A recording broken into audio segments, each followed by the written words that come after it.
Introduction. My game, under my command. An extraordinary character, an unparalleled boss battle, presenting you with an exceptional gaming experience. Have you played online games, but have you ever encountered one where you can freely switch characters or even combine them at will? The right arm of a Berserker, the left arm of a sharpshooter, and in the next moment, you can transform into the body of an assassin. Only the unimaginable excitement awaits. There's nothing I cannot pin down. Doubt it? Come and see for yourself. Chapter 1. A game from which there is no escape. Explosive Fist. Ability, Attribute Transformation, Wizard. Flame of the Celestial. In a secluded area, an intense boss battle rages on. Yet curiously, only one individual is confronting the massive, serpent-like boss. What is happening here? Over a dozen players encircle the scene, yet none dare to step forward to engage in the battle against the boss, merely watching as the young newcomer bravely slays the beast. Is it that they disdain the level of the boss? No, that cannot be the case. So what is it? It is that all of them have been vanquished, their two mercenary groups rendered helpless against this formidable foe. Had it not been for the timely arrival of this newcomer, they likely would have already been resurrected through the gates of hell. Glancing at the newcomer engaged in the boss battle, he is clad in assassin's armor, his handsome visage and agile form unmistakably marking him as an assassin. However, peculiarly, his right arm is exceptionally robust, resembling that of a berserker. In his left hand, he wields a staff that only a wizard could equip. What? Could this be a system bug? How else could he possess one arm of a berserker and the other of a wizard? No.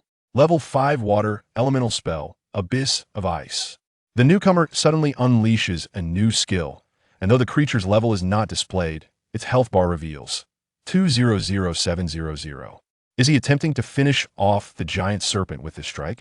Even with formidable magical prowess, the boss still has considerable health left. Can he truly succeed? At this moment, the onlookers begin to murmur amongst themselves. Isn't this newcomer a bit too arrogant? Even if he is a rare dual-class character, this seems excessive. If you're so skilled, why don't you try? If it weren't for this kid's timely appearance, you wouldn't even earn a speck of experience. Just give a rest. As they whisper, the newcomer nimbly dodges, and at the instant he leaps into the air, he positions himself perfectly to unleash the Abyss of Ice. Boom! A flurry of ice pillars materializes from the newcomer's magic circle, hurtling towards the giant serpent. Though the serpent is large, its agility is relatively low, particularly in the targeted area. Even if it manages to dodge, there's no escaping that specific spot. Sure enough, the serpent writhes in an attempt to evade, but unexpectedly, the newcomer's attack strikes true, delivering a critical blow. The serpent emits a series of pained cries before dissolving into radiant light. As the serpent falls, the assassin lands gracefully, immediately reverting his arms to their normal state. Boss battle mission: defeat the level 10 venomous serpent completed.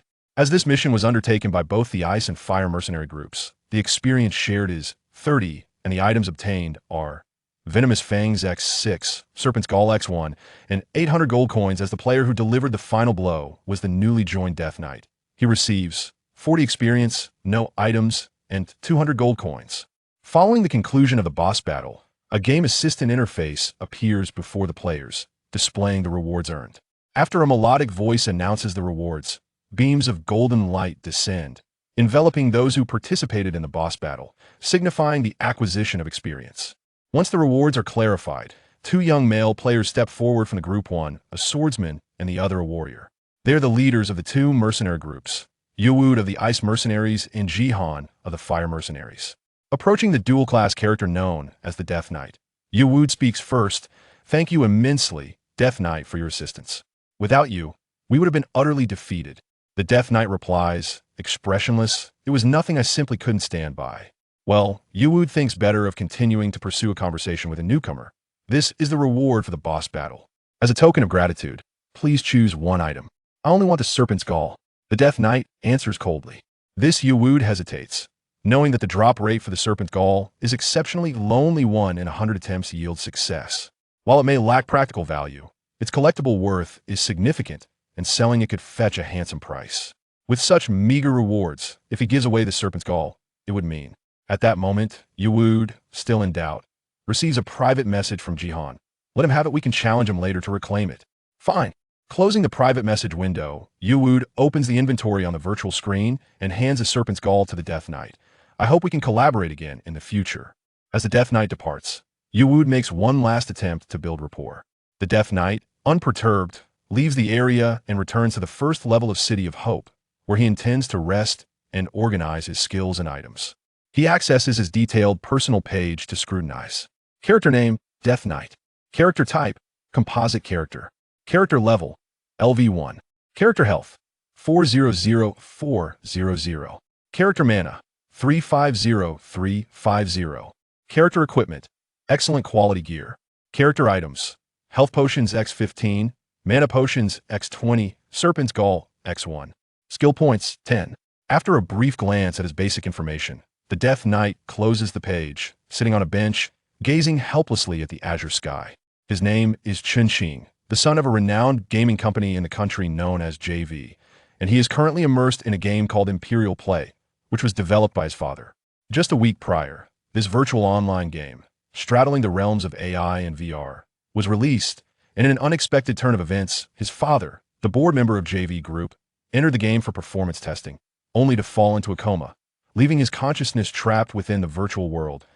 It is essential to recognize that this virtual online game, situated between AI and VR, has indeed taken its first steps towards virtual reality. However, it remains an imperfect construct. Consequently, the wearable devices employed by players, upon launching the game, immerse their consciousness into the virtual realm, akin to the experience of dreaming. In such dreams, the consciousness does not return thus. Those asleep in reality remain oblivious, and forcibly terminating the game's operation could lead to incalculable harm. In pursuit of his father's consciousness, Chunqing logged into this game, which had undergone internal testing 6 months prior, hoping to uncover some clues. As for the reason his father remained trapped within this digital world, the answer was likely singular. Someone had tampered with the game. Chunqing exhaled deeply, the mere thought of his father causing a throbbing headache.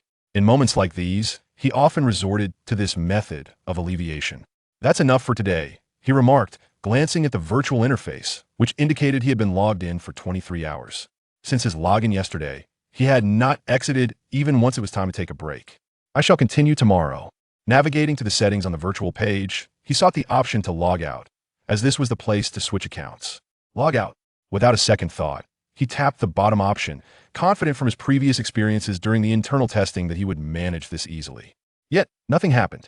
What is going on? After a prolonged wait with no sign of logging out, Chunqing felt a surge of bewilderment. He scrutinized the last option on the settings interface. It's definitely the logout option. Did I perhaps miss something? Logout anomalous, unable to exit temporarily. Perplexed, Chunqing attempted once more, but the outcome remained unchanged. Is this for real? How could this be? A sense of unease crept over him. Xiaoqiu. Xiaoqiu was his gaming assistant within this virtual realm. At his call, a languid Garfield cat ambled towards him. I am Xiaoqiu, how may I assist you? The cat inquired, rolling lazily on the ground. Seeing Xiaoqiu's relaxed demeanor, Chunqing felt a surge of irritation, wishing he could give the feline a good shake, for it had an annoyingly carefree attitude. Nevertheless, he restrained himself. Is there a system malfunction? Why can't I log out? Nope. Xiaoqiu generated a virtual screen displaying various data. Everything appears to be normal. How can that be? Chunqing summoned an administrator permissions window, hoping to log out through it. Apologies, you lack the necessary permissions. The system warned. What is happening? Don't you possess administrative privileges? Why can't you utilize them? Xiaoqiu tilted its head in confusion. It seems someone is deliberately preventing my exit. Chunqing ceased his attempts to log out, realizing it was futile unless he could identify the hidden puppet master behind this predicament within the game. All right, Xiaoqiu, this is no longer your concern.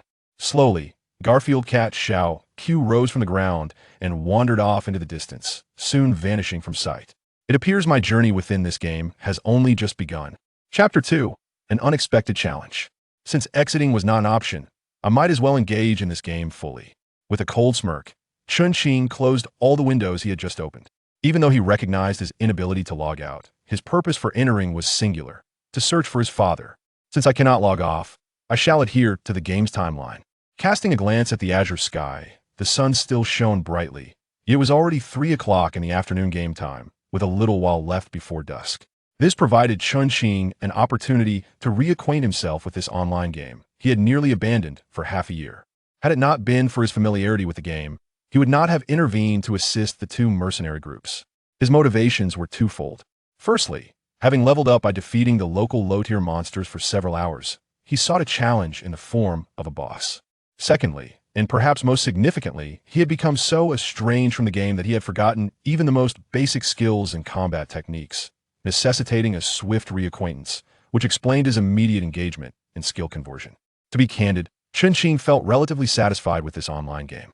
It encompassed every aspect of life, from leisure and entertainment to relationship development. However, he found one particular element somewhat disconcerting: the introduction of a story mode alongside the traditional gameplay.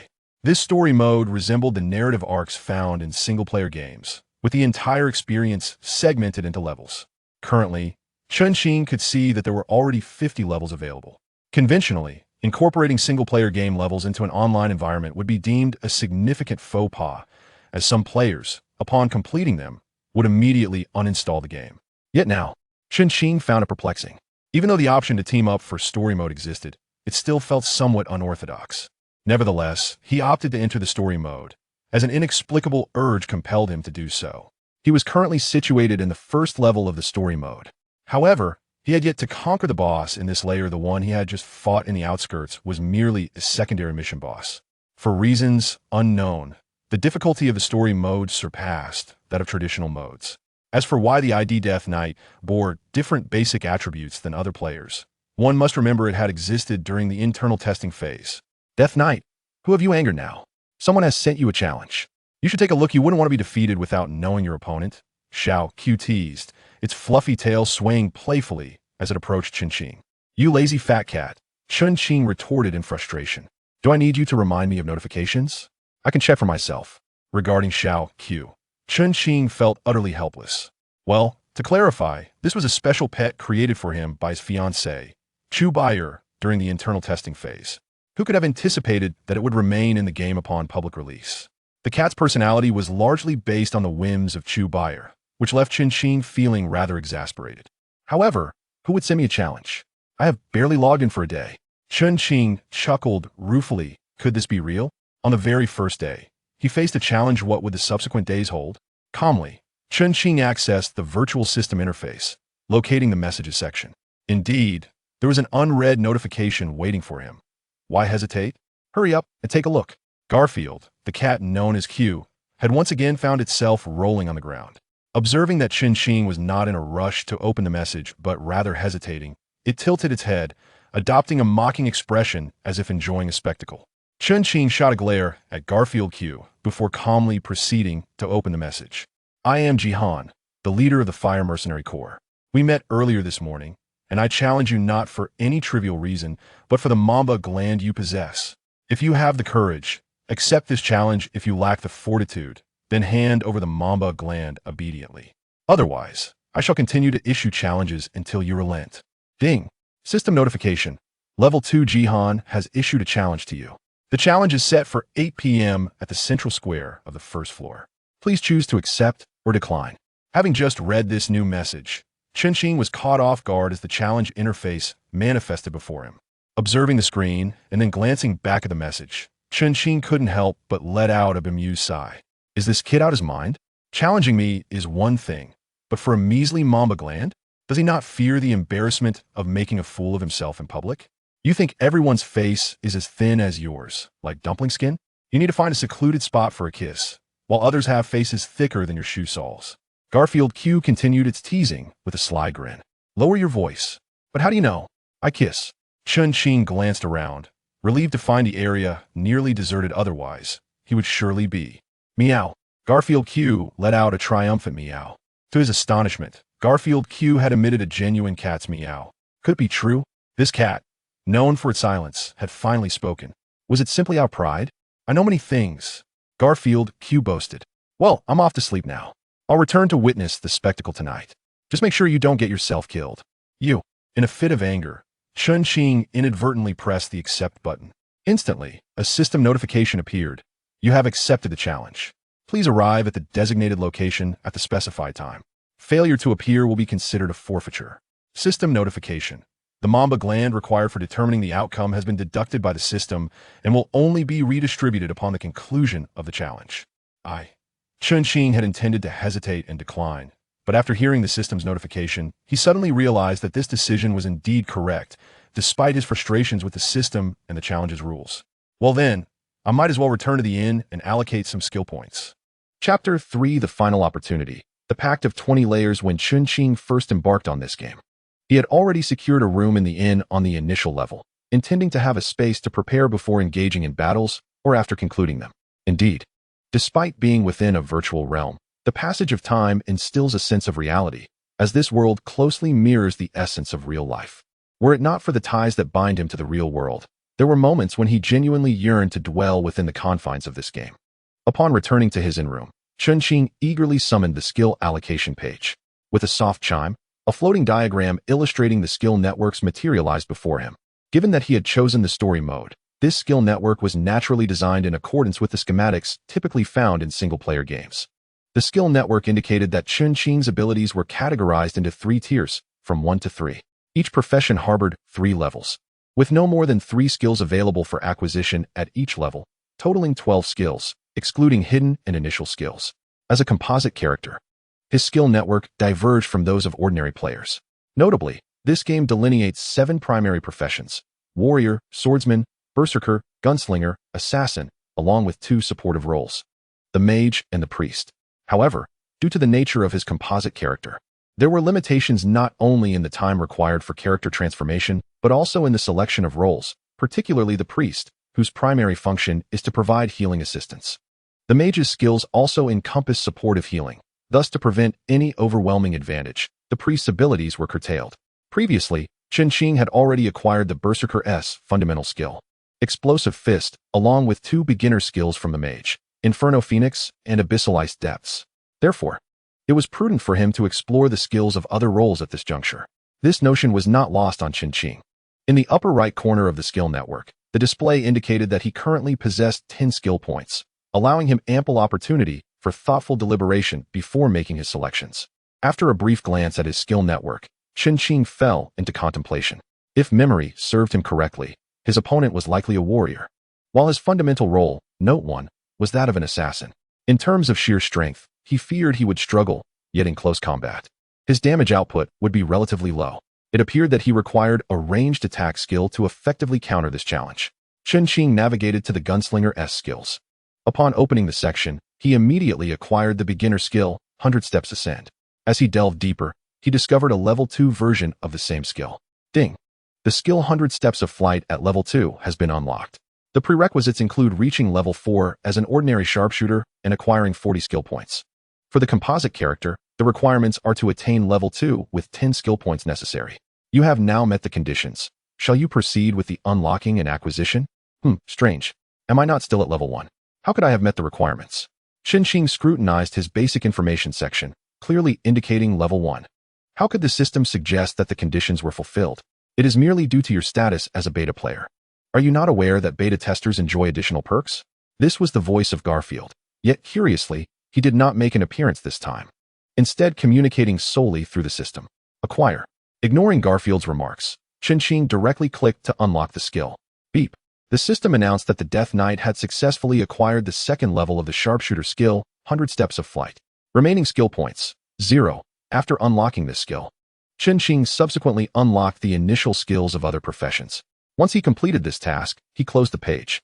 As for weapons, the limitation for composite characters is that they cannot be changed at will. However, they can undergo forging and upgrades. The tiers of weapons are classified into 6 categories: rough, excellent, fine, epic, legendary, and mythical.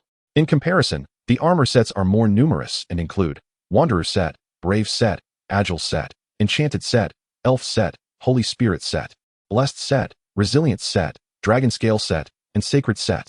Although it is stated that weapons cannot be changed freely during the forging process, one can alter the weapon based on new blueprints. However, that is a matter for the future. For now, Chun-Ching did not require any upgrades. After becoming acquainted with the skills and equipment, Chun-Ching took a brief rest on his bed, awaiting the arrival of the impending challenge. At 8 o'clock, Chun-Ching had already been waiting in the center of the square. However, Jihan, who had issued the challenge, was yet to appear. The evening had arrived, and the square was brilliantly illuminated. The low shrubs, street lights glowing like sunlight, and the tranquil pathways were occasionally graced by the passage of fireflies. Looking up at the starry sky, one could not help but feel a sense of romance. Compared to reality, it was remarkably lifelike. Yet, Qin found himself indifferent to such sights at present. Have you arrived? As Qin stood in contemplation at the center of the square, Jihan, the challenger, unexpectedly appeared before him, clad in the most ordinary white swordsman attire, resembling a specter, silent and unannounced. Startled, Qin said little, only stating, "Let us begin." Beep. The system announced that player Jihan had initiated a challenge against the Death Knight, who had accepted.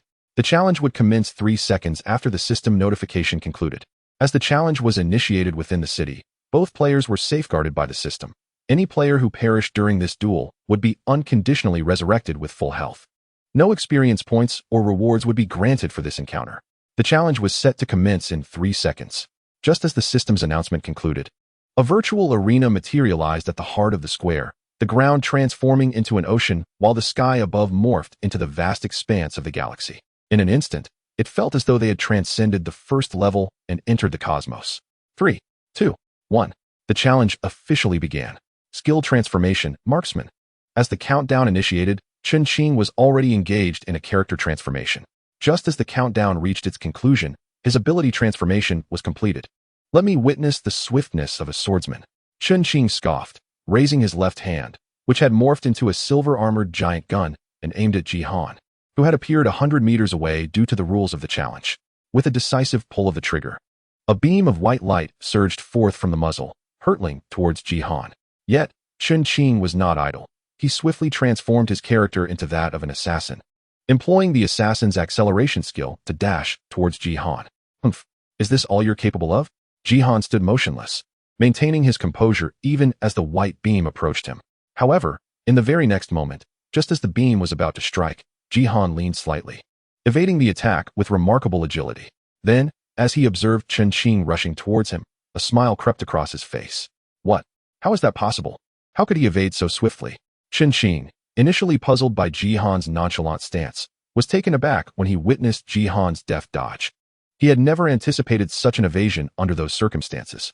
"I refuse to believe you can evade my assassin." Upon transforming into an assassin, Qin's weapon shifted from a gun to 2 daggers.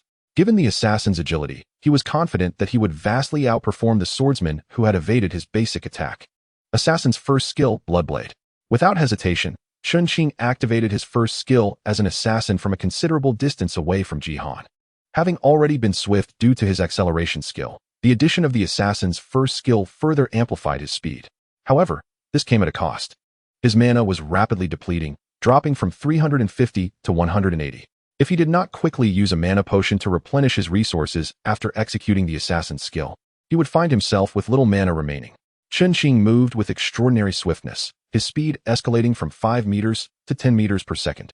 Having already traversed a considerable distance, he was now perilously close to Jihan. Jihan observed the flickering light, which was not a genuine illumination, but rather a manifestation of Qin's rapid movements. Suddenly, the light vanished from his sight, and as he pondered this perplexity, a sharp pain struck him in the abdomen. It was only upon hearing Qin's decisive strike that he realized he had been attacked. A beam of light zipped past him, leaving 2 dagger-like marks on his midsection.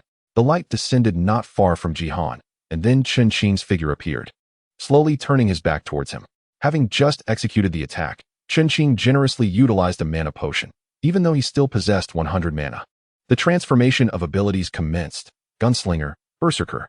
Each transformation required a recovery time of 30 seconds, and the timing was impeccable. 100 steps flying.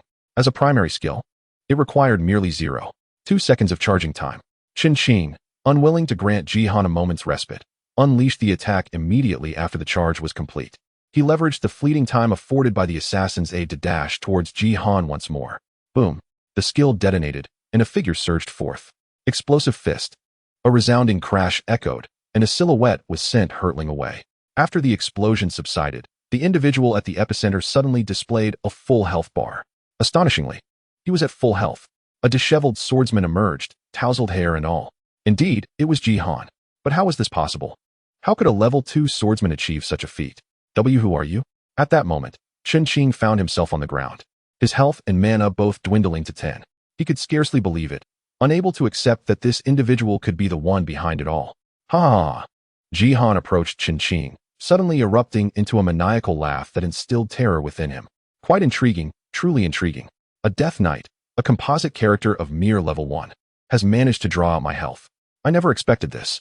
TSK, what have you done with my father? Where have you taken him? Return him to me. Chen suddenly grasped that the person before him was the puppet master, the one who had sealed his exit from the game. The one who had imprisoned his father within the game. Enraged, Chen shouted, yet he found himself devoid of the strength or health to confront this shadowy figure. In that moment, he was engulfed in agony, unable to rise, and though it was merely a game, the sensation of pain felt all too real.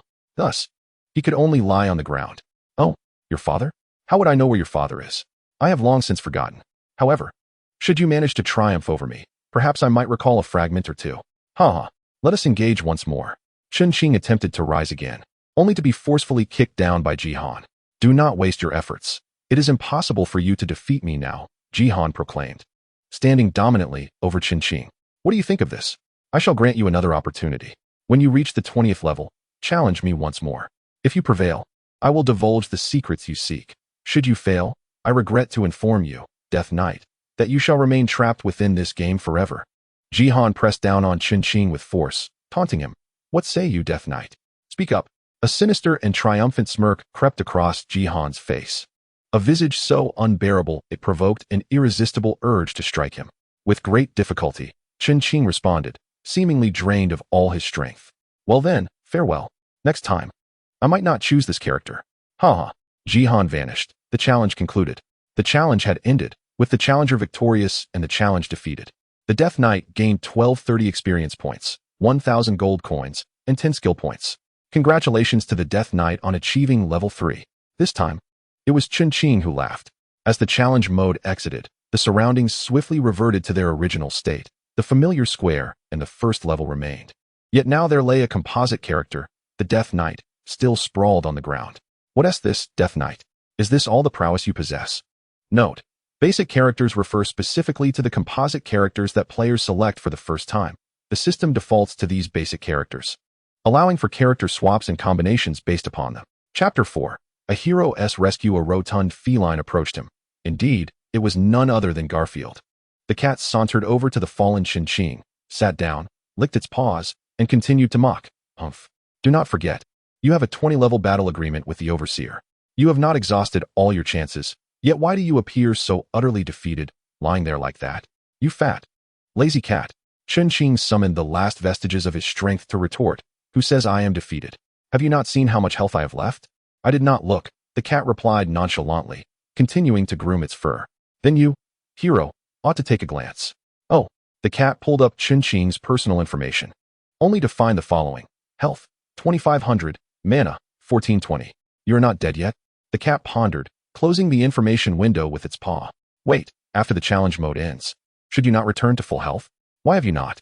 The small creature gently lifted its paw to its face, contemplating the issue at hand. How could I possibly know? No, the system clearly states that one can only be resurrected unconditionally after death. Yet here I am, alive and in excruciating pain, unable to even use a healing potion. Oh, you lazy feline, why won't you administer the healing potion for me? The Death Knight turned to gaze at the pondering Garfield, a bemused expression crossing its face. But you've already leveled up twice, haven't you? Spare me the chatter and act swiftly, Chen exclaimed, expending the last of his strength in frustration. After that, he could utter no more words. Humph.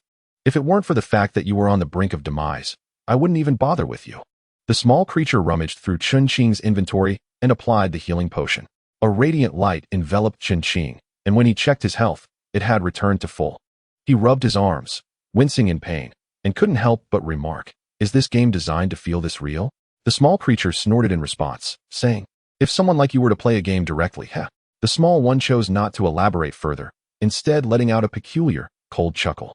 Chen, too, refrained from inquiring about the meaning behind that laugh, instead spreading his hands and gazing at his now restored character's hands. Suddenly, he froze, realizing the sheer strength of that entity. Could I truly handle the 20th level? Of course you can. The small creature approached Chen, gently nudging his leg with its tail. You can do it right now. Huh, what do you mean? Someone has sent you a distress signal from the second level in the marshy forest outside of the first layer. Someone has sent me a distress signal? Chen paused, recalling that he had no friends, and without hesitation, opened his friend list. Indeed, there was not a single friend. I have no friends. So how could there be a distress message? I suspect you are merely trying to deceive me. The Garfield, looking helpless, replied, Heh, if my brain were malfunctioning, then perhaps I would deceive you. But thankfully, my mind is still intact. Nevertheless, you should know, if you choose not to go, you will regret it. As it spoke, the small creature feigned an intent to leave. Wait. Chen-Qing seized the small creature's tail and lifted it upside down. Why the rush? Are you off to meet some lady cat? Death Knight, put me down immediately, or I shall be forced to enact sanctions upon you. Do not forget, I am your game assistant. Oh, really? Chen-Qing chuckled, playfully flicking the small creature's head with his finger. Although it is not a real cat, it still feels pain. You are merely a game assistant. How could you impose sanctions on me? It seems you've forgotten something. I am also the administrator. Even if I lack the authority to exit the game, dealing with you is a different matter. This time, the small creature was utterly at a loss, having no choice but to surrender.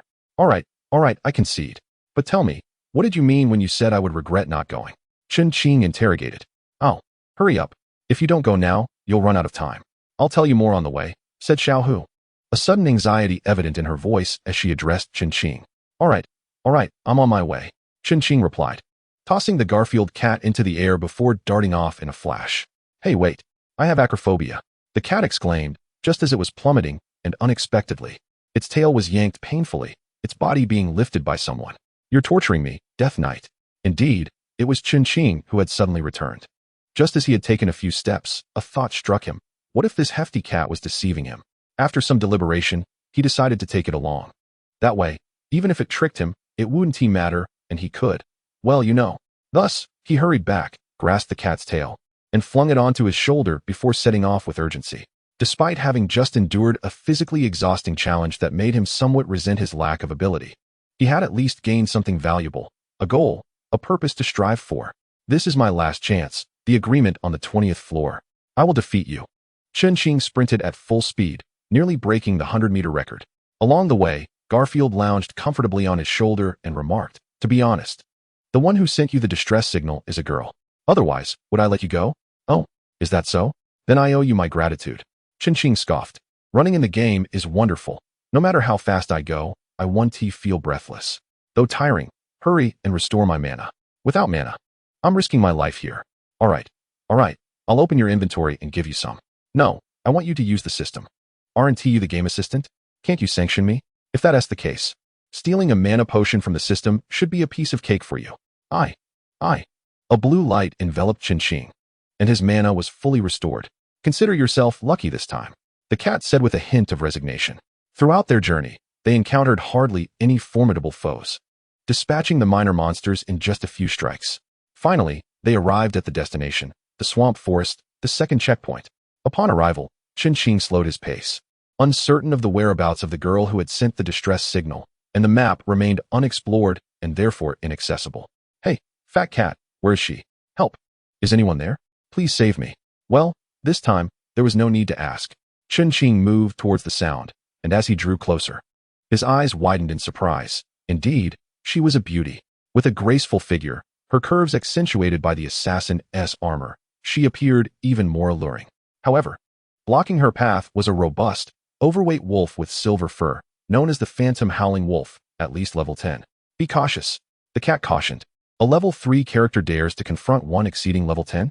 Am I destined for demise? With that thought, Chen-Qing glanced at the alluring female assassin, who was valiantly resisting. However, given her petite stature, it seemed quite challenging for her to vanquish the Phantom Wolf, which was undoubtedly of level 10 or higher. Fear not, a voice reassured. The health of this Phantom Wolf is not substantial, and the female player, known as Xian Yuyi, possesses a commendable level. Ding. A system notification chimed. The composite character Xian Yuyi has been attacked by the Phantom Wolf. Will you assist her? A successful aid will yield rewards, while abstaining will not. Oh, she too is a composite character? That augurs well for our chances. Chen-Qing chuckled and unhesitatingly opted to assist. Subsequently, another notification rang out. Dear Death Knight player, you have accepted the task of gallantly rescuing a damsel in distress. Please complete it within 10 hours. 10 hours? What could possibly require that duration? No matter. Ability conversion. Berserker. Having previously battled similar foes, Chen-Qing understood that creatures like wolves boasted both formidable defense and offense. Thus, Confronting such a creature without substantial strength was unwise. Armed with past experience, he swiftly transformed into a Berserker. Only a Berserker could contend with that phantom wolf. Explosive Fist. Chun-Ching leapt into action, his colossal fist imbued with formidable energy, aimed directly at the phantom wolf. Thud. 30. The punch landed, sending the phantom wolf sprawling, which let out a mournful howl upon hitting the ground. Do you require assistance, fair lady? Chun-Ching inquired, extending his hand towards the female assassin after dispatching the phantom wolf. Humph. I do not require your assistance. How presumptuous. Surprisingly, the beauty retorted upon regaining her footing, an expression of ingratitude that left Chun-Ching momentarily taken aback. A gentleman, I am a gentleman. I shall not engage further. He suppressed his ire. For had she been male, he might have acted differently, yet he chose to disregard it. Be cautious. Suddenly, Chun-Ching wrapped his arms around the waist of the female assassin, spinning her around just as the phantom wolf, propelled 10 meters away, lunged at them. Fortunately, he noticed in time and evaded the attack by holding her close. What a delightful sensation. Despite the armor, one could not deny the slenderness of her waist, evoking a sense of admiration in anyone who touched it. The female assassin, feeling the powerful embrace, experienced a rush of gratitude for being saved by a hero, though instinctively she wished to retaliate. Ah, how splendid it is to engage in such a realistic game. Chun-Ching chuckled, promptly releasing her and turning his attention back to the phantom wolf. Having saved her not once, but twice, the female assassin watched his retreating figure, her animosity dissipating, replaced by a burgeoning fondness. Chapter 5. Gratitude and Betrayal. Shall we form a party, handsome? Explosive Fist. Chun-Ching delivered a punch towards the phantom wolf. Yet this time the creature exhibited a remarkable intelligence, gracefully evading the strike. Witnessing the phantom wolf effortlessly dodge his attack, Chun-Ching was compelled to summon a composite character for the battle. Ability Conversion. Swordsman. Upon the transformation, Chun-Ching launched another assault, wielding the holy sword as he aimed a swift slash at the phantom wolf. Clang. To his astonishment, the creature's defensive capabilities had suddenly intensified. Undeterred, Chun-Ching gritted his teeth and swung his sword once more. The phantom wolf remained steadfast, its fierce gaze fixed upon Chun-Ching as it lunged forward with its powerful legs. With a thunderous crash, the speed of the phantom wolf was astonishing. Catching Chun-Ching off guard, the holy sword was knocked from his grasp, and he was forcefully brought to the ground. The phantom wolf opened its jaws wide, poised to sink its teeth into Chun-Ching's neck, a predatory instinct to subdue its prey before delivering a fatal bite. Though merely a game, the mechanics were all too real. With desperation, Chun-Ching twisted his neck, determined to avoid the lethal grasp of the phantom wolf. As he struggled, his hands fought against the creature's weight, but the overwhelming force of the phantom wolf rendered his efforts futile. In a moment of clarity, Chun-Ching called out to the assassin named Xiang Yuyi. Hey, Xiang Yuyi, are you just going to stand there and watch as the phantom wolf tears my throat out? Startled by Chun-Ching's desperate plea, Xiang Yuyi snapped back to reality, finally acknowledging his call for help. What are you waiting for? Come and assist me. Chun-Ching shouted again, and this time, Xiang Yuyi sprang into action. Counterattack, frenzied slash. Xiang Yuyi swiftly moved, leaping into the air with dual swords drawn, delivering a strike to the back of the phantom wolf. The phantom wolf, suddenly under attack, found its once invincible defense compromised, suffering significantly more damage than before. Seizing the moment, Chun-Ching once again transformed his character. Ability Conversion. Berserker. His upper body swelled with muscular might, and he unleashed a powerful punch at the phantom wolf, finally sending it flying. Rising to his feet, Chun-Ching gave a thumbs up to Xiang Yuyi, who had finally made a meaningful contribution. You have potential. Yet, the phantom wolf, a creature of level 10 or higher, showed no fear in the face of two characters whose levels barely surpassed a dozen. Once more, it sprang to its feet and began to rampage. What should we do? Xiang Yuyi was momentarily stunned, realizing that defeating such a formidable foe alone was beyond his capabilities. You distract it, and I will handle the rest. Chun-Ching gestured to Xiang Yuyi with a sign. Fortunately, Xiang Yuyi understood its meaning. Otherwise, how would they coordinate? Big silly wolf, I am right here. Xiang Yuyi smiled at the phantom mirage wolf and swiftly moved. A flurry of strikes ensued, 60 consecutive hits. 65, 58. Xiang Yuyi's rapid assaults diminished the phantom mirage wolf's health by over 100 points. This attack thoroughly enraged the creature, which let out a roar and charged forward. Drink. Xiang Yuyi faced the phantom mirage wolf head-on, intending to draw its attention while Chun-Ching attacked from behind, thus increasing their odds of vanquishing the beast. The moment of opportunity arrived. Chen Qing smirked coldly. Ability conversion. Gunslinger. 100 steps flying. A surge of blue energy erupted from the gun's barrel, shooting directly towards the phantom mirage wolf. By the time the wolf reacted and turned, it was already struck. 120. The phantom mirage wolf was sent flying once more. Yet this time, Chen Qing did not afford it another chance. Ability conversion. Berserker. Explosive fist. Chen Qing launched a fierce assault, executing a wild slash. With an opportunity to gain experience, Xiang Yuyi could not afford to waste it. She unsheathed her twin blades and began her barrage. 88, 56, 15, 45, 60, critical hit. 70. Boom.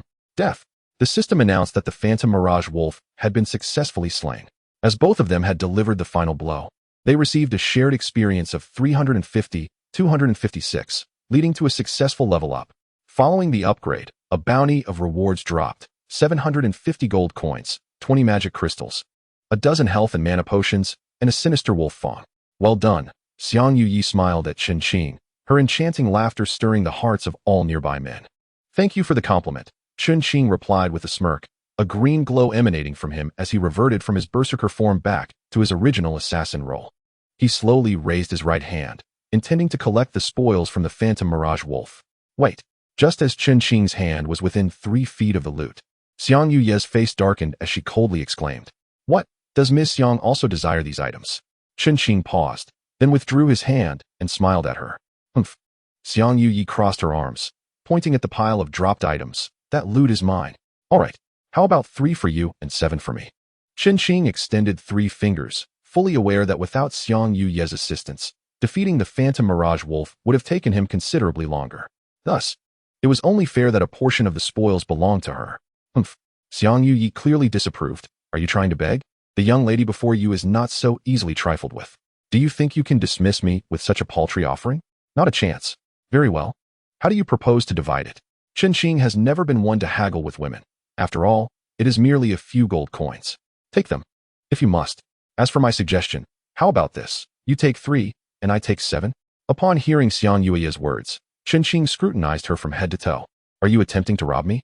Let us not forget that it was I who rescued you. Do not be ungrateful. Oh dear, I never requested your assistance. Who asked you to meddle in my affairs? What a sharp-tongued girl you are, speaking so boldly. If I do not teach you a lesson today, you shall remain unaware of my prowess. So what will it be? Xiang Yuyi, noticing Chen Qing's silence, presumed he was hesitating, and thus pressed further. What if I refuse? Chen Qing replied, his expression darkening with a cold smirk. Refuse? Xiang Yuyi suddenly summoned 2 short swords, declaring that he should not blame her for being impolite. With that, she unexpectedly struck at Chen Qing. Clang. Chen Qing, seemingly prepared, had already drawn his own short sword, successfully blocking her attack. As they stood in a deadlock, Chen Qing proposed, if I win, the spoils are mine. What do you say? Very well. Xiang Yuyi loosened her grip and immediately transformed her abilities. Berserker, you are a hybrid character as well. Why did you not utilize your combined abilities earlier? Chen Qing asked, somewhat exasperated. Do you think I did not wish to? Had I not been restricted, you would likely have had no chance of leaving with the goods. Suddenly, Xiang Yuyi adopted the demeanor of an ice-cold beauty and leaped into the air, aiming to capitalize on her weight advantage in her assault. Chen Qing, recalling his own attempts at such a maneuver, swiftly transformed his character. Ability transformation. Berserker. A flash of golden light enveloped him, and his form shifted into that of a green berserker. Now, let us see who is truly superior. Chen Qing extended his massive, muscular arms to assume a defensive stance. Boom. Xiang Yuyi descended from the sky like a falling meteor, and Chen Qing's defense was precisely where she landed. Fortunately, he had transformed in time. Otherwise, he would have suffered significant damage. Chen Qing gritted his teeth, striving not to retreat further, yet Xiang Yuyi was no easy opponent. She swiftly turned and swung her right arm at him. You have forced my hand. In a flash of inspiration, Chen Qing devised a flawless plan. Take this punch. He too raised his right arm, delivering a powerful blow towards Xiang Yuyi, and as she defended, he quickly retreated, transforming his character in the process. Ability transformation. Gunslinger. A dazzling golden light burst forth, revealing an awe-inspiring technological giant gun in his grasp. System prompt. Due to your exceptional task completion, you have unlocked the Gunslinger's hidden skill. Plasma cannon attack. Please practice it promptly. Is that so? Let me give it a try. Here it comes. Plasma cannon, launch. Chen Qing's body came to a halt, and before he had ample time to react, he had already adjusted the muzzle and angle, then pulled the trigger. Oh no! Xiang Yuya had just stabilized her stance when a faint blue energy beam shot towards her. There was no way to evade it. She had no choice but to endure the damage inflicted by the attack. The plasma energy cannon dealt a modest 100 damage. However, this allowed Chun Qing to seize the upper hand. Before the effects of the assault could fully dissipate, a silvery cross slash struck right before her. What? Boom. A 70 damage explosive punch. Chun Qing reverted to his berserker form, his massive, powerful fists descending upon Xiang Yuya, who had barely recovered from the swordsman's cross slash attack. Ah! A cry escaped Xiang Yuya as her health plummeted by half. If this continued, it would be a miracle if she survived. Moreover, even if she managed to land a hit, she knew she would gain no advantage. Perhaps it was best to retreat. Wait! Xiang Yuya suddenly called out to Chun Qing. I'm done fighting. I refuse to continue. Why not say that sooner? Upon hearing her declaration, Chun Qing relinquished his berserker form and returned to his ordinary assassin state. To his surprise, he found his stamina had plummeted to 20. Fortunately, he recognized this in time. Otherwise, he would have been finished in a single round. He hastily consumed a stamina-restoring potion to barely maintain his energy. Fine, I want to hold it against you. How about a split of 70-30? After transforming back into her ordinary form, Xiang Yuya quickly used a healing potion to restore her health. Although she claimed a 70-30 split, she secretly noted, I will remember this debt, and when I reach level 15, I shall settle it. Why not say that sooner? Chun Qing replied with a calm smile as he retrieved his belongings. Death Knight, since we have established a connection, could you assist me with a small favor? Once Xiang Yuya had gathered her belongings, she turned back to Chun Qing. What do you need? Chun Qing inquired. His curiosity piqued as he studied her eyes intently. Hey handsome, how about forming a team? Xiang Yuya pouted her lips and blinked before speaking. What? Chun Qing was taken aback, incredulous. Was she really asking to team up right after their earlier confrontation? Why not? Sorry, but I'm not interested in forming a team right now. Perhaps at a more opportune moment. Chun Qing had considered teaming up, but not at this moment. He felt he needed a more mature opportunity when that time came. He might entertain the idea. Hey, what do you mean by that? I'm trying to be nice, and you're being ungrateful. Xiang Yuya exclaimed, exasperated, her frustration causing her to leap to her feet. Chapter 6. Deceived into the mercenary group. Quite literally. Farewell. Chun Qing chose to disregard Xiang Yuya, turning away while effortlessly extracting the Garfield cat from the system. The cat, inverted and dangling by its tail, appeared before him, observing Chun Qing's furious countenance. It greeted him with a smirk. So, how does it feel to be a death knight, the hero saving the damsel in distress? Indeed, Chun Qing grinned wickedly. I must sincerely thank you. Wouldn't you agree? What a hero repaying kindness with malice. I could hardly wait to give you a good thrashing. All right. The cat replied with a resigned expression. Why bother with all that? You did gain something from this encounter, didn't you? You've unlocked a hidden skill, after all. Have you ever seen anyone level up so rapidly within a day of logging into a game, while also acquiring a hidden skill? Be grateful. Chun Qing pondered for a moment, conceding that there was some truth to the cat's words. Fine, I shall spare you today. I'm rather fatigued and need to rest. You may resume your activities. With that, he casually tossed the Garfield cat away.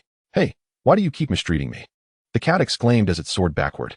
Just as it was about to land, a pair of warm hands reached out, catching it.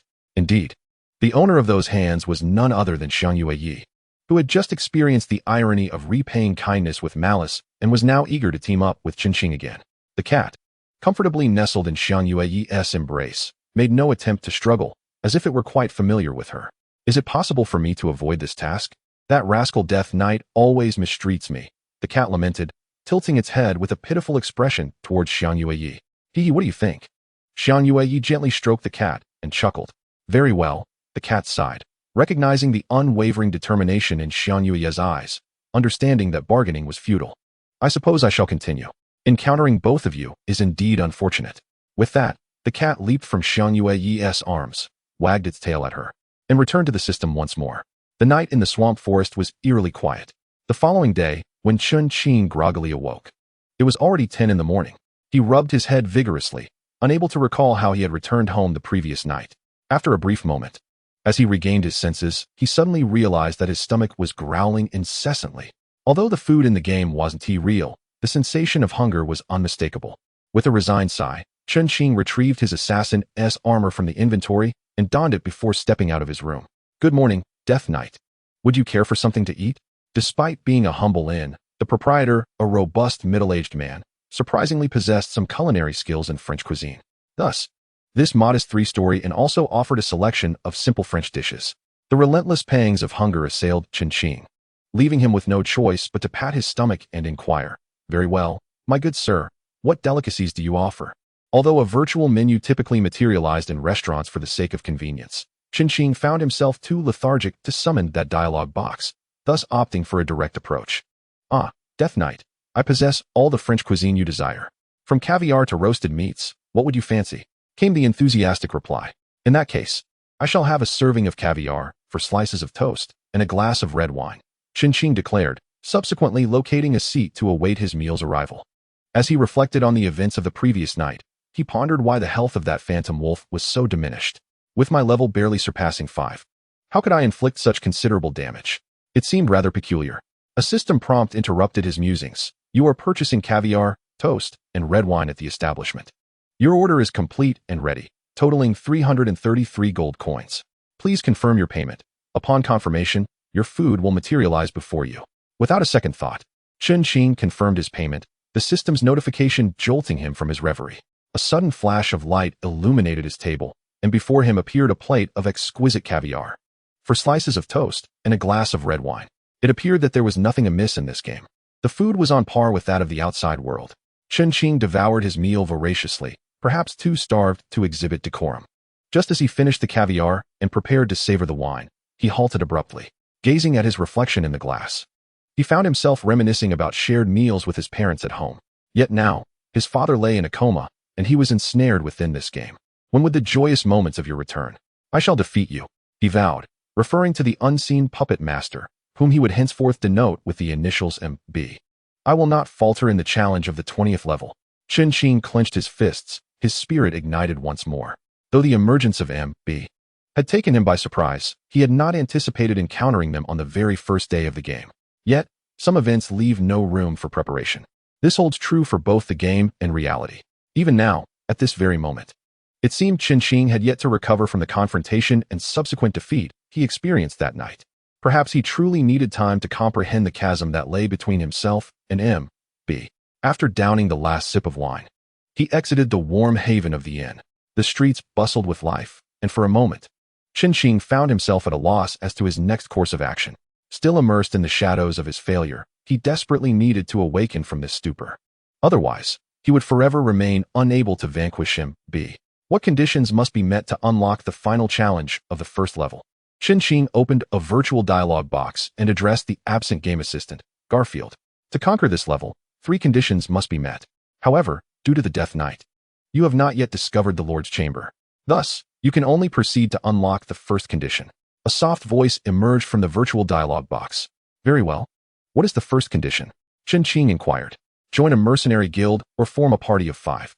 Once you fulfill this, proceed to the swamp forest you visited yesterday. Within the swamp forest lies a hidden side quest. You must trigger an event and complete the associated tasks, which you can accept from the quest board. During this task, you will encounter a creature known as the 8-legged demon spider. Successfully defeating it will yield the desired item." "All right." Chen stretched lazily and closed the dialogue box. Joining a mercenary guild, particularly one that seeks to challenge the Lord, seemed somewhat daunting. He shook his head, but resolutely made his way to the mercenary guild, as it was far simpler than gathering 5 individuals to form a party. Before long, an imposing structure resembling a castle loomed before him. This was not merely a mercenary guild. It also housed an auction house, where various special missions could be accepted. Without hesitation, Chen pushed open the door. The interior was resplendent and spacious, rivaling the opulence of a royal palace. As Chen surveyed his surroundings, he unexpectedly collided with someone. Turning around, he found himself face to face with a middle-aged man, a berserker by profession. "My apologies," Chen quickly offered. The man shook his head, signaling that it was of no concern. Just as Chen intended to sidestep him and continue onward, he noticed that 4 individuals of different professions had encircled him. The berserker turned and remarked, "So, you thought you could just run away after bumping into me, the Death Knight's companion?" "I merely," Chen began, but was interrupted by one of the 4, a swordsman. "What must I do for you to let me go?" Chen had lost interest in fighting and merely wished to depart to avoid hindering his own objectives. "Quite simple. Join us. We need one more person to complete a task," The swordsman replied. What task? Trigger an event and slay the 8-legged demon spider. A wave of joy surged within Chen. Could it be this fortuitous? This would certainly save him a great deal of trouble. However, he concealed his excitement and replied coldly, I can agree, but I have one condition. Rest assured, once the task is complete, you may go wherever you please. And our enmity will be wiped clean. The middle-aged man chuckled. Very well, I shall join you. Ding. The system prompts that the leader of the Light and Dark Mercenary Corps, Luo Bing, invites you to join. Will you accept the invitation? Yes. Congratulations, Death Knight. You have successfully joined the Light and Dark Mercenary Corps and are now a member. Please adhere to the regulations of the Corps. Wishing you a pleasant experience in the group. Welcome to the Light and Dark Mercenary Corps, a versatile character, Death Knight. After the system concluded, Luo Bing extended a friendly hand towards Chen. How do you know my role? Were you deliberately deceiving me into joining? Upon hearing the words from Luo Bing, the leader of the Light and Dark Mercenary Corps, Chen suddenly realized that he had been known all along. The reason for Luo Bing's deliberate encirclement was not to confront him, but rather to coerce him into joining. One must understand that the role of a versatile character within a team is indeed formidable. Thinking himself clever, he had instead fallen into someone else's scheme. Have I been tricked into this? Chen shook his head, offering a wry smile. Chapter 7. The Light and Dark Mercenary Corps. Ha! The Berserker suddenly chuckled awkwardly. I truly apologize, Death Knight. We did not intend to resort to such measures, but our strength is simply too feeble. Thus we had no choice but to deceive you into joining. Never mind, Chen replied graciously, gesturing to indicate that the matter was behind them. I initially intended to join a mercenary group to accomplish the task of defeating the 8-legged demon spider. Even had I not been deceived, I would have joined another mercenary group regardless. After shaking his head and smiling, he continued, since I have already joined you, allow me to introduce myself. I am the Death Knight, a level 3 assassin. Luo Bing, the leader of the Light and Dark Mercenary Corps, level 8 Berserker, welcomes your joining, the middle-aged man. Luo Bing, introduced with a smile. Kane, level 6 warrior and vice leader of the Light and Dark Mercenary Corps, welcomes your joining. A warrior to Luo Bing's left spoke. Ryan, level 8 mage, member of the Light and Dark Mercenary Corps. Wu Zi, level 7 ordinary priest, member of the Light and Dark Mercenary Corps. Jirai, level 7 swordsman, member of the Light and Dark Mercenary Corps. Now that everyone is acquainted, Death Knight, let me inform you of our specific mission. Before we activate the hidden side quest, we will require your assistance. All right, Chen shrugged helplessly. Since I am already aboard this ship, I suppose helping you once more is not too much to ask. But I have one condition. Should there be only one item dropped upon defeating the 8-legged demon spider, I hope that leader Luo Bing will grant it to me. According to what Garfield had mentioned, defeating the 8-legged demon spider should yield an item that is likely critical for activating the challenge against this first-tier lord. Thus, he felt compelled to make this request. Luo Bing sighed with a wry smile, glanced at the other members, and after another rueful smile, continued, What? Death Knight? Do you wish to activate the qualification and conditions to challenge the lord? Indeed, I find myself in dire need of the item that can unlock the lord, which will drop after we vanquish the octopus demon spider. Although we have just embarked upon this hidden side quest, we do not possess absolute certainty of success. We merely wish to hone our skills. Of course, should we triumph in our endeavor to slay the octopus demon spider, we shall certainly provide you with the item you desire. Luo Bing spoke with an air of generosity. What prompts your willingness to so readily relinquish it? If it is but a single item, would you not need to traverse the instance once more to possibly reclaim it? Luo Bing's magnanimity took Chen by surprise.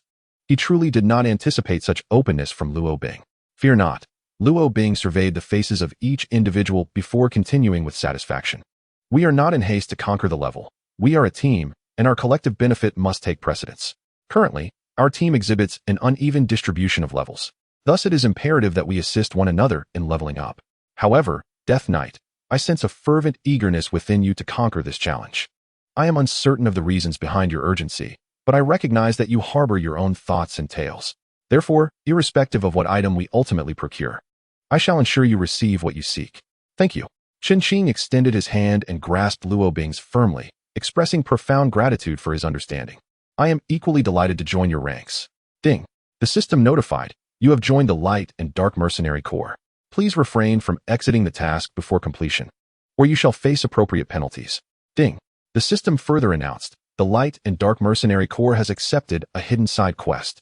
The player, Death Knight, shall gain the opportunity to challenge the hidden quest and has met one of the necessary conditions to challenge the Lord. The system suddenly chimed in. Even though Chen Qing had yet to defeat the octopus demon spider to acquire the required item. Luo Bing, might you elucidate the task apart from challenging the octopus demon spider? Certainly.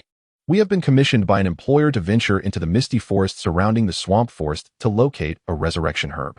Initially, our light and dark mercenary corps consisted of 6 members, but due to an early withdrawal, we were short of numbers. However, with your inclusion, Death Knight, we are now complete.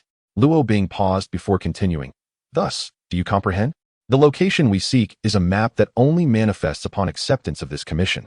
And so far, this task has scarcely been undertaken by anyone. I trust you grasp my meaning. Is it fraught with peril and uncertainty? I understand, no problem at all. Chen Qing nodded in affirmation. Upon hearing Chen Qing's response, Luo Bing felt reassured. Now that we have made our decision, let us return and prepare. We shall convene here at 2 o'clock this afternoon and then set forth. Indeed, the 5 individuals, including Chen Qing, nodded in agreement. Their faces alight with excitement as they dispersed to organize their gear. Captain Luo Bing, I must confess my confusion. Chen Qing addressed Luo Bing once all had returned to organize their gear. The members of the Light and Dark Mercenary Corps possess levels ranging between 8 and 9. Why, then, have you extended an invitation for me to join? My level is merely 3. I fear I may become a burden to your team. Your concern, while valid, overlooks an essential fact, Luo Bing replied. You are a composite character. For us, a composite character's level holds the equivalent weight of 2 levels of an ordinary role. Thus, Death Knight, your presence is of paramount significance to us. Regardless of our success, I am grateful for your inclusion. Is that so? Very well, Death Knight, prepare yourself. Upon finishing, Luo Bing turned and exited the mercenary hall. At 2 o'clock in the afternoon, the members of the Light and Dark Mercenary Corps gathered. Are you all ready? Captain Luo Bing asked, delivering his final words before their departure. Ready at all times. The other 4 mercenaries chorused, with the exception of Chen Qing. Excellent. Since everyone is prepared, let us set forth toward the misty forest. With a commanding voice, Luo Bing initiated their journey. Stepping beyond the first layer of Hope City, they advanced toward the swamp forest situated to the west. Along the way, they encountered numerous monsters. However, the prowess of the Light and Dark Mercenary Corps proved formidable, allowing them to dispatch foes with relative ease. While a few managed to gain substantial experience, the majority found their gains disappointingly meager. After half a day's travel, the Light and Dark Mercenary Corps arrived at the final checkpoint of the swamp forest. This area concealed the path leading to the 8-legged demon spider, as well as the route to the misty forest. It was now 6 o'clock, and darkness was swiftly encroaching. As night falls, we shall establish camp here, Luo Bing remarked. Glancing at the dimly lit sky, aware of the dangers that accompanied nighttime exploration, he ordered the camp to be set. Understood. The 5 members responded in unison, and each busied themselves with preparations for the evening meal. Despite their somewhat chaotic efforts, they managed to complete dinner before the moon ascended into the night sky. Chapter 8. The unexpected emergence of a secret realm. The meal was simple. For once they embarked on their mission, especially in the case of hidden outdoor tasks, returning to town was not an option unless defeated. Consequently, they could only consume the provisions they had brought along, unable to indulge in their desired fare from Hope City. The night in the swamp forest was tranquil and enchanting. Though minor creatures roamed about, they seemed weary of conflict during the night, refraining from attacking players unless provoked. Seated before the tent, Chen Qing gazed up at the seemingly authentic yet artificial starry sky, exhaling a long sigh as he beheld the moon. There seems to be a hint of helplessness, perhaps a sigh of resignation. What troubles you, Death Knight? Luo Bing asked with a smile as she settled beside Chen Qing. It's nothing. Chen Qing replied with a calm smile, then inquired, by the way, I've noticed you all seem to be online continuously. Don't you ever log off? Not at all. Luo Bing chuckled lightly. We logged off for a while before setting out. What about you, Death Knight? Have you not logged off? As Chen Qing was about to confess that he could no longer exit the game, he hesitated and responded, No, I've also logged off long ago, just like you. After deflecting the question, Chen Qing awkwardly smiled, and naturally, Luo Bing, the leader of the Light and Dark Mercenary Corps, did not press further. While Chen Qing and Luo Bing were engaged in their casual conversation, the wizard Ryan and the priest Wu Zi hurriedly approached, appearing flustered. Luo Bing, Ryan gasped. Something significant has occurred, something very serious. What has happened? Luo Bing asked, trying to calm Ryan. Please, speak slowly. The secret realm has appeared. After catching his breath, Ryan continued, Leader Luo Bing, we must gather all the members immediately. We need to head to the secret realm at once. Secret realm? What secret realm? Ching asked, somewhat bewildered. It's the quest I mentioned to you earlier, Ryan explained. We can only enter that place, the enchanted forest in the swamp forest, once the secret realm opens. Many have missed the opportunity to complete the quest because they were unaware of the time the secret realm appeared. This quest can only be accepted once. If we miss the chance to enter the secret realm, we will be unable to complete it. As Luo Bing explained, he stood up, his previously furrowed brow tightening once more. He had not intended to embark on the quest tonight, but should they miss this opportunity, there would be no second chance. 3 minutes later, all members of the Light and Dark Mercenary Corps gathered in a line. Leader Luo Bing paced before them and finally spoke. Ryan and Wu Zi have unexpectedly discovered that the secret realm has manifested. It is the very one we are about to explore. However, a barrier obstructs our path, and I fear others may reach it before us to break the barrier. Moreover, we must act tonight, as everyone knows the secret realm appears only once. I apologize for interrupting your rest, but we have no alternative, so I hope you can understand. Leader, we are always ready to depart. It's no trouble at all. The members of the Light and Dark Mercenary Corps replied in unison. All right, the time is almost upon us. Let us quickly gather our belongings and set forth. Luo Bing stood beside Ching, and upon hearing the members' readiness, he instructed them to begin packing. I wonder how much experience we will gain this time. Ching muttered to himself as he, along with the members of the Light and Dark Mercenary Corps, began to pack their belongings. All right, let us set off. After a brief moment, when everyone had nearly finished their preparations, Luo Bing waved his right hand and commanded. Thus, Ching and his companions embarked on their nocturnal journey. The distance was not great. After approximately 10 minutes, the members of the Light and Dark Mercenary Corps came to a halt before a cave entrance. Luo Bing illuminated the area with a torch and discovered that a circular barrier had originally blocked the entrance, but now it appeared to have a breach, suggesting that something had burst forth from within. Captain, this is the shattered barrier, reported the 7th-level swordsman, Zhiruei, as he approached Luo Bing. Pay it no mind, Luo Bing replied, turning towards the mage. Ryan, it's your turn. Understood. Ryan nodded in affirmation. He produced a 4-foot-long magic staff adorned with red and blue gemstones. Halting 3 paces from the cave's mouth, Ula Ula, Ryan began to chant an incantation that Ching and the others could not comprehend. As the spell resonated, his staff levitated into the air, suddenly emitting a brilliant violet light. Following this, a series of black energy projectiles struck the barrier. Captain, will using ordinary magic for an attack be effective? Ching asked, observing Ryan as he relentlessly bombarded the barrier with energy spheres, yet the results seemed lacking.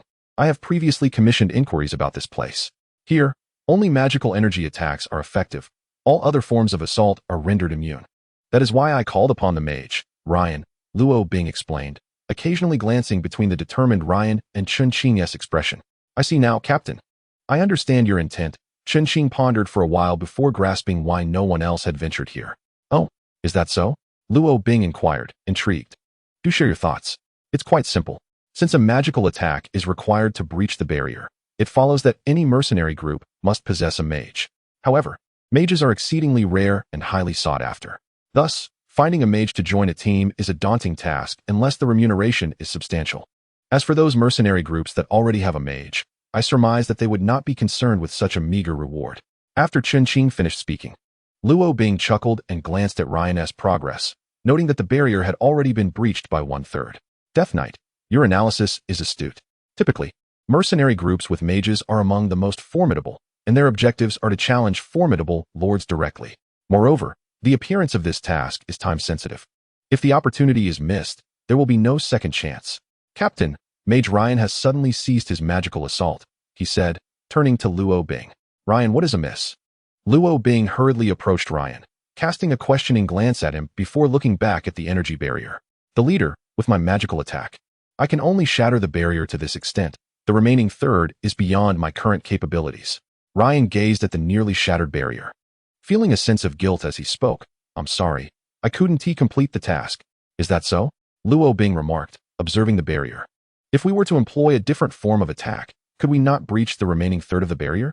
The mage Ryan hesitated for a moment, pondering that perhaps utilizing the skills of a sharpshooter might yield results.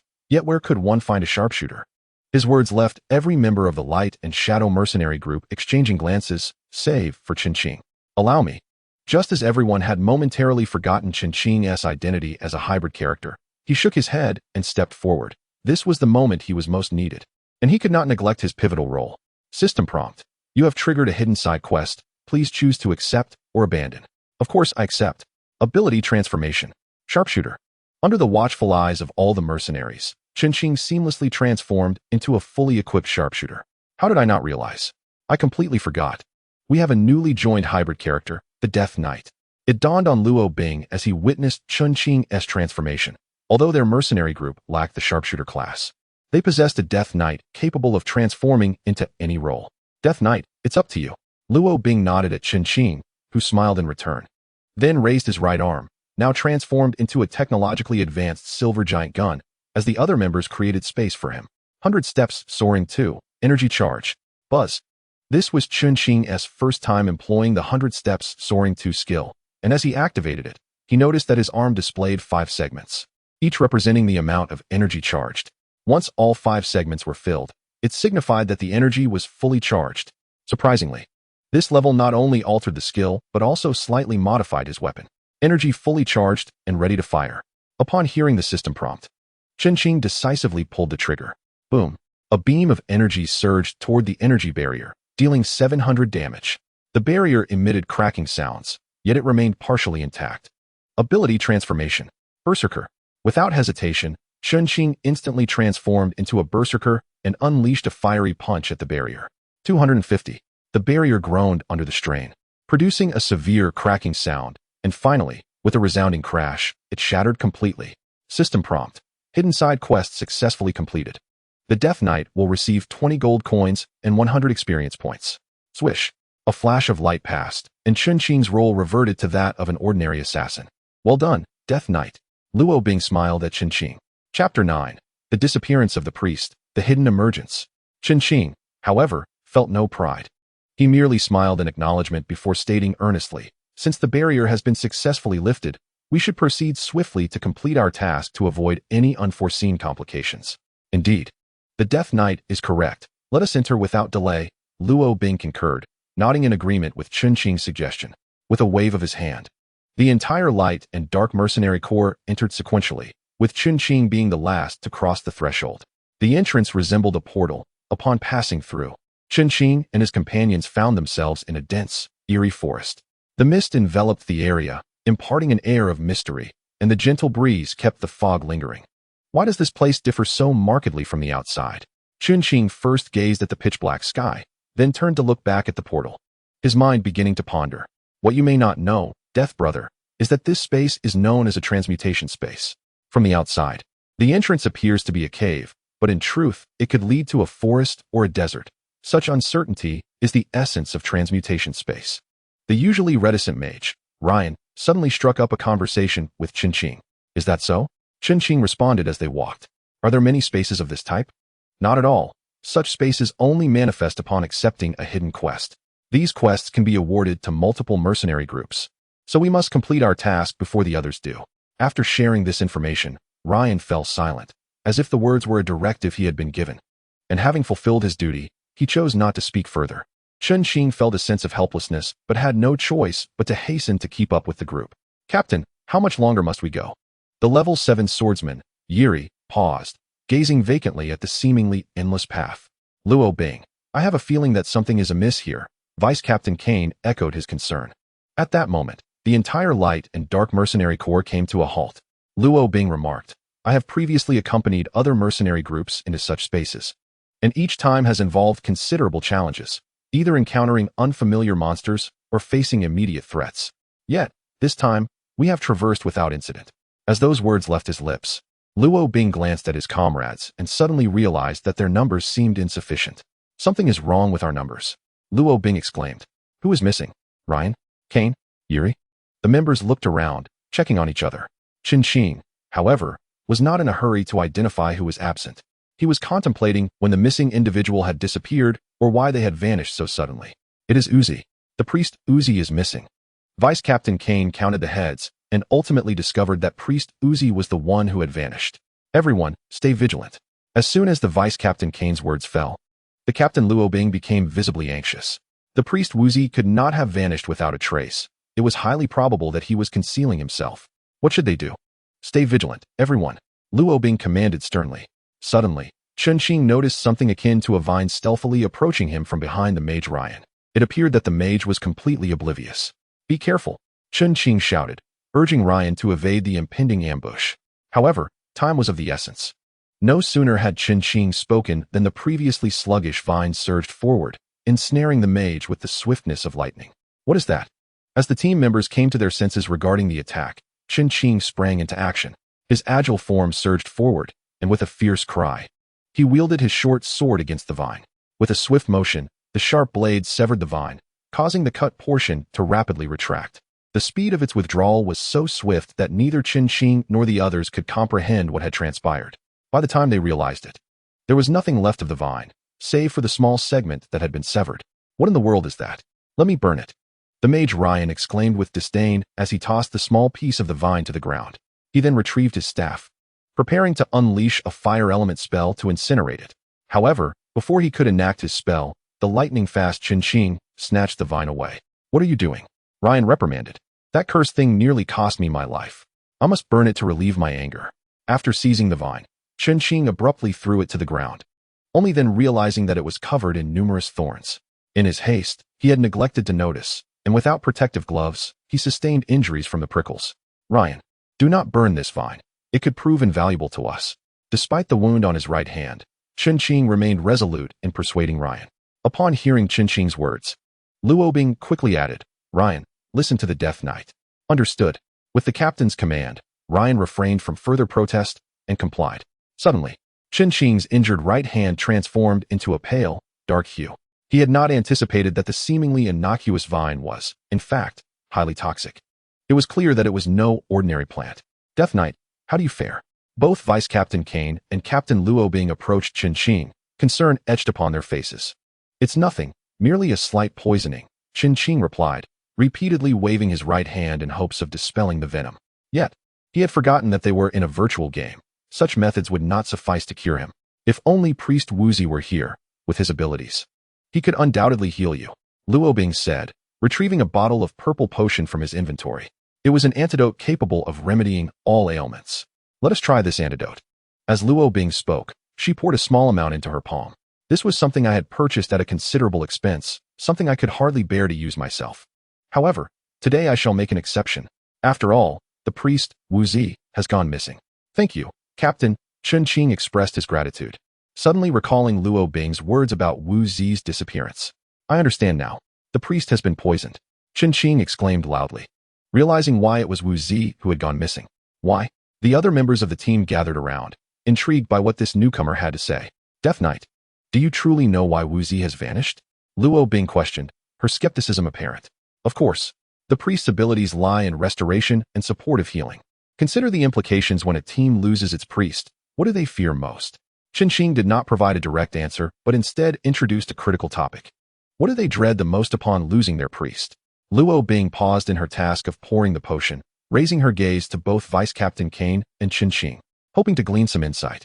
They fear poison, especially without an antidote. Chen Qing raised his right hand, declaring loudly, indeed, without a priest, our only means of recovery lies in potions. If we face a situation with poisonous, plant-based foes, a system notification abruptly appeared, warning that the poison could only be fully lifted by eliminating its source. Otherwise, one would lose health at a rate of 40 points per hour. Chen Qing, upon seeing this unexpected system message, could not suppress his expletives. What kind of game rules are these? Is this even permissible? Captain, we must uncover the hidden threats as swiftly as possible to prevent further casualties, Chen Qing suggested upon dismissing the system notification. What about the vines? Luo Bing pointed to the lifeless, withered vines lying on the ground. Burn it, Chen Qing commanded. Initially, he had hoped to extract valuable information from the withered vine, but now it seemed unnecessary. Everything that needed to be known was already clear from Chen Qing's blood. Therefore, keeping it was of no use. Understood. Mage Ryan signaled and subsequently conjured a fire element through a magical array. As the flames ignited, an unexpected sound of gasping was heard. Captain, follow me. Chen Qing instructed Luo Bing, who disregarded the flames still burning on the ground, and led the team to follow him. The panting sounds grew closer as they took a few steps, stopping beneath a stout tree. That's a mandragora flower. Behind the tree lay a relatively open space, where a massive flower thrived. Upon closer inspection, The upper part of the flower was a deep crimson, while the lower part was green. 8 large green leaves supported its stature, with numerous vines sprawling beneath them. As I observed the upper half, for floral tendrils writhed like serpents, unrestrained in their movement. What instilled the most profound dread was the presence of a partially open maw in the center. The sound of labored breathing emanated from that very orifice. And when viewed as a whole, this colossal flower bore an unsettling resemblance to a human form. This was the highly venomous mandragora flower. Fortunately, Death Knight, your poisoning is not severe. Otherwise, you would have perished immediately. Luo Bing gazed at the panting mandragora for a moment before turning to address the assembled members standing before him. It appears that we are confronted with a level 15 toxic mandragora flower. Captain, what should we do? Chun Qing chuckled, continuing, if we make a single misstep, it could cost us our lives. Chapter 10, Battle. I believe everyone has witnessed that the vine severed by the Death Knight is exceedingly susceptible to combustion by fire elements. Thus, employing fire elemental attacks should yield considerable efficacy. Luo Bing first thought of Ryan, the mage, and the recent fire elemental combustion sparked an idea within him. Utilizing fire elemental attacks is undoubtedly a splendid notion. However, can a mere level 9 mage contend against a nearly level 15 mandragora flower with significant impact? Chun Qing initially nodded in agreement with Luo Bing's proposal. Yet he soon recalled the substantial level disparity between the mage Ryan and the mandragora, leading to his growing concern. Caution is of the essence. Thick, robust vines, even more formidable than before, surged rapidly toward Chun Qing and the others, now nearly double in size. As Chun Qing's words lingered, every member of the Light and Shadow Mercenary Corps found themselves ensnared by the massive tendrils. Captain, the mage Ryan struggled vainly, yet with each attempt, the vines constricted tighter, ultimately leading to his demise, whether by consumption or strangulation by the mandragora. Ability transformation. Berserker. After a futile struggle, Chun Qing decisively executed his ability transformation. Newly empowered, he utilized his enhanced strength to break free from the entangling vines. 40. Poisoned. This marked his third instance of poisoning. If Chun Qing did not act swiftly to eliminate this threat, he would surely meet his end. However, given the current predicament, it was clear that he alone could not contend with the level 15 mandragora flower, necessitating the rescue of his comrades. After consuming a healing potion, Chun Qing braced himself against one of the vine's assaults, advancing several steps forward. To his astonishment, he was met not by a single vine, but by dozens converging upon him. Explosive fist. Chun Qing relentlessly struck at the encroaching vines, yet it felt akin to searching for a needle in a haystack. The challenge was insurmountable. Though he could sever 2 or even 3 vines at once, it was far from sufficient, as the severed tendrils quickly regrew, and new ones continued to emerge. This is infuriating. This approach is utterly futile. Chun Qing realized that the 3 minutes he had at his disposal had dwindled to less than 2, and yet he found himself making no progress. He understood that the vines were not only multiplying, but also growing stronger. Moreover, if he remained trapped here for too long, he would inevitably meet his demise. Thus, he needed to shift from a position of passivity to one of initiative. Ability transformation. Assassin. This body felt excessively clumsy in the face of such agility. Chun Qing had to assume the role of a more nimble character, and the assassin was undoubtedly the best choice. With a swift motion, he severed several vines with his dual swords, utilizing this brief moment to hasten towards the location of the mandragora's true form. Upon reaching the site, he was met with the sight of all members of the Light and Dark Mercenary Corps ensnared and suspended in midair by the mandragora's vines. It was evident that the mandragora was using them as bait to lure him in. Captain Luo Bing, wait for me. Chun Qing called out to Luo Bing, swiftly moving once more. With a swift slash, yet another vine was cut. Death Knight, do not engage it directly. You cannot harm it, Luo Bing, tightly bound by the mandragora's vines and resembling a pupa, managed to discern the situation through the gaps in the vines and exerted all her strength to convey this warning to Chun Qing. Understood, Chun Qing replied, evading another attack from the vines. There must be a weakness, he pondered, but he was uncertain what the mandragora's vulnerability was. As he dodged, he contemplated the creature's weaknesses. Ability transformation. Sharpshooter. Plasma cannon. Fire. Since he could not approach the mandragora, his only means of inflicting damage was through his firearm. He swiftly adopted the role of a sharpshooter and aimed the cannon directly at the center of the mandragora before pulling the trigger. Boom. As the plasma cannon discharged, the mandragora's numerous vines suddenly entwined to form a large green sphere, attempting to shield itself from Chun Qing's assault.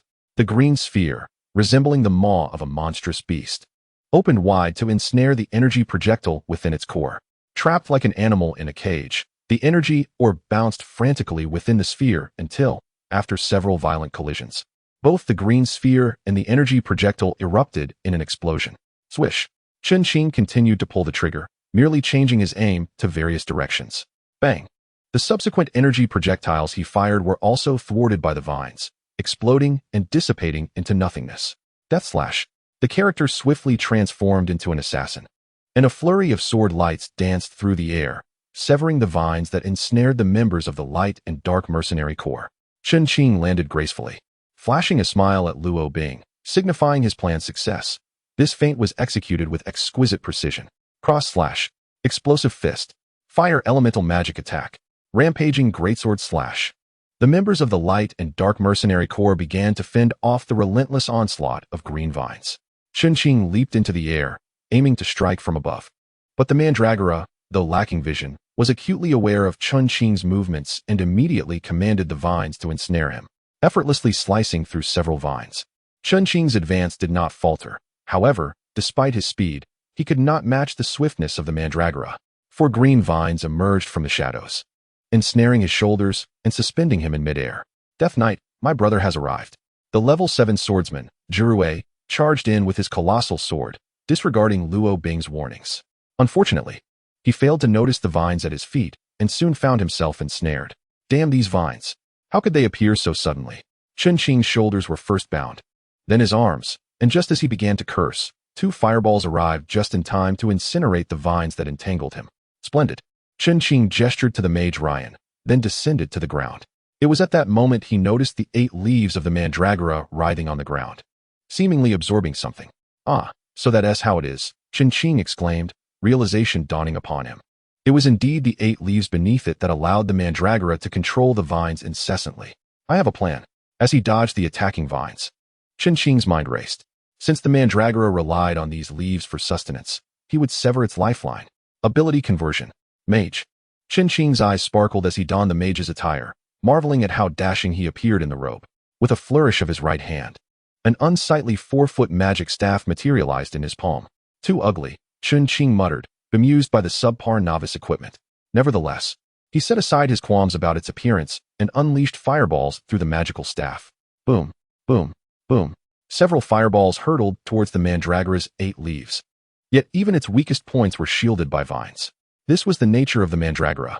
After a few fireballs were thwarted, Chen Qing continued his barrage, but each subsequent attack was similarly intercepted, as if the vines could block any number of fireballs he conjured. This cannot go on. I must change my strategy. From the outset of his battle with the Mandragora, Chen Qing had employed the wrong tactics, but fortunately, realizing this now was not too late. What methods might I employ to ensure the fire element strikes the Mandragora flower? Chen Qing ceased his assault on the Mandragora. Yet he did not halt his own offensive actions, instead evading the flower's attacks while contemplating strategy. The Berserker proved impractical, being excessively cumbersome, while the assassin's damage output was insufficient. Then, a revelation struck him, the Gunslinger. Memories of his recent utilization of the Gunslinger surged forth, recalling how the energy projectiles had become ensnared by the vines. However, within those fleeting seconds, he could unleash attacks upon the defenseless Mandragora. Yes, that is the strategy. With a plan firmly in mind, Chen Qing prepared to implement it. The previous role transitions had reduced his magical energy to 0, critically depleting his reserves. Thus, he retrieved a dozen potions for magical recovery and, from the invaluable beginner's gift pack, procured a rare potion that restored 100 points of stamina. Without a moment's hesitation, he consumed it. Upon completing the potion, Chen Qing found his basic attributes evenly balanced, enabling him to confidently transition roles once more. Role transition. Gunslinger. Plasma cannon format conversion. Cation energy cannon. With a twist of a button on the exterior of the gun's chamber, Chen Qing initiated the format transformation of the plasma cannon. Once the conversion was complete, the plasma cannon had undergone a remarkable metamorphosis. The entire barrel gleamed in silvery white, with the sights and scope now visible. What was once a single barrel had now transformed into a dual barrel configuration. Energy storage initiated. Casting a brief glance at his beloved firearm, Chen Qing proceeded with energy accumulation. 102526. He observed that energy storage was complete, yet there remained a substantial duration. During this time, he could not afford to leave, as re-entry would not be a trivial matter. Chun Qing resolved to seek refuge in an area with fewer mandragora vines, his gaze scanning the surroundings. Positioned to the right of the mandragora, he surmised that moving to its rear would offer greater safety. Just as he contemplated this maneuver, another concern arose. How could he navigate behind it without a weapon? Glancing at the energy storage progress, which had reached 68, he reconsidered and opted to wait a bit longer. Thus, he decided against circling to the rear, as he still needed to evade the vine's attacks. Captain Luo Bing, is the Death Knight in there safe? The mage Ryan inquired, having just unleashed a fireball directed at the nearby Luo Bing. It should be fine, Luo Bing replied, having severed several vines with his sword while shielding Kane from yet another attack. Since he can approach the mandragora so closely, there should be no issues. Let us not forget he is a hybrid character. Chapter 11. The battle concludes. What shall we do now? Are we to entrust the outcome of this battle to a recently joined hybrid character? The swordsman Kane harbored little faith in Chun Qing's abilities. In fact, he regarded this hybrid Death Knight with disdain. Jaira, we are indeed a team. What does the absence of trust among teammates signify? Even though we cannot place the burden of victory or defeat solely upon the Death Knight, he remains our ally. Is it too much to ask for faith in a comrade? Jaira's words incited a surge of indignation in Luo Bing. How could a member who joined earlier exhibit such distrust towards a newcomer? If a team lacks even the most fundamental trust, how can they hope to collaborate effectively? Kane, perhaps you should first concern yourself with your own safety. The mage Ryan unleashed 2 fireballs simultaneously, severing a multitude of vines before turning to mock the swordsman Kane. Humph. Ryan, do you believe you possess the standing to criticize me? You ought to replace your staff with one of divine quality before casting judgment. Kane was not one to be easily intimidated. He immediately retaliated against Ryan's taunts. Though Ryan was irate, he did not cease his assault, continuing to unleash fireballs from his staff. Are you two finished?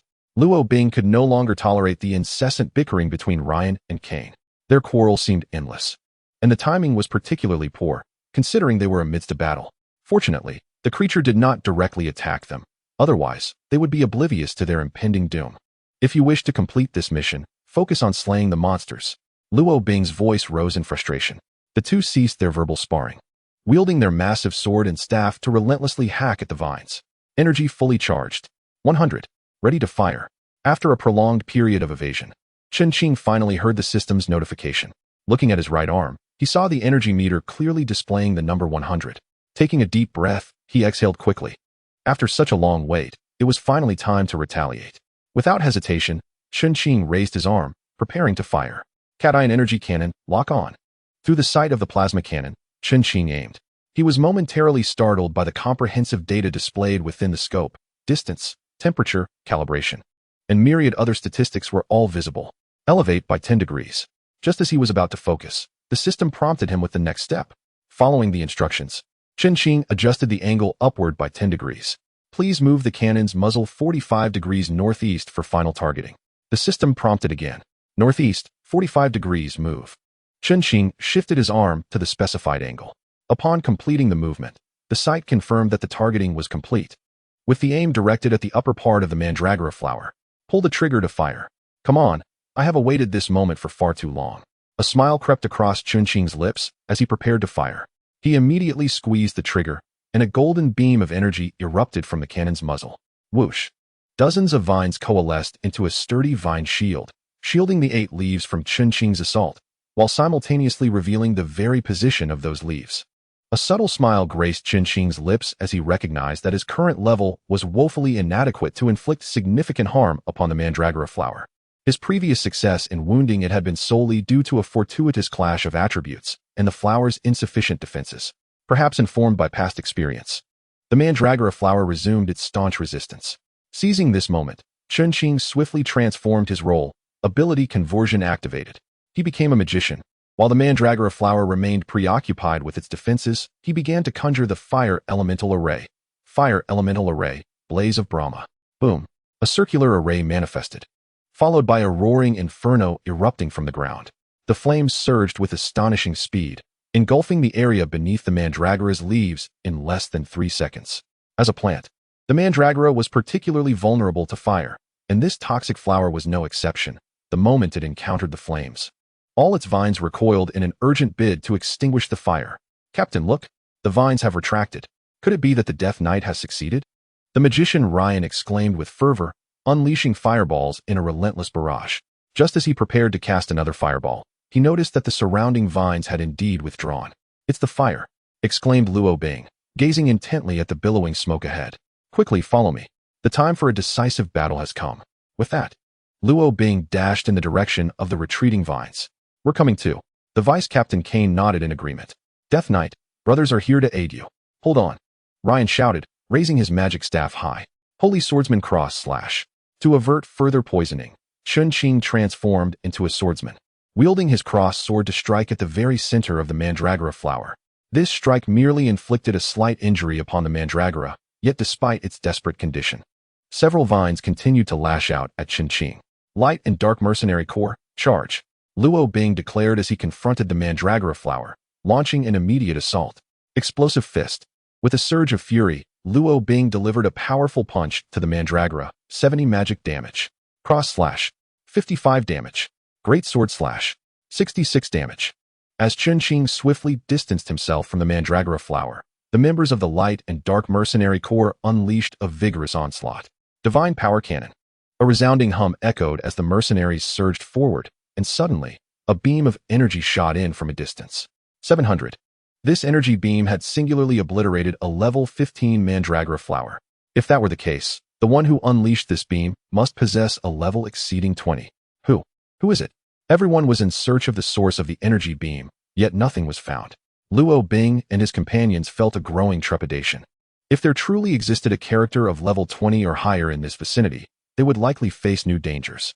"Captain," murmured the mage Ryan, his gaze lingering on the spot from which the beam emanated, an inexplicable fear rising within him. With a final strike, the Light and Dark Cross Slash was unleashed.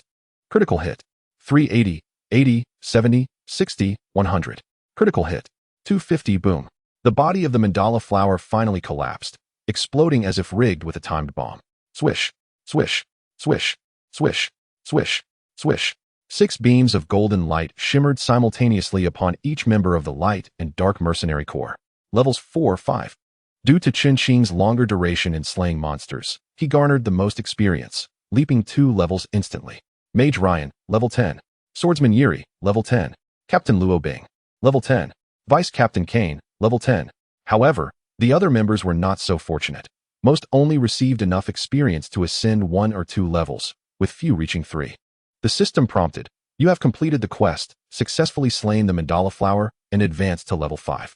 You will receive 100 gold coins, a crude weapon forging blueprint, a wandering set forging blueprint, 10 health potions, and 7 mana potions." Each member's level and rewards were stored, and at the sight of the mandala flower's demise, a small flower glowing with a soft blue light appeared, the purple moonflower. Luo Bing lifted his head and beheld the flower's gentle luminescence, prompting him to step forward and retrieve it. Returning to his comrades, Luo Bing smiled with satisfaction. "Our first mission is complete." Despite the recent emergence of a mysterious beam that instilled unease and fear, the absence of any system notification regarding its origin suggested they may have been overly cautious. Rather than allowing themselves to remain shrouded in fear and anxiety, it was better to move forward. Otherwise, Luo Bing would not have smiled so contentedly. "Indeed, it is splendid. I knew our Light and Dark Mercenary Corps could succeed," cheered the members, their faces lit with smiles. Although they had merely completed a minor task, a sense of pride and confidence enveloped them. "But we have lost Priest Wu Zi," Chun Qing murmured softly. The moment those words escaped his lips, the previously vibrant atmosphere fell silent, each member bowing their heads in solemn reflection. Indeed, Luo Bing was the first to speak. "We must not forget that our negligence has led to the loss of a comrade." A solemn and heavy atmosphere enveloped the members of the Light and Shadow Mercenary Corps. Yet even the most serious of moods can eventually be shattered. Moments later, it was again Luo Bing who broke the silence. "Members of the Light and Shadow Mercenary Corps, Priest Wu Zi has been resurrected through the gates of hell. However, I regret to inform you that, although he may one day rejoin us, that moment is not now. Our next mission is upon us, one that is more arduous and time-sensitive than before. It is currently 2 in the morning. We shall return to our previous campsite to rest for a few hours. At 5 o'clock, we will embark on our quest to eliminate the 8-legged demon spider, lest other mercenary groups seize the opportunity. Do you all understand?" "Understood." The members responded with high spirits.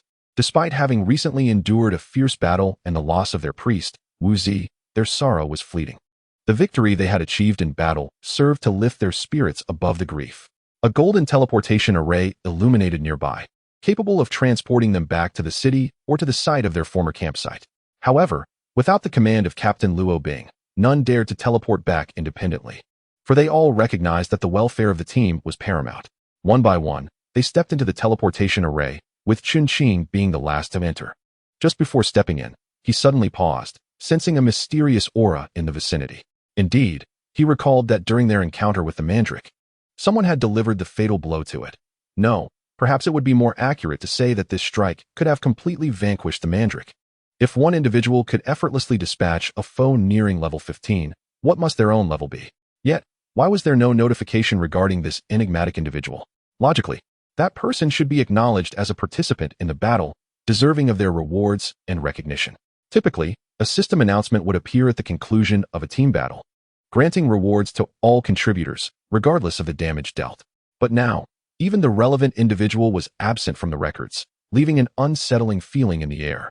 The mysterious presence had long since vanished, and Mu Yun could sense no unusual aura lingering. It was likely that the mysterious figure had departed. With a long sigh, Chun-Ching ultimately stepped into the teleportation array. As the golden light ascended around him, Chun-Ching vanished along with it. In the distance, a rustling sound emerged from the grass, where a pair of eyes had been intently observing the recent events in the swamp forest. After a brief flash of golden light, all members of the Light and Dark Mercenary Corps returned to their previous campsite, with Chun-Ching being the last to arrive. Except for Captain Luo Bing, the other members hastily resumed their camp setup, having quickly gathered their belongings during the abrupt departure. Consequently, they had no time to notice who returned last or the reasons behind it. However, Luo Bing discerned that Chun-Ching bore a troubled expression and approached him, gently patting his shoulder, inquiring, "What troubles you, Death Knight?" "It's nothing," Chun-Ching responded, a hint of surprise in his voice, but relieved to see it was Luo Bing. He replied nonchalantly. Very well. Luo Bing noted Chun-Ching's reluctance to elaborate and chose not to press further. He merely smiled and added, "Don't dwell on it. Let us get the tent set up and rest. Remember, we have a fierce battle ahead tomorrow." "I understand," Chun-Ching replied, still somewhat distracted.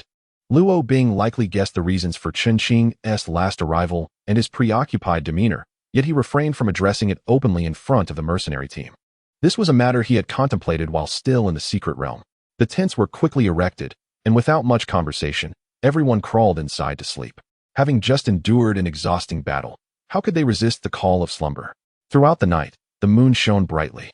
The next day, at 5 in the morning, as the first rays of sunlight broke through the swamp forest, the members of the Light and Dark Mercenary Corps had already finished breakfast, tidied up, and prepared to embark on a new journey of battle. They conducted final checks, and once everything was deemed satisfactory, Captain Luo Bing addressed the team. "Are you ready to face new challenges, members of the Light and Dark Mercenary Corps?" "Captain, we are fully prepared," came a spirited response. "Let us proceed. It is time to confront the octopus demon spider." With that, the Light and Dark Mercenary Corps set forth along the path leading to the lair of the octopus demon spider. Having accepted this task, the hidden road had now opened for them. However, to engage in battle with the octopus demon spider, they needed to locate a means to confront it. The path, though not particularly wide, was sufficient for the three of them to walk side by side. Dense bushes flanked both sides, rising to about half a person's height. At this moment, the sun had fully spread its warmth across the land. However, for reasons unknown, despite the absence of towering trees, the sunlight here seemed somewhat dim, as if obscured by some unseen force. It appears that the two most insignificant little monsters have chosen to hide, perhaps terrified by the arrival of our illustrious Shadow and Light Mercenary Corps, remarked Chun-Ching, who, along with his companions, had yet to encounter a single creature on their journey, as though all the monsters had evaporated overnight. This prompted the wizard Ryan to boast with delight. "Oh, come now. I wouldn't be surprised if a giant spider were to appear shortly to pay you a visit. At that moment, your magic will be utterly ineffective against it. And I look forward to seeing your smugness vanish," taunted the swordsman Yuri. "You jinx. Can you not refrain from disparaging me?" Ryan retorted, casting an exasperated glance at Yuri. "Enough of this bickering, everyone," interjected Luo Bing sternly. "Yuri has a point. Although we have not encountered any monsters thus far, it does not guarantee our continued safety. I sense something amiss here. What do you think, Death Knight?"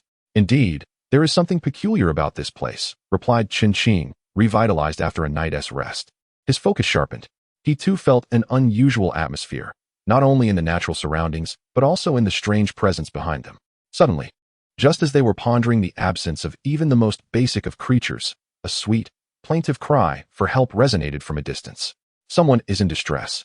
Let us investigate, exclaimed Ryan, his impatience piqued by the melodious voice, unmistakably belonging to a girl. However, their leader Luo Bing promptly halted him, cautioning, Ryan, do not act so recklessly, be wary of traps. Understood, Ryan begrudgingly conceded, retreating to the rear. The cries grew louder, accompanied by the emergence of a diminutive figure. Not far ahead, a girl, seemingly no older than 10, clad in a delicate pink gown, was sprinting towards them, pursued by a towering green spider that loomed ominously over her. It appeared that the source of the distress was indeed this young girl. Yet, one couldn't help but wonder why she was being relentlessly hunted by such a formidable creature. However, there was no time for speculation. The priority was to rescue her. Fear not, little sister. Your brother is coming to save you. Upon the appearance of the master of sound, the magician Ryan could no longer afford to delay. He promptly summoned his magical staff, eager to rush forward. Brother? I must say, Ryan, with that appearance, you could easily pass for an uncle. Yet you still expect others to call you brother? Such audacity, I am truly astounded. Chin Ching, upon hearing the words of magician Ryan, couldn't help but shake his head with a wry smile. At that very moment, the young girl, pursued by the enormous spider, inadvertently stumbled and fell to the ground, while the green arachnid, clad in what appeared to be green armor, approached her menacingly. However, fate seemed to play a cruel trick, as the members of the Light and Dark Mercenary Corps were still at least 30 meters away from where the girl had fallen.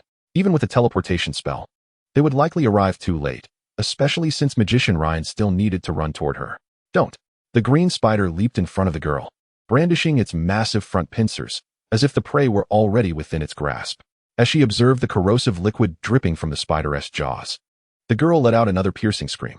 Suddenly, as the green spider prepared to strike, a silver beam of light surged past the ears of Luo Bing and his companions with astonishing speed, like an arrow released from its bow.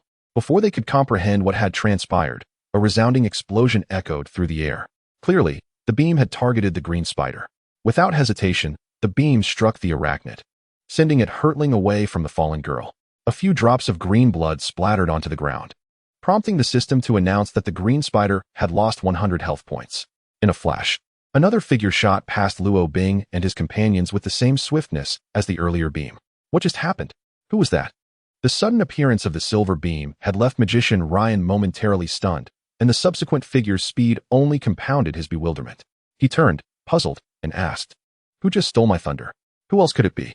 Just look for yourself, the swordsman Yuri chuckled. It was only then that magician Ryan instinctively glanced toward the spot where the girl had fallen. Explosive fist. A familiar figure emerged before them, none other than Chin Ching. He darted toward the green spider that he had just sent flying with his plasma cannon. Before anyone could blink, a massive arm, imbued with skill, came crashing down from above. With a resounding thud, the green spider collapsed, lifeless. Only after vanquishing the creature did Chin Ching return to his normal form. However, for reasons unbeknownst to him, after vanquishing the green spider, the system provided no notification of the rewards earned, nor did it display any fundamental information regarding the creature itself. What on earth is going on? Never mind, for his intention was never to seek rewards but to rescue others. After defeating the green spider, Chin Ching turned and slowly approached the little girl still sprawled on the ground. He crouched down before her and smiled, inquiring, How are you? Are you hurt? With her round cherubic face, sparkling eyes like clear water, and long black hair cascading over her shoulders, she was destined to blossom into a beauty. At that moment, the round-faced girl gazed at Chin Ching with an expression of utmost grievance, remaining silent and motionless. By the time Chin Ching had dispatched the green spider, members of the Light and Shadow Mercenary Corps had already gathered around the little girl. Indeed, only the Death Knight among them could possess the skills of a sharpshooter coupled with the agility of an assassin. Did they need to deliberate further? Hey, little sister. Do tell your brother how you came to be here alone. When Chin Ching posed the question, the girl remained reticent, prompting the mage Ryan to make a silly face to amuse her and follow up with another inquiry. Yet, the round-faced girl ignored Ryan's antics, fixated solely on Chin Ching. Come on, Ryan, you still call yourself a brother? Even children would find you too old. The swordsman Giri could not help but tease, coincidentally echoing the very thought that had crossed Chin Ching's mind, though he refrained from voicing it. Come, let me help you up, shall I? Chen Qing extended his hand, believing the girl's silence stemmed from fear.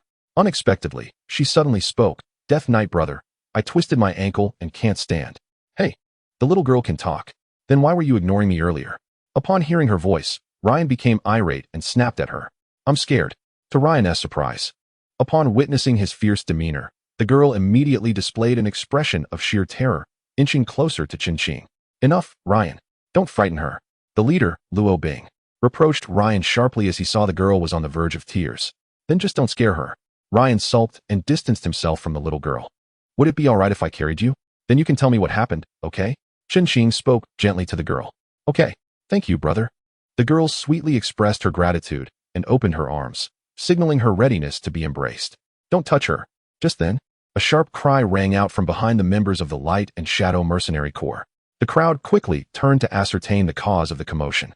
Although Chen Qing was equally curious, he did not cease his actions of cradling the round-faced girl in his arms. The newcomer was a female player, an assassin by profession, whose alluring physique and ethereal beauty transcended the mundane. Her cherry-red lips glistened, yet as she walked, an unexpected aura of formidable menace radiated from her. It was evident that this thorny rose was not one to be trifled with.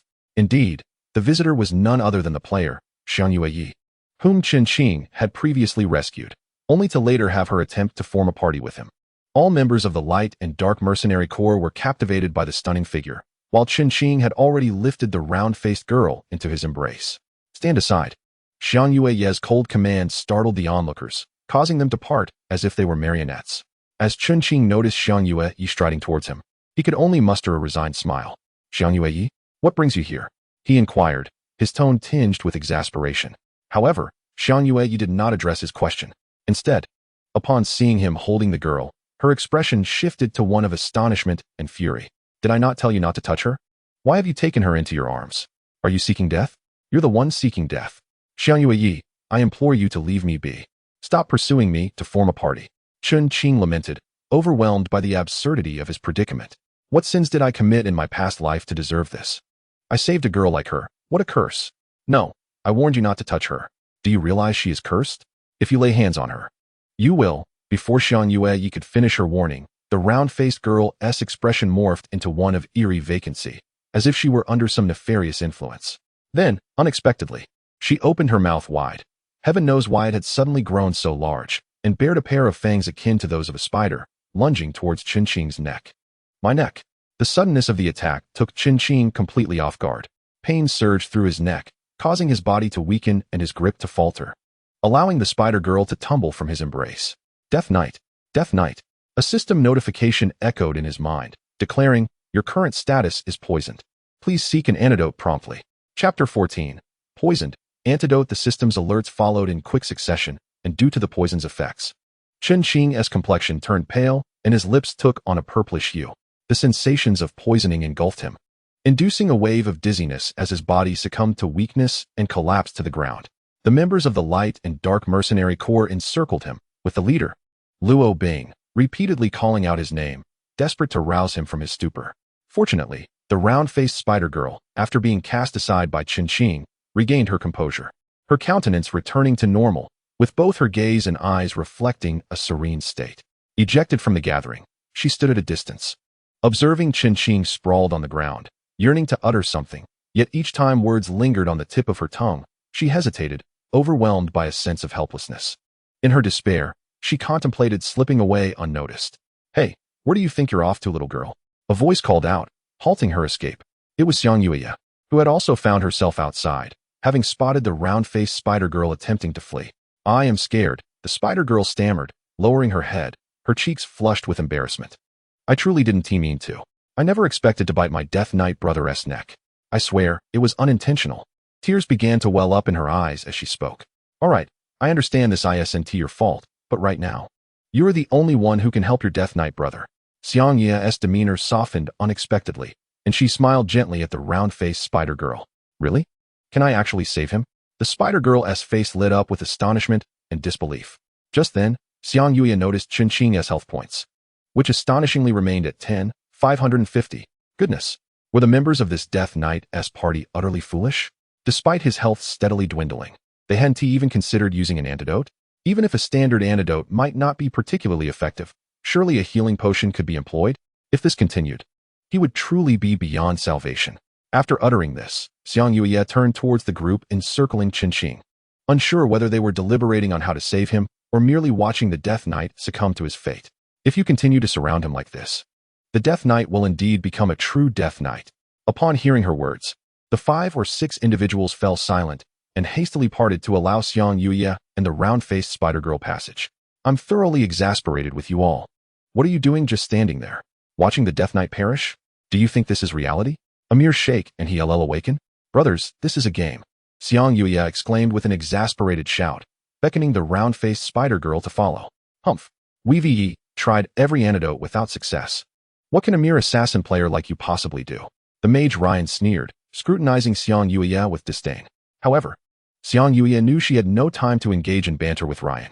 She called the round-faced Spider-Girl closer. Little sister, I need a drop of your blood to save this brother. Would you be so kind as to lend me a drop? The Spider-Girl pondered for a moment before nodding earnestly. All right, as long as it can save my brother, I will give you as much as you need. Such a good girl, but just a single drop will suffice. Xiang Yuye gently patted the round-faced Spider-Girl on her head and said, extend your hand. It may sting a little at first, but bear with it, and it will soon be over. The obedient round-faced Spider-Girl extended her hand to Xiang Yuye, who seemed to use a tiny, needle-like object to prick the girl's fingertip. A drop of blood, a curious hue of red and green, oozed from the wound. Xiang Yuye swiftly retrieved a small vial from her inventory to collect the droplet. All done. Now watch this, sister. Ability transformation, priest. What? She is also a hybrid character, exclaimed the swordsman, Yiri, with sudden astonishment. But that cannot be right. Aren't hybrid characters prohibited from adopting the priest class? How could Xiang Yuye's character possibly transform into a priest? How is she achieving this? The mage, Ryan, wore a look of bewilderment and amazement. There must be a way. No, I must report her. Have you said enough? The team leader, Luo Bing, admonished sternly once more. At last, the two fell silent, refraining from further comment. Meanwhile, Xiang Yuye was in the midst of casting a skill. A golden light radiated from her palm, accompanied by a peculiar fragrance wafting through the air. This skill was known as illusory fragrance refinement, a unique ability allowing one to concoct potions by consuming skills. The advantage of this skill lies in its flexibility. As long as the materials are sufficient, one can refine potions anywhere, without needing to visit a specific location. However, this skill carries a significant drawback, the aroma it produces. Indeed, it is the scent. When utilizing the illusory fragrance refinement skill, an enticing fragrance emanates from Xiang Yuye. While an ordinary scent would pose no issue, this peculiar fragrance attracts certain minor creatures. As anticipated, the moment the unusual aroma spread, rustling sounds erupted from the surrounding underbrush, and 5 large black spiders leaped out. Light and Shadow Mercenary Corps, please hold them off for me. They are coming straight for me. Xiang Yuye had foreseen the emergence of these creatures and, without glancing back, addressed Luo Bing and the others. After all, she was concocting an antidote for the Death Knight. What reason could Luo Bing, as her leader, have to refuse her? All right, no problem. How much longer will it take? Luo Bing replied readily, inquiring about the time needed to prepare the antidote for the Death Knight. 1 minute. Xiang Yuye answered without hesitation. Thus, all members of the Light and Shadow Mercenary Corps engaged in battle against the Black Spiders. As they were a new breed, the mercenaries found themselves somewhat challenged while combating these minor foes. As the Light and Shadow Mercenary Corps tirelessly battled the small creatures, Xiang Yuye scarcely paused for a moment. Clutching a vial containing the blood of the round-faced spider maiden, she continuously unleashed her skills. Once the time elapsed and the skills faded, the antidote would be completed. Time ticked away, and Qinqing's health steadily diminished. Although the pace had slowed considerably compared to before, he had entered the countdown phase. Explosive Fist, 99. Cross Slash, 87. Frostfire Blaze, 97. As Qinqing approached the final countdown of his life, the members of the Light and Shadow Mercenary Corps fought with fervor, fully immersed in the battle. Just a little more, just a little more. Xiang Yuye's heart raced like a restless ant on a hot pan since the moment she began concocting the antidote. Now, as completion drew near, her impatience intensified.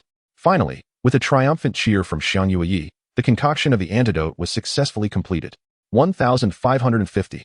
Qinqing's health was reduced to a mere sliver. Fortunately, Xiang Yuye had managed to brew it just in time. Had she been any later, The moment of completion would have coincided with Chun Qing's demise as a death knight. Wonderful, it's finally done. The round-faced spider maiden applauded Xiang Yue's achievement. Without hesitation, Xiang Yue administered the antidote to Qin Qing. System notification. Player, the poison within you has been neutralized. Finally, it was accomplished. As Qin Qing consumed the antidote, the Light and Shadow Mercenary Corps successfully vanquished all the black spiders attracted by the strange fragrance. Mage Ryan let out a sigh of relief and returned to Qin Qing, who lay on the ground, alongside the other members. Oh no, after expending so much magical energy, my stamina. Suddenly, Xiang Yue began to sway, seemingly exhausted. And before long, she collapsed onto Qin Qing. By a stroke of fate, just as Xiang Yue fell atop Qin Qing, he unexpectedly awakened. Whether due to the antidote or the impact, he opened his eyes. What? Not only was there a woman lying across him, but it was also Xiang Yue, the very one who had long sought to form a party with him. This revelation prompted an immediate and intense reaction from Qin Qing.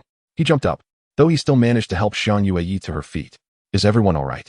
Qin Qing inquired with a smile. Of course, we are fine. The one with problems is you, isn't it? Have you even looked at your health? Ryan teased. How is it down to 1? What happened to me? Qin Qing responded, bewildered, as he began to piece together the events that had transpired. I recall being bitten by you. Qin Qing pointed at the round-faced spider girl and said, and then what? After that, I cannot remember anything. You were poisoned. You nearly perished. The swordsman, Yiri, interjected. Indeed. Death Knight. Had it not been for this young lady, Keigetsu Yoru, crafting an antidote for you, you would have long since departed this world. Luo Bing chimed in with a teasing tone. Is that so? I was saved by the very person I once thought would repay kindness with malice? Qin Qing pondered internally. Thus, she is the root of all this turmoil. Chapter 15. The Commission of Xiao Lian the Mage, Ryan, sternly addressed the round-faced spider girl. What on earth is happening here? Although Qin Qing recalled that the round-faced spider girl had indeed bitten him, he could not remember the events that followed. Otherwise, he would not have inquired. Allow me to provide an explanation. Keigetsu Yoru, having detached herself from Qin Qing's arm, stepped forward to clarify the confusion surrounding the round-faced spider girl. However, before she could elucidate the situation, she shot a piercing glare at Qin Qing. I saved you out of kindness, and not even a word of thanks escapes your lips. Had I known, I would have let you pass through the gates of hell. Oh, thank you. Qin Qing, preoccupied with thoughts of the round-faced spider girl, barely mustered a response to Keigetsu Yoru, but he felt compelled to acknowledge her. That is more like it, Keigetsu Yoru huffed. Though, truth be told, I am not entirely clear on what is happening with this little sister. All I know is that she has been cursed, and at any moment, she might transform into a venomous spider. Who knew someone would be so stubborn? I warned you not to touch her, and yet you not only touched her, but also picked her up. And now look at the predicament we are in. Almost losing you.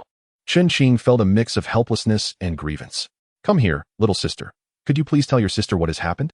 I can assist you in breaking the curse.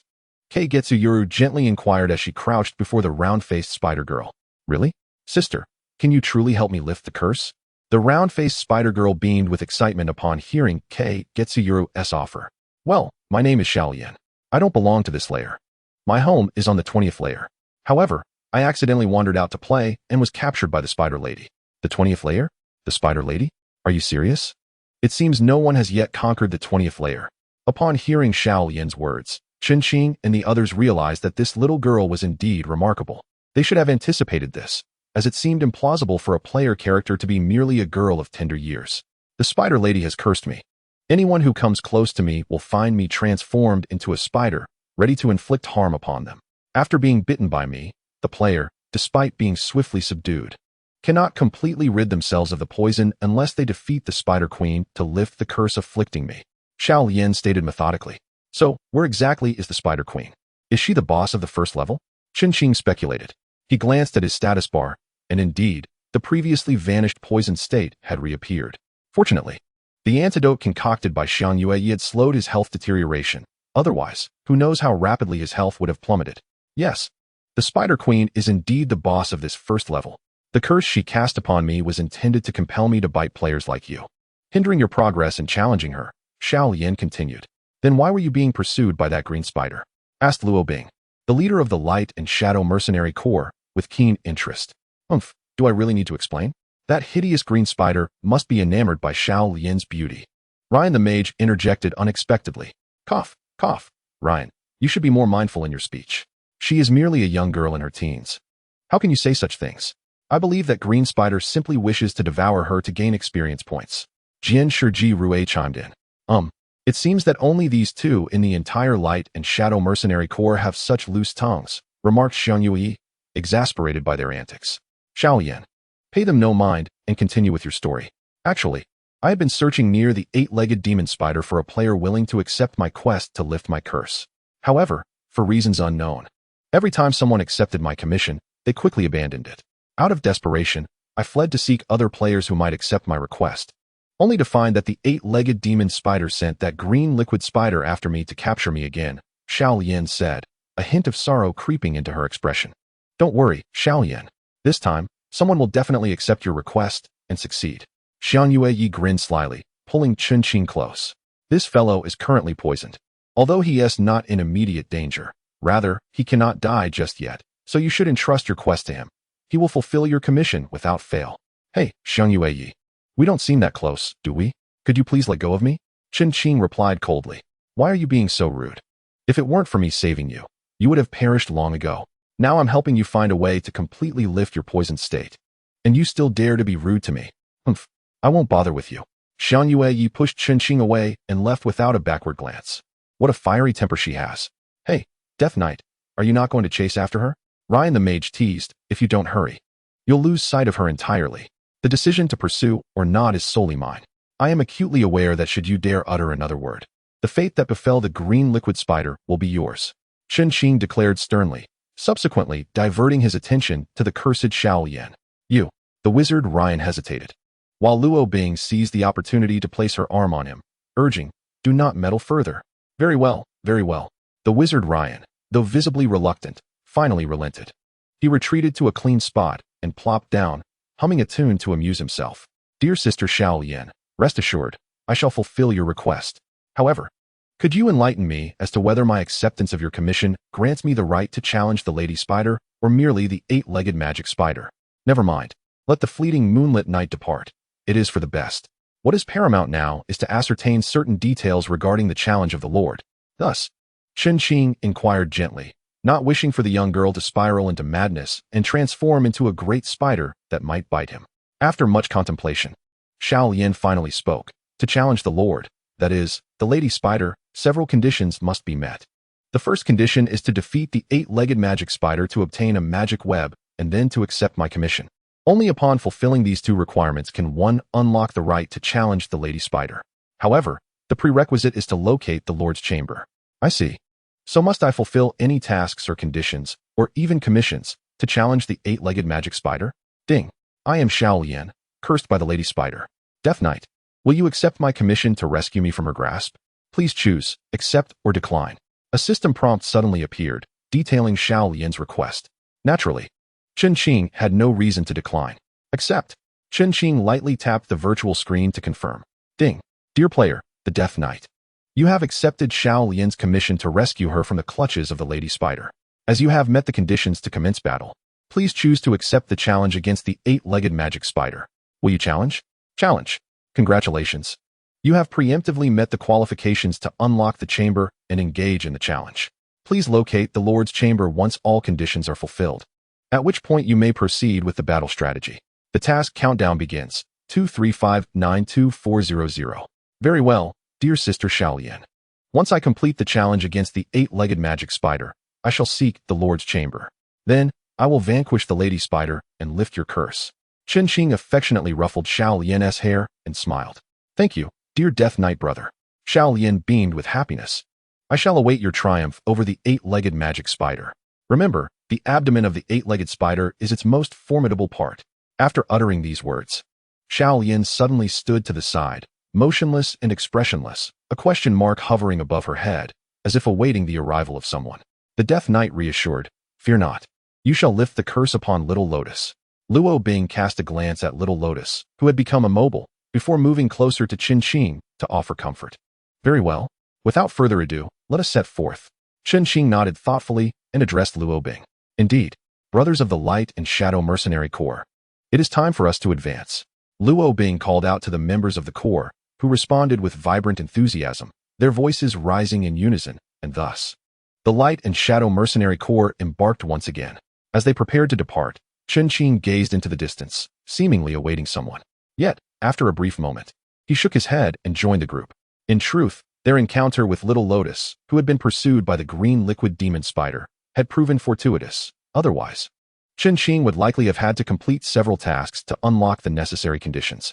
Now, he merely needed to vanquish the octopus demon spider and acquire the demon web, after which he would only need to locate the Lord's Chamber. The thought filled Chen with an inexplicable exhilaration and anticipation. Chapter 16. Practice. Shortly after the Light and Shadow Mercenary Corps departed, a shadow swiftly flitted past, halting before Little Lotus. After studying her intently for a moment, a sultry voice echoed, "Humph, do you think I would simply return?" With that, the shadow vanished once more. Though the path was not overly convoluted, it did wind around several bends. Compared to their initial entry, they encountered numerous small spider monsters along the way. However, the octopus demon spider spoken of by Little Lotus would not be encountered so soon. After all, it was still considered a lesser being. Upon reaching the end of the winding path, the members of the Light and Shadow Mercenary Corps ascended to the second level. This level appeared significantly more spacious than the first, with the surrounding flora resembling that of a tropical paradise. Towering flowers and oddly shaped trees dazzled the eye. Furthermore, the number of minor monsters had increased markedly.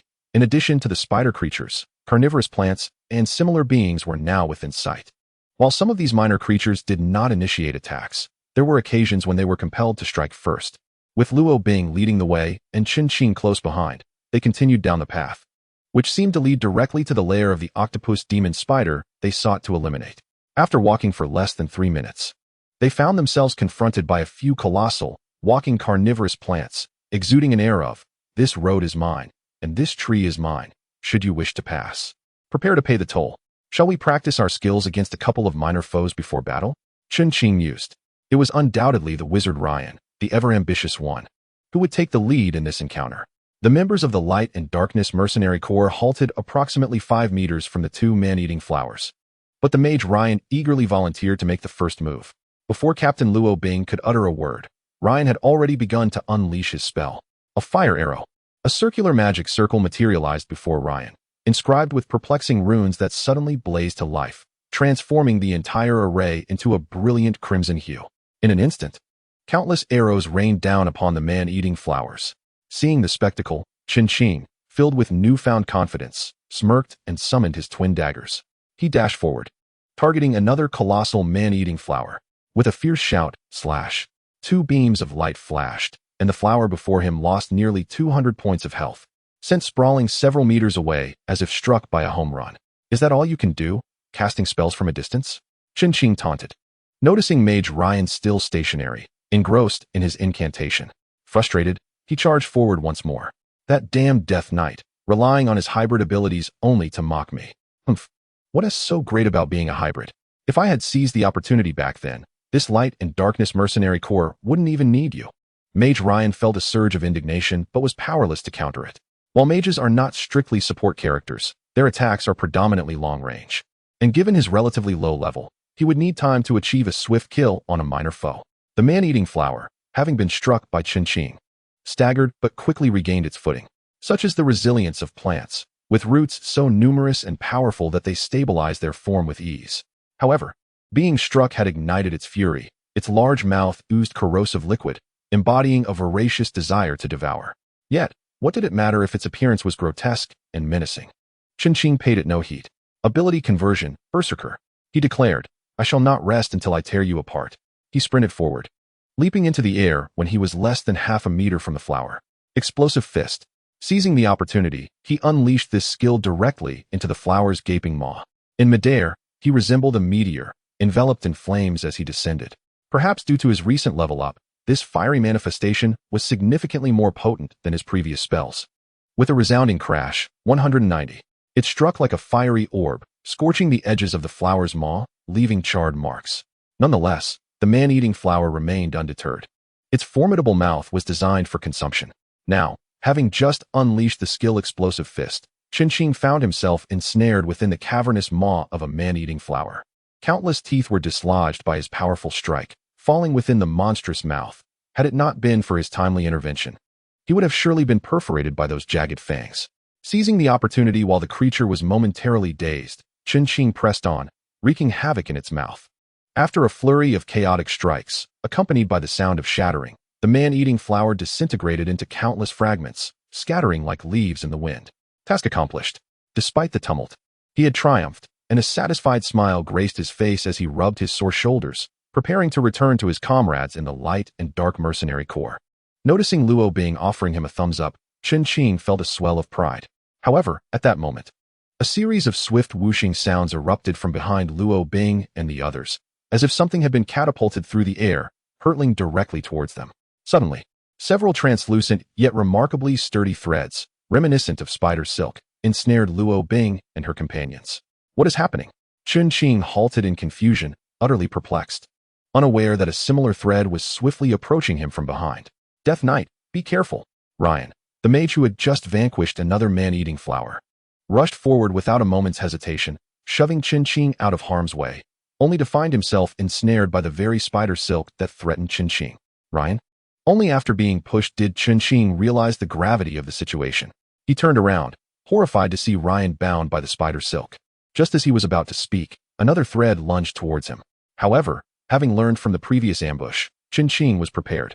Drawing his twin swords, he charged forth, cleaving through the menacing silk with swift precision, dispatching it effortlessly.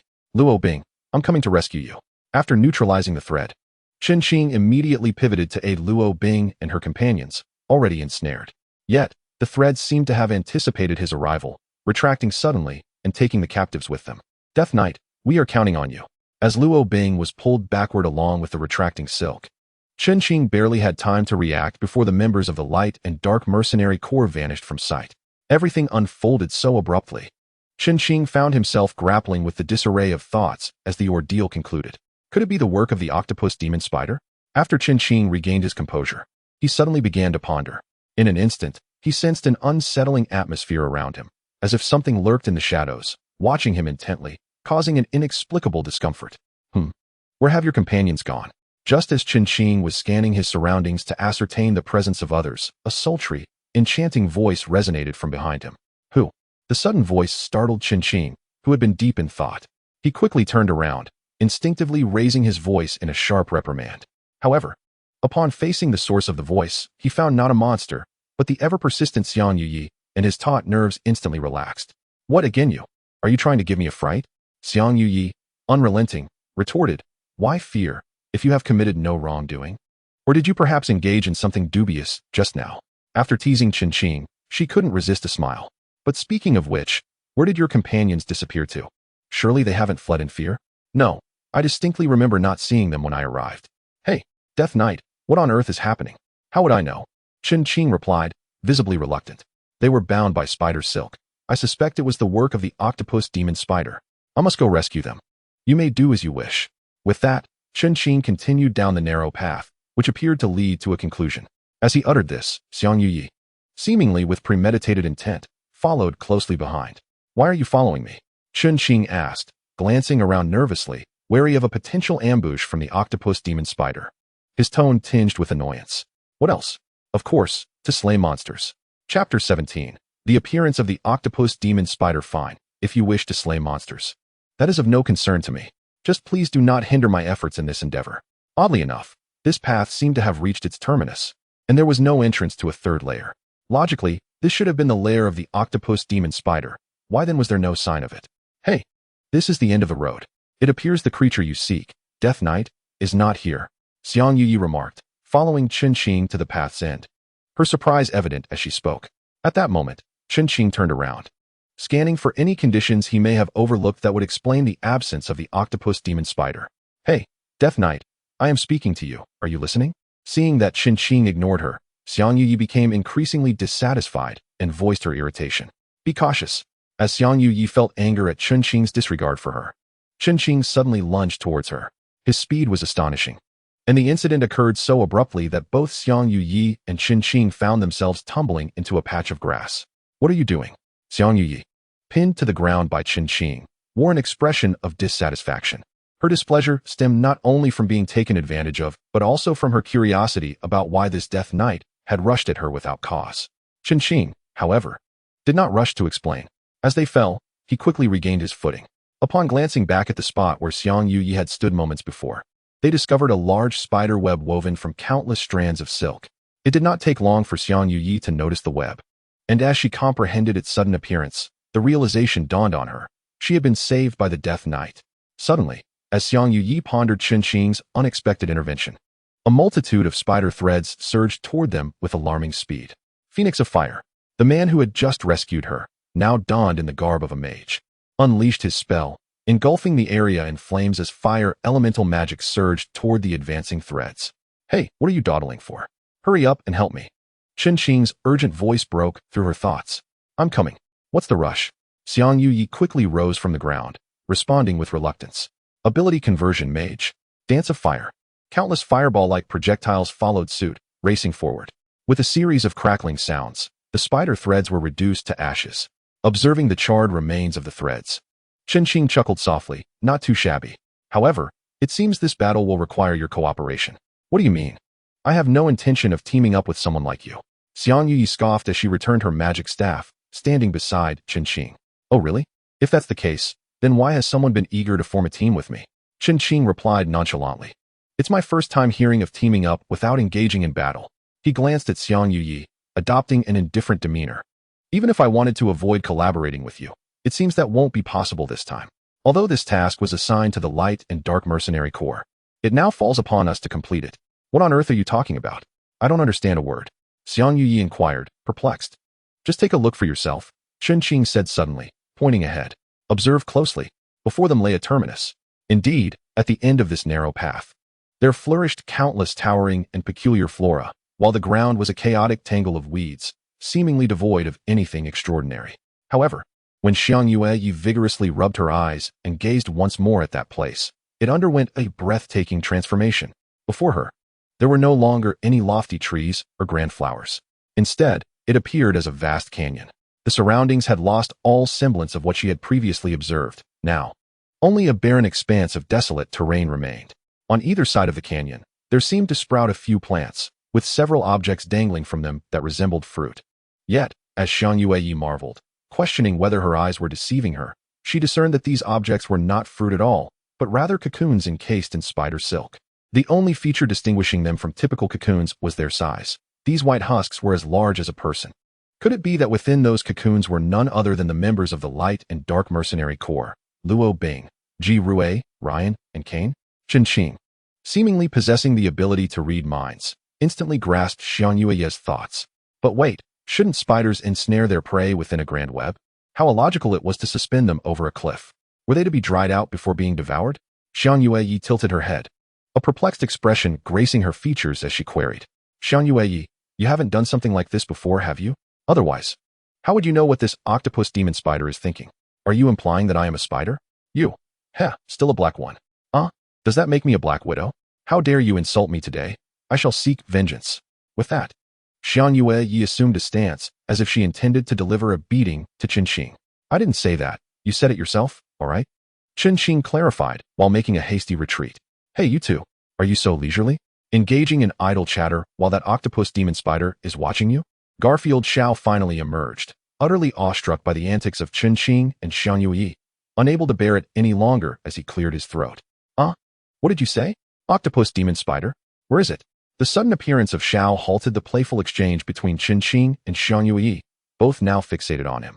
Look, it's right over there, Xiao said, shaking his tail and raising his right paw to point at a distant black dot. Qin Shing and Xiang Yuyi turned to follow his gaze, and upon doing so, they were indeed startled. Less than 100 meters away, on the right side of the cliff, lay a large black spider, poised and staring intently at Qin Shing and Xiang Yuyi as they performed their little charade. System prompt. Battle with the octopus demon spider has commenced. Xiang Yuyi, let us hope that we can cooperate splendidly this time. Qin Shing, shedding her previous frivolous demeanor, spoke earnestly. There's no turning back now. The battle has already commenced, and I must accompany you in this endeavor. Xiang Yuyi responded without a hint of irritation. Very well, but I am curious to ascertain the degree of our synergy. Ability transformation, sharpshooter. In near-perfect synchrony, Qin Shing and Xiang Yuyi transformed into sharpshooters within the same heartbeat. The interval for their role transition was a mere 0.1 seconds. I shall take the first shot. When it dodges, you will follow up with the second. As Qin articulated her strategic plan, she began to recharge her energy. All right, I reluctantly acquiesce. Energy fully charged, she declared, plasma cannon, fire. A brilliant azure beam shot forth, while Xiang Yue had also completed her energy recharging, waiting for the eight-legged demon spider to move. Indeed, as Qin's plasma cannon beam was unleashed, the creature swiftly darted away. However, what took Xiang Yue by surprise was that the spider did not retreat to one side. Instead, it leapt high into the air. Is this massive spider truly capable of such a powerful jump? After her moment of astonishment, Xiang Yue promptly pulled her trigger. Devastating cannon, fire. As Qin's plasma cannon struck the rocky cliff and exploded, Xiang Yue's devastating shot followed closely behind. Having meticulously calculated the timing and distance, her shot landed with precision on the spider's abdomen. 60. To her astonishment, the eight-legged demon spider was propelled backward, quickly expelling several strands of webbing toward the cliffs on either side. A web connecting both sides materialized before Qin and her companions, and the spider was swiftly reeled back onto the web it had hastily spun. How could it only lose 60 health points? This is impossible. It appears its defense is formidable. Regardless, we remain quite distant. We could barely discern what it truly looks like. Let us communicate through action rather than words this time. After reassuring Xiang Yue, Qin proposed a new plan for their coordinated assault. Then I shall not hold back and will take the lead. After a moment of surprise and concern, Xiang Yue dashed forward, unleashing her thunderclap fist. Qin did not lag behind, following closely with her own exploding fist. Chapter 18. Coordination. Qin and Xiang Yue advanced in tandem. Although both characters were berserkers, the skills they executed were entirely distinct. Their exploding fists struck the eight-legged demon spider in succession, until the moment they struck the formidable eight-legged demon spider. Qin and Xiang Yue truly comprehended the creature's grotesque visage. Its colossal form needed no further elaboration. The eight long, ebony limbs were accompanied by a body that appeared somewhat incongruous with such appendages. It seemed devoid of the typical spider characteristics one might expect. Strikingly, the most peculiar aspect of this eight-legged demon spider was that its head was oriented upside down. It seemed almost unfathomable. Yet, upon delivering their blows to this fearsome and unsightly creature, both Xiang Yue and Qin were unexpectedly startled to discover that the spider's head was indeed facing upwards. A chill of eerie sweat cascaded down their spines. Despite being struck twice, the eight-legged demon spider had only lost a mere 200 drops of blood. It appeared that the attacks were akin to mere tickles, inflicting minimal harm. After a series of explosive punches, the duo quickly retreated, utilizing the force of their strikes. While the demon spider, remarkably unfazed, returned steadily to its web. Truly impressive. At that moment, the demon spider initiated its counterattack. The instant Qin and Xiang Yue landed, a multitude of spider silk erupted from its maw, filling the sky with a flurry of glistening threads descending upon them. Cursed be the timing. They had no opportunity to transition their abilities. Xiang Yue cursed under her breath, realizing the impossibility of effecting a transformation in such a fleeting moment. Resigned, she brandished her berserker's arm to fend off the onslaught of webs.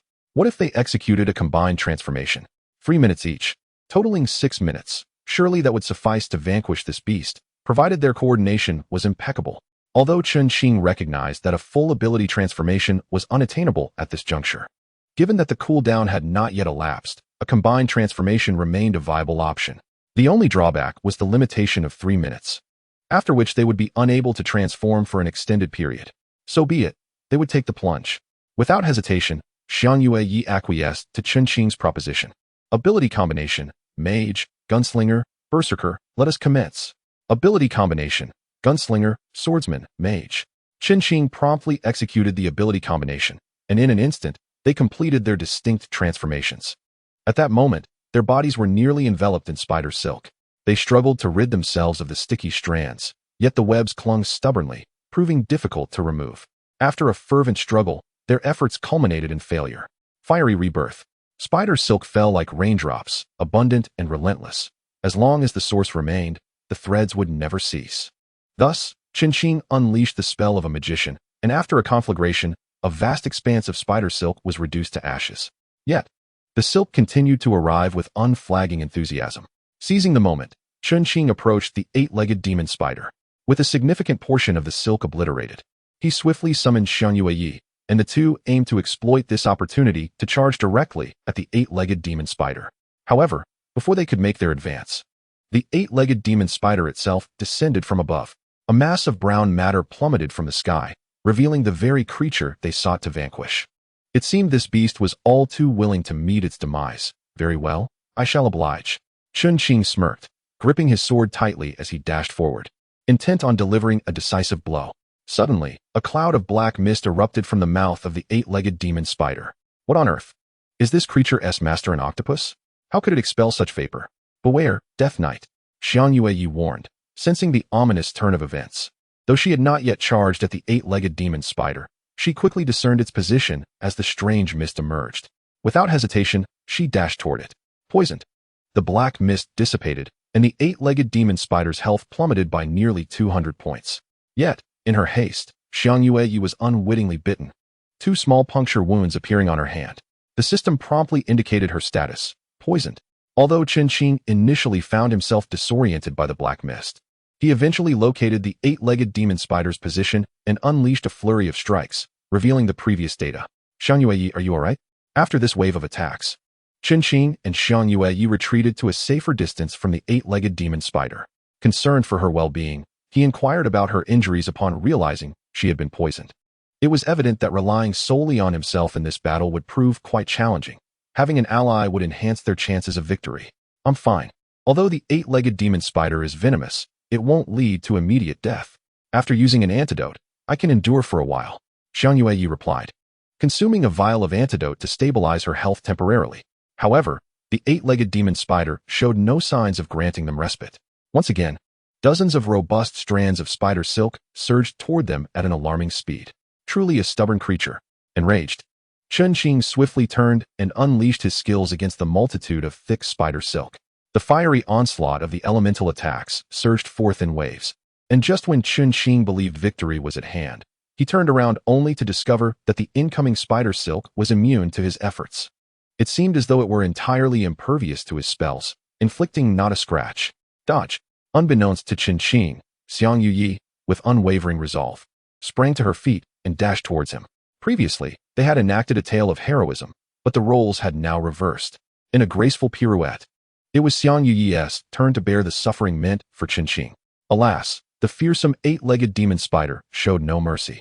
As Xiang Yueyi became ensnared by the silken threads in her attempt to save Chun-Qing, he too inadvertently found himself entangled.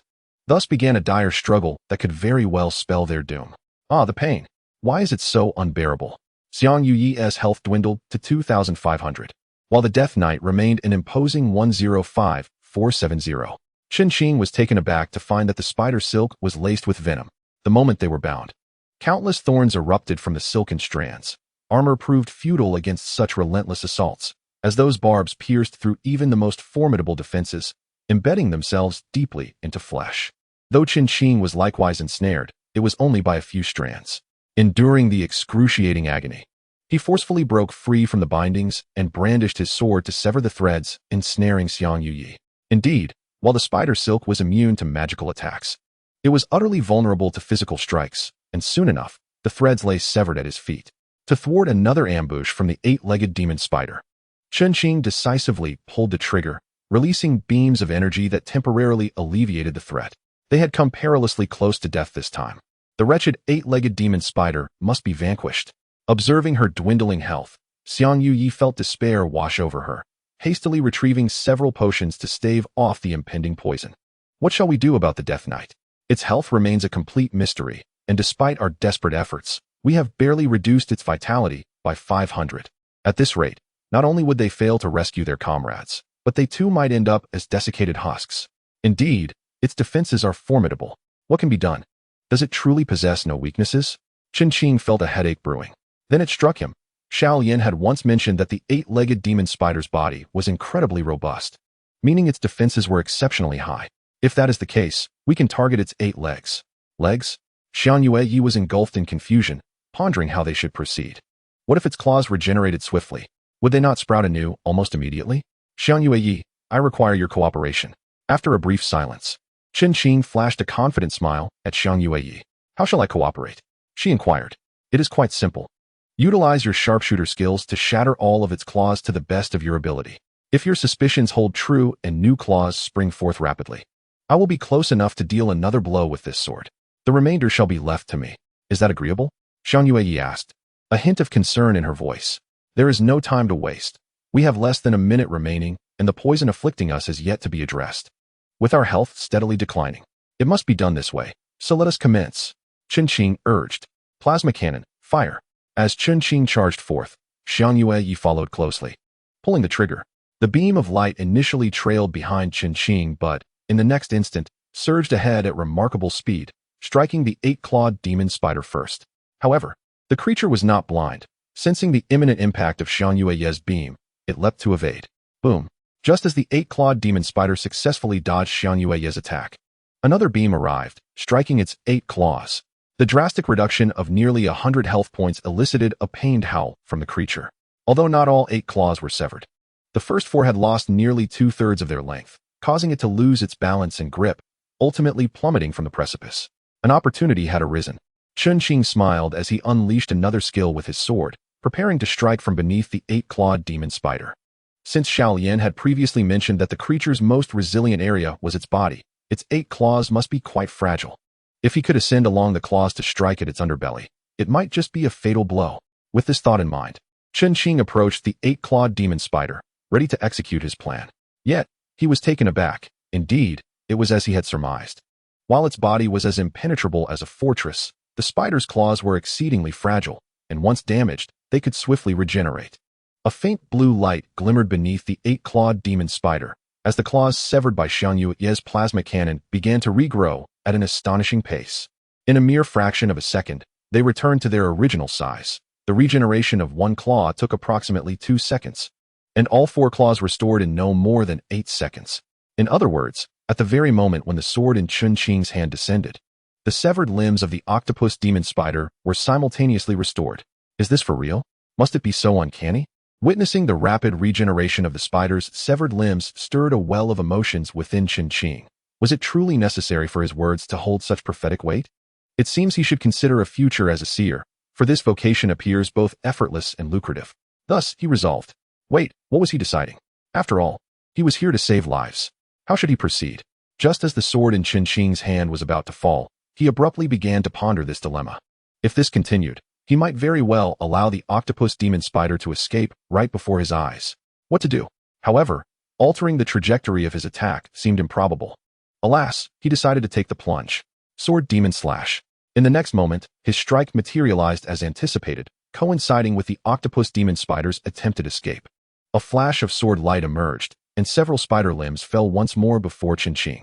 Indeed, although he had redirected his attack towards the creature's underbelly, at the very last instant, the direction of his strike shifted back towards the spider's limbs.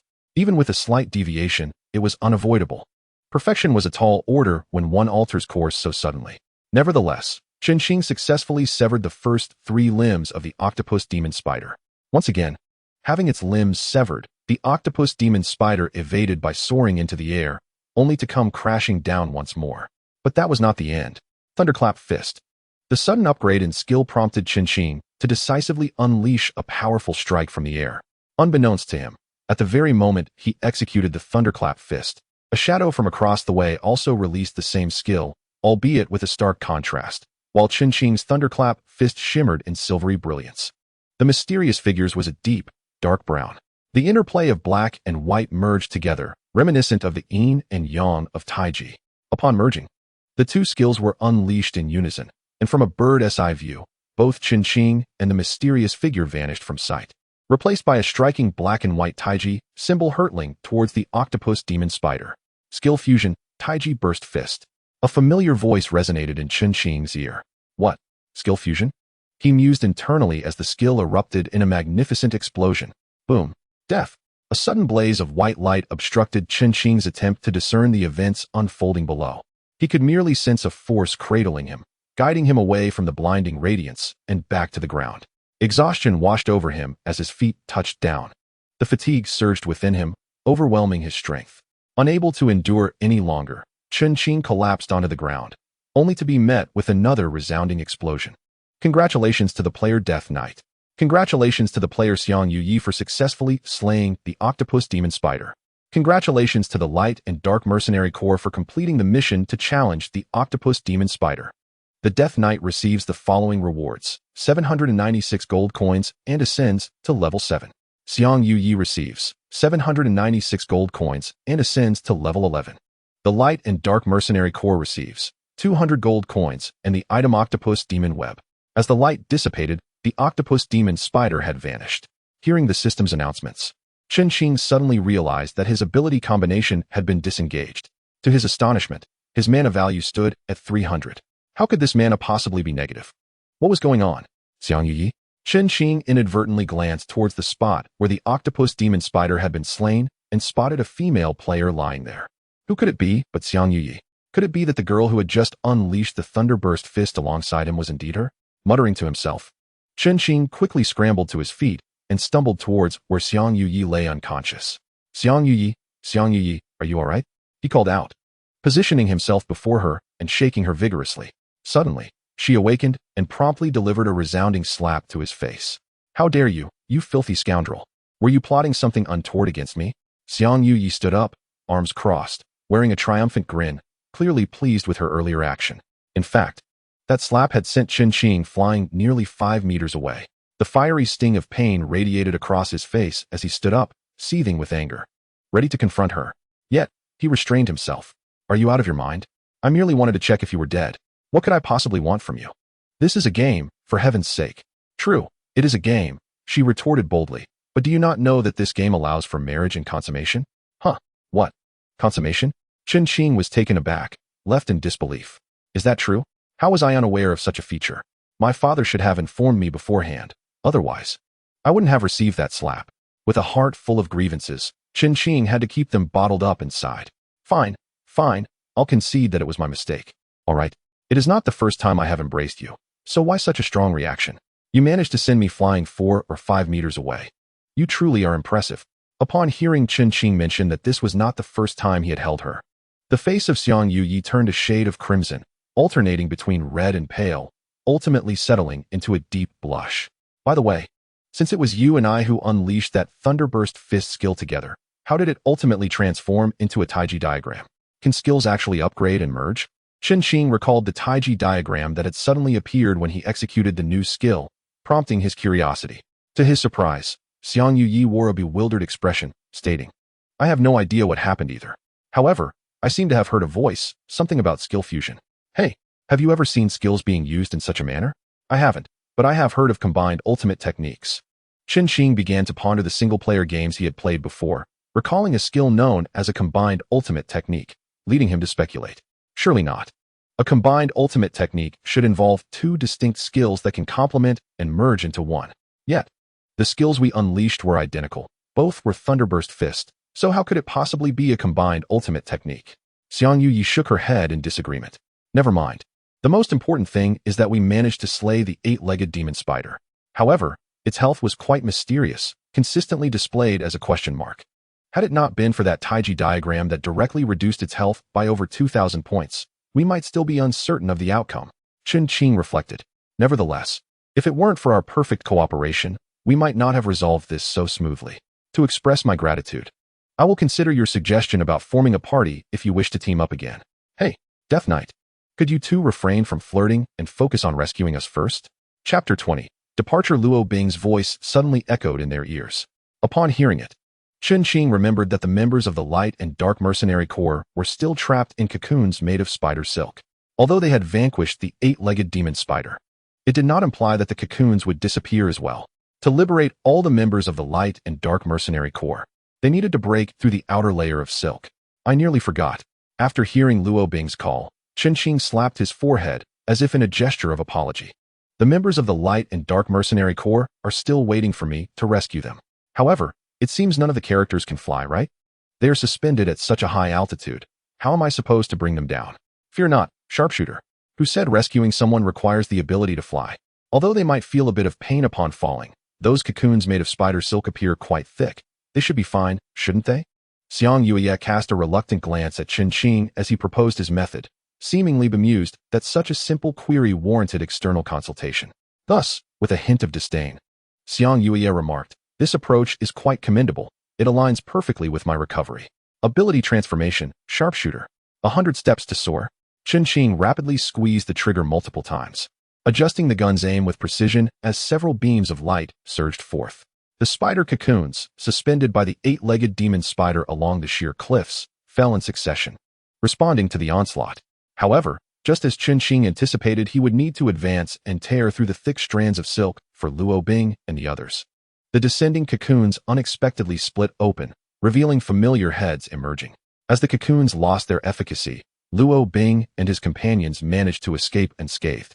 Rather than slowing his pace, Qing quickened his steps towards them. Oh, good grief. I was nearly turned into jerky inside that cocoon. It was sweltering. This was the first exclamation from the mage Ryan, who had just poked his head out, stretching his hands to tug forcefully at the outer silk. Naturally, having lost all potency, the spider silk resembled desiccated parchment, and with a gentle pull, it crumbled into fine dust, carried away by the wind. Luo Bing, are you all right? Qing reached the recently liberated Luo Bing, enveloping him in a hearty embrace and inquiring with a smile. Haha, all is well. Though it was a bit stifling in there. Truly, I was not mistaken about you, Death Knight. Your prowess surpasses even those of us at higher levels. Indeed, your strength exceeds that of the entire Light and Dark Mercenary Corps combined. Luo Bing laughed heartily, and after their embrace, he regarded Qing with renewed admiration. Patting him on the shoulder, you have truly outdone yourself this time.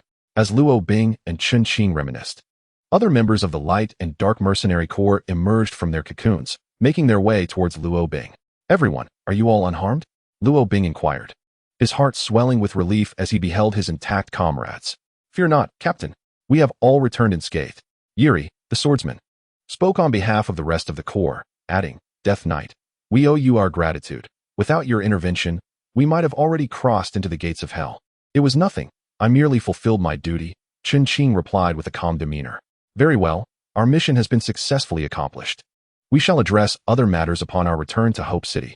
Since everyone is safe and sound, and the current mission has been successfully accomplished, it is prudent to return to Hope City to discuss other matters. Thus, Luo Bing expressed. Indeed, the members of the team responded in unison. Suddenly, a beam of light descended from the heavens, and a teleportation array reappeared. As the array materialized, the members of the Light and Dark Mercenary Corps began to step onto it, one after another. Luo Bing, you may return first. I wish to see Xiao Lian once more. Qing suddenly addressed Luo Bing, who stood beside him. After a moment's hesitation, Luo Bing nodded emphatically, very well. I shall take my leave. Qing turned to depart, but at that moment, Luo Bing called out to him. Death Knight. Is there something you need? Qing paused and turned back. This is something you should consider. Luo Bing smiled as he opened his inventory, presenting Qing with an essential item for unlocking the first level of the Lord's Battle, the 8-legged demon net. Upon receiving the item from the inventory, Qing's lips moved as if he wished to speak, yet ultimately, he swallowed his words. System notification, Dear Death Knight player.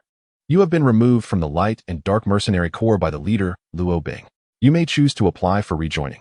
Even in the brief span of just a few days, despite having been deceived into joining the Light and Dark Mercenary Corps, he had truly experienced the essence of teamwork during his time here. Though he had faced moments of solitude and encountered the loquacious Mage Ryan, he felt a tinge of reluctance to part ways. However, it is inevitable that one must leave when the time comes. There is no need to feel sorrow, is there? Death Knight, the doors of the Light and Dark Mercenary Corps will always remain open for you. All of our members eagerly await your return. After concluding these words, Luo Bing maintained his gentle smile. I will, Qing nodded in understanding. We shall meet again if fate allows. Until we meet again. With that, Qing truly turned away, closing his virtual inventory and striding away from Luo Bing. Simultaneously, Luo Bing also turned, stepping into the teleportation array. Just as the teleportation array closed, Qing lingered for a moment, seemingly bidding farewell to them. Hey, where did Xiang Yi go? Why is she leaving alone? As he made his way back, he suddenly noticed that Xiang Yi, who had been standing there, had vanished, prompting him to mumble his inquiry. Perhaps she has her own matters to attend to. Qing, with a bittersweet smile, uttered these words before finally continuing his return. Effortlessly weaving through the newly spawned minor monsters, it was not long before he arrived at Xiao Lian's side. As Qing approached Xiao Lian, she instantly came to life, smiling at him. Brother Death Knight, congratulations on defeating the Octopus Demon Spider, the key to unlocking the Lord's Chamber. With the Octopus Demon Web now in your possession, you can directly confront the Lord. However, before that, you need to explore the room you are in. Do not worry, Xiao Lian. I will lift your curse. Qin confidently replied, gently patting her head. Yes, Brother Death Knight, I believe in you. Then, Xiao Yan, would you like to accompany me in exploring the final room? Since I have accepted your quest, no one else will take it, right? In that case, rather than staying here, it would be better for you to come with me. Qin asked kindly. Xiao Yan hesitated for a moment, but ultimately found Qin's reasoning sound and nodded with delight. All right, Brother Death Knight. I will explore the final room with you. Excellent. I will protect you. However, before we explore the final room, let us return and rest for the night. We can set out tomorrow, shall we? Of course. I will follow whatever you say, Brother Death Knight. Thus, the two began their slow journey back to the City of Hope. Brother Death Knight, you did quite well this time. Not only did you successfully defeat the octopus demon spider, but you also brought one back with you. Don't you find something amiss? Suddenly, the long-absent Garfield cat appeared, landing on Qin's shoulder with an air of smugness. Although Xiao Yan was walking with Qin, he felt a bit uneasy and instructed her to walk ahead while he protected her from behind. Therefore, she did not notice the Garfield cat's arrival. Is there a problem?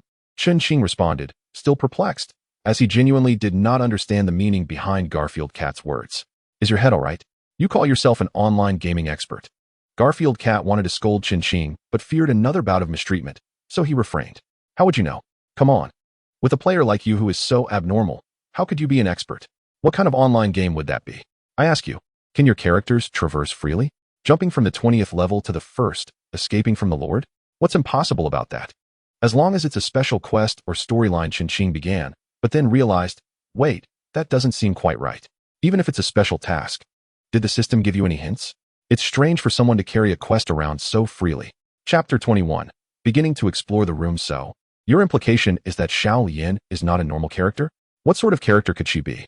Following Garfield cat's line of reasoning, Qin seemed to arrive at just one conclusion. However, while Qin's conjecture holds some merit, it does not seem to represent the most fitting answer from Garfield. His words may not reflect the whole truth. Although I acknowledge her character is somewhat extraordinary, she is indeed a commendable figure. Yet, I suspect she may not be entirely ordinary, so when assisting her, you must exercise caution as well. Is that so? What precisely is her situation? It feels as though Garfield is merely speaking in circles. Having stated as much, can he truly afford to be careless? Ultimately, he is genuinely curious about the peculiar nature of this girl who can traverse freely. It is quite possible that a system anomaly has occurred, akin to being unable to exit a game without reason. Perhaps it is something within her that allows her to navigate between levels at will. I merely wish to offer this caution. Garfield longs to escape from this place, yet Qin has further inquiries, thus retaining him here. Wait, what is happening? Why is my magic value in the negatives? As he pondered this, Qin found himself both amused and perplexed. Could it be? Garfield was initially taken aback and surprised, but in the next moment, a look of confusion washed over him. I don't know. While I am your game assistant, I am somewhat inferior in level compared to that girl who can traverse freely, so you should understand. This time, Garfield decided to disregard whether Qin comprehended his words and chose to make his exit instead. With a flash of light, Garfield vanished without a trace. Death Knight brother, could you hurry up? After a considerable time had passed without Qin closely following, Xiao Yan turned anxiously to urge him, who was still lost in thought about why his magic value had plummeted into the negatives. Oh, coming. Qin replied, quickly catching up. Xiao Yan, can you assist your brother with something? Of course, if there's any way I can help, I will. Xiao Yan responded with an innocent smile. All right, Xiao Yan, could you explain why my magic value suddenly became negative? No matter how I use the recovery potion, it won't restore it. Qin paused, crouching before Xiao Yan, pulling up his personal status page, and gently pointed to his magic value as he inquired softly. Let me think. Xiao Yan bit her finger, appearing deep in thought. After a moment, she replied, Death Knight brother, although I do not know the exact cause, I do know that I can help you return to normal. Expecting Xiao Yan to utter something disappointing, Qin was taken aback and astonished when she suddenly declared she had a way to assist him. Really? Can you truly help me return to normal? In his joyful excitement, Qin still harbored a hint of disbelief, prompting him to ask for confirmation once more. Yes, I will help you return to normal right away. Xiao Yan nodded vigorously, then took Qin's right hand and placed her small hand atop it. Just as Qin was filled with confusion, a blue light emanated from the juxtaposition of their palms. At that moment, the digits on the personal page that had just been opened and not yet closed began to roll unexpectedly. First, the mana value transitioned from negative to positive. eventually restoring to a full state. Subsequently, even some health points that had been depleted transformed instantaneously back to fullness. Xiaolian, how did you accomplish this? Chen Qing asked in astonishment. Xiaolian smiled mysteriously. That's a secret. But I can tell you it's because the Death Knight brother accepted my commission that I possess this ability. Hee. Now let us hurry back, Death Knight brother. I'm so tired. After a brief utterance, she cheerfully dashed away. This girl, could she truly be just an ordinary traveler? I can't shake the feeling that she is far more than she appears. Watching Xiaolian's retreating figure, Chen Qing couldn't help but chuckle bitterly. A mix of amusement and bewilderment washing over him. Well, I should return to the inn first. Other matters can wait until I free Xiaolian from the spider's curse. Perhaps driven by a yearning to return to the first layer of the City of Hope, Chen Qing was surprised to find that he arrived back much earlier than he had anticipated. Upon returning to the City of Hope, everything felt so familiar. Whenever he saw those stationary figures seeking commissions for bounty tasks, or those moving within narrow confines, he couldn't help but think of Xiaolian, who was not only lively but could traverse dimensions at will. My curiosity is piqued even further. As he observed the bustling mercenary guilds, Chen Qing's pace gradually slowed. Indeed, he had withdrawn from the light and dark mercenary corps and returned to battling monsters alone. Yet perhaps, one day in the future, he would join a mercenary group that would leave a lasting impression on him. Or perhaps, he would organize his own team. Back at the inn, Chen Qing collapsed onto the bed, utterly exhausted. Finally, he could rest. He looked over at Xiaolian standing beside him. By the way, Xiaolian, would you like me to rent another room for you? To which Xiaolian shook her head. No need, Death Knight brother. I can return to the system. When you're ready to set off after your rest, just send me a private message, and I will appear immediately. As the words left her mouth, a beam of light inexplicably illuminated the ceiling, and Xiaolian stepped into it. In the blink of an eye, she was swiftly transported back into the system. Chen Qing, astonished at her return, wondered if such a phenomenon was possible. Yet, he soon dismissed his surprise. Was there really anything to be astonished about? It is not the first time that he has experienced such astonishment. Long before his magical energy returned from a negative state to a full one, he had already been overwhelmed by amazement. Therefore, what is there to be surprised about now that he can traverse back into the system? It seems he must further acclimate to this sense of wonder. After a brief slumber, night had fallen. Chen Qing stepped out for a simple dinner before organizing the items he required, purchasing what he needed and selling what he could. However, it appeared that there was little to sell, leading to a greater acquisition of goods. Upon returning to the inn, he proceeded to redistribute his skills. After a lengthy period of contemplation, Chen Qing finally mastered several skills. The fundamental abilities of all characters had mostly risen to level 2. Though a few characters unexpectedly acquired new skills, such as the second level of the Thunderburst Punch and a hidden single-point attack skill from the Sharpshooter. The 100 Miles Return. Once all basic skills were upgraded to level 2, he found that he had nearly exhausted his resources. Consequently, this allocation did not yield many new skills. The only one that could be considered new was a dodging skill. Nonetheless, this was advantageous. Acquiring an excessive number of new skills might not be beneficial. After all, a player who understands only how to enhance their attack power without balancing offense and defense is not a competent online gamer. Chen Qing, of course, was acutely aware of this. After wandering outside until fatigue set in once more, he returned to the inn to rest. The following day, as the first rays of sunlight streamed into Chen Qing's room, it was already vacant. In the outskirts of Hope City, two figures, one tall and the other short, cast increasingly elongated shadows in the sunlight. Indeed, it was Chen Qing and Xiaolian, who were about to embark on their quest to locate the Lord's Chamber. They had risen early, eager to engage in combat practice against minor monsters before discovering the room. However, the swamp forest was an essential destination for them, as traversing through layer upon layer of challenges was indispensable to uncovering the location of the chamber. No level could be overlooked. Otherwise, finding the chamber would be impossible. In the blink of an eye, Chen Qing and Xiaolian had arrived at the second level, where they had vanquished the 8-legged magic spider the previous day. Upon reaching that spot, the scene from yesterday had vanished. There were no canyons or steep cliffs to be found. Instead, an endless expanse of desert lay before them. Xiaolian, will a new map open up here after we complete this task related to the 8-legged magic spider?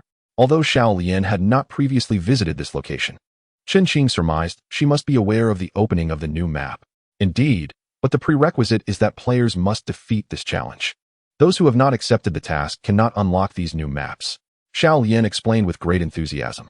Chapter 22, The Lord's Chamber. Little Lotus. There is something I have longed to inquire of you. I wonder if you might indulge my curiosity. Indeed. What Qinqing sought to ask pertained to the sudden appearance of the Garfield-like creature that had urged him to exercise caution. Even though he was aware that little Lotus was no ordinary being, he could not resist the urge to pose his question directly to her. Even if she did not respond with words, it would be preferable to silence. Death Knight brother, it's fine. Please, ask whatever you wish. I won't mind. Little Lotus replied with a beaming smile, her demeanor radiating satisfaction. It seemed that regardless of what was said or asked, she would remain unperturbed or shy. Little Lotus, I wish to know, are you aware of why you can traverse this first layer at will? By all accounts, a character should not be able to flip between levels at random. What is the reason behind your ability? Qinqing inquired as he and Little Lotus slowed their pace. Actually, I'm not quite sure either. Little Lotus responded with an awkward smile. I never anticipated arriving at this first layer. It seems something unexpected occurred, and I was transported from the 20th layer to the first, only to be cursed by the spider lady. Is that so? No need to worry, Little Lotus. One day, I shall return you to the 20th layer. I will ensure you get back. Qinqing reassured her. The notion of an unexpected occurrence was indeed surprising. Yet perhaps she harbored secrets within her that even she was unaware of. It was better not to speculate. Ignorance could sometimes be a blessing, sparing one from unnecessary thoughts. Little Lotus nodded obediently, her smile unwavering. Yes, yes. Little Lotus believes that Death Knight brother will certainly accomplish this. I will remain by your side and be very obedient. Very well, you must keep your promise. Qinqing replied with a warm smile. The 20th layer, you say? A pact for the 20th layer.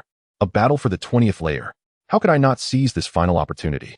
In the boundless desert, as they walked slowly upon its surface, the howling winds were absent. Yet the sound of their feet crunching on the sand echoed in the stillness. It was as if they were attempting to crush the grains beneath them, expending all their strength, yet ultimately yielding no effect. Just as Qinqing and Little Lotus journeyed forth, believing they would encounter no minor foes, a few yellowish-brown desert spiders suddenly emerged from the depths of the earth. Though few in number, they were sufficient to encircle the two of them completely. Little Lotus, take shelter behind me. I shall handle these desert spiders. Qinqing urged, positioning Little Lotus safely behind him while surveying the number of spiders that had surrounded them. All right. But Death Knight brother, you must be cautious. These desert spiders can launch venomous sand-infused projectiles, and should you be struck by their poison, it could prove perilous. Little Lotus cautioned, displaying her knowledge of the desert spiders as she spoke. Ability conversion, Berserker, thunderous explosive fist. Qinqing did not wish to expend excessive thought on these inconspicuous little monsters. He aimed to resolve them with a single strike whenever possible. Why fret over wasting magical energy?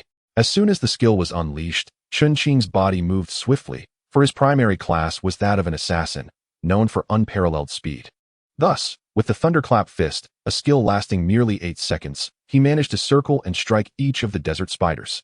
With a few explosive sounds, several health points plummeted to 0. This thrilling hunt for desert spiders concluded in such a manner. Strangely, why were these desert spiders so feeble? After only a few blows, they perished. Upon witnessing the once formidable spiders reduced to mere piles of corpses, Qinqing remained bewildered at how such fearsome creatures could be so easily vanquished. After collecting a handful of gold coins and a few venomous spider fangs, he promptly closed the interface without a second thought. Xiaoyan, were you frightened just now? He turned to reassure her, lest she be startled. Although, perhaps, this was somewhat unnecessary. I'm fine. But Brother Death Knight, you are amazing. You defeated them all with just one move. Xiaoyan cheered for Qinqing. It's nothing. Let us hasten our journey. However, glancing at the vast desert left him somewhat disheartened, wondering when they might finally escape. Brother Death Knight, don't lose heart. I can sense that the Lord's chamber is not far from here. Xiaoyan's words seemed to instill hope. Does that mean we're not too far from leaving this desert? Upon hearing that the Lord's chamber was nearby, Qinqing felt a surge of energy, as his previous disappointment transformed into newfound hope. With this near goal in mind, Qinqing and Xiaoyan advanced once more. Although they inevitably encountered a few more desert spiders along the way, for Qinqing, they posed no challenge, allowing the duo to traverse without obstruction. Time passed, and the sun hung high in the sky, enveloping them in intense heat. Were it not for the absence of volcanoes, Qinqing might have mistaken this place for the fiery mountain encountered by Sun Wukong and Tang Sung during their pilgrimage. Indeed, he finally understood the sensation of traversing the fiery mountain. It was precisely this feeling. Must the desert in this game be so scorching and realistic? It is unbearably hot. Is this modeled after the fiery mountain from Journey to the West? Qinqing lamented, while Xiaoyan stifled a giggle. Brother Death Knight, look over there. There's a cave entrance. That must be it. Xiao Lian suddenly dashed back from ahead, having consistently remained in the lead throughout their journey. How delightful it is to create one, and how much better it would be to craft one that does not emit heat. Oh, Xiao Lian, were you not previously captured by that so-called spider lady and brought here? How is it that you do not seem particularly familiar with this place? Since Xiao Lian had indeed been captured by the spider lady, she must have spent some time here. Yet, she responds with uncertainty. True, I was here before. But I remained constantly by the spider lady's side, scarcely taking a step away. Even when I managed to escape, it was in a state of confusion, and I found myself fleeing without understanding how I got out. Ah, I see now. No wonder you appear somewhat unfamiliar with this place. Regardless of whether that cavern is the lair of the spider lady, we must investigate it. Let us proceed. Following Xiao Lian's lead, Qin Qing and the others swiftly arrived at the entrance of the towering cave concealed within the desert. A pair of sand-colored, semicircular stone doors barred their path. Standing before the stone doors, Qin Qing and Xiao Lian side by side, after what felt like an eternity, Qin Qing finally raised his right hand and placed it upon one of the semicircular stone doors, slowly pushing it open. With a thunderous rumble, the stone door swung open. Though it bore no weight, the sound it produced evoked a sense of gravitas. As the door opened, darkness enveloped the interior, but upon stepping inside, an unexpected click resonated. As if a hidden mechanism had been triggered, accompanying that sound, a brilliant light erupted from within the cave, banishing the darkness with the glow of candles. As they cautiously entered, they found a stone tablet lying in the center, densely inscribed with words. Approaching, they discerned the inscription, "Investigate the corridors on both sides, and unlock the final chamber of the demon. The path of the hero awaits your arrival. Explore the chambers on either side, and the hero may vanquish the demon's minions. The paths of the hero and the sage await your discovery." Upon reading these passages, Qin Qing comprehended their meaning. The first directive urged him to explore the left and right corridors to reach the next level, where the Lord's chamber resided.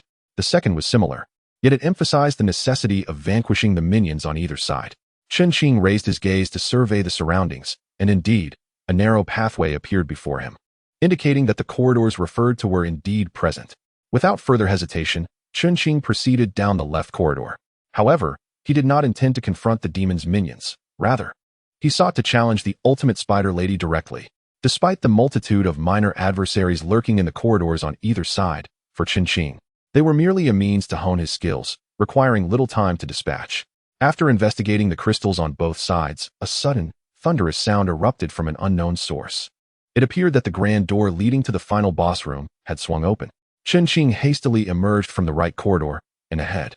In the center behind the stone carvings, a once tightly shut circular stone door now opened with a creak. Had he finally arrived? Was the battle with the first layer's lord about to commence? He stepped slowly inside, only to find himself in the second layer. Standing at the entrance of this new realm, he gazed down the lengthy corridor toward the imposing door at its end and sprinted towards it. A system notification chimed. "You have discovered the Lord's room. You may return to the city to strategize. Please make your choice." Chapter 23. The battle with the Lord, commenced strategy. Faced with this choice, it seemed Qin Qing had already resolved to undertake the challenge alone, as he unhesitatingly selected to proceed with the assault. "Death Knight brother, aren't you going to form a party for this endeavor? Isn't it too perilous to go alone?" Xiao Lian inquired, concern etched upon her face as she observed Qin Qing's decision. "It's all right," Qin Qing reassured, raising his hand to gently stroke Xiao Lian's head. "You be good and wait for my return, okay?" Xiao Lian displayed a worried expression, but after a moment of hesitation, she finally nodded in agreement, promising to wait obediently outside for her Death Knight brother's triumphant return. "You can rest easy. Good. That puts my mind at ease." Qin Qing turned to face the grand door leading to the Lord's chamber, which began to creak open. He felt no fear, merely exhaling deeply before stepping inside. With a resounding thud, the door to the Lord's room slammed shut, marking the commencement of this thrilling battle. "Greetings, esteemed Death Knight player. You now face the Lord, Lady Spider. Remaining quantity, 01. Please commence the defeat of the Lord." The vast Lord's chamber, reminiscent of an ancient Roman Colosseum, exuded a primal and archaic atmosphere. Though entirely enclosed, the space was ample enough to host an exhilarating battle. In the center of the room stood a colossal black, eight-legged spider with a human face, its gaze fixed hungrily upon Qin Qing. "Ah, you possess quite the audacity to challenge me alone. It seems you are rather impatient with life." The lady spider suddenly addressed Qin Qing, her voice dripping with disdain. I had always presumed that only humans could articulate speech. But upon encountering you, Madam Spider, I realized my error. It is indeed astonishing to discover that a being, neither fully human nor ghostly, can converse. Qin, unfazed, began to mock her, dismissing her as merely a larger spider spirit. What was there to fear? Could an assassin truly harm me? With a derisive laugh, Madam Spider's lips curled as dozens of vividly colored spider silk strands surged toward Qin with relentless force. Such trivial skills. Qin remained still, swiftly calculating where the strands would land. Just as Madam Spider believed he could not possibly evade the oncoming attack, he utilized an auxiliary skill, allowing his form to dart like a phantom through the strands. Moments later, he landed deftly, grasping numerous strands of spider silk in his hand. After inspecting the colorful threads, he gave a firm tug, for these strands originated from Madam Spider's own mouth, remaining intact until severed. Indeed, the silk you produce is extraordinary and resplendent in color. Perhaps you should consider a career in silk production. I am certain you could soon surpass the silkworm. Ability transformation, mage. Basic skill, flame burst. A cluster of flames ignited along the spider's silk, raging fiercely toward Madam Spider. Realizing the peril, she promptly severed the strands she had expelled, narrowly avoiding catastrophe. Who would have thought you were a hybrid character? No wonder you dared to confront me alone. The sight of Madam Spider, once clad in assassin garb, now transformed into a mage's attire, was indeed striking. It stood to reason that Qin might be the first player to challenge a lord. Thank you for the compliment. But Madam Spider, I am genuinely eager to test your prowess. Thunderclap fist. Qin charged directly at Madam Spider. Caught off guard by her previous underestimation and still somewhat absorbed in the realization of his hybrid character, she failed to evade his strike in time. 101, 90, 78. One skill had abruptly reduced Madam Spider's health by over 200 points, which took Qin by surprise. However, given that this was merely the first-level lord, it was expected to be relatively manageable. The first-level map was not extensive, and he had traversed it with little effort. At this moment, after Qin's assault, Madam Spider's health became apparent. Although the exact values were not displayed, the length of her health bar was indicative. Madam Spider, level 15 health bar, 2 segments. Attribute, unknown. The recent strike delivered by Qin directly eliminated 2/3 of the first health bar. Why does it seem so effortlessly achieved? At this rate, wouldn't it be sufficient to unleash another thunderclap fist to diminish the Spider Lady's first health bar entirely? Qin chuckled, yet his body had already retreated swiftly. Although the Spider Lady had been sent flying by his attack, unexpected occurrences could still transpire. To avert such unforeseen events, Qin deemed it prudent to withdraw hastily. I was careless, but I assure you, I shall not allow you to act with impunity again. Despite being unwittingly struck and propelled away, the Spider Lady's reflexes were remarkably quick, unlike those of lesser foes. At the very moment Qin touched the ground, the Spider Lady had already returned to the center of the arena with astonishing speed. Wow, is this spider's speed truly that terrifying? Colorful silk.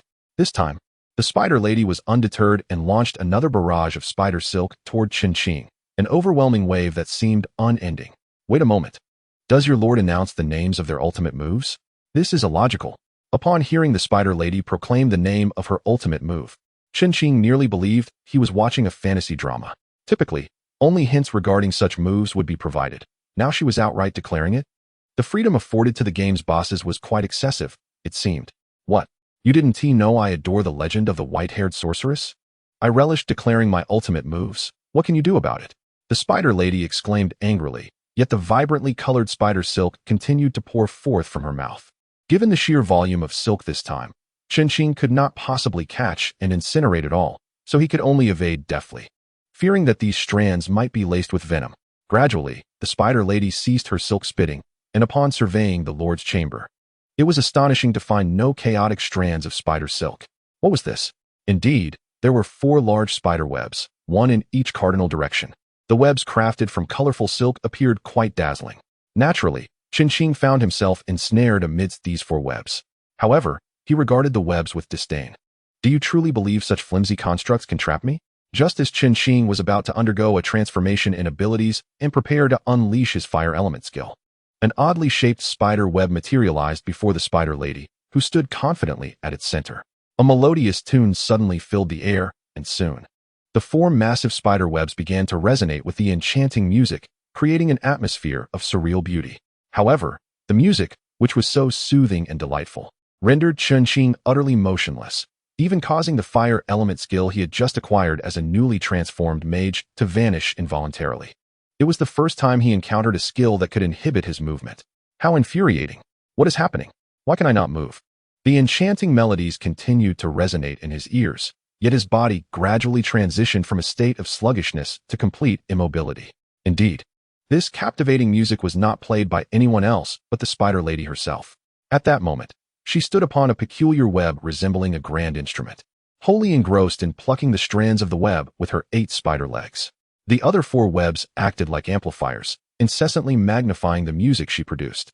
However, the effect of this music in restricting movement seemed to be merely the beginning. As the melodies lingered, while Chun-Qing's health and mana remained unaffected, his senses were being steadily dulled, akin to a poisoning effect. If this abnormal state was not remedied promptly, the outcome of this lord battle could very well be predetermined. Suddenly, the rhythm of the music shifted, allowing Chun-Qing to regain mobility, yet an excruciating pain pierced through his head, as if he were a marionette under control. He instinctively clutched his head and writhed on the ground in agony. This is intolerable. At this rate, I will surely find myself at the gates of hell. What can I do? Is there a way to evade this musical interference? Why didn't Xiaolian warn me that the Spider Lady could attack with sound waves? Ha! To this day, no one has been able to withstand my sonic assault. You will surely perish. Chapter 24. A miracle. The Spider Lady cackled with delight. Seemingly convinced that Chun-Qing's doom was imminent, it appeared that in the next moment, he would be utterly defenseless against her whims. What did you say, Xiaolian? That girl? However, sometimes, events unfold in the most unexpected ways. Just as the Spider Lady reveled in her laughter, she suddenly heard Chun-Qing utter the name Xiaolian. Upon hearing this name, a shock coursed through her, causing her to relax her performance momentarily. Xiaolian? Where is the Xiaolian you speak of? What is this situation? Why so agitated? It seems as though Xiaolian were her long-lost daughter. How could she entertain such thoughts? Regardless of whether the Spider Lady was yearning for her daughter, this was the perfect moment to counterattack. Such a splendid opportunity could not be squandered. As the Spider Lady relaxed her performance, the music, while not ceasing, diminished considerably, allowing Chun-Qing to escape the torment of pain, and his body regained its freedom of movement. Level 5 Water Element Magic, Abyss of Endless Ice. Fire Element Magic Skill, Fiery Ascendance. After a frozen expanse, a sea of flames ensued. The vividly colored spider silk surrounding him could not withstand the drastic fluctuations between cold and heat, and under the clash of these opposing spells, it was reduced to ashes and scattered away. Dear Spider Lady, your webs are indeed beautiful, yet they seem rather ineffective, Chun-Qing remarked, feeling a sense of pride for finally having the opportunity to escape the incessant musical assaults as he approached the Spider Lady. However, perhaps Chun-Qing was overly exhilarated. The Spider Lady had already regained her composure, but alas, it was too late. The webs intended for amplification had long been dealt with by Chun-Qing. Thus, at this moment of his elation and triumph, the Spider Lady unexpectedly struck. A web beneath him suddenly launched a tendril directly at Chun-Qing. With a resounding thud, he was indeed struck, propelled several meters away. Damn it, I got too carried away. Chun-Qing decisively scrambled to his feet, stretched his limbs, and readied himself once more. It was time to get serious. Ability Shift, Sharpshooter. Plasma Cannon, Fire. A brilliant beam shot forth, yet this time, distinct from before. The beam abruptly split into several slender shafts mid-air, targeting the Spider Lady. Do you think I am defenseless? The Spider Lady scoffed as she radiated light, seemingly preparing to unleash a skill. The strands composing her web dispersed, animated with newfound vigor, relentlessly striking down the split beams. That is merely an illusion to deceive you. Chun-Qing had already charged towards the Spider Lady after launching the beam. Cross Sword Strike. A cross-shaped scar descended as he intercepted her attempts to fend off the beams. This time, I will deplete your first health bar. Character transformation initiated once more. Thunderous Burst Slash. Boom. Chun-Qing unleashed his abilities relentlessly. The Spider Lady's health dwindling rapidly, large chunks and small bits, transitioning from green to yellow, then to red. At last, following the second Thunderous Burst punch, the Spider Lady's first health bar was finally obliterated. However, this also signified that the Spider Lady had entered a frenzied state. A wail of agony accompanied a dark crimson glow. An aura of furious power enveloped the Spider Lady. Has she truly gone berserk? Chun-Qing mused, a hint of surprise flickering within him, yet he maintained his composure. It was merely a boss entering a frenzied state, not her demise. Her strength might only become slightly more formidable. However, this time, The transformation of the Spider Lady upon entering her berserk state was far beyond merely augmenting her power. Her physical form underwent significant changes as well. Bathed in a radiance of dark crimson, the Spider Lady unexpectedly transitioned from crawling on the ground to standing upright. Utilizing her hind legs as feet, the rest of her arachnid appendages were employed as hands. Yet, one could not help but marvel at the sheer number of her hands. Suddenly, in an astonishing turn of events, all of her limbs exhibited a remarkable elasticity reminiscent of Luffy from One Piece, capable of extending and retracting with ease. Their hardness and softness perfectly balanced. Was this creature still within the realm of normalcy? 6 arms, resembling rubber, soared toward Chun-Ching like meteors, compelling him to dodge left and right, narrowly escaping the onslaught of these monstrous appendages. Had these hands lost their sanity? Just as Chun-Ching found a moment to catch his breath, he was taken aback when one of the spider's claws swung toward him from behind like a meteor hammer. An excruciating pain surged through his back. Although he did not fly several meters away, the agony he felt was exponentially more intense than if he had. This was beyond comprehension. A single spider claw had transformed into an extraordinarily formidable weapon due to her berserk state. How could one even hope to combat such a foe? Chun-Ching lamented his predicament, wishing he had opted to form a team for this endeavor. After a moment of self-deprecation, Chun-Ching steeled himself, determined to incapacitate her. He activated his ability combinations: Berserker, Swordsman, Assassin, employing the assassin's secondary auxiliary skill, Shadow Shift. Navigating through the elongated and somewhat grotesque spider claws, Chun-Ching adeptly evaded all incoming attacks. On one occasion, he was merely grazed, which did not hinder his progress. It appeared that although the Spider Lady had entered a berserk state and her strength had heightened, her cognitive faculties seemed markedly diminished, or perhaps she had lost her ability to think altogether, driven solely by aggression. This would explain why his auxiliary skill, Shadow Shift, despite its modest speed, allowed him to almost flawlessly evade the rampaging Spider Lady. With newfound skills, he unleashed a powerful attack, the Explosive Fist, followed by the Grand Slash. After these two strikes, although they diminished the intensity of the Spider Lady's Berserker wrath, they inflicted only a modest amount of damage. Her second health bar was reduced by merely a third, suggesting that any lord entering a berserk state possesses remarkably resilient and tenacious vitality, even with immense effort.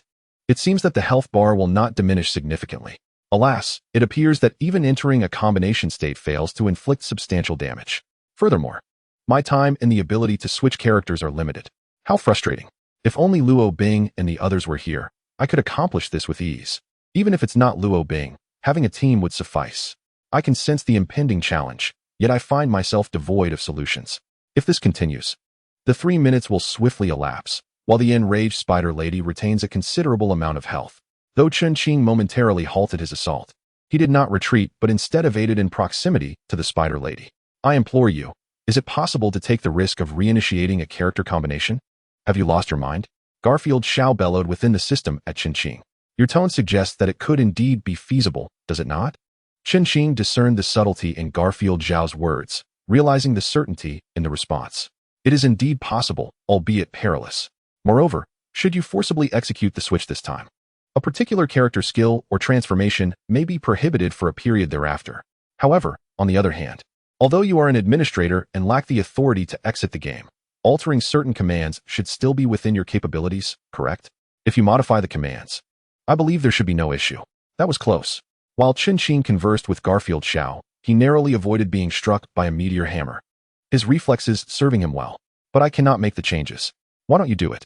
No worries, you merely need to initiate the combination transformation, and we can address the remaining matters later. Garfield Xiao's voice resonated once more. Fine, I shall give it a try. Chun-Ching mustered his resolve and attempted it. Ability combination transformation: Gunslinger, Berserker, Mage. Beep. Transformation failed. Once more. Ability combination transformation: Gunslinger, Berserker, Mage. Beep. Transformation failed. I refuse to accept defeat. Ability combination transformation. Beep beep beep beep beep. Just as Chun-Ching's health and mana precipitously plummeted, a miracle unfolded. He successfully completed the ability combination transformation once again.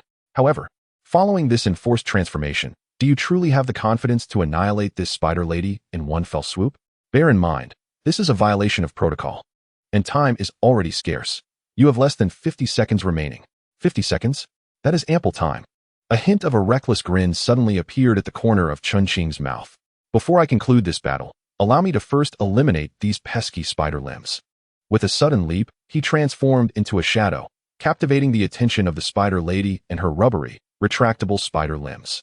Having lost her ability to reason, the spider lady was singularly focused on capturing and eliminating Chunqing, indifferent to the methods employed in her pursuit.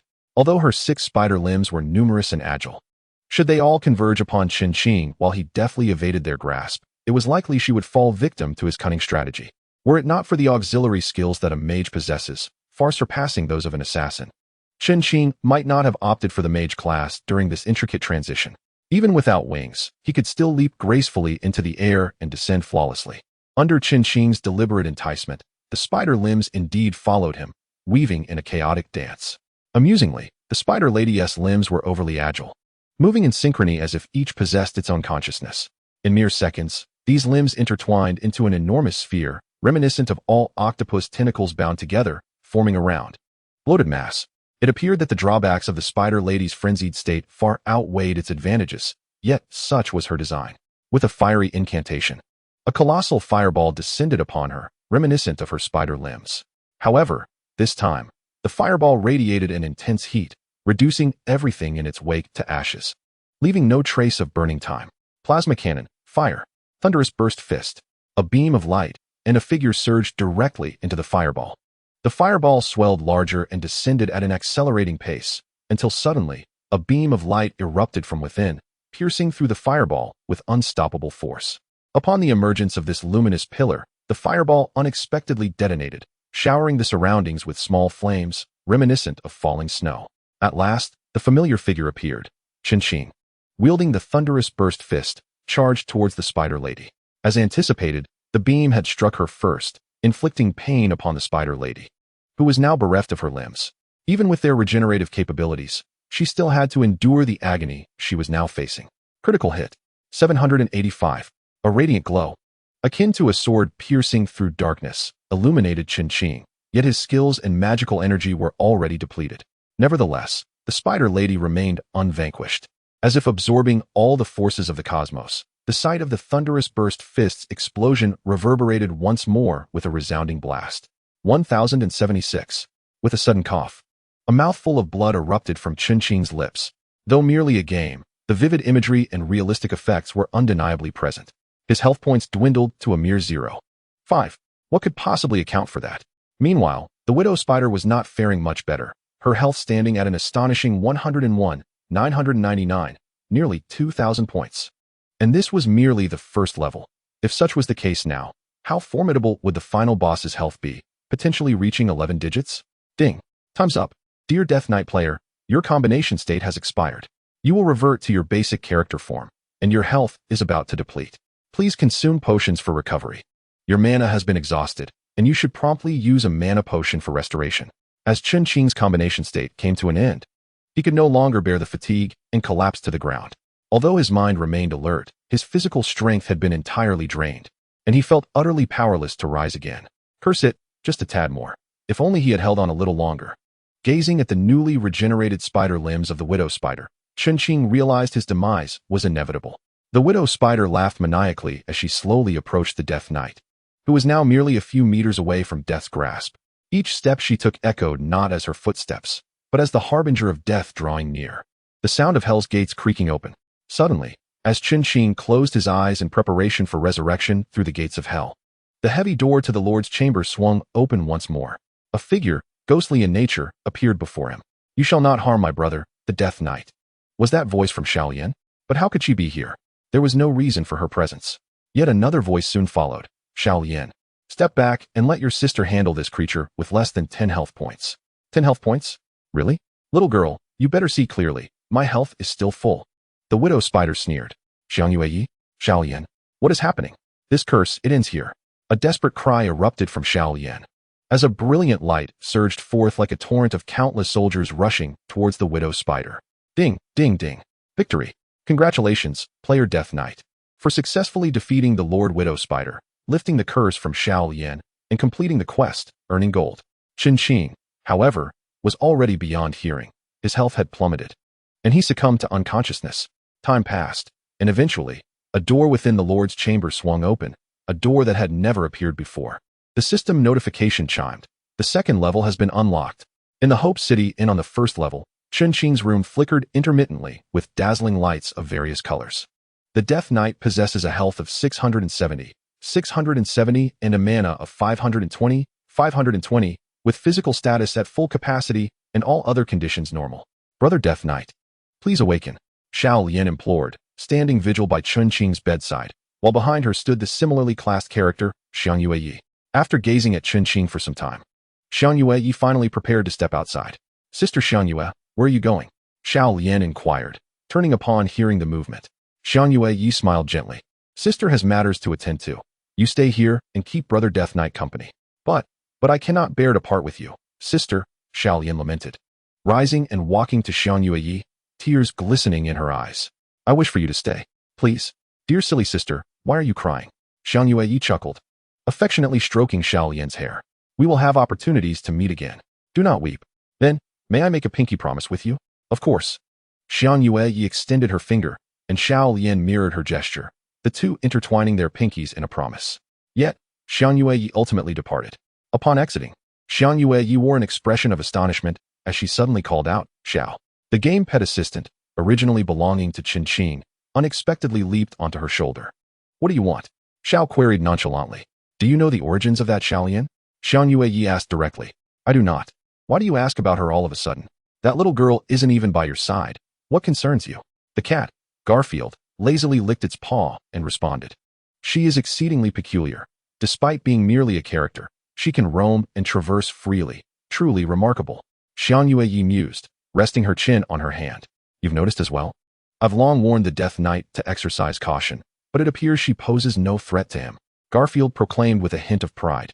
However, Xiang Yueyi was undeterred by this. She suddenly remarked, that is of little consequence. Are you aware of what transpired during the Lord battle today? Isn't it simply that character named Xiao Lian opened the Lord's gate? Garfield replied dismissively. Anyone with a modicum of authority could manage that. Even if the Death Knight exited midway, it wouldn't be impossible. That is not the crux of the matter. The key point is that when I intended to have the Death Knight challenge the Spider Lady once more, Xiao Lian suddenly shouted. And then what happened? Garfield inquired with keen interest. The Spider Lady was defeated instantly. Who on earth is she? How could she annihilate a lord so effortlessly? Even if she is an administrator, she shouldn't possess the authority to obliterate a lord at will. Truly, she is extraordinary. Xiang Yueyi lamented, racking her brain to comprehend the enigma that Xiao Lian represented. Very well, you may return. After all, you know nothing. When Xiang Yueyi found herself in a melancholic mood, she, much like Chun-Qing, abruptly seized the tail of the little Garfield cat and flung it away. This left the poor creature tumbling through the air, lamenting its fate, once again subjected to cruelty. Oh, how delightful! As Chun-Qing awoke, stretching languidly, he realized it was already the following morning. Xiao Lian had kept him company throughout the night, remaining awake, and now lay peacefully asleep by his bedside. How did I end up here? Is it possible that after passing through the gates of hell, I have returned to life on this bed? Chapter 26. The Day of Greed on the second level. Upon sitting up, Chun-Qing raised his hands and clenched them tightly, confirming that he was indeed not dreaming. He began to reflect. It appears I have truly returned from the gates of hell. Yes, it must be so. A soft whimper escaped Xiao Lian as she was stirred awake by Chun-Qing's movements. With great effort, she opened her heavy eyelids and rubbed them with her small hands, as if only through sheer force could she rouse herself. Initially irked by the disturbance, her irritation vanished the moment she beheld Chun-Qing. Brother Death Knight, you are finally awake. How wonderful! Xiao Lian exclaimed, rising and, in her excitement, leaping into Chun-Qing's embrace, wrapping her arms around his neck. Despite her youth, her strength seemed disproportionate to her age, and her embrace nearly choked Chun-Qing. For a moment, he struggled to breathe, his neck flushed and thickened. Xiao Lian, let go? I can hardly breathe, Chun-Qing managed to say, gently patting her back, careful not to apply too much force. However, his feeble attempts went unnoticed, and she continued to hold on tightly. Finally, with a hint of exertion, he managed to signal her, prompting Xiao Lian to realize her grip was excessive, and she hastily released him. I'm sorry, Brother Death Knight. I didn't mean to. Xiao Lian blushed, apologizing earnestly. After a few moments of recuperation, Chun-Qing replied, It's all right, but why haven't you gone home? Xiao Lian's face brightened at his lack of anger, but her smile faded upon hearing his question. I was worried about you, Brother Death Knight. You have no idea. You were unconscious for an entire day. How could I not be concerned? Oh, I see. Chen Qing replied absently, initially failing to grasp the gravity of her words. However, once he processed her statement, realization dawned upon him. Wait, Xiaolian, what did you say? Unconscious? Me? Yes. Xiaolian nodded, somewhat perplexed. It was you, Brother Death Knight. Wait, that can't be right. I didn't I pass through the gates of hell and come back to life. Chen Qing wore a perplexed expression, pondering the bizarre situation he found himself in. What on earth was this gate of hell? Suddenly, his companion, Xiaolian, appeared startled, covering her mouth in disbelief. You can't still be dreaming, can you? Otherwise, you must be unwell. Dreaming? How could that be? I am quite awake. As for feeling unwell, well, hearing you say that, I do sense something amiss. Chen Qing replied, rubbing his temples, feeling a bit out of sorts. Xiaolian, is there a pharmacy nearby where we can obtain some medicine? Xiaolian nearly gasped in shock. All right, I won't tease you any longer. What exactly is happening? Chen Qing shifted from his playful demeanor to a serious tone. During that Lord battle, I remember running out of health. Oh, I think I heard your voice and Xian Yue's voice. How did you two manage to get in? Well, Xiaolian hesitated, trying to articulate the reason, but Chen Qing interrupted. Isn't it true that you could only enter after I had perished? So, did I not indeed enter the gate of hell? Ah, yes. Wait, no. Xiaolian initially followed Chen Qing's line of thought, but quickly realized her mistake. Death Knight brother, you did not enter the gate of hell and then resurrect. Did not enter the gate of hell. Chen Qing was bewildered. Are you implying that I did not die? Or perhaps I won that battle? Has your curse been lifted? Yes, exactly. I must thank you, Death Knight brother. If it weren't for you, I wouldn't know how long it would take to lift this curse. Xiaolian exclaimed with joy and gratitude. But that cannot be right. Chen Qing recalled his circumstances vividly. I distinctly remember having, about 0.5 health left, while the spider lady still had over 10 health points.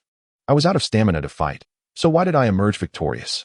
No, I still find this hard to believe. I need to check. With that, Chen Qing opened his system interface. It wasn't until he saw his level and skill points had increased that he began to accept the improbable reality. I actually won. Was it Xian Yue? Chen Qing mused, contemplating the reason for his unexpected victory. However, no matter how vivid his imagination, he would likely never suspect that it was this seemingly inconspicuous girl before him who had resolved it all. All right, Death Knight brother, enough with the speculation. I'm hungry. Xiaolian suddenly changed the subject. Speaking of which, I feel a bit peckish too, having slept for so long. It's hard not to be hungry. Chen Qing responded. Come, let me take you out for breakfast. He closed his personal information page, got out of bed, and walked out with Xiaolian. Of course, breakfast was at the inn, as it was far more convenient to eat what was readily available than to seek food elsewhere. Furthermore, the breakfast here is quite acceptable, Chen Qing remarked, as he chewed on a piece of toast. By the way, Xiaolian, since your curse has been lifted, does that mean you are free? Can you return to your hometown? Well, one could say that, Xiaolian replied, spreading a bit of ketchup on her toast. However, I cannot return just yet, unless someone conquers the 20th level. But as it stands, it seems no one has achieved that yet. Upon hearing the mention of the 20th level, Chen Qing hesitated for a considerable time, pondering the implication. The 20th level again. Could there be a connection between Xiaolian and it? Was it merely coincidence or something more? Regardless, he resolved to exercise utmost caution, to avoid alarming Xiaolian with his unusual demeanor. Chen Qing forced a few light laughs and reassured her, rest assured, until a player conquers the 20th level, you can stay by my side. I will protect you until the day you return home safely. Really? Xiaolian exclaimed, nearly bouncing with excitement. That's wonderful. I won't have to be alone anymore. Thank you, Death Knight brother. Seeing her innocent smile, Chen Qing shook his head, finding it difficult to associate her with any darker thoughts. Perhaps he was overthinking the situation. By the way, since the boss of the first level has been defeated, does that mean the second level has been unlocked? He suddenly recalled that it should indeed be unlocked now. Xiaolian, observing Chen Qing's expression of anticipation regarding the second level, couldn't help but giggle. Ha, Death Knight brother. Your face is too funny. What is so amusing? Is there something to laugh about? Chen Qing feigned annoyance, but ultimately joined her laughter. After a moment, they both composed themselves. Come on, has the second level been opened? You needn't worry, Death Knight brother. Since you were unconscious for so long, of course, players returned to the second level to unlock it for you. You don't have to fret. Xiaolian resumed her meal. Then let us check it out after we finish eating, Chen Qing said, finishing his last piece of toast. Oh, Xiaolian, I really wonder if your intelligence is truly that of a teenager. You seem quite mature. Xiao Lian sighed. Indeed, sometimes I feel that way too. Perhaps I should find a time to ask the administrator to change my settings? I think that's a splendid idea. Chen Qing yawned as he waited for Xiao Lian to finish her final bite. All right, Death Knight brother, I'm full. Xiao Lian said after savoring her last piece of bread. The journey to the second level, it seems, begins today. In the central square of the City of Hope, an architectural structure emerged, resembling a small pavilion, yet not quite one. It featured petite staircases on all four sides, each exuding a unique charm despite their modest height. Surrounded by a staircase, the intent is to accentuate what lies at its center. In that very midst stands a dome-shaped archway, open to the sky, emanating a radiant blue light. Indeed, this is the portal, a gateway located in the first level of the City of Hope. Each time a new level is unlocked, the portal gains access to an additional layer, yet presently, only the second layer is available. Stepping through the portal, Chen Qing and Xiao Lian found themselves transported to an entirely different realm.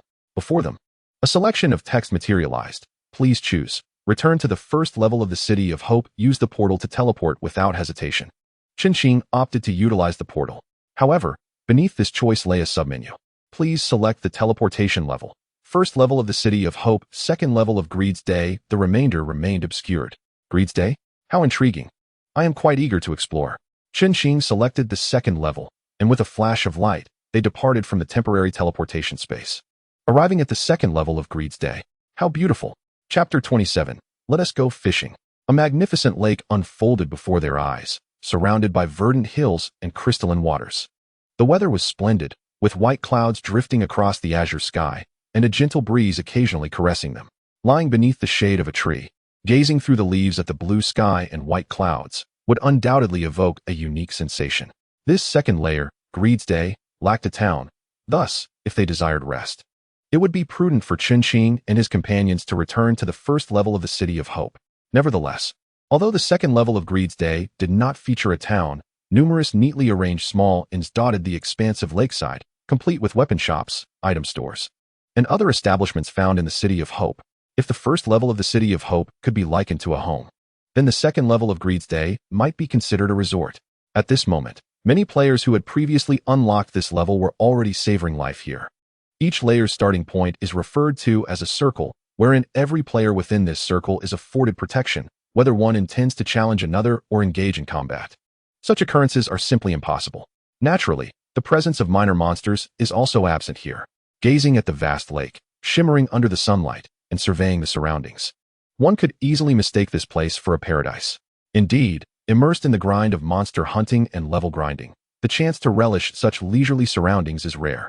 Those who appreciate enjoyment certainly would not let this opportunity slip away. This place appears quite splendid. Chen Qing's spirits lifted considerably upon witnessing such breathtaking scenery. With mountains and waters surrounding them, as well as the prospect of fishing, it truly was a locale for relaxation and enjoyment. Brother Death Knight, what are they doing by the lake? Are they fishing? Little Lien pointed at the individuals by the lake who appeared to be leisurely fishing and inquired. It seems so. Chen Qing, intrigued, observed those focused individuals with fishing rods and remarked, I truly did not expect that fishing could be done here. Especially on the second level. Quite astonishing. Brother Death Knight, shall we go fishing as well? Little Lien repeatedly shifted her gaze to the anglers by the lake. Her eyes filled with envy as she implored Chen Qing. Chen Qing smiled faintly.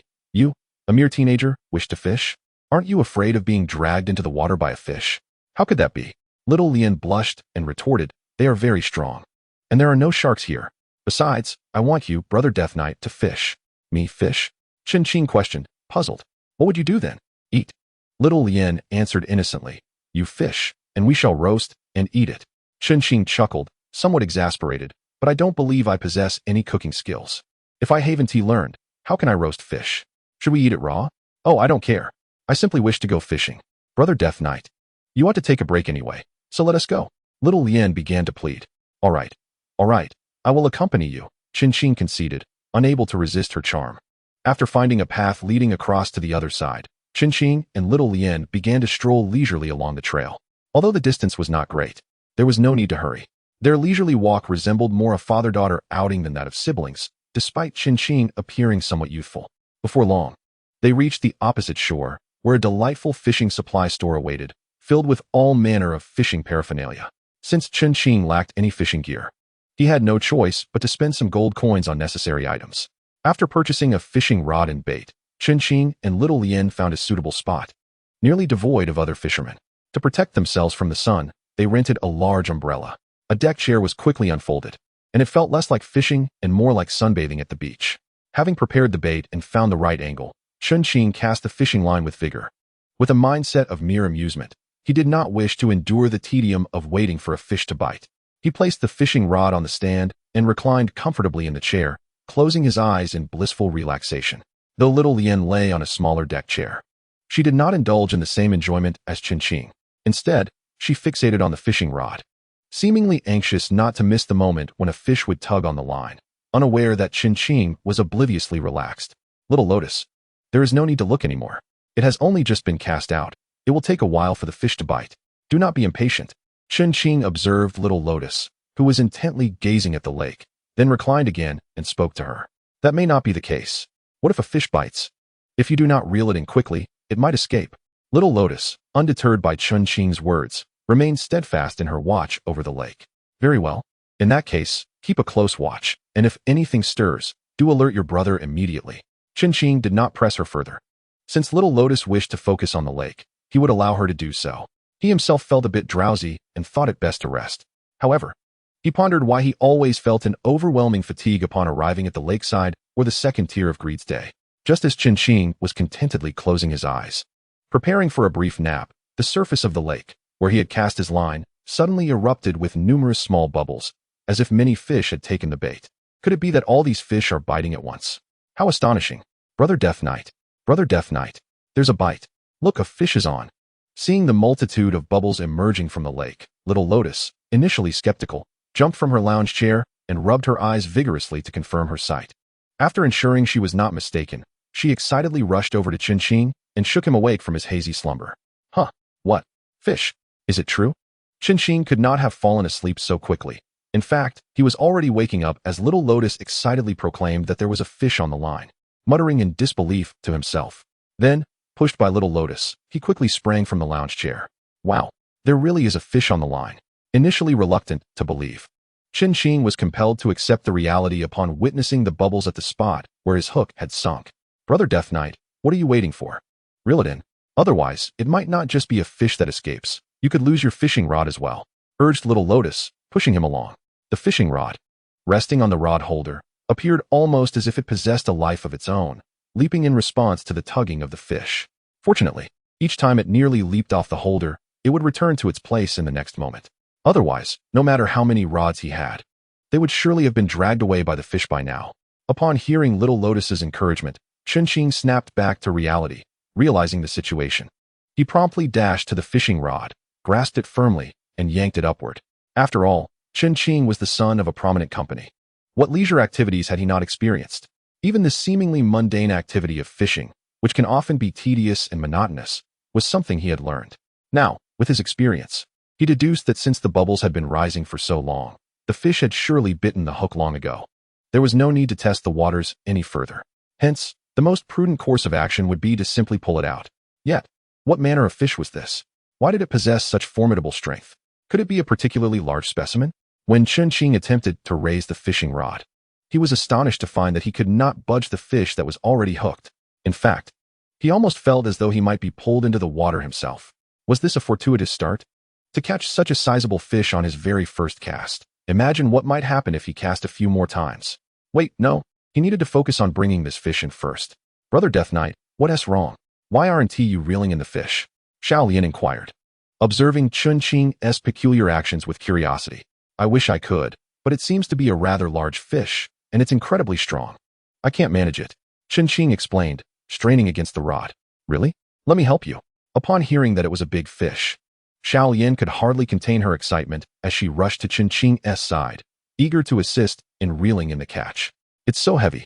Despite their combined efforts, the reality of the fish's weight did not change. They still could not haul it in. At this rate, the fishing rod might very well snap under the strain of the fish's weight coupled with their exertion. What to do? He was no fisherman and lacked a boat. Descending into the lake to retrieve the fish was out of the question. How could he muster the strength to bring this fish to shore? Suddenly, an idea struck him. Berserker. Ability transformation, Berserker. just as Chen Qing contemplated switching to the Berserker role to assist in reeling in the fish. The surface of the lake erupted with a tremendous splash as a large fish leapt from the water. What on earth?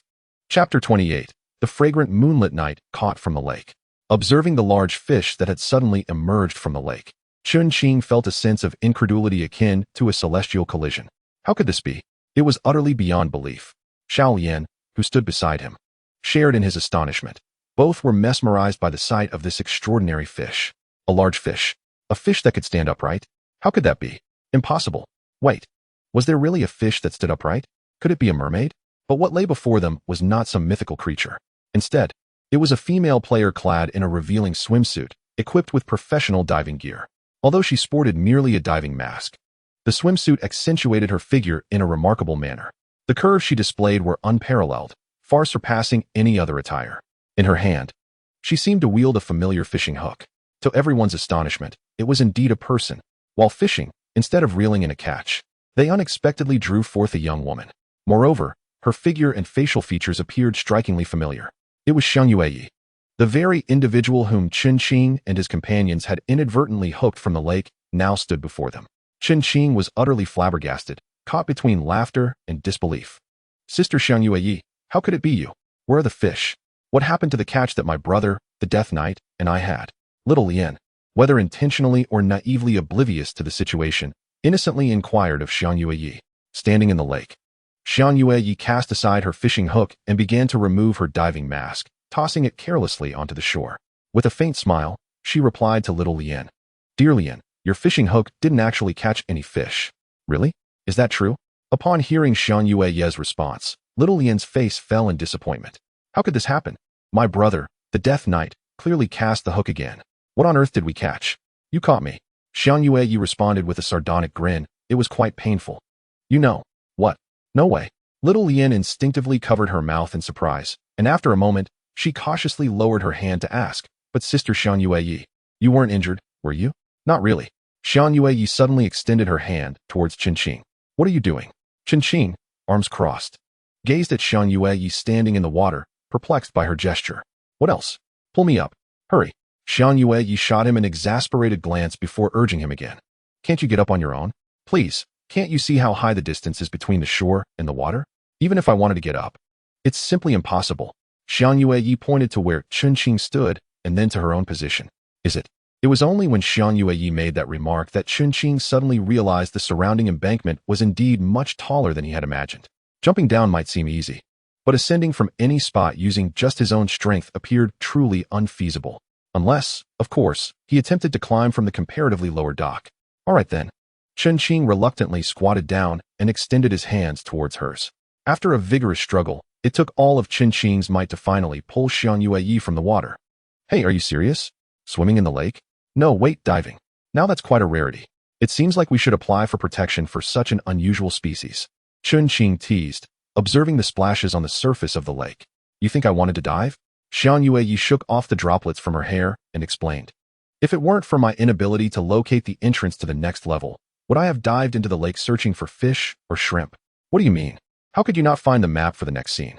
Chen Qing grasped the initial part of the conversation, which prompted his inquiries. However, when it came to the latter part concerning fish, shrimp, and crabs, he was truly at a loss.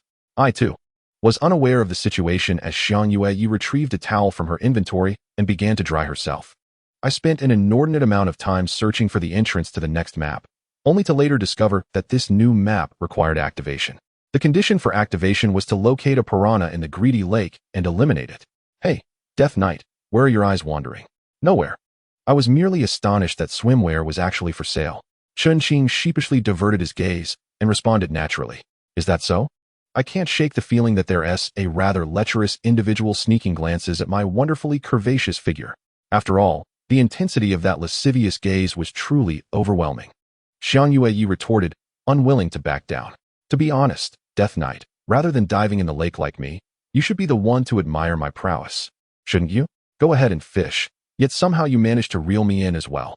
"Ha ha." Listening to the playful banter between Chen Qing and Xiang Yueyi, Xiao Lian could no longer contain her laughter. "Death Knight brother, Xiang Yueyi sister, you two are simply delightful. I can't help but laugh. What is so funny?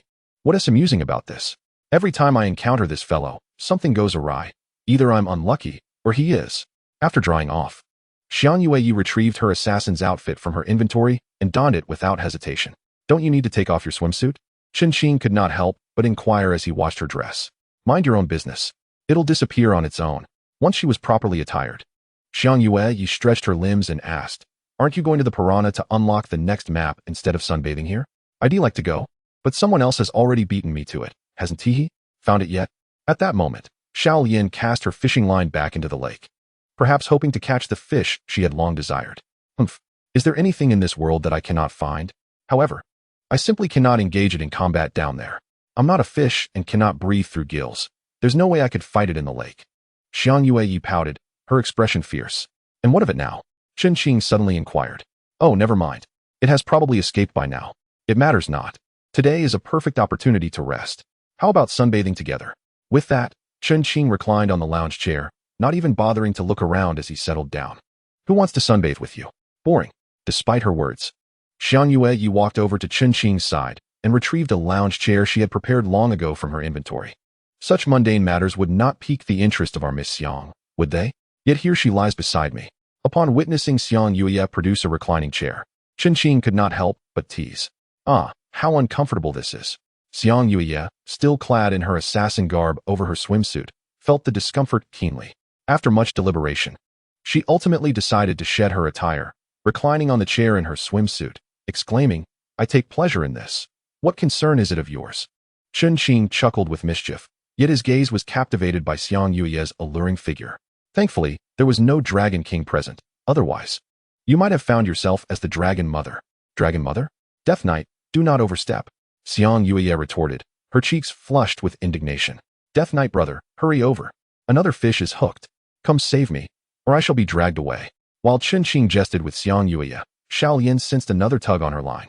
The fishhook was dragged down once more, and this time, Xiao Yin felt herself being pulled forward, prompting her to cry out. Could it be? Is Xiao Yin truly so weak? Have I hit the mark? Ability shift, Berserker. You foul-mouthed raven. Why must you utter such ill-fated words?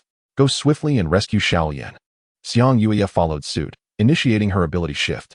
Qin leaped forth, reaching Xiao Yin and lifting her up, simultaneously seizing her fishing rod to pull upward.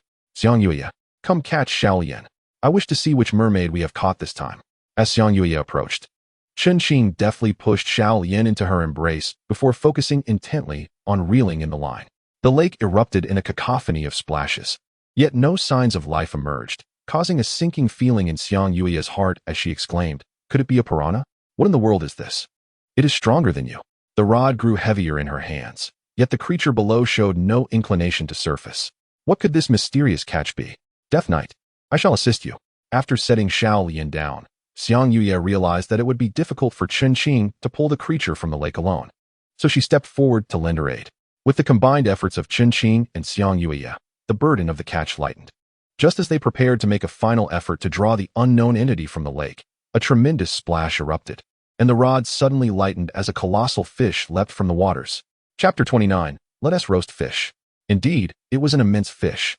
The creature, not merely surfacing, had been jointly pulled from the lake by Qin and Xiang Yue.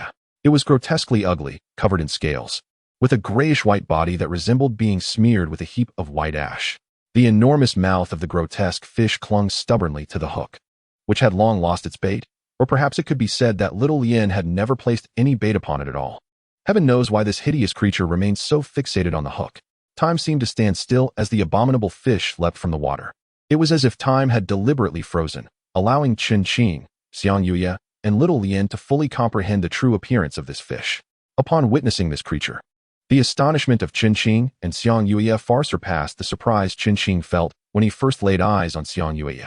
It was indeed difficult to fathom how such a massive fish could have been caught without reason. Moments later, time resumed its flow. The unsightly fish, pulled from the depths by Qin and Xiang Yue, suddenly hurtled toward them due to the force of inertia. Be careful, Qin exclaimed just as a colossal shadow whizzed past overhead. Before they could register whether the shadow belonged to the grotesque fish, a resounding crash echoed from behind them, as if the shadow had collided with something. Xiang Yue, do you recognize that fish? In an attempt to quell the shock within him, Qin, still not turning around, asked Xiang Yue with a hint of disbelief and surprise. Though taken aback, Xiang Yue managed to collect herself and replied, "Not only do I recognize it, but you likely do too. I recognize it. Really? Yet I have no memory of it. Have I seen it before?" Qingqing still hesitated to turn around. "Could it be that the fish we just saw is the one you've been searching for?" Yes, yes. Xiang Yue nodded vigorously. "Indeed. That is the very fish I have been desperately trying to find for so long. I never imagined it would come looking for me first." Clearing his throat, Qingqing attempted to lighten the mood with a cough. "Why has it gone silent? Should we turn around and take a look?" "Indeed, it has gone quiet," Xiang Yue admitted, appearing somewhat apprehensive about the fish. "Shall we turn back? You go first." "Oh no, you go ahead. I truly cannot bear to look at that fish any longer." Qingqing, ever the gentleman, graciously offered the opportunity to Xiang Yue. "You go first." "No, you first." "Ladies first." The two found themselves in a playful back and forth, each insisting the other go first. "It's just a fish. Is it really worth this much fear? I'll look first." Qingqing, unwilling to continue the charade of insistence, thought that if they kept this up, it would take ages to resolve, and little Lien would be left watching their antics for quite some time. No way. When Qingqing finally turned to face the grotesque fish, his first words were a disbelieving "no way." This piqued the curiosity of Kei Getsuyuru, who could not help but turn around immediately to ascertain what had transpired. Was this perhaps a tad exaggerated? A large fish, a tree, and several traces of blood, lying unconscious on the ground. Even a ghost could fathom what had occurred. To her astonishment, the vigorous tugging had not only extricated that unsightly fish from the lake, but had also, with remarkable accuracy and force, caused it to collide with the tree behind them.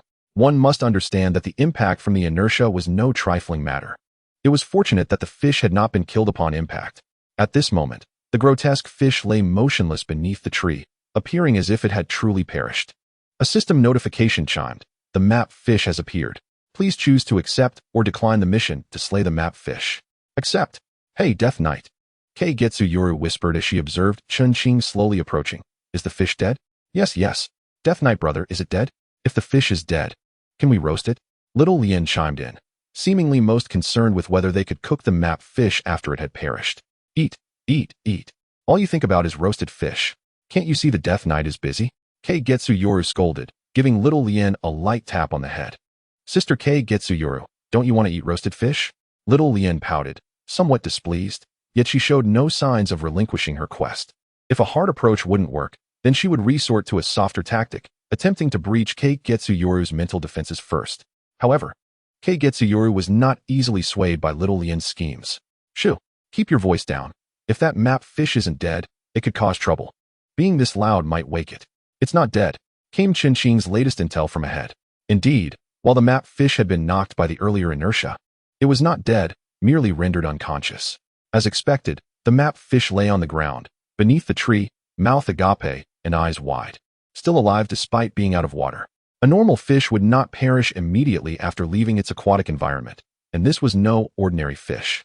"Want to eat roasted fish? Do you?" Qingqing, having overheard the exchange between Little Lien and Kei Getsuyuru, suddenly conceived a splendid idea upon realizing that the map fish was merely unconscious and not dead, to host a grand fish roast using his fire element magic. "Yes, yes." Little Lien nodded enthusiastically at the mere mention of roasting fish, eager to ensure Qingqing grasped her desire. Elemental transformation, magician, fire phoenix. Qingqing unleashed his fire element skill upon the map fish. The flames grew increasingly fierce, crackling and popping with an intensity that suggested the savory aroma of grilled fish would soon waft from this particular specimen. Yet, a nagging doubt lingered. How could this fish, being merely a minor quest objective, possibly be subjected to such a fate? Moreover, I sensed that this fish was not as simple as it appeared. Xiang Yue murmured curiously, grappling with disbelief that this fish could effortlessly transform into grilled fare.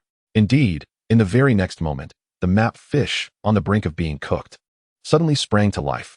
A torrent of flames, more potent than the fire elemental skill flame ascendancy wielded by Qingqing, erupted from the fish's mouth.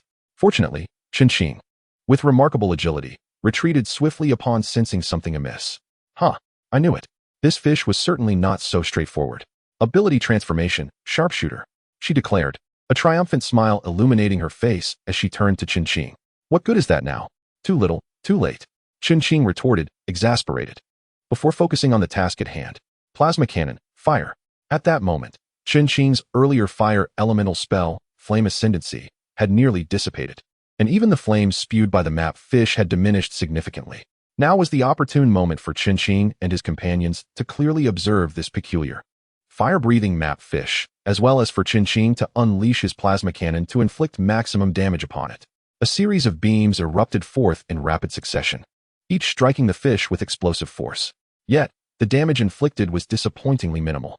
In fact, the system did not even register a noticeable reduction in its health points. Was it necessary to employ water elemental attacks? The age-old adage of water extinguishing fire came to mind. However, having just completed one transformation, it was impossible to revert to the previous state. Although the sharpshooter's shots accurately hit the map fish from a distance, the damage dealt was negligible. This prompted Qinqing to ponder whether utilizing water elemental attacks might be effective, yet he lamented that he could not execute such a transformation now. Water elemental attack. Ice spear. With a swift motion, dozens of ice spears, sharper than any dagger, rained down upon the fiery map fish. Initially, one might have expected these ice projectiles to be effective, yet, regrettably, only a few managed to strike the fish, while the majority were melted away by its fiery breath. Crucially, the health points remained unaltered. This was untenable. The map fish's damage output was still unaccounted for. What on earth was happening? Observing the recent assault by Xiang Yueyi, although it yielded some effect, the anticipated response still did not manifest. Is it possible that this particular minor task lacks any display of health points? Hey, Death Knight, have you devised a strategy? Continuing in this manner is untenable. It must possess a vulnerability. It surely does. Qinqing was contemplating the creature from various angles. If the method of counteraction proves ineffective and its health points remain unchanged, there is likely only one explanation: a weakness. Such a condition could only arise from the presence of a weakness. But where could it be? Xiang Yueyi, cover me. I need to search for its vulnerability. Chapter 30. The Provocation of the Dark Knight Assassin. Resolute in his decision to seek out the weakness of the fire-breathing map fish alone, Qinqing turned to Xiang Yueyi and then dashed towards the direction of the map fish. Very well, although initially reluctant to acquiesce. Upon witnessing Qinqing's determination to confront the creature single-handedly, Xiang Yueyi had no choice but to nod in agreement. One cannot simply stand by in the face of peril. Cataclysmic cannon, fire. Under the cover of this devastating assault, Qinqing finally managed to approach the map fish. As the creature focused intently on spewing flames to deflect the beams of light, Qinqing swiftly closed in from its left side and seized the opportunity to unleash his skill, thunder, and explosive fist. Boom! The map fish was propelled several meters away, and the flames emanating from its mouth diminished significantly. Gurgling, it suddenly began to produce numerous bubbles of varying sizes, seemingly indicative of a critical lack of water. However, it was peculiar. A fish that does not spray water, while not entirely unusual, yet one that breathes fire instead, is indeed hard to fathom. A fire-breathing fish that does not reside in molten lava but rather in water, what an extraordinary creature. Oh, does a fire-breathing fish truly suffer from a lack of water? Watching the map fish in its seemingly parched state, Qinqing shook his head in bemusement. What a bizarre fish. This won't do. I still have not discerned its weakness. If this continues, its health points will never diminish, and it will remain alive. Yet my magical energy is not infinite. After a wry smile, Qinqing felt a pang of disappointment at his inability to identify the map fish's vulnerability. He had assumed that by drawing close and observing more closely, he would uncover its weakness. However, it now appeared that he had found nothing. The fish itself was already formidable, and with scales covering its body as armor. The damage inflicted upon it was likely negligible, almost inconsequential. But the gills of that fish seem rather intriguing. That area should harbor a flaw. Xiaoyan, biting her finger, scrutinized the bubbling map fish with earnest intent, suddenly pointed at the fish's gills and exclaimed, "The gills? The gills of a fish serve as its respiratory organ. Could that indeed be its Achilles heel?" Upon hearing Xiaoyan's words, Xianjuai began to mutter to herself. The young girl Xiaoyan is undoubtedly formidable. It seems I cannot afford to underestimate her words. If her assertions hold any truth, the Death Knight should target the gills of the map fish, for that is where it breathes, and quite possibly its point of vulnerability. With no other viable alternatives at hand, what harm could there be in attempting this? If we wait for the map fish to finish expelling its bubbles, what if it unleashes flames again? My water elemental magic lacks the capacity for a widespread oceanic release, thus treating a dead horse as if it were alive. I shall give it a try. Xianjuai pondered this, and it seemed Qinqing shared a similar sentiment. After a brief response, Qinqing seized the moment while the map fish was still expelling bubbles, albeit nearing the end of its outpouring, and charged once more toward the creature. With the bubbles it exhaled, the map fish's body appeared to lighten significantly, enabling it to hover 2 feet above the ground. As Chun-Ching advanced again, the map fish hurriedly turned to evade, inadvertently exposing its gills. Seizing the opportunity when the map fish's gills opened and before they closed again, Chun-Ching unleashed a thunderous blow directly at the gill region. Crack! Critical hit, 455 damage. As the map fish was struck yet again by Chun-Ching, its health finally began to dwindle, and remarkably, the previously hidden health bar emerged. A health bar of 1.5 segments appeared. And due to Chun-Ching's recent critical hit and combo, along with striking its weak point, it lost nearly an entire segment of health in one blow.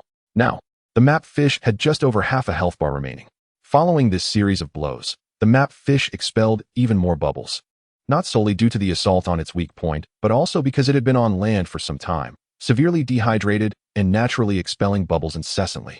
Oh, it appears that the gills of the map fish are indeed its weakness. Alas, it is regrettable that I could not finish you off in one go. It is this that now makes you suffer from dehydration. I do feel a twinge of sympathy. What sympathy? It is merely a fish, a mere manifestation of virtual data. Yet, look, its health is gradually diminishing. Unbeknownst to Xianjuyi, she had approached Chun-Ching's side, and after his musings, she could not help but interject. However, the typically swift Xianjuyi suddenly noticed that the water-deprived map fish's health was inexplicably decreasing on its own. Observing the situation, it seems that, even without the intervention of the two individuals, the lack of water would likely lead to its demise. The scarcity is so severe that it could not be otherwise. Chun-Ching remarked with a shrug, expressing his helplessness. What do you propose we do? Should we end its suffering now, or allow it to endure until it becomes nothing more than dried fish? Suddenly, Xiangyuyi began to ponder this dilemma. Hey, did you not just assert that this fish was merely a simulation of data? Why the sudden caution? A violet beam unexpectedly surged towards them from the right, and before Chun-Ching could finish his thought, he swiftly pulled Xiangyuyi out of harm's way. Whoosh. Boom. 700. Indeed. The violet light was aimed at the map fish, and curiously, upon being struck, the fish lost a staggering 700 health points, resulting in its immediate demise. The map fish was successfully slain, with the participants in the kill being the Death Knight, Xiangyuyi, and the Knight Assassins Guild. Rewards included, for mana potions, 30 gold coins, and an unallocated item, 20 raw salmon. A new map was unlocked. As the violet light dissipated, 3 figures gradually emerged, an assassin, a marksman, and a mage. However, their attire was peculiar, clad in dark garments that suggested affiliation with some enigmatic organization. The source of the violet light was none other than the marksman, a middle-aged man of modest stature. Who are they? The Knight Assassins? What do they want? Observing the trio approaching, Xiangyuyi wore an expression of bewilderment and resignation. Clearly, they come with ill intent. They might be seeking trouble. Chun-Ching replied to Xiangyuyi, his demeanor unflinching in the face of the three. As they drew nearer, the bearded assassin spoke first. What are you two doing with that fish? My patience has worn thin, but, since I'm in a good mood today, I won't hold it against you. Evil Gun, take those 20 fish. We're heading back to roast them. All right. The marksman, seemingly named Evil Gun, stepped forward. This is our rightful catch. How can we possibly give it to you? Upon witnessing the attempt to seize their fish, Xiao Yan was the first to protest, stepping forward defiantly against the Knight Assassins. Oh, look, a little girl. However, we killed the map fish, so the spoils naturally belong to us. Evil Gun retorted menacingly at Xiao Yan. Isn't that right? Killer boss? Indeed, quite so, replied the bearded man known as Killer, grinning. What do you say, Oddmaster? Indifferent, the mage, referred to as Oddmaster, responded coldly, displaying no interest in the unfolding events. Ah, brother Death Knight, sister Xiangyuyi, they're bullying Xiao Yan. They want to take my fish. Are they trying to be tough or soft? Xiao Yan suddenly burst into tears, seeking refuge in Xiangyuyi's embrace. However, Xiangyuyi, feigning a stance of justice, sternly admonished, what is this? Do you intend to seize even a child's belongings? I warn you, depart at once, or I shall not let you off easily. Oh, this little lady is quite charming. The rogue, Er Chong, scoffed, taking a rather mischievous turn. You possess both figure and beauty. Why not marry me? Let us share a chamber. I promise you garments of grandeur, ambrosial drinks, and exquisite adornments. What do you say? Care to join me? Very well. I would love to see just how rare and exquisite your promises truly are. Xiangyuyi would not allow herself to be insulted by such a character. She promptly pushed Xiao Yan behind her, ready to engage in a fierce battle. Why must you act so rashly, Miss Xiangyuyi? What level are you at as a sharpshooter? Have you considered the levels of those before you? Even if your Berserker companion were to combine forces with you, could you match my prowess? The assassin stepped forward, boasting while revealing his level. Level 16. A 16-level assassin. It seems these three are indeed formidable. And what of it? Xiang Yuyi retorted with a cold smile, dismissing them as mere trifles. It was clear that if she did not teach them a lesson today, they would remain oblivious to their own insignificance. Yet, should I challenge you, I would surely leave you searching for your teeth. The assassin said with a sinister grin. Boredom aside, if you wish to challenge me, I am more than willing to oblige. Come, shall we see? Xiang Yuyi stretched her limbs, appearing fully prepared for the forthcoming clash. Ah, this little lady has quite the sharp tongue. But I like that, Chong interjected, stepping aside. Let me handle this tough talking. Charming young lady. The assassin advanced, preparing to unleash his fury upon Xiang Yuyi. However, just as the assassin was about to initiate his challenge, a shadow darted swiftly between Xiang Yuyi and Xiao Lian, moving with astonishing speed. Bang! A punch was thrown, and the assassin, who had been poised to confront Xiang Yuyi, was unexpectedly sent sprawling backwards, crashing into his companions. Who did this? The fallen assassin's comrade demanded, stepping forward to avenge him, intent on discovering the identity of the one who had so effortlessly dispatched his ally. My sincerest apologies. I couldn't help myself. I simply sent him flying with a single punch. A pair of Berserker arms possessed the agility and speed of an assassin. This shadow was none other than Qin, who had remained silent until now, playing the role of the last savior. He stood before Xiang Yuyi, exuding an air of reassurance as he addressed her. Does this mere fish require our esteemed Miss Xiang to take action? Hey, Death Knight. Who asked you to steal my spotlight? I can handle this myself. Xiang Yuyi retorted, her demeanor reflecting her displeasure. Oh, it matters little. I simply could not bear to watch you all prattle on endlessly, like a bunch of old women. If you intend to fight, then do so swiftly. Qin replied with a bitter smile, feeling somewhat helpless. Hey, you, mad Berserker. Who are you calling an old woman? Listen carefully. The assassin, having been sent flying by Qin's punch, rose with an expression of determination to exact revenge. My apologies, but assassin, you might want to acquire a pair of spectacles, for I am not a Berserker. Qin declared. Ability transformation, sharpshooter. 100 paces, a single shot. With that, a beam of light shot forth, and the assassin fell once more. What more could Qin possibly say? Ahem. The assassin coughed twice as he was helped up by the malevolent gunman, still oblivious to Qin's true identity and role. The challenge within the circle did not trigger the system's protection. Ability transformation?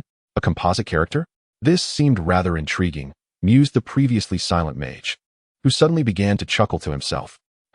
Who dares to strike me? The assassin, bewildered after being struck down by Qin's shot, and immediately rising again, gazed at Qin with confusion. He had initially assumed that the shot was the work of Xiang Yuyi, only to realize upon standing that she had not moved at all. The tension of the moment rendered him oblivious to Qin, who had completed his ability transformation. Hey, over here, look at this. Qin raised his right hand, now transformed into a silver giant gun, and smiled at the assassin. Huh, how is this possible? Were you not a Berserker? How did you suddenly become a sharpshooter?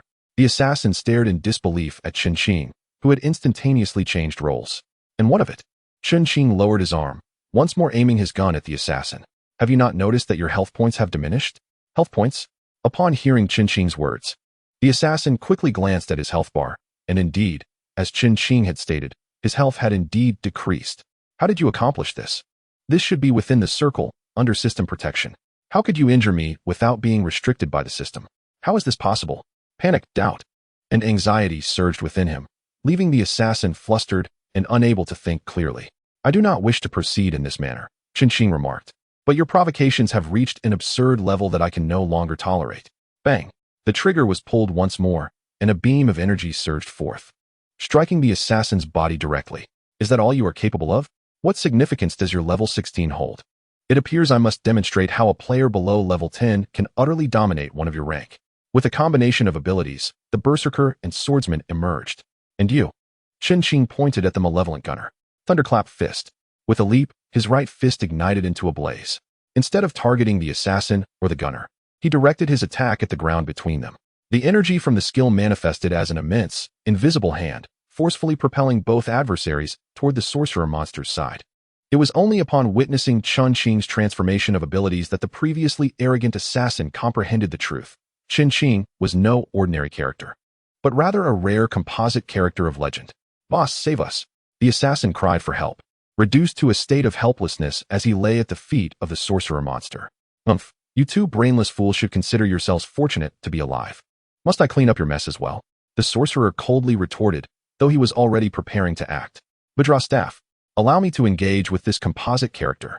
In truth, I had no intention of intervening, but your incessant provocations leave me with no choice but to partake in this little game. I had anticipated that teaching a lesson to the knight assassins would deter them, yet these minions are truly insignificant. It seems I must now force the sorcerer leader to join the fray. Reluctantly, I shall reveal my true self. With a combination of abilities, the sharpshooter and sorcerer emerged, standing beside Qingqing. If these two composite characters were to join forces, they would indeed pose a formidable challenge. What? The sharpshooter girl is also a composite character? This is utterly unexpected. I had thought only the Death Knight was a composite character, which gave me a glimmer of hope for victory.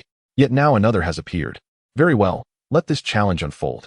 The moment the assassin and gunner realized that there was more than just the Death Knight among those who could combine abilities, they were taken aback, as was the sorcerer monster who had intended to confront Qingqing. Otherwise, he would not have contemplated retreat. I never anticipated that both would be composite characters. It seems I have truly underestimated you. Given this revelation, I shall refrain from engaging with you any further for the time being. As he spoke, the peculiar mage directed his wand towards the ground, instantly conjuring a teleportation array. Until we meet again. A beam of violet light erupted from the array, and consequently, the three individuals were transported away. If you possess the skill, don't flee. Observing the shadow assassins attempting to escape, Xiang Yue shouted in pursuit, but was swiftly restrained by Qingqing. Do not chase them. That shadow assassins group is not as simple as we presume. After pulling Xiang Yue back, Qingqing dispelled his own state while addressing her. How do you know? They are so arrogant. We must show them their place. Xiang Yue wriggled free from Qingqing's grasp and also released her own state, though her tone was not gentle but rather laced with irritation. Do you truly believe that those three are incapable of defeating the two of us? Upon finishing his statement, Qingqing returned to his lounge chair, stowing away the spoils of battle, a salmon, into his inventory. Who says they can defeat us? You alone managed to take down two of them, didn't you? Even if that mage, the peculiar one, poses a challenge, it should not be insurmountable. Xiang Yue followed suit, subsequently shedding her assassin state, donning a bikini ensemble, and reclining on the lounge chair. How splendid! We have fish to eat. Upon learning that Qingqing and his companions had triumphed over the three foes, Xiao Yan began to dance joyfully, celebrating their bounty of fish. However, the question remained, who would prepare it? Xiao Yan, why not amuse yourself for now? We shall grill the fish come evening, all right? Qingqing said with a smile. All right. Xiao Yan gleefully scampered away to play. It was only at this moment that Qingqing continued. Did you not observe the actions of that peculiar mage earlier? Had you not executed the combination transformation, I believe he would have made his move. Are you suggesting he is confident he can single-handedly eliminate a composite character?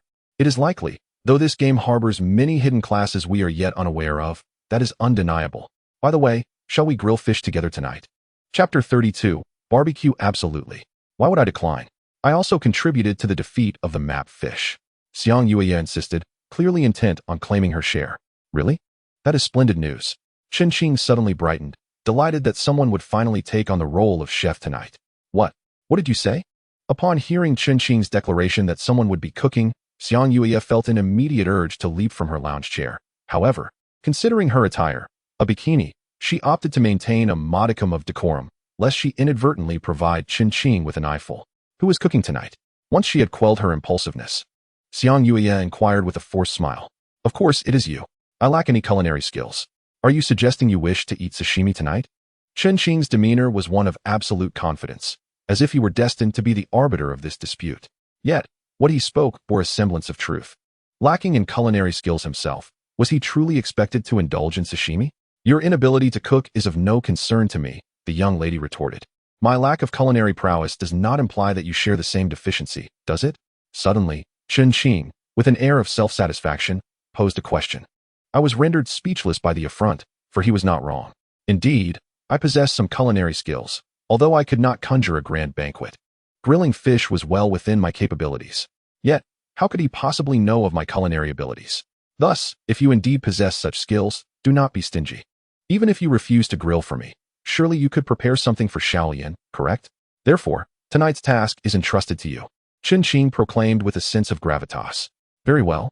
I shall assume the role of chef this evening, but you must concede to one request of mine. After deliberation, Xiang Yuyi finally acquiesced, albeit with an additional stipulation. Oh, is it merely a matter of teaming up with me? Fine, fine, I shall join forces with you tonight. Qing surmised that this was her intent. Although she had not voiced such a request recently, it seemed to be her sole desire. Was there truly anything else? Regardless of the nature of her demand, for the moment, he would feign compliance, as his ultimate aim was to secure her culinary services for the evening's fish grilling. If necessary, he could always escape later. All right, you must stand by your word and not retract it. Xiang Yi paused, clearly surprised. She had not anticipated that Qing would deduce her request. Nevertheless, this alleviated much of the hassle, sparing her the need to reiterate her desires. Was it merely grilling fish that complicated matters? She was confident in her culinary abilities, even if they were limited to a singular level. Of course, Qing's agreement came with unexpected swiftness, but I can't shake the feeling that these fish might be somewhat insufficient. Should I procure additional provisions? That is your concern, and of no relevance to me.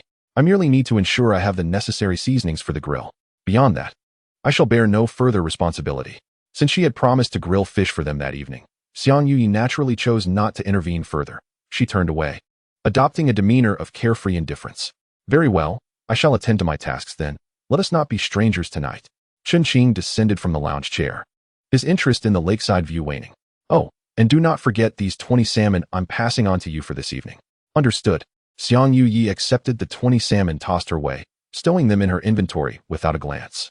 With ample time before noon, I shall take a stroll and see if any fine equipment is available for purchase. Qing approached Xiaolian, saying, Xiaolian, stay here with Sister Xiang Yuyi. Brother will step out for a while, but I promise to return by evening for the grilled fish, all right? Upon hearing that Qing was going out, Xiaolian instinctively wanted to follow him. However, when she learned they would have grilled fish that evening, her head bobbed up and down like a hammer striking a mole. Yes, Xiaolian is so good. I will ensure you get the biggest fish tonight. With a smile, Qing gently patted her head before departing. It was indeed peculiar. Once he stepped beyond the perimeter of the lake, Qing's pace slowed considerably. He raised his hand, grasping his right hand, which felt both familiar and foreign, and murmured to himself, this is clearly the system's protective circle. Any provocateur would face the system's sanction without permission. Why was I not subject to such consequences just now? What could be the reason? Could it be due to my identity as an administrator? You could say that. A voice, reminiscent of Garfield, suddenly chimed in. In an instant, the plump and lethargic cat appeared perched upon Qing's shoulder. What are you doing here? I didn't summon you. Qing replied, his tone noticeably cool, as he was somewhat averse to the presence of this mildly irritating creature. I heard you would have grilled fish tonight. How could I miss out on fish, especially grilled?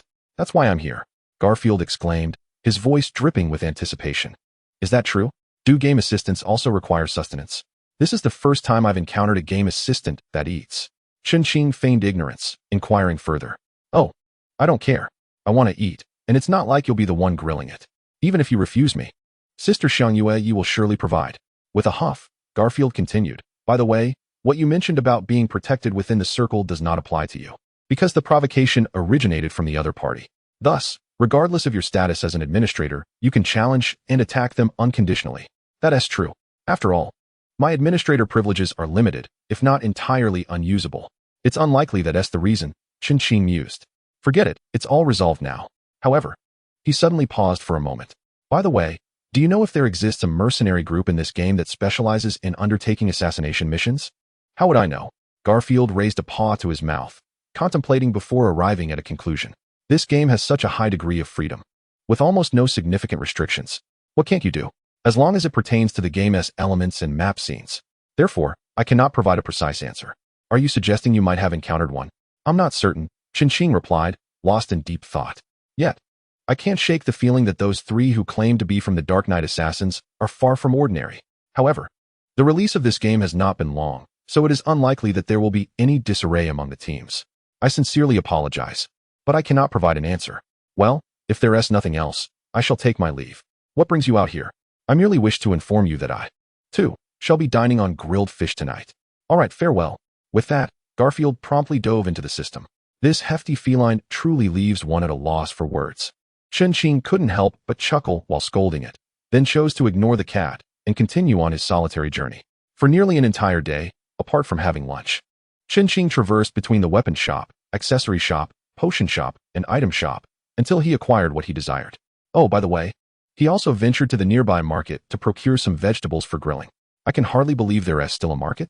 Nevertheless, although Qin wandered about, he didn't purchase many items, just a few lightweight arm guards, some enhancement accessories, and the essential restorative potions for magic and health. As night fell, it was once again the second layer of Greed's Day in the familiar locale. However, the nocturnal scenery of Greed's Day here was indeed far superior to that of the first layer. Colorful lights illuminated the lakeside, and while the number of nighttime revelers was not overwhelming, after all, the second layer had only just been unlocked. Many, like Qin and his companions, set up their grills for a barbecue. Under the moonlight reflecting upon the lake, the water shimmered brilliantly. By the lakeside, the trio was indulging in delectable grilled fish. Xiang Yue busied herself with the grilling and seasoning, while Qin and Xiao Lian joyfully savored their food. Quite delicious indeed. The culinary quality is distinctly exceptional. Qin couldn't help but praise Xiang Yue. However, does a Death Knight truly require culinary skills to grill fish? Look at them. Those without any cooking skills can grill fish just the same. Suddenly, Xiang Yue's expression soured, and she faced Qin with an exasperated look. Oh, is that so? I was unaware. Perhaps it is possible. Qin feigned ignorance and chuckled, saying, Oh, it's no bother. After all, you have culinary skills. Why not put them to use? It would be a waste otherwise. Death Knight, you stop right there. You'll handle the rest. Xiang Yue shouted, chasing after Qin, who was still holding a grilled fish. Catch me first. Qin was certainly not going to let Xiang Yue catch up so easily, and thus, he ran for dear life, while she pursued him with equal fervor. Meanwhile, Xiao Lian sat back, leisurely enjoying her grilled fish, watching the playful antics between Qin and Xiang Yue. Chapter 33, the first level, the Eagle of the Desert. Throughout the entire night, Qin and his companions were enveloped in an atmosphere of immense joy and merriment. As the hours grew late, rather than returning to their lodgings in the first layer of Hope City, Qin and Xiang Yue chose to recline in their respective chairs, draping themselves with a few blankets. As the night deepened and silence settled, Xiang Yue and Xiao Lian had long succumbed to slumber, leaving Qin alone. Unable to find rest, he gazed up at the moon hanging in the sky, letting out a long sigh. This night felt like the most blissful he had experienced since entering the game, and an overwhelming sense of familial reunion surged within him. Perhaps it was due to the long absence from his own family. Indeed, it had been quite a while. Yet he found himself pondering when he might reunite with his loved ones again. By air, when shall we meet once more? Ah, how well I have slept. The following day, as Xiang Yue stretched widely and opened her eyes, she discovered that both Qin and Xiao Lian, who had promised to team up with her the day before, had vanished without a trace. Where have they gone? She wondered, scanning her surroundings. Not only was there not a single silhouette in sight, but even the chair where Qin had reclined was nowhere to be found.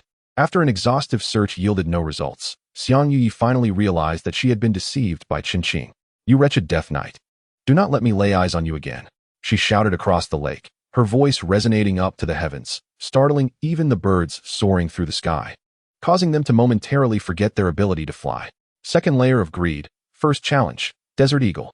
At this moment, Qin was humming a merry tune as he and Xiao Lian ventured deeper into this layer. Achoo! Suddenly, Qin sneezed, as if someone were speaking ill of him. With a playful grin, Xiao Lian teased him, See, I told you, if you abandon Sister Xiang Yue, she will certainly curse you to no end. How does it feel now? Isn't karma catching up with you? After saying this, Xiao Lian stuck her tongue out at him.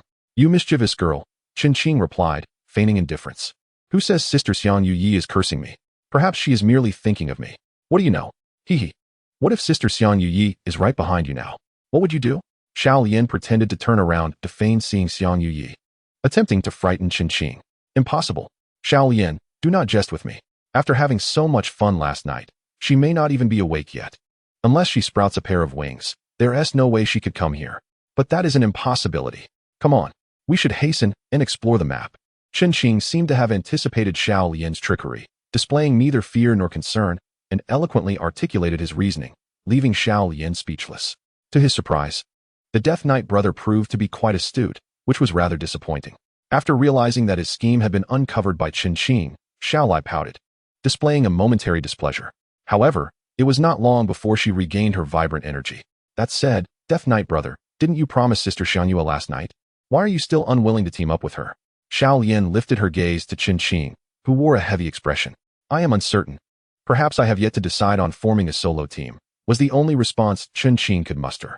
After all, even he himself could not articulate the reason behind his reluctance. He pondered if the lord of this second layer, the Day of Greed, had any connection to the sun.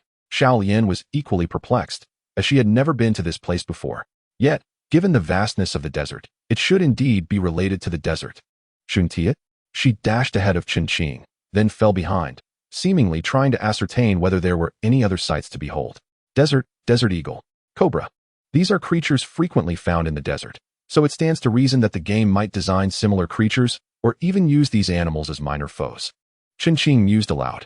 The first checkpoint of the second layer, the Day of Greed, known as the Great Desert Eagle, did not present many convoluted paths, for it was merely an expanse of boundless sand. Any obstacles, if they existed, would likely be subtle. Suddenly, the previously tranquil surroundings, where only the footsteps of Qin Qing and Xiao Qin could be heard, were interrupted by a series of peculiar sounds. Qin Qing had already discerned the dissonant noises, which had been trailing them for some time. He abruptly halted. What's wrong, Death Knight brother? Is something amiss? Xiao Lian seemed entirely oblivious to the sounds. Her curiosity piqued when she noticed Qin Qing's sudden stop. Something is following us from behind, Qin Qing declared as he turned around, but to his dismay, he saw nothing. The area was exceedingly barren, devoid even of a solitary cactus that would typically thrive in a desert. Thus, if something were indeed following them, it was impossible for Qin Qing not to see it, considering there was nowhere to hide. Unless, there's nothing there? Xiao Lian turned her head curiously, and indeed, there was nothing in sight. This left her looking puzzled at Qin Qing as she inquired further. Is that so? Could I have misheard? Qin Qing too saw no minor foes trailing them. Yet, he was convinced he had not made an error. It was perplexing that he could not spot any creatures behind him, which surprised him greatly. In resignation, Qin Qing decided to momentarily cease his search for the elusive creature or creatures stealthily following him, as he had yet to comprehend how they managed to evade his notice. Never mind, let us continue our journey. Qin Qing chuckled, turning around to once again follow Xiao Lian as they pressed onward. What manner of small creatures might they encounter? Throughout the journey, Qin Qing found himself murmuring incessantly, residing within the desert, and possessing the remarkable ability to conceal themselves perfectly. One could only ponder what other small beasts might master the art of disguise aside from the chameleon, which changes color for its protection. Yet, even creatures akin to chameleons cannot possibly leave no trace at all, unless, perhaps, there are no small monsters trailing behind them at all. That cannot be right. What then? Accounts for the sounds? It felt as if no one followed. The air was void, non-existent. Could it be invisibility? Is it possible that the small creatures behind me possess the skill of stealth? Otherwise, how could they remain unseen? This explanation seems to clarify why they are invisible to my eyes, while their presence is nonetheless audible. Yes, that must be it. They indeed possess the ability to become invisible. However, if that is the case, dealing with them could become quite troublesome. What should I do? Alas, just as Qin Qing pondered this dilemma, he stumbled over the sand and fell. The sounds that had been closely trailing behind him ceased, as if they too wished to avoid alarming the unsuspecting. What's wrong? Brother Death Knight, are you all right? Upon hearing the commotion, Xiao Lian turned back only to find Qin Qing, the Death Knight, had tripped over the sand, prompting her to rush over and assist him. I'm fine, thank you, Xiao Lian. Qin Qing smiled, assuring her of his well-being while expressing his gratitude. However, this unexpected incident sparked an idea within him. Sand. The transformation of abilities, mage. Xiao Lian, step behind me, for a small creature skirmish is likely to unfold shortly. Qin Qing informed Xiao Lian after transforming into a mage. Oh, though Xiao Lian did not fully comprehend the situation Qin Qing had described, she understood she should follow his instructions. Heh. I shall see if you can reveal your true forms under the scorching flames. Flame arrow.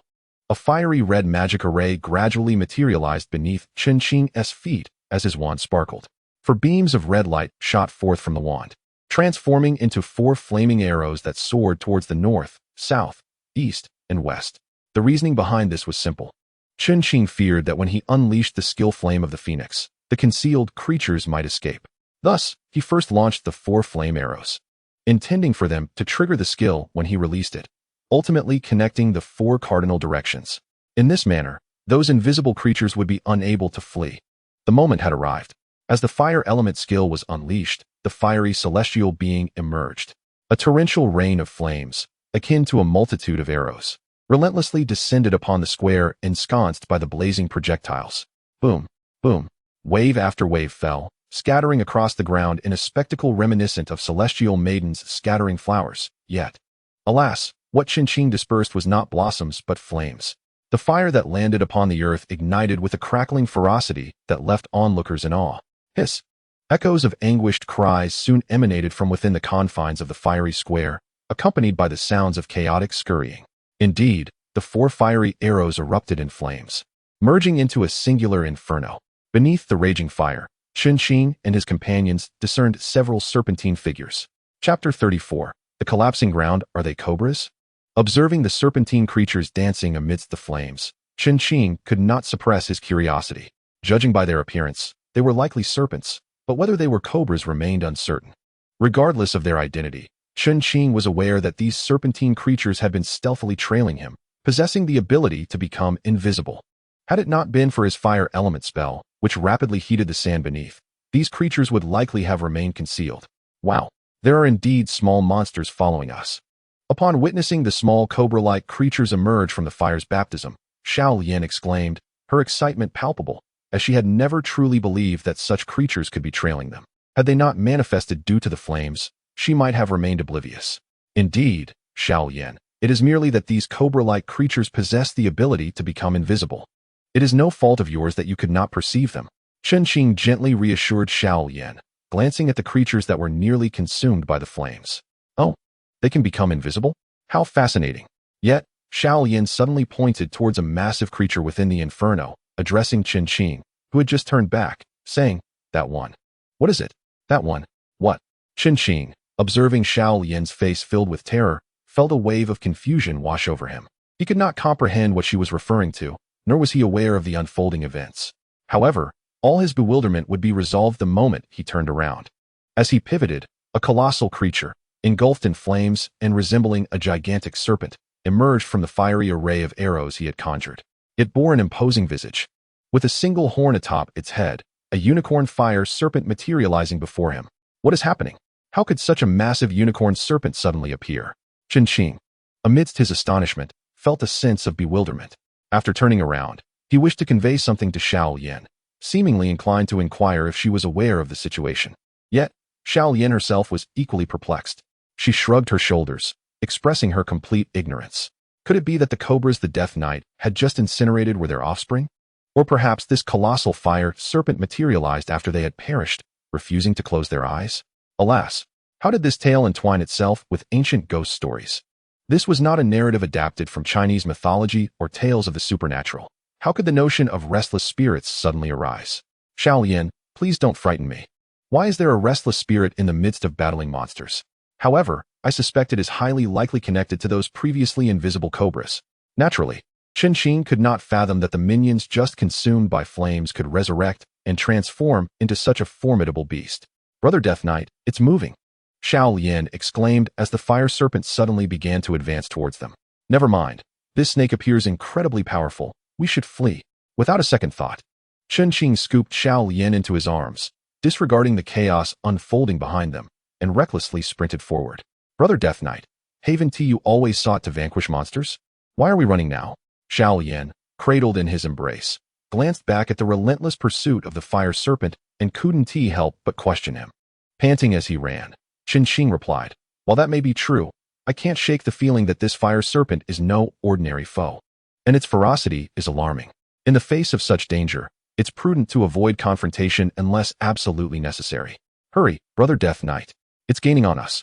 Being in the desert, for creatures like cobras, indeed, these minions, navigating the terrain was as effortless as walking on solid ground. Though Qinqing and Xiao Yan didn't sync with every step, their pace paled in comparison to that of the fire serpent. The serpent revealed its full form, its massive body a brilliant crimson. It was unclear whether its coloration was a result of its fiery nature or an innate characteristic. Its upper body arched while its lower half writhed swiftly along the ground, moving rhythmically as if performing a dance. Despite this somewhat exaggerated description, its speed matched that of Qinqing's frantic escape. With each step Qinqing took, the fire serpent only needed to move half a step to close the gap. leaving a mere elbow's distance between them. As the serpent approached, it suddenly opened its wide maw and unleashed a torrent of flames towards Qin. Aren't you adept at wielding fire? I shall accompany you in this delightful game, to see whether it is you who plays with fire or I who dares to dance with it. Careful, dear Death Knight, for it has unleashed its fiery breath. At this very moment, the roll of the little lotus appears akin to that of a rearview mirror on a motorcycle. With one notable distinction, this mirror possesses the ability to vocalize its observations. Flames surged towards him like a beam of light, and Qin could certainly perceive the heat radiating from the fire. Thus, relying on his instinctive awareness of the temperature, he managed to evade the onslaught. How fortunate it is that I escaped. Otherwise, I would have been reduced to mere jerky. After dodging the initial wave of fire, Qin felt relieved, yet pondered how to progress to the next level. However, just then, he found himself confronted with an impasse. Indeed, there was no path ahead. What manner of situation is this? How could there be no road? Must one unlock certain conditions before advancing to the next stage? Or must he vanquish this formidable-looking fire serpent? Surely not. Regardless, let us confront it head-on. Ability Shift, Sharpshooter. Qin abruptly halted, turned, and switched roles, preparing for battle. A beam of light surged toward the fire serpent. Consequently, Qin leapt into the air. Yet little did he anticipate that the fire serpent was not only agile in evasion, but also alarmingly swift in counterattack. With a mere sidestep, the serpent deftly avoided the beam, then coiled like a spring and launched itself into the air, only to come crashing down with a resounding thud, striking Qin with its powerful tail. Ouch! The impact of the fire serpent's tail was akin to a fly swatter, delivering a sharp sting that coursed through him. Thankfully, he had not crushed the little lotus beneath him. Are you all right, little lotus? Qin slowly rose from the ground. Glancing at the little lotus he had inadvertently pinned down with concern. I'm perfectly fine. The little lotus quickly scrambled to her feet, beaming with a smile. At that moment, the fire serpent, which had previously propelled itself into the air using its own momentum, descended from above. Now glaring at Qin and the little lotus from a distance of 100 meters, its fiery core ablaze with intent. It seemed unwilling to swiftly dispatch Qin. The multifaceted character. Otherwise, with the serpent's speed, it could have easily struck and approached him without delay, yet it chose not to do so. What shall we do? Dear Death Knight, this fire serpent appears quite formidable. Do you believe you can defeat it? Seeing the serpent's menacing gaze, the little lotus felt a twinge of fear. Thus, she mirrored this concern for Qin. Rest assured, there is nothing to fear. Initially, I had no intention of engaging the unicorn fire serpent, but it appears that avoidance is no longer an option. Despite its fearsome appearance, its power should not be commensurate with its looks. Here I go. A small-scale battle against the unicorn fire serpent begins. The system prompt has signaled Qin to prepare for combat. His abilities are a combination of Berserker, Sharpshooter, and Swordsman. As Qin readied to unleash a skill called 100 Steps, designed to captivate the unicorn fire serpent, the ground beneath him and Shaolin suddenly began to tremble, reminiscent of an earthquake. Subsequently, the earth started to collapse, and the sand began to flow, transforming from a mere stream into a swirling vortex. Qin and Shaolin found their feet ensnared by the shifting sands, the immense gravitational pull acting like unyielding shackles, rendering their efforts to escape futile. Hiss! The unicorn fire serpent seemed to sense something amiss. It appeared poised to exploit this opportunity to ambush Qin and Shaolin. It swiftly twisted its body and charged toward them, a torrent of flames erupting from its maw. It leapt once more, its gaping mouth aimed directly at the immobilized Qin, who was on the brink of being devoured. In that critical moment, the ground trembled once again, and a deafening roar emanated from beneath Qin, as the earth abruptly caved in, taking both him and Shaolin with it. Strangely enough, just a second before the unicorn fire serpent lunged, the ground, which had formed a gaping pit, reverted to its original state. Chapter 35, The Hidden Map. Hiss! The unicorn fire serpent, bewildered by the sudden disappearance of Qin and Shaolin, seemed utterly perplexed. It appeared unaware of the events that had just transpired, and perhaps comprehending the situation was far more daunting than it could imagine. In frustration, it circled the area where the ground had collapsed, seemingly hoping to discern the mystery of the vanishing duo and wishing for their return. However, after several minutes of silence, the ground remained undisturbed, as if nothing had occurred at all. Eventually, the unicorn fire serpent, unable to contain its impatience, made one final circuit around the area, akin to a farewell, before departing. So, where exactly did Qin and Shaolin go after being engulfed by the collapsing ground? Do not fret. Deep within a dark yet spacious tunnel resembling a sewer, Sounds of collisions echoed from above, followed by the thuds of something rolling, along with a few exclamations of distress. What kind of place is this? It hurts so much. It is all the fault of that wretched unicorn fire snake. Fortunately, this passage is not constructed of steel and cement, but rather of sand and soil. Otherwise, the individual who recently tumbled down from above would surely have faced dire consequences. Indeed, the person who just rolled down this passage was neither a tomb raider nor an unfortunate thief who fell through a manhole. It was none other than Qin, accompanied by Xiao Lian, who had been preparing to confront the unicorn fire snake. After being engulfed by the collapsing ground, they fell into a vast tunnel and continued to roll within it. This tunnel is long and spacious, yet it stretches endlessly, seemingly leading straight into the earth's depths. After a brief moment, Qin and Xiao Lian finally ceased their tumbling, appearing to have reached the underworld. Oh, it hurts. Xiao Lian, are you all right? Although they had stopped rolling, the darkness enveloped them like night, rendering them unable to see anything. To ascertain Xiao Lian's whereabouts and ensure her safety, Qin called out into the unseen surroundings. Brother Death Knight, I'm here. Xiao Lian is fine. A few seconds later, from Qin's position, a voice emanated from the northeast direction. Indeed, it was Xiao Lian's voice. Fire elemental skill, blazing flame. Qin unleashed a basic fire elemental skill, and instantly, a sphere of flame erupted from the tip of his magic wand. This flame was not easily extinguished. Unless Qin himself dispelled the magic, it would remain steadfast. With the flickering light to guide him, Qin immediately began searching for Xiao Lian. It appeared that the wizard's skill was quite commendable, as he could conjure a fire elemental skill to illuminate the pitch-black surroundings. Truly, how convenient. With the luminous magic wand in hand, Qin explored his surroundings and soon spotted Xiao Lian, merely a few meters to the northeast. Xiao Lian, noticing Qin approaching with the torch, began to walk towards him. Brother Death Knight, I'm so relieved to see you safe. I was so worried. Upon their reunion, Xiao Lian expressed her excitement tinged with a hint of melancholy, as though they had just endured a harrowing separation. You little girl, why are you so concerned about others when you should be worrying about yourself? Qin chuckled, ruffling Xiao Lian's hair. How could I possibly be in danger? Of course, Brother Death Knight is safe, Xiao Lian replied, joining in his laughter. However, on a more serious note, Qin pondered, Xiao Lian, how did we suddenly arrive in this place? Wasn't I just about to engage in battle with that unicorn fire snake? How is it that we find ourselves here? Could this be the second checkpoint? Qin surveyed his surroundings and discovered that, apart from the passage they had just tumbled down from above, there was another path leading to an unknown destination. This place bore no resemblance to a cave or a secret chamber. Rather, it appeared to be a basement meticulously excavated by human hands. At least, that was Qin's impression. Xiao Lian, curious as ever, utilized the flame in Qin's hand to cast a glance around. After surveying the area, she shook her head repeatedly, asserting that this could not possibly be the second level of the challenge. Typically, such a level would not manifest in this manner. Indeed, you make a valid point. Generally speaking, it should not appear in such a form. Does this imply that we are still on the first level? Qin grasped Xiao Lian's hand and, guided by the light of the flame, began to proceed slowly down the only accessible path. It must be so, but where could this lead? Could it be a concealed area on the map? Perhaps it harbors hidden quests? If that were the case, it would certainly make sense.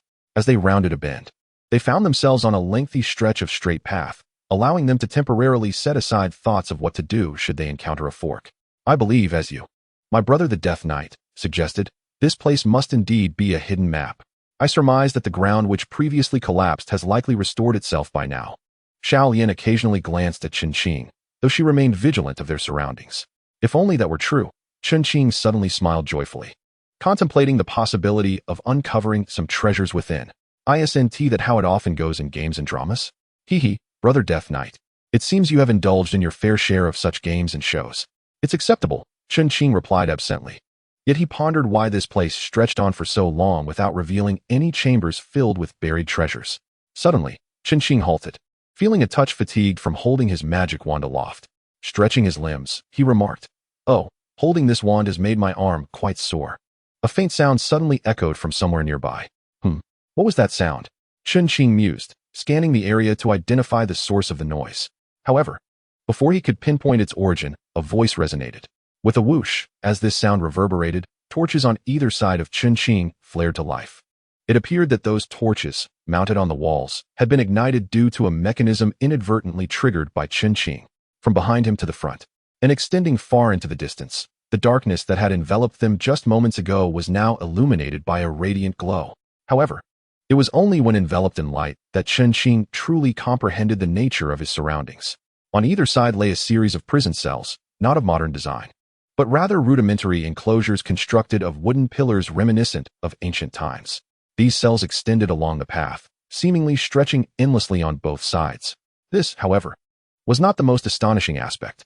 Upon peering inside the cells, one might have anticipated encountering peculiar creatures or inmates, but no, the reality was far from it. Within those cells were not mere prisoners, but the terracotta warriors. To be precise, the statues of soldiers and generals. Was this the tomb of the Qin dynasty? Or perhaps a prison of that era? How could a game possibly conjure such historical scenes? Were it not for the awareness of being a mere virtual character, Chen Qing might have genuinely believed he had traversed time to the Qin dynasty. Each scene, every terracotta warrior, was rendered with such astonishing realism. The game had achieved a level of immersion that blurred the line between the virtual and the real, indicating its remarkable success. It appeared that a journey through the Qin dynasty awaited him. Chen Qing reigned in his astonishment, donning an expression of eager anticipation. Although time travel was impossible in reality, how could one resist indulging in such a vividly realistic game? Terracotta warriors, Death Knight brother, have we stepped into the map of the Qin dynasty? This was indeed far more intriguing. Xiao Yin also wore a face of excitement and anticipation. Indeed, it seems quite certain. However, given the circumstances, it appears I must charge into the cells and defeat these terracotta warriors to progress to the next map. Since returning is not an option, I might as well explore this realm. Ability transformation, Berserker. Come on, Xiao Yin, let us confront these terracotta warriors together. But do wait outside patiently for me if I venture in. Alright. After relaying his instructions, Chen Qing approached the right cell and opened the unlatched door, which was inexplicably unlocked.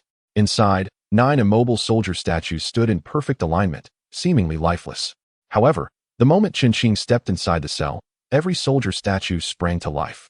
A green light ignited in their eyes, followed by a cascade of dust from their shoulders. They had all awakened, grasping their earthen halberds. They began to advance slowly towards Chen Qing. Chapter 36. Confronting the terracotta warriors, having been granted the rare opportunity to enter this hidden map and encounter these unique adversaries. How could he neglect to engage them and make the most of this occasion? Thunderclap fist. Observing the advancing terracotta warriors, Chen Qing smirked, the corners of his mouth lifting slightly, and unleashed his berserker skill upon the 2 soldiers wielding halberds that had approached him. A single punch landed simultaneously on 2 soldier figurines, sending them flying backward and toppling the others who were about to advance. With a shattering sound, the 2 figurines that had just been struck by Chen Qing were suddenly reduced to mere fragments. It seemed as if their bodies, akin to historical artifacts, had endured the ravages of 2 millennia, rendering them exceedingly fragile. Is such delicacy truly so easily shattered? If so, where lies the excitement in this? Chen Qing shook his hand, expressing that he had yet to satiate his desire for combat. Come forth, for this was merely the beginning. The other soldier figurines, previously sprawled on the ground, had risen once more. Suddenly, inexplicably, the speed of the 7 soldier figurines surged, and they rushed towards Chen Qing, encircling him. Their long halberds pointed menacingly at the encircled Chen Qing, and despite being crafted from clay, these weapons bore a striking resemblance to genuine bronze halberds, exuding an aura of sharpness and lethality. After all, they were still terracotta warriors. How could they utter a word? Yet, their expressions were not devoid of emotion. At that moment, each face displayed an intense fury, seemingly resenting Chen Qing's abrupt intrusion into their slumber. Brother Death Knight, be cautious. Little Lien, standing outside the cell, peered through the gaps in the bars, intently observing Chen Qing's every move. Naturally, she could not help but notice that he was now surrounded by the 7 soldier figurines. Witnessing such a scene, concern for Chen Qing welled up within her. Rest assured, all is well. Chen Qing appeared unfazed by the terracotta warriors, or perhaps he had already discerned their characteristics. Now, this was indeed intriguing. Slowly, he raised his arms, since the points of the halberds were aimed directly at his neck. Chen Qing, despite his confidence in overcoming them, felt a twinge of caution against recklessness as he lifted both arms. Seizing the moment while the figurines were wholly focused on his movements, he suddenly grasped the 7 halberds. Although the halberds were closely aligned, there existed a notable gap beneath them. Seizing this opportunity, Chen Qing, regardless of the risk of being pierced by the halberds, resolutely pulled his arms upward. This was no ordinary tug.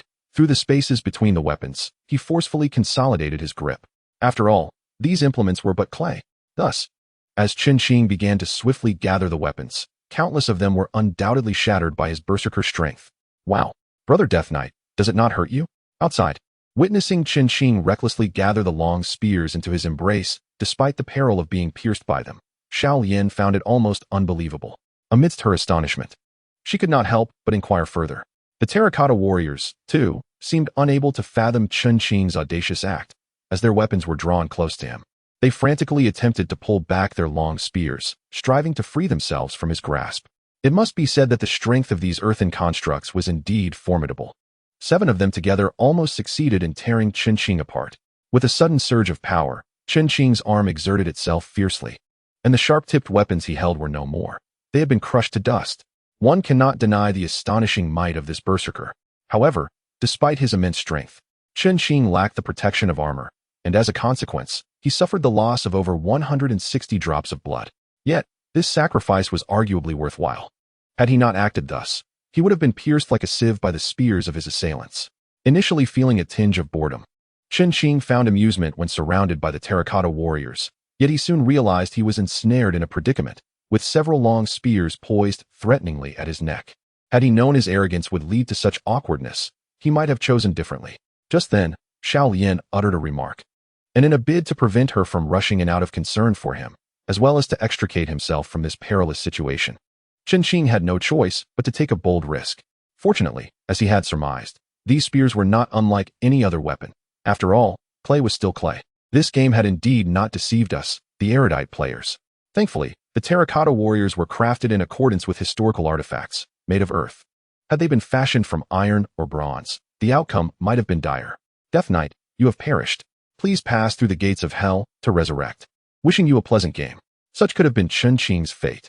After dealing with the long spears, Qin abruptly released his grip, causing the terracotta warriors, still struggling to reclaim their weapons, to tumble to the ground due to inertia. Losing a bit of blood in exchange for victory in this battle was indeed a worthwhile trade. The 7 warriors, having fallen in their attempts to reclaim their long spears, quickly rose once more, only to discover that their once mighty weapons were reduced to mere sticks of clay.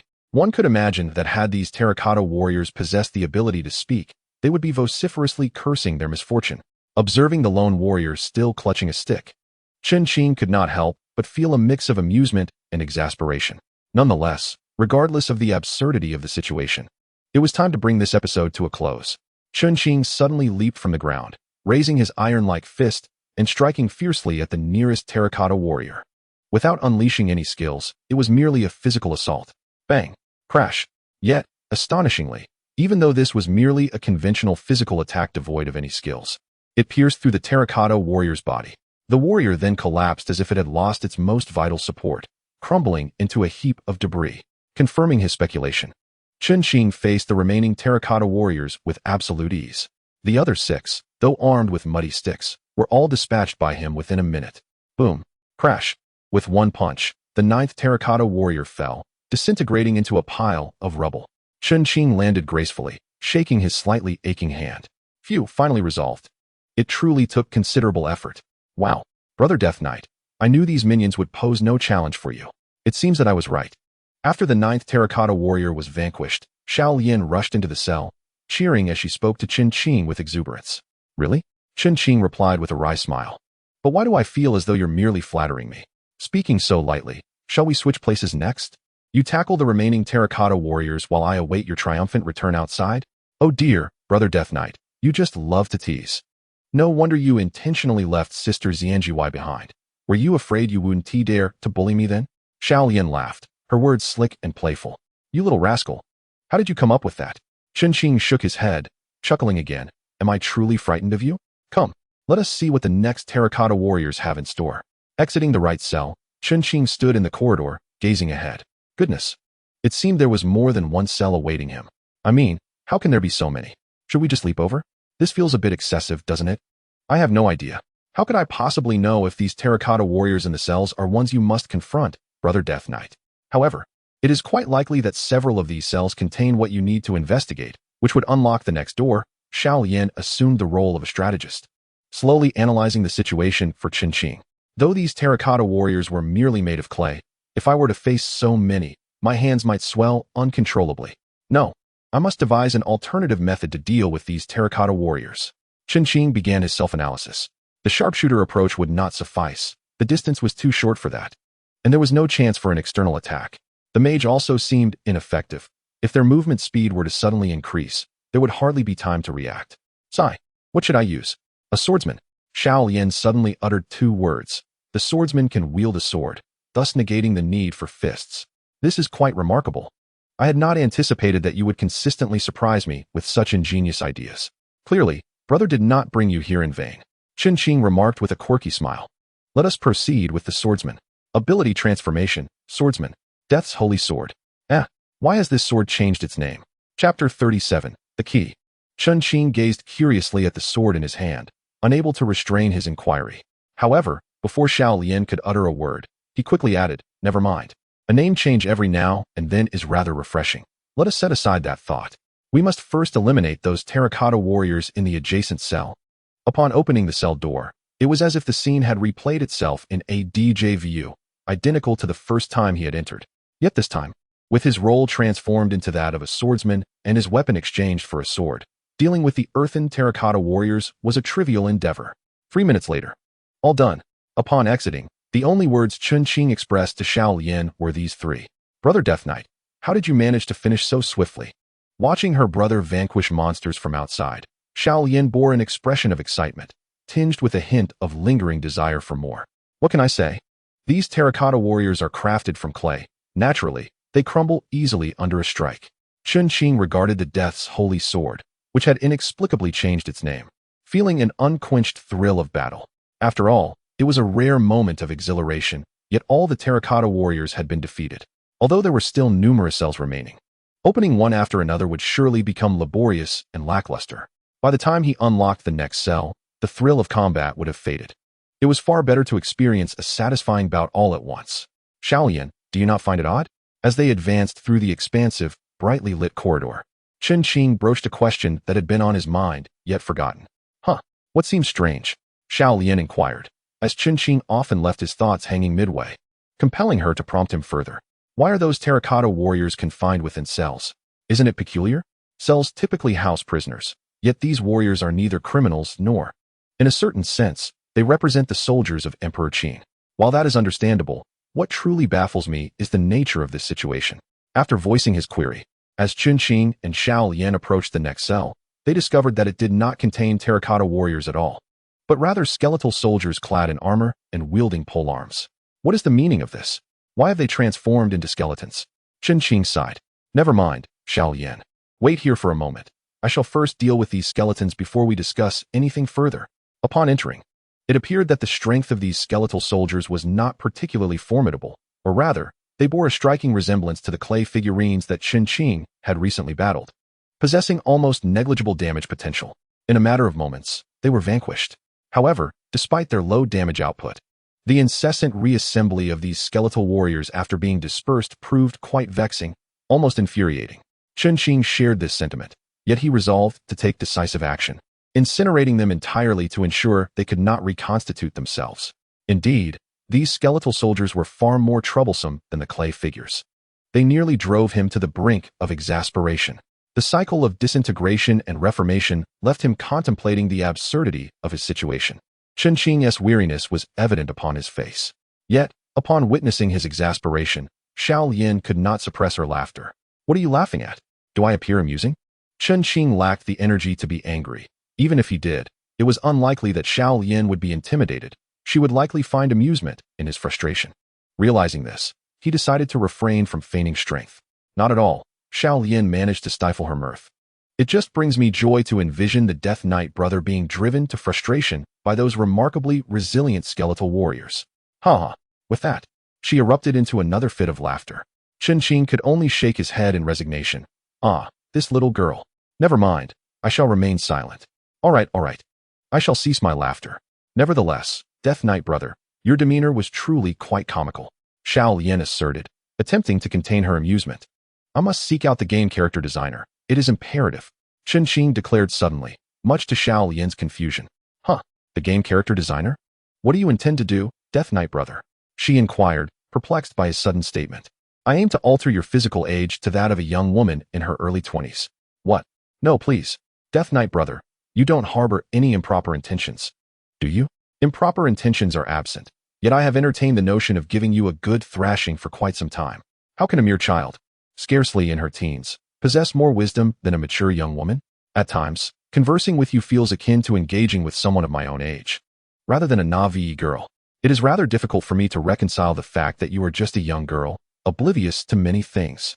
Chen Qing spoke earnestly. The crux of the matter, however, is that I cannot strike you. This is the most infuriating aspect. Do you understand? Haha, so that is it. Fear not, Death Knight brother. You may regard me as a mature young woman of similar age.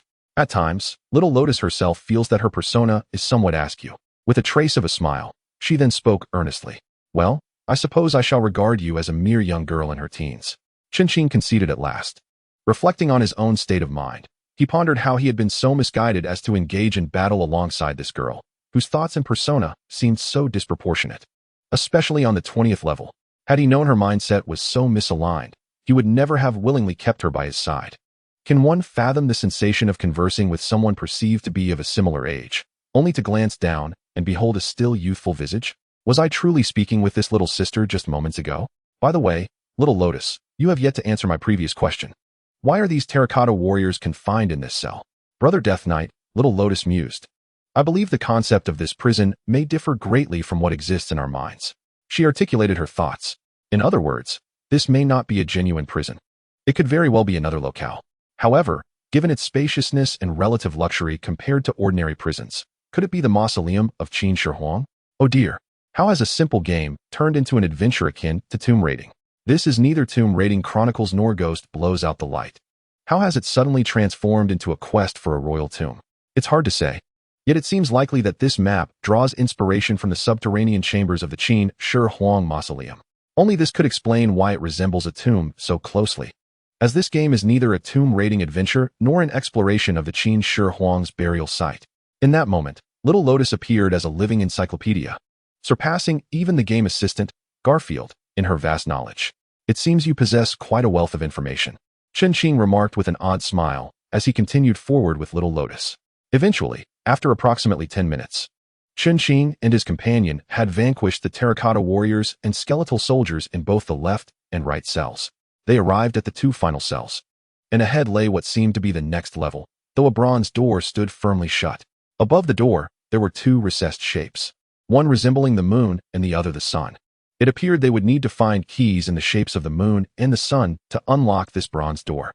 However, as they had traversed this path, they had encountered no sign of any items. Not even a shadow of a treasure chest had graced their journey, let alone these two keys. Yet, given the current situation, the sun and moon must be hidden within these last two cells, right? Without further ado, Chen Qing proceeded to open the door to the right cell. Inside, indeed, there lay a moderately sized golden treasure chest, accompanied by a throng of terracotta warriors and skeletal soldiers. Having learned from previous lessons and experiences, Chen Qing found it remarkably easy to deal with the terracotta warriors and skeletal soldiers. He effortlessly dispatched one with each of his two strikes. Within 5 minutes, he stood alone in the chamber, the area devoid of any presence save his own.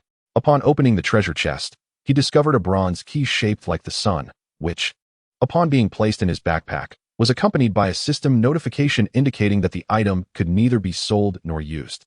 Chen Qing thus confirmed that this was indeed a special artifact. Without further ado, he proceeded to unlock the left cell door, which contained creatures identical to those in the right cell. He effortlessly eliminated them and obtained the bronze key resembling a moon. With both keys in hand, Chen Qing and Xiao Lian approached the grand bronze door. Brother Death Knight, there won't be any monsters behind the door, will there? Xiao Lian suddenly expressed her fear, retreating behind Chen Qing and clutching his clothing tightly. Don't worry, he reassured her briefly before placing the two keys into their respective locks. With a resounding click and a thunderous boom, the bronze door began to swing open slowly. A rush of air accompanied the sound, igniting torches that illuminated the walls behind the door. This chamber bore a striking resemblance to the previous level, still resembling a prison. Yet, for reasons unknown, a peculiar sensation washed over him the moment he stepped through the bronze door, hinting at something unsettling within this level. Brother Death Knight, are you all right? Why are you standing there in a daze? A familiar voice jolted Qin from his reverie. Huh. Oh, what's wrong? He responded, looking at Xiao Yan, who was bouncing in front of him, her expression filled with curiosity. You've been lost in thought, Brother Death Knight.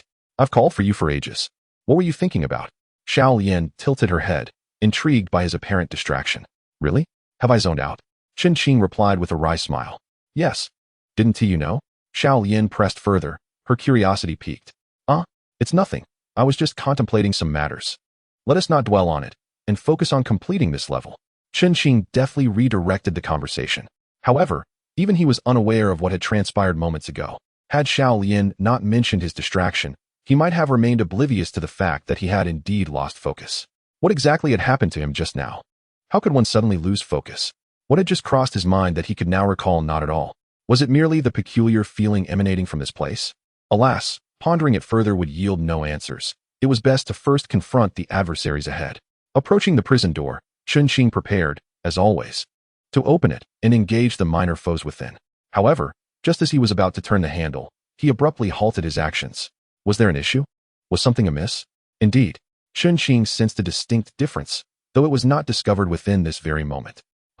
Brother Death Knight, is something wrong? Xiao Yan inquired.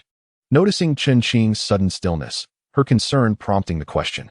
Yet, Qin chose not to respond verbally. Instead, he expressed himself through action.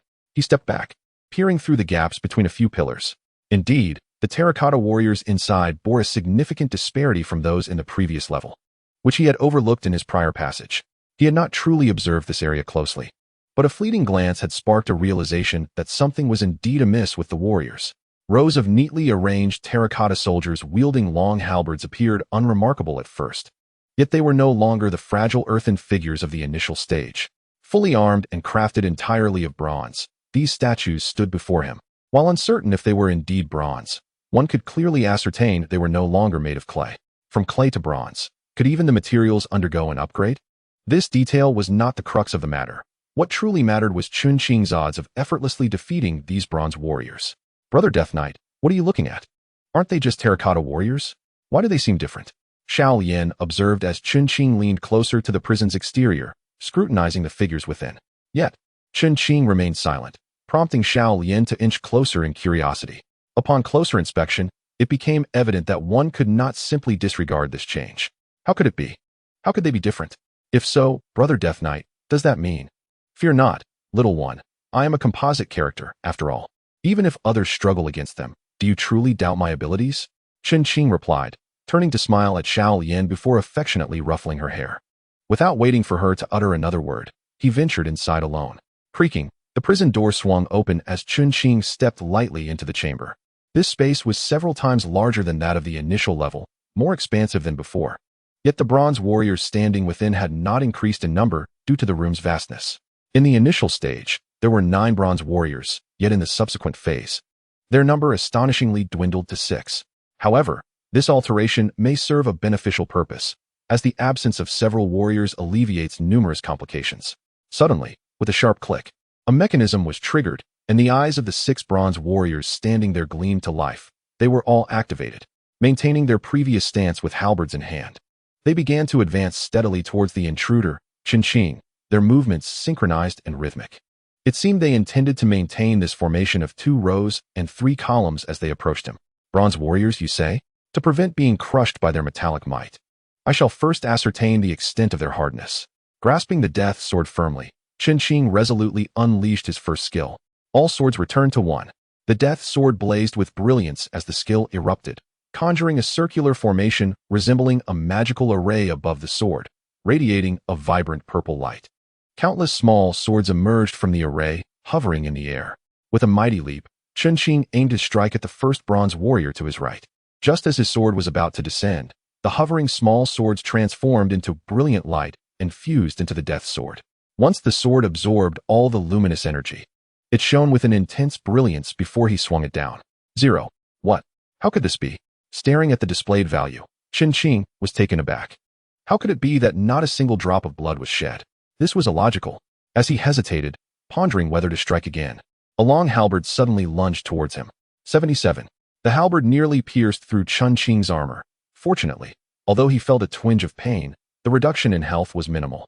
He quickly retreated, and as he landed, he realized that while his health had not diminished significantly, the lingering sensation of numbness akin to poison remained, refusing to dissipate. It seemed that the halberd bore some toxin, yet his status did not indicate any signs of poisoning. What could be the explanation? In a moment of confusion, no solution presented itself, leaving him with no choice but to endure. Why did my attack have no effect whatsoever on these bronze warriors? Even if they were hard, it could not possibly be to such an extreme. Struggling to rise, Chunqing noticed that the bronze warriors were now advancing without adhering to their formation, drawing perilously close. But he found himself utterly powerless. What should he do? Once more. Ability conversion, marksman, plasma cannon, fire. A beam shot forth, and one bronze warrior fell, yet still, it registered as 0. The damage he dealt remained non-existent. Why? Brother Death Knight, they are likely immune to magical attacks. Try employing only physical assaults. Not far away, the voice of Xiao Lian suddenly echoed. Spell immunity? Indeed, it is highly likely to be immunity against magical attacks. Otherwise, how could there be not a single drop of blood diminished? Chunqing smiled at Xiao Lian, understanding the situation. Ability conversion, swordsman. There was no other choice. If he were to transform into a berserker, his fists might suffer the consequences, especially since he was facing bronze terracotta warriors this time. Not wanting his hands to become crippled, he could only revert this character back. If only he had realized sooner that these beings were immune to magical attacks, he would not have exerted himself so. One by one, the bronze terracotta warriors advanced toward Chunqing, their long halberds having transformed from being cradled to pointing directly at him, seemingly prepared to strike. I shall strike. Chunqing suppressed his discomfort and seized the opportunity to dash beside one of the terracotta warriors. Despite being crafted from bronze, these warriors moved with excruciating slowness and reacted similarly. Chunqing had astutely taken advantage of this moment, crouching down to slide beside one of the bronze terracotta warriors.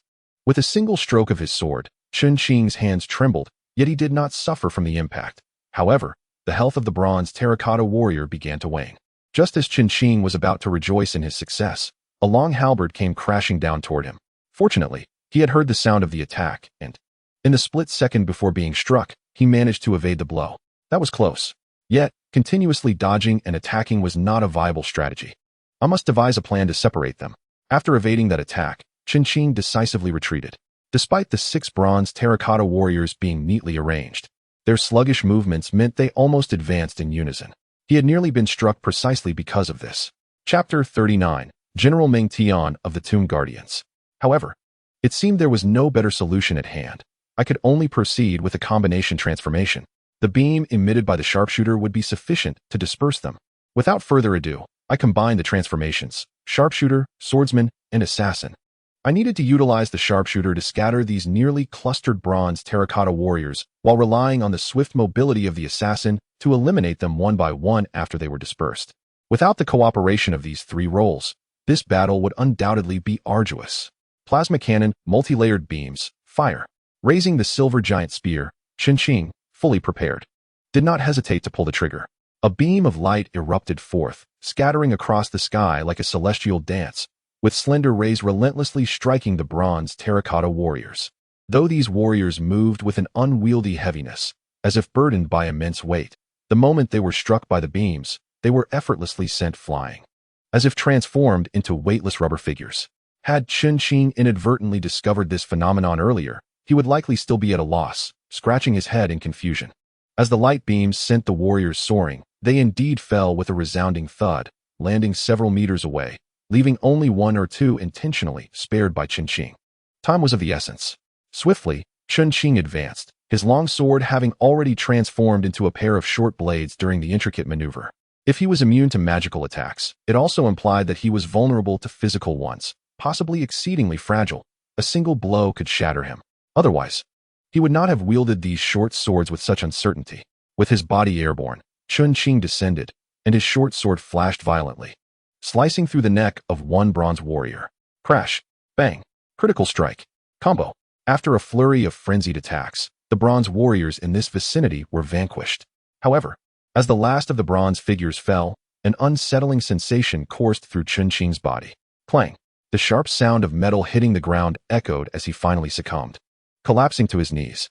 Pain, an odd sensation, and a mysterious numbness akin to poisoning enveloped him. Cursed be it. Could it be that the spear truly bore poison? Brother Death Knight, what has happened to you? Upon sensing Chun Qing's distress, Xiao Lian dashed forward, reaching his side. Brother Death Knight, what's wrong? Are you poisoned? How could this happen? Xiao Lian, I don't know. I feel as though I've been poisoned, yet the system hasn't alerted me. Chun Qing managed to utter, seemingly expending his last reserves of strength. Once he finished speaking, he could bear it no longer and collapsed to the ground. Brother Death Knight, please speak. Poison? Antidote? Yes. Xiao Lian frantically rummaged through Chun Qing's inventory for an antidote. However, even after administering it, Chun Qing's condition showed no signs of improvement. Though he lay on the ground, his consciousness remained alert. Xiao Lian, it's futile. These antidotes are ineffective. You must leave this place. I can still resurrect through the gate of hell. Depart quickly, lest more minor creatures come to torment you. Hurry. No. Xiao Lian, do not stray from the side of your Death Knight brother. Xiao Lian will not leave. She uttered these words almost in tears. However, if you do not depart, I shall inevitably resurrect through the gates of hell in this state. At that time, finding you will prove exceedingly difficult. You must leave this place. Once I am revived, you may seek me out again. Hurry. Chun Qing gasped as he nearly shouted at Xiao Lian. But what are you still waiting for? Do not linger any longer. This time, Chun Qing truly raised his voice in a roar directed at Xiao Lian. Xiao Lian stood up, wiping away her tears, and replied earnestly, All right, Death Knight brother. I shall heed your words. I will leave now and wait for your return at the inn on the first level. Is that acceptable? As she spoke, she made her way toward the prison door. At last, Xiao Lian exited the cell, yet her concern for Chun Qing lingered. She leaned her head in through the opening, gazing at him with great apprehension.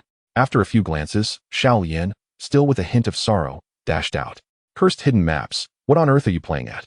If I am poisoned, then let me lose health. Why does it neither diminish my health nor indicate the state of poisoning? Is this some kind of joke? Chun Qing vented his frustration with a string of curses. Ding. 123, 128, 210.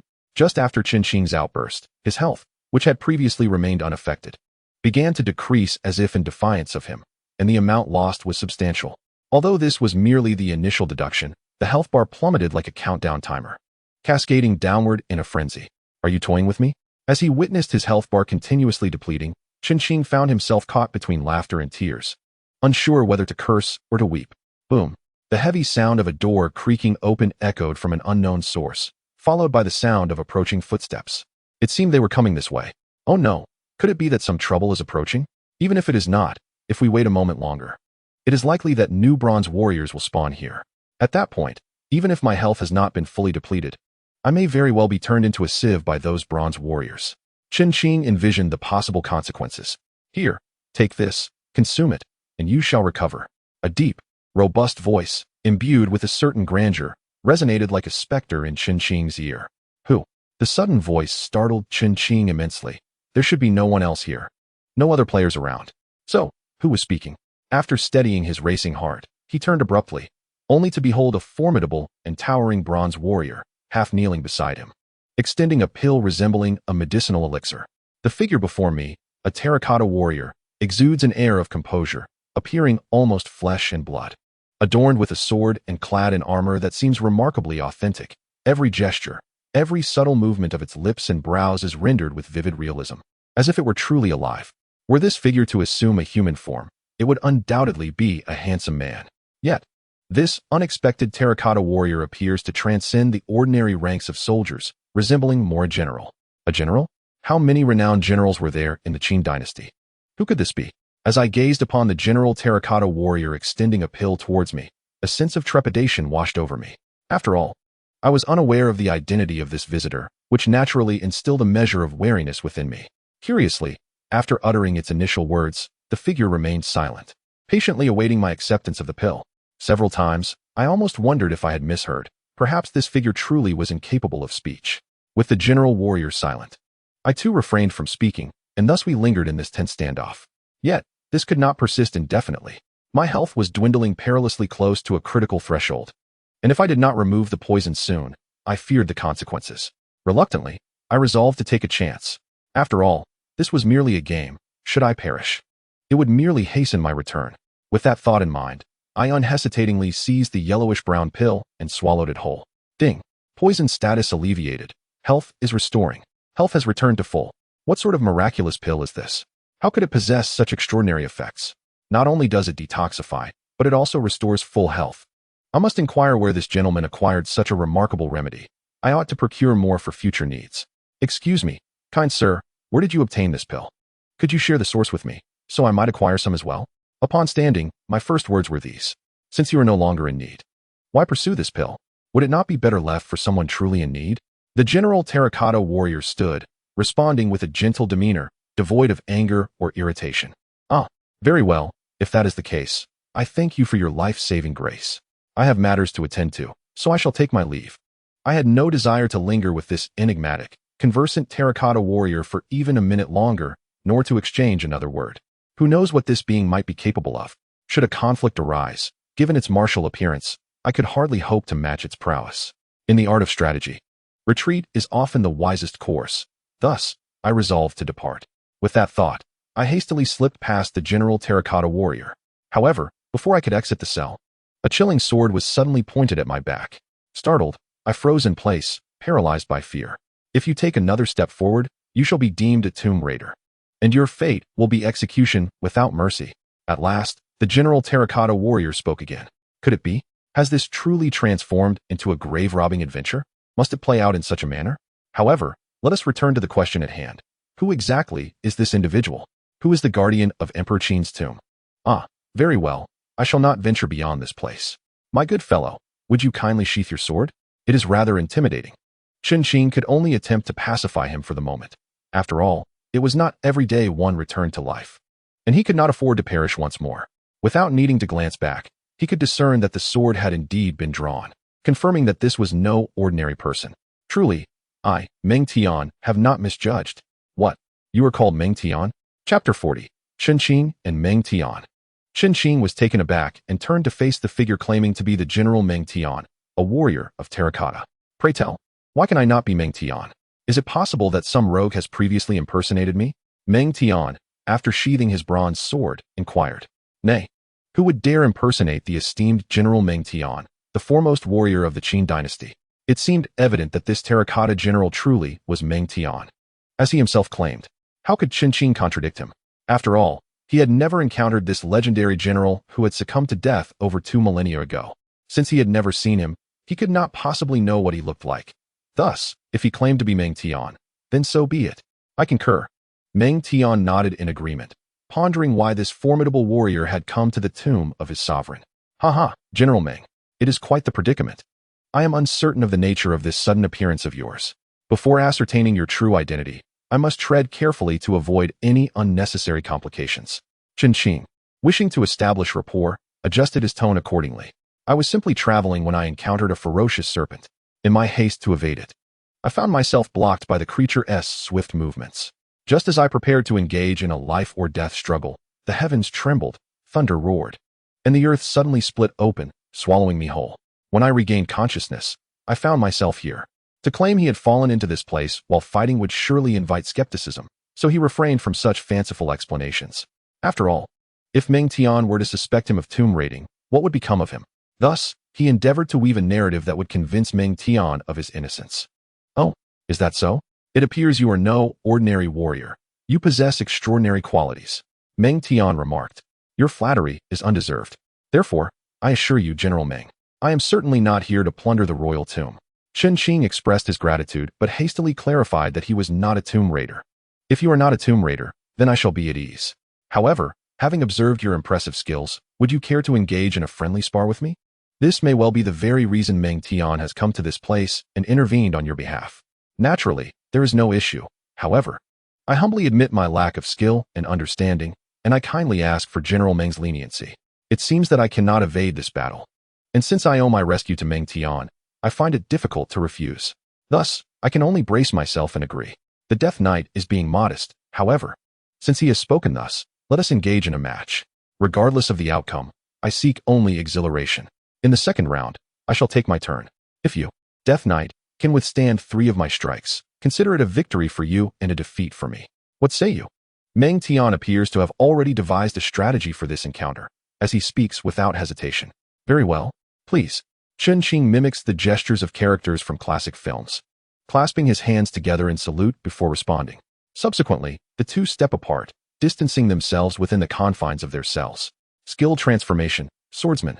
Having previously dispelled the poison that hindered his abilities, Qin once again undergoes a transformation, opting to temporarily forego his combination abilities to avoid raising any suspicions in General Meng. He reverts to the role of a swordsman. Although he has not faced many challenges from the bronze terracotta warriors, he has learned that the tenacity of a clay warrior can be formidable. He certainly does not wish to risk injury at the hands of Meng Tian once more. Clang. As he reaches the end of the space, Meng Tian turns, drawing his bronze sword from its sheath. The two lock eyes, the sword's glint radiating a chilling aura, the atmosphere thick with tension, as if a life-and-death duel were imminent. It seems prudent for me to refrain from unleashing my skills, lest this fellow become immune to my magic, Qin murmurs to himself. Remaining motionless and fixated on Meng Tian, it appears they are both waiting, anticipating something. It has been said that the clash between masters is not characterized by chaos or prolonged struggle. Rather, a single strike is often sufficient. Buzz. Suddenly, a sound resonates in Qin's ear. Just as he attempts to ascertain its source, a gust of wind whips across his cheek, and a shadow lunges toward him. Qin has no time to turn aside, yet instinctively raises his sword to shield his chest.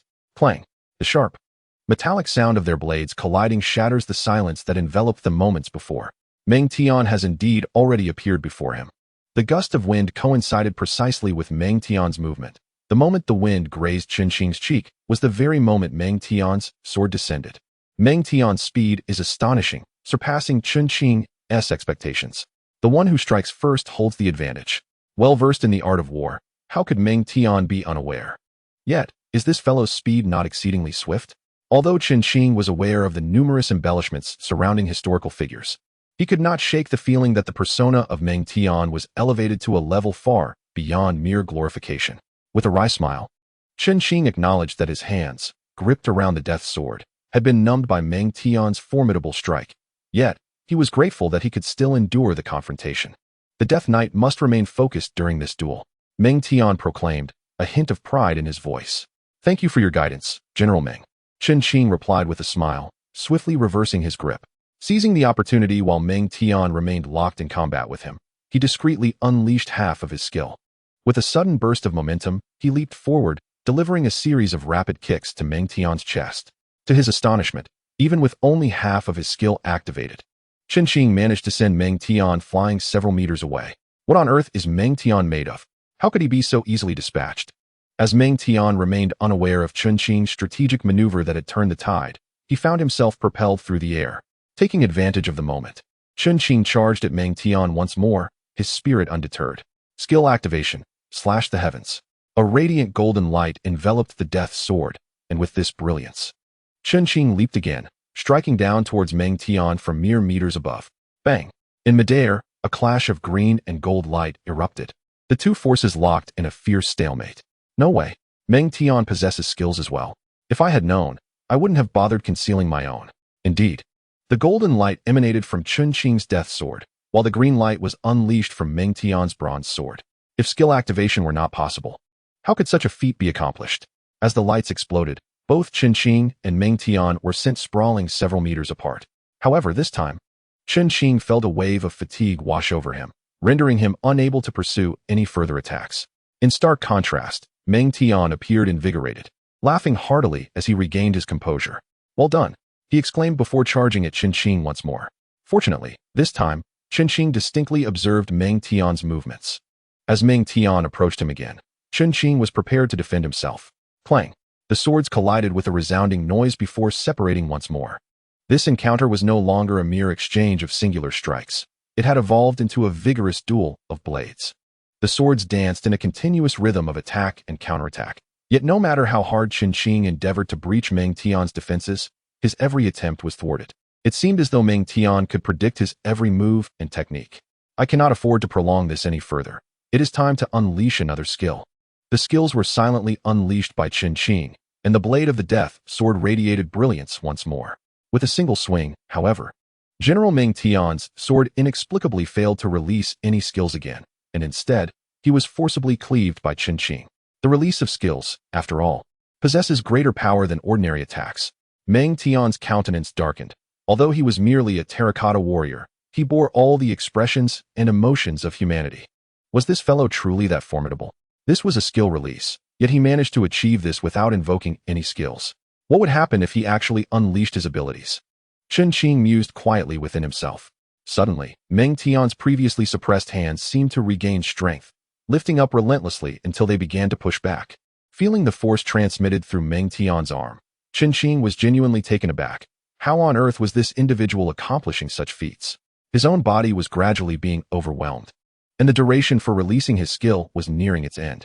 If he did not devise a plan soon, it would truly be farewell.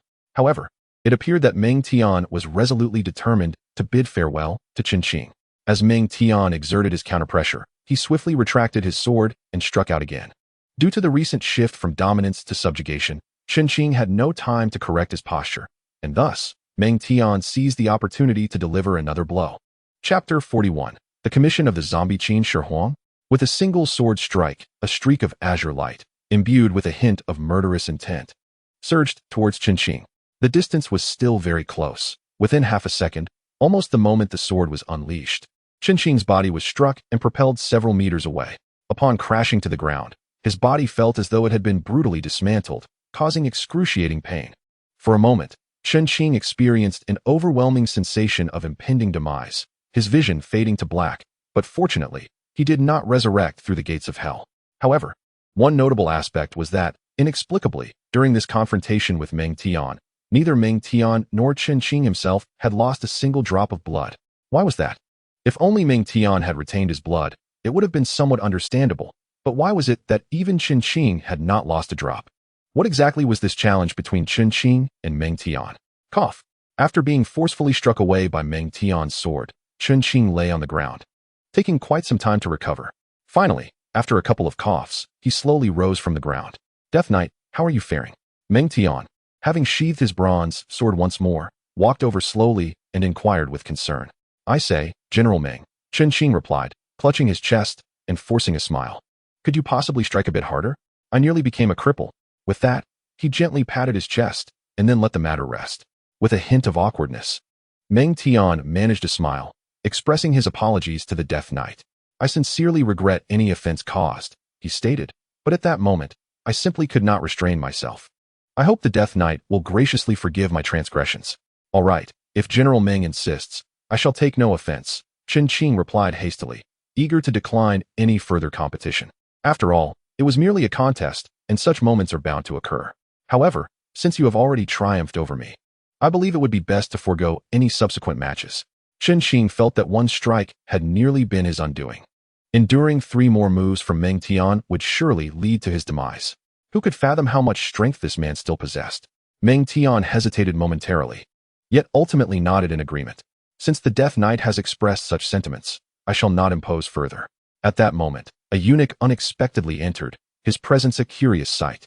He approached Meng Tian respectfully and whispered, General Meng, Su Fu has returned from the Eastern Sea with the elixir of immortality. His Majesty is looking for you. You are requested to attend him promptly. Understood, Meng Tian replied, nodding repeatedly and gesturing for the eunuch to depart. Su Fu has returned? The elixir of immortality? Surely, the first emperor has not yet passed. What on earth is happening? Chen Qing found himself mentally revisiting the historical accounts of Su Fu's legendary quest to procure the elixir for Emperor Qing. Just then, Meng Tian spoke once more. Death Knight, His Majesty requires my presence. I must take my leave now. Please feel free to remain. Very well, General Meng. If you have matters to attend to, please do so without concern for me, Chen Qing responded. After hearing Chen Qing's reply, Meng Tian turned and departed. What is going on? How can Su Fu have returned? If the first emperor is still alive, what does this mean for me? Am I truly traversing through time? Chen Qing clutched his hair in confusion, overwhelmed by the unfolding events. Suddenly, as he prepared to exit the cell, another eunuch rushed in, his demeanor frantic. It is worth noting that this eunuch, unlike the previous one, was not fashioned from clay or bronze. Whether he was a real human or another being remained uncertain. As he too kept his head bowed and spoke without revealing his face, his voluminous sleeves obscuring his features. Esteemed Death Knight, His Majesty awaits you in the inner palace. Please follow me, he said, maintaining his low posture and shielding his face. Very well, lead the way, Chen Qing replied, apprehensive. What could the first emperor possibly want with him? He held no grievances against the ruler. Could it be that he suspects him of grave robbing? If that were the case, it would be disastrous. One would truly be heading towards the gates of hell. The young eunuch, hunched over, led the way while Chun Qing closely followed behind. Well, let's take a look first. At worst, it's just a hanging. What is the worst that could happen? Under the guidance of the young eunuch, Chun Qing turned several corners, passing numerous cells, until finally, a magnificent underground palace unfolded before his eyes. The expansive chamber featured a broad avenue leading directly to a white jade dragon throne, flanked on both sides by dozens of intricately carved dragon columns and a multitude of terracotta warriors standing beneath them. Although it lacked the opulence of gold and jade, it still exuded a sense of grandeur. The flying dragon sculpted behind the throne unmistakably radiated the majesty of Emperor Qin Shi Huang. However, upon closer inspection, aside from these impressive elements, the surroundings felt somewhat crude in their craftsmanship. Before the throne stood a man clad in simple robes, animatedly recounting something to the emperor, who donned his dragon robe and yellow crown. No need to elaborate on that. Yet, to Chun Qing's astonishment, this Qin Shi Huang appeared to be a living person. No, rather, a man. His complexion, however, bore an unsettling pallor, reminiscent of a corpse. Meanwhile, General Meng Tian was engaged in a heated debate with the man in plain clothing. Both seemed equally reasonable in their arguments, leaving even the emperor at a loss for words. At that moment, the young eunuch waved his sleeve and said, "Your Majesty is awaiting you. Please proceed swiftly." With that, the eunuch stepped aside, respectfully making way for Chun Qing. Could this truly be the tomb of Qin? Would he really have to interact with a host of zombies and terracotta warriors? Heaven! This plot twist in the game unfolded far too quickly. Even if there were to be minor adversaries like zombies, they should appear later in the story, shouldn't they? Why introduce them now, along with the emperor? Father, is this your style? Alas, as he had already arrived at this juncture, Chun Qing had no choice but to press on. He couldn't remain frozen in place, could he? He cautiously descended the numerous steps, taking in his surroundings while pondering the thoughts swirling in his mind. Suddenly, he found himself standing before Qin Shi Huang, beside General Meng Tian. Impudent. Before the emperor, why do you not kneel and pay your respects? Seeing Chun Qing approach leisurely, without a hint of reverence, infuriated Qin Shi Huang. Indeed, Death Knight, why do you not hasten to kneel? General Meng Tian quickly urged. Your Majesty, this is absolutely unwise. The man in plain attire, bearing a complexion reminiscent of a zombie, suddenly intervened, saying, Your Majesty, this person must not kneel. Must not kneel? Su Aiqing, do enlighten me. Why must this person not kneel? If you cannot articulate a reason, you shall be punished. Emperor Qin Shi Huang slowly seated himself upon the dragon throne, then, as if to control his emotions, spoke. Su Fu then explained, Your Majesty, this individual is neither an ordinary man nor a celestial being. He is capable of unlocking the gateway to resurrection. Only he possesses such ability. Resurrection? That cannot be correct. My textbooks seem to suggest the elixir of immortality instead. Did not that young eunuch just claim to have discovered the elixir of life? Su Aiqing, is the person you speak of not that peculiar outsider, both in attire and appearance? A flicker of realization illuminated Qin Shi Huang's countenance, and his tone softened as he inquired. Indeed, Your Majesty, it is this very person. Su Fu replied, raising his sleeve in reverence. His entrance into your palace surely signifies a fortuitous connection, and I have just found the fragmented jade by, which serves as an omen that he can unlock the treasury and bring us back to life. Your Majesty, please believe in my words. Qin Shi Huang, not one to be easily swayed, shifted the discourse to Meng Tian. Meng Aiqing, what is your perspective on this matter? Your Majesty, Meng Tian responded. I believe Su Fu speaks the truth. The death-defying warrior is no ordinary being and indeed possesses the capability to unlock the treasury and discover the potion of resurrection. However, haha, splendid. That aligns perfectly with my thoughts. Qin Shi Huang interjected, laughing heartily before Meng Tian could finish. Very well, death-defying warrior. I entrust you with the task of taking the jade by to locate the treasury and uncover the means for my resurrection. What say you? In just a few fleeting moments, how had he transformed into an official of the emperor? Yet, if this could facilitate his departure from this place, it would indeed be a fortuitous turn of events. Very well, I accept. Chun Qing replied with alacrity. Your Majesty, there is one matter I must clarify. Once this object leaves the underground palace, the entire realm will descend into silence, and anyone who enters shall be rendered unrecognizable. Your Majesty, please contemplate this carefully. Su Fu suddenly interjected as a reminder. Enough contemplation. Death-defying warrior, take this fragment of jade. Chapter 42, The Hidden Map, vanished. Emperor Qin Shi Huang opened his palm, revealing a dull, unremarkable piece of jade, tethered by a red thread, which slipped through his fingers.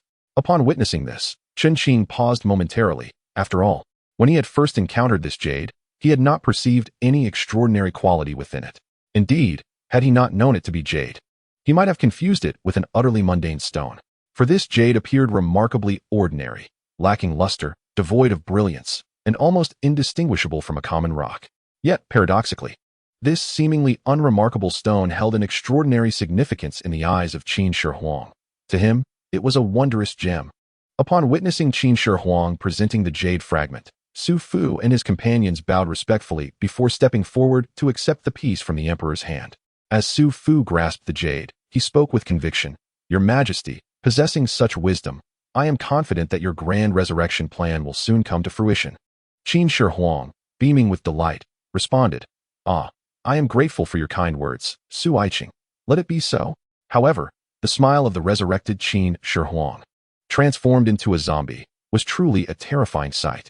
What drama is unfolding here? One moment General Meng Tian is involved, and the next, Qin Shi Huang seeks resurrection.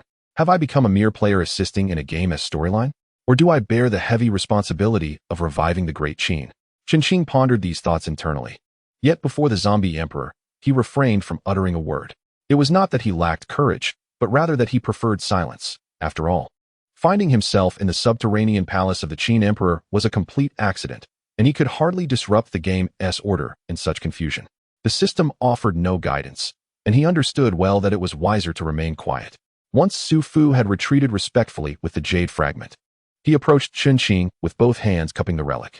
"Valiant warrior, this fragment of jade is a sacred gift entrusted to you by His Majesty. I implore you to accept it." Chen Qing, without much deliberation, received the jade respectfully. Yet, before he could fully appreciate the artifact, Su Fu interjected. "There is no need to overly concern yourself with this jade. Simply carry it with you. Other matters shall not burden your mind." "Carry it with me?" Chen Qing queried. Having examined the jade thoroughly, "Wasn't I entrusted to unlock the treasury and discover the secrets of resurrection? How can I find the way without searching for the treasury?" Su Fu chuckled suddenly. "Your words ring true, valiant warrior. However, this is a matter of destiny. Such secrets cannot be divulged. When the time is ripe, you will come to understand everything. Thus, I urge you not to dwell too much on this jade. It will reveal its purpose in due course." "Very well. I shall consider this commission accepted, but surely you must facilitate my departure?" Chen Qing remarked, holding the jade. Just then, as his words echoed, a brilliant light emanated from the jade, blinding him momentarily. "Su Aiqing, what is happening?" Qin Shi Huang, astonished by the sudden radiance of the once ordinary jade in Chen Qing's grasp, rose abruptly from his white jade throne, eyes fixed on the dazzling light. His voice tinged with astonishment as he questioned Su Fu, who had just returned from the east. "Ha ha ha, Your Majesty. This indeed confirms that this person is the one we have been seeking." Su Fu, brimming with pride, occasionally turned to General Meng Tian to display a victorious smile, as if mocking his ignorance. It seems that what Su Aiqing said was indeed true. Upon hearing Su Fu's words, the zombie emperor Qin Shi Huang appeared to grasp something significant, nodding repeatedly as if to express his satisfaction with Su Fu's actions and affirming the correctness of his own judgment. However, on the other side, General Meng Tian, who witnessed this scene with an expression of disbelief, murmured to himself, "How could this be? Is this truly real?" Enveloped in the radiant light, Chen Qing felt no warmth emanating from it. Apart from its blinding brilliance, he sensed nothing else. What was the nature of this light? Why did it linger so persistently? The radiance showed no signs of diminishing or fading. Instead, it intensified, enveloping everything around Chen Qing. Initially, he could discern some vague outlines, but now, all he could see was an expanse of blinding white. Had the hero vanished completely? Within the depths of the Qin Shi Huang mausoleum, the dazzling light, which had shone continuously for an extended period, finally dissipated. However, as the light faded, both Emperor Qin and all those present clearly witnessed that Chen Qing had vanished. Just as the zombie emperor posed this question, before others could respond, an eerie silence descended upon the surroundings. The lights extinguished. After what felt like an eternity, the brilliant light eventually faded. But once it did, another intense beam struck Chen Qing's eyes, forcing him to shield them with his hand. Suddenly, a shadow appeared, blocking the light. As Chen Qing lowered his hand, intending to express his gratitude, he swallowed his words instead. The unicorn fire serpent? Indeed. This colossal creature that had obscured the brightness was none other than the unicorn fire serpent with which Qin had just sought to engage in a brief confrontation. And the second beam of light was undoubtedly sunlight. Sunlight? Had he truly left the Qin Shi Huang mausoleum? No. The priority was to deal with the unicorn fire serpent first. Hiss. The unicorn fire serpent, coiling its body, displayed a delighted demeanor as it flicked its tongue towards Qin, as if relishing the opportunity to prey upon him. Hey, what a coincidence. I've run into you again, Qin said with a relaxed smile towards the unicorn fire serpent. However, I have other matters to attend to, so I must take my leave. Without waiting to see if the serpent understood, he turned and ran. Yet, it seemed as though the unicorn fire serpent comprehended, and it certainly would not allow its prey to escape so easily.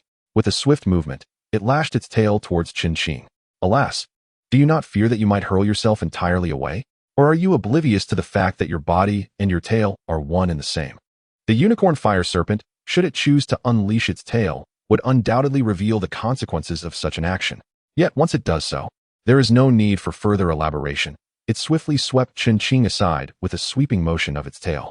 Hey, how does your tail possess such capabilities? Qin exclaimed, caught between laughter and despair, all while contemplating an escape. Regrettably, he was a moment too late. Just as he uttered those words, the unicorn fire serpent sent him crashing to the ground. Cough. Qin had no time to react and could only endure the misdeeds of the unicorn fire serpent upon his form. However, this heavy toss inadvertently sparked a strategy for his escape. Seizing the moment he hit the ground, Qin sprang up, his agility as a rogue kicking in as he began to evade the serpent's strikes. Although he remained within the serpent's attacking range, with swift movements, he believed he could evade its grasp. Indeed, the unicorn fire serpent, having noticed Qin's evasive maneuvers, swiftly sought to strike him again with its tail. But having learned from his previous misstep, Qin was determined not to fall prey a second time. With repeated dodges, he finally managed to evade the unicorn fire serpent's tail and escape its menacing reach. Once free from its grasp, the rest would surely be simpler. Oh, unicorn fire serpent, why do I perceive your size has doubled? Qin mused, observing that the serpent had indeed grown significantly since their first encounter. No wonder it could sweep itself forward with merely its tail. Its considerable size explained the ease with which it executed such maneuvers. Last time, I nearly succumbed to you. But had it not been for an unforeseen circumstance, I would have vanquished you long ago. This time, let us settle old scores along with the new ability combination, Berserker. Swordsman Rogue. Thunderous explosive fist. Without hesitation, he unleashed his skill, feeling no pressure whatsoever. There was no time to linger and play with this little creature. The unicorn fire serpent, unwilling to yield, opened its maw and unleashed a torrent of flames towards Qin. Realizing evasion was futile, he decided to take a chance. At worst, he would lose a few health points. However, the outcome was beyond his expectations. As he charged into the flames, he emerged unscathed. Not a drop of blood lost. Qin felt a mix of curiosity and surprise as he burst through the flames. In that fleeting moment, he distinctly perceived that his entire being was enveloped in a protective blue light, as if a passive defensive skill had been automatically triggered. What? Is this a new skill? Chapter 43, A Little Performance? Observing the ethereal blue glow of the protective barrier, which had never manifested before, a wave of speculation surged within Qin. However, even if he had inadvertently acquired a hidden auxiliary skill without his awareness, now was not the time for such discussions. The primary concern was to neutralize the unicorn fire serpent. Having escaped unscathed from the serpent's fiery assault, it stood to reason that Qin's next strike, the thunderclap fist, should surely land squarely upon the serpent. After all, the unicorn fire serpent had remained stationary since unleashing its flames. Indeed, the outcome aligned nearly perfectly with Qin's calculations and predictions. This punch, true enough, struck decisively and forcefully at the serpent's abdomen, sending it hurtling away. 234. Death's Holy Sword. Here we go. Retracting the Berserker's thunderclap fist, Qin unexpectedly drew forth the Death's Holy Sword wielded by the swordsman. Perhaps it was due to his earlier encounters within the tomb of Qin Shi Huang, where he had slain countless terracotta warriors, most of whom were armed with swords, that he had grown accustomed to this weapon. Nevertheless, regardless of the reason, he was now wielding the Death's Holy Sword. The real spectacle was just beginning. Although Qin had unsheathed the Death's Holy Sword, it did not signify a halt in his advance. His feet continued to move forward, with only his upper body changing. The unicorn fire serpent, propelled several meters away, quickly regained its footing.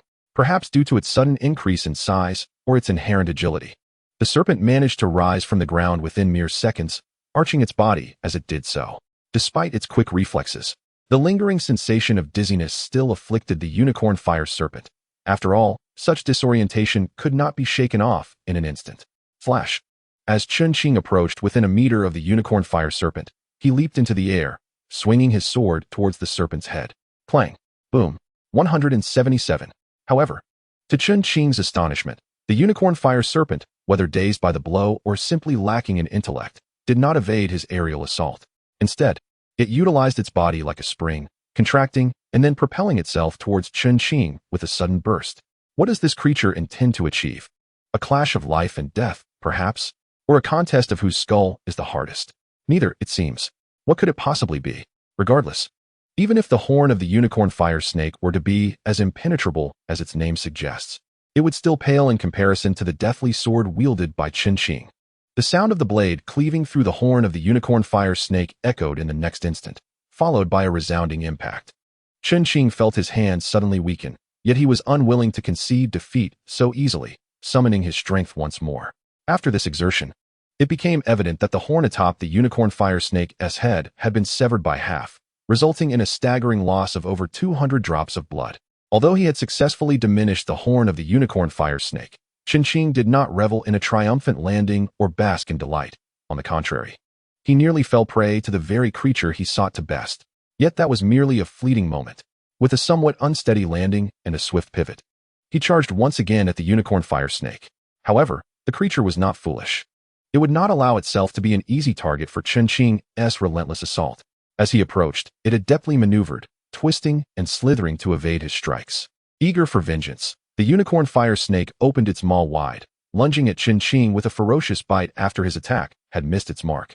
Initially, Chun-Ching aimed to strike at the serpent's body, but its sudden evasive action caught him off guard, preventing him from achieving his goal. Instead, he found himself on the receiving end of a bite from the serpent's gaping jaws. Fortunately, with quick thinking, he managed to block the creature's mouth with his sword, narrowly escaping being swallowed whole. "Do you wish to consume me? Huh. You have much to learn before that can happen," Chun-Ching exclaimed, propping himself against his sword as he warded off the unrelenting serpent, all while reveling in his own cleverness. Yet, a troubling thought crossed his mind. What if this foolish snake decided to breathe fire at that very moment? Standing before its gaping mouth would surely turn him into a charred offering. No, he could not afford to linger in this standoff. In the midst of his triumph, Chun-Ching quickly recognized the urgency of the situation, resolving that it was imperative to resolve this encounter swiftly. Sure enough, as he prepared to deliver a swift kick to the unicorn fire snake, he noticed flames beginning to flicker within its mouth. At this rate, it would surely unleash a torrent of fire within mere seconds. Was this creature somehow attuned to his thoughts? Shadowless kick. A brilliant blue light enveloped his feet, differing from the previous occasion, as this time only his legs were shrouded in the radiant glow, leaving the rest of him untouched. However, the so-called shadowless foot was something I had never encountered before. I hadn't even seen it in the skill list, let alone learned it. Nonetheless, Chun-Ching could no longer afford the luxury of contemplation. Whether familiar or unfamiliar, the foremost priority was to launch it away. Seizing the opportune moment and direction, Chun-Ching executed a swift turn, propelling his feet outward. With a resounding clap, this flawless spinning kick landed squarely on the jaw of the unicorn fire serpent, striking its massive head with tremendous force. Just as the strike connected, a flicker of flame threatened to erupt from the serpent's mouth. However, due to the precise timing of Chun-Ching's kick, the flame shot straight up into the air. Now was the moment. Chun-Ching pursued the unicorn fire serpent, brandishing his sword, slashing repeatedly, each strike echoing with the essence of a gallant swordsman amidst a clash of blades. Critical hit. 335. In a final flourish, he unleashed the crack of the jade slash. A beam of ethereal golden light descended from above, crashing down with a thunderous roar, accompanied by a cascade of fluctuating numbers, each one bursting forth. Death. The system notification chimed, awarding him 200 gold coins, 440 experience points, and items, poison fong, for mana potions, and 4 health potions. Finally, it was accomplished. Chun-Ching wiped the sweat from his brow, exhaling deeply as he gazed at the fallen creature and the death notification that appeared. Wait a moment.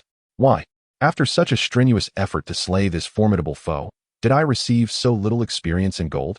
Could it be a bit too unfair? Chen Qing exclaimed in disbelief at the paltry rewards from the unicorn fire serpent. Surely not.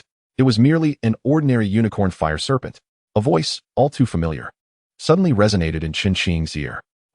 That voice sounds so familiar. Is it Xiang Yueyi? No, Xiang Yueyi doesn't sound so juvenile or grating. And this voice doesn't seem feminine. Who could it be? Could it possibly be? Haha, indeed, it is I, your game assistant and aide, Garfield. A rotund and jovial Garfield sauntered towards him. Who else could it be but Garfield? Aren't you just a product of the system? So, did you go to the lakeside to check out bikinis, or perhaps to the beach for swimsuits? Chen Qing crossed his arms and smirked. I didn't go anywhere. However, the creature you just defeated was not insignificant. Thus, you naturally wouldn't garner a wealth of experience. Garfield interjected, diverting the topic. That's impossible. It was definitely the unicorn fire serpent. How can it suddenly be something else? Chen Qing's expression morphed into confusion, questioning the logic of it all. After exerting such tremendous effort to vanquish it, how could Garfield nonchalantly claim it was not? Your hindsight is impeccable. Did you not notice the absence of any system prompts? Even if there aren't any, is that really an excuse? While they may appear similar, their physiques are indeed different. Did you fail to observe this? After expending so much effort, am I to be met with such an absurd misunderstanding? Chen Qing was truly at a loss for words. However, he soon directed his ire towards Garfield. Yet, if you were aware, why did you not inform me earlier? I wasted so much time and energy. I did not wish for this to happen. Garfield sat on the ground, lifting her front paws in a gesture of resignation. This little girl would not allow me to speak the truth. She insisted I venture out to find you only to deceive you. What? What are you saying? Deceive me? Chen Qing felt a flicker of anger. It seems I've been fooling myself, acting so earnestly. If I were to go to Hollywood, I would undoubtedly outshine that nameless Garfield. Dear Death Knight brother, please do not be upset.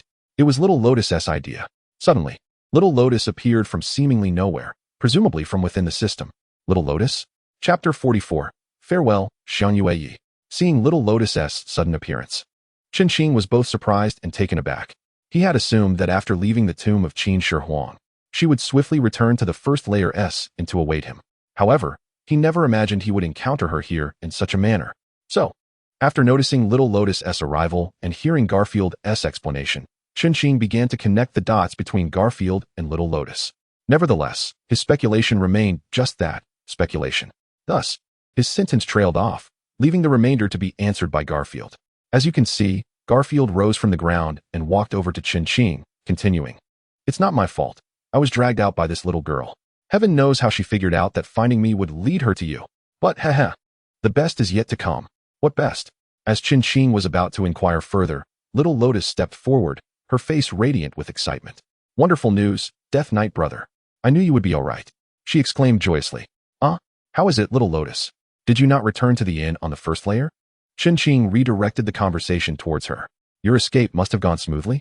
Little Lotus clasped Chen Qing's arm and replied with a smile. I am indeed obedient to your words, Death Knight brother. After escaping from the tomb of Qin Shi Huang, I immediately returned to the inn on the first layer. However, upon my return, I waited in vain for you to come back. I became increasingly anxious and ultimately decided to return to find you. What? Why did you come back to find me? Do you not realize how perilous it is there? I nearly crossed the threshold of the gates of hell to be revived. But fortunately, I emerged unscathed. Upon hearing that Xiao Lian intended to return to seek him out, Chen Qing felt a surge of anxiety. It had taken considerable effort for him to extricate her from that perilous place. How could he allow her to once again plunge into danger? Moreover, at that moment, Chen Qing himself was struggling to ensure his own safety, leaving him with little strength to protect Xiao Lian. Indeed, Xiao Lian shared these sentiments. In her determination not to hinder her brother, the Death Knight, she made a decision, or rather, sought out someone. Xiao Lian believed that if she were to accompany this person, they would undoubtedly assist him. Little did she know, while calling out to Garfield along the way, that the Death Knight had already escaped the peril and departed from the tomb of Qin Shi Huang. Who was the person she sought? Xiao Lian had someone. Yet, on reflection, how many could she truly find? It seemed her acquaintances were fewer than her own fingers. Could it possibly be? Of course it was. Just as Xiao Lian was about to articulate her thoughts, a voice laced with allure and a hint of icy demeanor echoed from behind her. Me? Xiang Yueyi, what are you doing here? Upon hearing that voice, Chen Qing immediately discerned the identity of the newcomer. Even without the sound, he had already mentally identified her as Xiang Yueyi. After all, in this game world, particularly as they had only recently ventured into the second layer. The only individuals Xiao Lian was familiar with, and who were relatively close to her, were none other than him and Xiang Yueyi. At this moment, Qinqing seemed to grasp the meaning behind Garfield's words. Nevertheless, considering that she had already arrived, he felt compelled to greet her, otherwise it would appear impolite.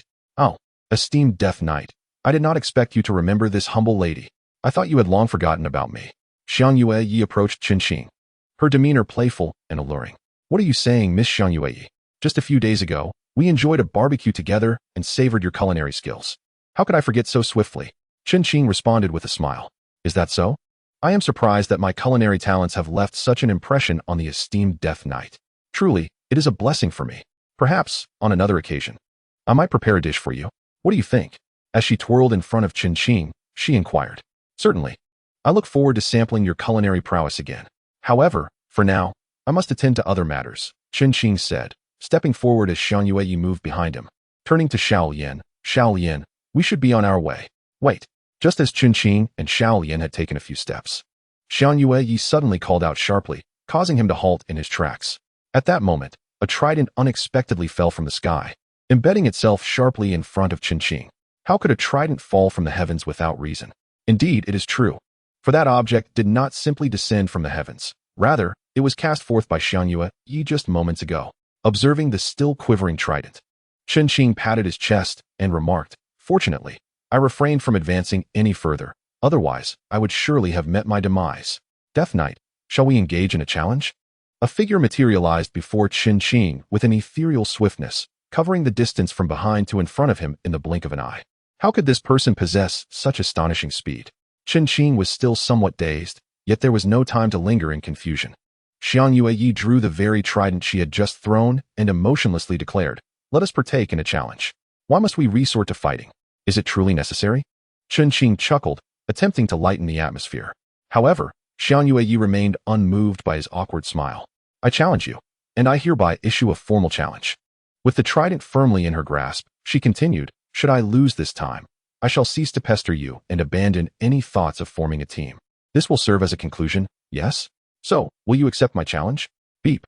A system notification sounded. Player Xiang Yueyi has issued a duel challenge. Please choose, accept or decline.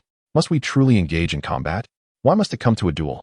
Qinqing pondered, hesitating for a moment before ultimately nodding. "Very well. I accept your challenge." He promptly selected accept on the system interface. Beep. System notification. Player Death Knight has accepted your challenge. Please select the challenge location, level 1 or level 2. "Right here," Xiang Yueyi coldly articulated. Beep. The challenge issued by player Xiang Yueyi to player Death Knight has been accepted. The duel will commence in 5 seconds. Non-participants, please vacate the area. Xiao Lian, retreat to a distance of 100 meters. Qinqing turned his face to Xiao Lian, speaking with a chill. "Oh." Xiao Lian complied, departing obediently, for the daunting atmosphere left her no choice but to acquiesce. In such a terrifying situation, to defy would be tantamount to courting death. As the system's countdown began, the distance between Qinqing and Xiang Yueyi swiftly widened. 5, 4, 3, 2, 1. Challenge commence. Ability combination, Assassin, Swordsman, Gunslinger. Ability combination, Assassin, Swordsman, Gunslinger. As the system's countdown concluded, it signified the commencement of the duel between these two composite characters. Xiang Yueyi was the first to initiate her ability combination. However, she was taken aback to discover that Qinqing had also assembled an identical character. Why? Observing that the character he combined was precisely the same as her own, Xiang Yueyi could not suppress a flicker of doubt within her heart. Yet, what did it matter, even if she was perplexed? The challenge has commenced, leaving no room for contemplation of other matters. Cataclysmic Cannon, Fire. In a bid to approach Qinqing, Xiang Yueyi unleashed a skill shortly after the battle began. However, unlike Xiang Yueyi, who directly released her skill, Qinqing opted to wield the Death Holy Sword, relying on his agility to evade attacks. As Qinqing began to dodge the myriad of luminous beams emanating from the Cataclysmic Cannon, Xiang Yueyi charged towards him with determination. The overwhelming number of beams made it impossible for Qinqing to evade one without being struck by another, and with Xiang Yueyi closing in, he realized that if he did not devise a strategy, he would soon find himself in a precarious situation. Activate Ice Armor Shield. With a whoosh, a pale blue shield enveloped Qinqing, allowing the beams to pass harmlessly around him, even as they struck the shield.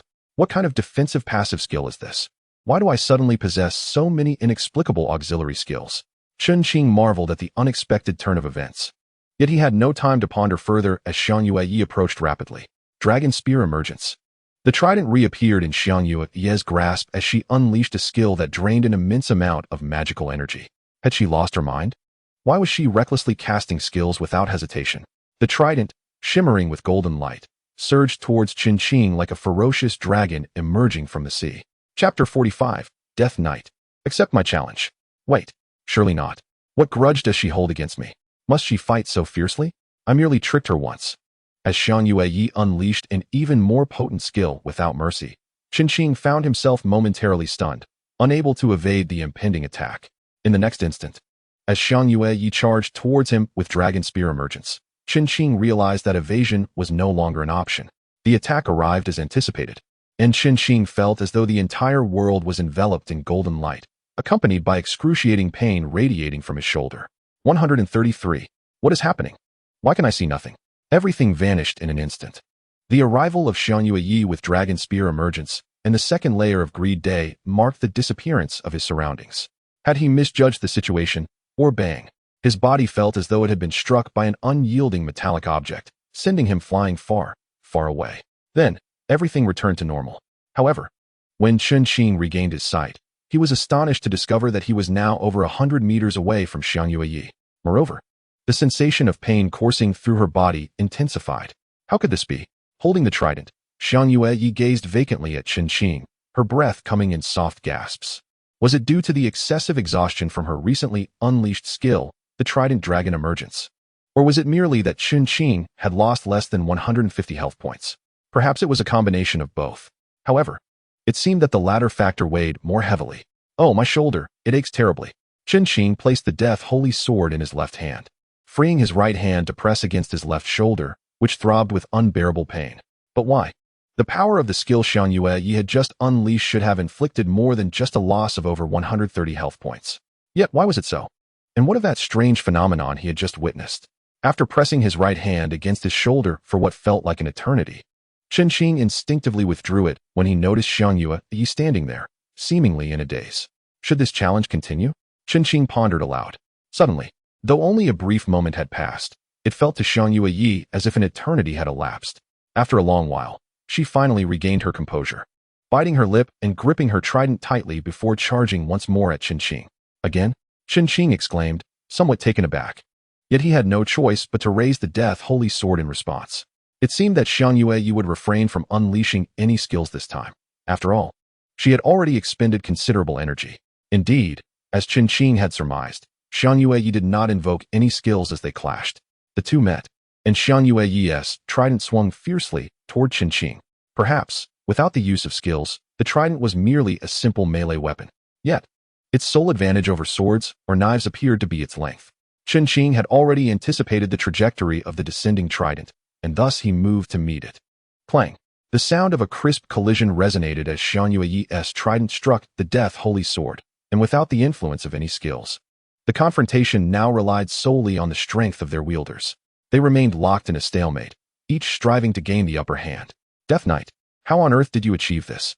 As she beheld Chen Qing before her, how could Xiang Yueyi refrain from questioning him? What do you mean? How did I achieve this? Chen Qing feigned ignorance. That was my skill, Trident Dragon Emergence. How did you manage to sustain only a loss of a little over 100 health points? Tell me. Upon hearing Xiang Yueyi mention her skill, Chen Qing pretended to understand for the first time. You mean your skill? Wasn't he at just a little over 100 health points? Surely you jest. For even when I unleash my skills, I seldom inflict less than that. You're lying. In a fit of rage, Xiang Yueyi withdrew her trident, preparing for the next wave of assault. You have deceived me countless times. How can I trust you? Countless times? Chen Qing feigned surprise, yet he instinctively retreated, aware that Xiang Yueyi was not foolish. Though she appeared furious, she sought to use this opportunity to divert Chen Qing's attention, thus allowing her to unleash a devastating blow. However, Chen Qing, being quite astute, continued to back away, even as Xiang Yueyi, in her indignation, brandished her trident towards him. While evading her attacks, Chen Qing replied, How could I have deceived you countless times? We have only known each other for a few days. If I deceived you, it was merely during the barbecue incident. Yet, that hardly counts as deception, does it? hardly counts as deception? Xiang Yue halted her trident abruptly and inquired, how is that not deception? You clearly promised me we would form a team, yet you fled the very next day. Does that not count? With a swift motion, she unleashed a skill, Trident Dragon Slash. Just as Xiang Yue vented her frustration at Qin Qing, another skill erupted from the length of her trident, aiming to strike Qin Qing once more. Again, Qin Qing was taken aback by how swiftly Xiang Yue had regained her magical energy to cast yet another skill. Surprisingly, he did not evade. Instead, he advanced towards her. Was he attempting to block her skill with nothing but a sword once more? Without hesitation, he charged forward, targeting not the direct path of her descending trident, but rather its side. Death Knight, what are you planning? Xiang Yue was momentarily stunned, not anticipating the Death Knight would approach without unleashing any skills. Did he come to meet his end or to atone for his misdeeds? Yet even so, did he think this would earn him her forgiveness? Dream on. She would never forgive him so easily. However, if the Death Knight truly refrained from utilizing any skills, the repercussions could indeed be severe, yet it was too late to contemplate that now. Clang. Bang. The two finally collided. 256 critical hit, 456. 134. Although Qin Qing did not engage Xiang Yue's trident head-on, the damage inflicted by her Trident Dragon Slash reduced him to a state nearing 0 health.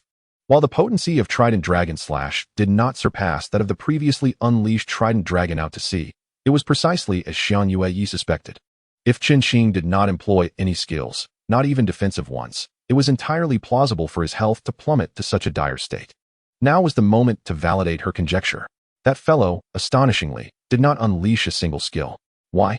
Despite the fact that Qin Qing's health had plummeted nearly to 0 after sustaining an attack from Xiang Yue, he did not cease his advance. He continued to press forward.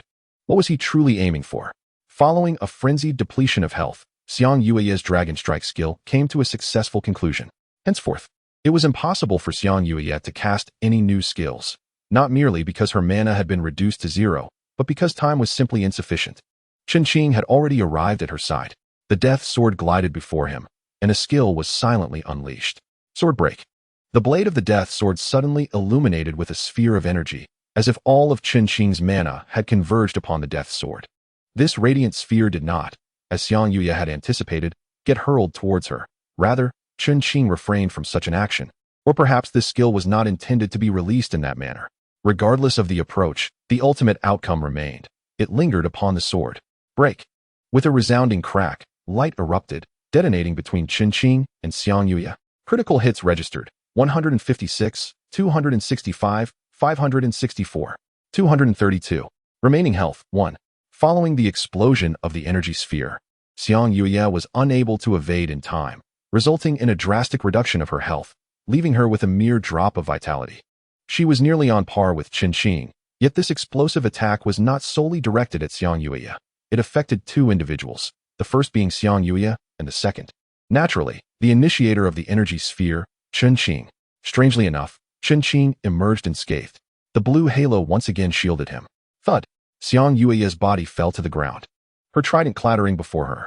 Although Qin Qing had not succumbed, he was left with scarcely enough strength to support himself. However, he managed to remain upright, barely avoiding collapse. Ding. System notification. The challenge has concluded, resulting in a draw. Upon witnessing the outcome, Xiang Yue looked at Qin Qing's back as he prepared to depart and could not help but inquire, "Why did you do that?" Qin Qing halted, not turning his head as he replied, "Isn't this result preferable?" Chapter 46. The invitation of Muki. Having said this, Qin Qing hesitated momentarily before taking his leave. What on earth does this Death Knight wish to accomplish? Although somewhat perplexed, Xiang Yue's anger had long since dissipated. Even though she neither won nor lost this challenge, she had already attained the result she desired. As Qin Qing watched the departing figure of Xiang Yue, a sudden smile spread across his lips. He took a healing potion from his inventory and consumed it. "Shaolian, you little rascal. Do you have any idea how much trouble you've caused me?" Upon reaching Shaolian's side, Qin Qing shot her a fierce glare before beckoning her to follow him back. With a hint of shyness, Shaolian stuck out her tongue and made a playful face at Qin Qing. "I just wanted to help you, dear brother Death Knight. Indeed, you wish to assist me. Yet I cannot shake the feeling that your efforts have led me into greater peril," Qin Qing replied with exasperation. "Look at that girl, Xiang Yue. She insisted on challenging me, and I nearly met my end at her hands. I was on the brink of crossing through the gates of hell." "Haha, is that so? But, dear brother Death Knight, from what I saw, You willingly stepped forward to endure that strike from Sister Xiang Yuyi. Could it be that I misinterpreted the scene? Xiao Lian giggled mischievously from the side. Taken aback by her keen observation from such a distance, Chen Qing felt a flush of embarrassment creep onto his face. Who said that? The reason I did so was to draw nearer to that girl, Xiang Yuyi, in order to unleash my ultimate skill at the last moment. Of course, you must have misunderstood. But then again, how could a young girl like you possibly comprehend? Hee, perhaps it was indeed a misunderstanding on my part. Xiao Lian chuckled softly. By the way, dear brother Death Knight, where are we headed now? Are we not continuing our quest? As they walked back, Xiao Lian could no longer contain her curiosity. What quest? Can't you see how low my health is? At this point, even a level 1 creature could bring me to my demise. Chen Qing gestured to his dwindling health pool, and after a few more steps, they had returned to the non-monster zone of the second layer. Xiao Lian quickened her pace to catch up with him. But, dear brother Death Knight, why not just use a healing potion? Why return at all? If you're running low, I still have some. Throughout their journey, Xiao Lian chattered incessantly, leaving Chen Qing feeling somewhat exasperated. Finally, he halted abruptly and addressed the now quiet Xiao Lian beside him. My lady, could you refrain from asking so many questions? I am exceedingly tired and long for some rest. Please, grant me a moment of silence. Seeing Chen Qing's sudden stop and the irritation in his tone, Xiao Lian obediently lowered her head and replied softly, I understand.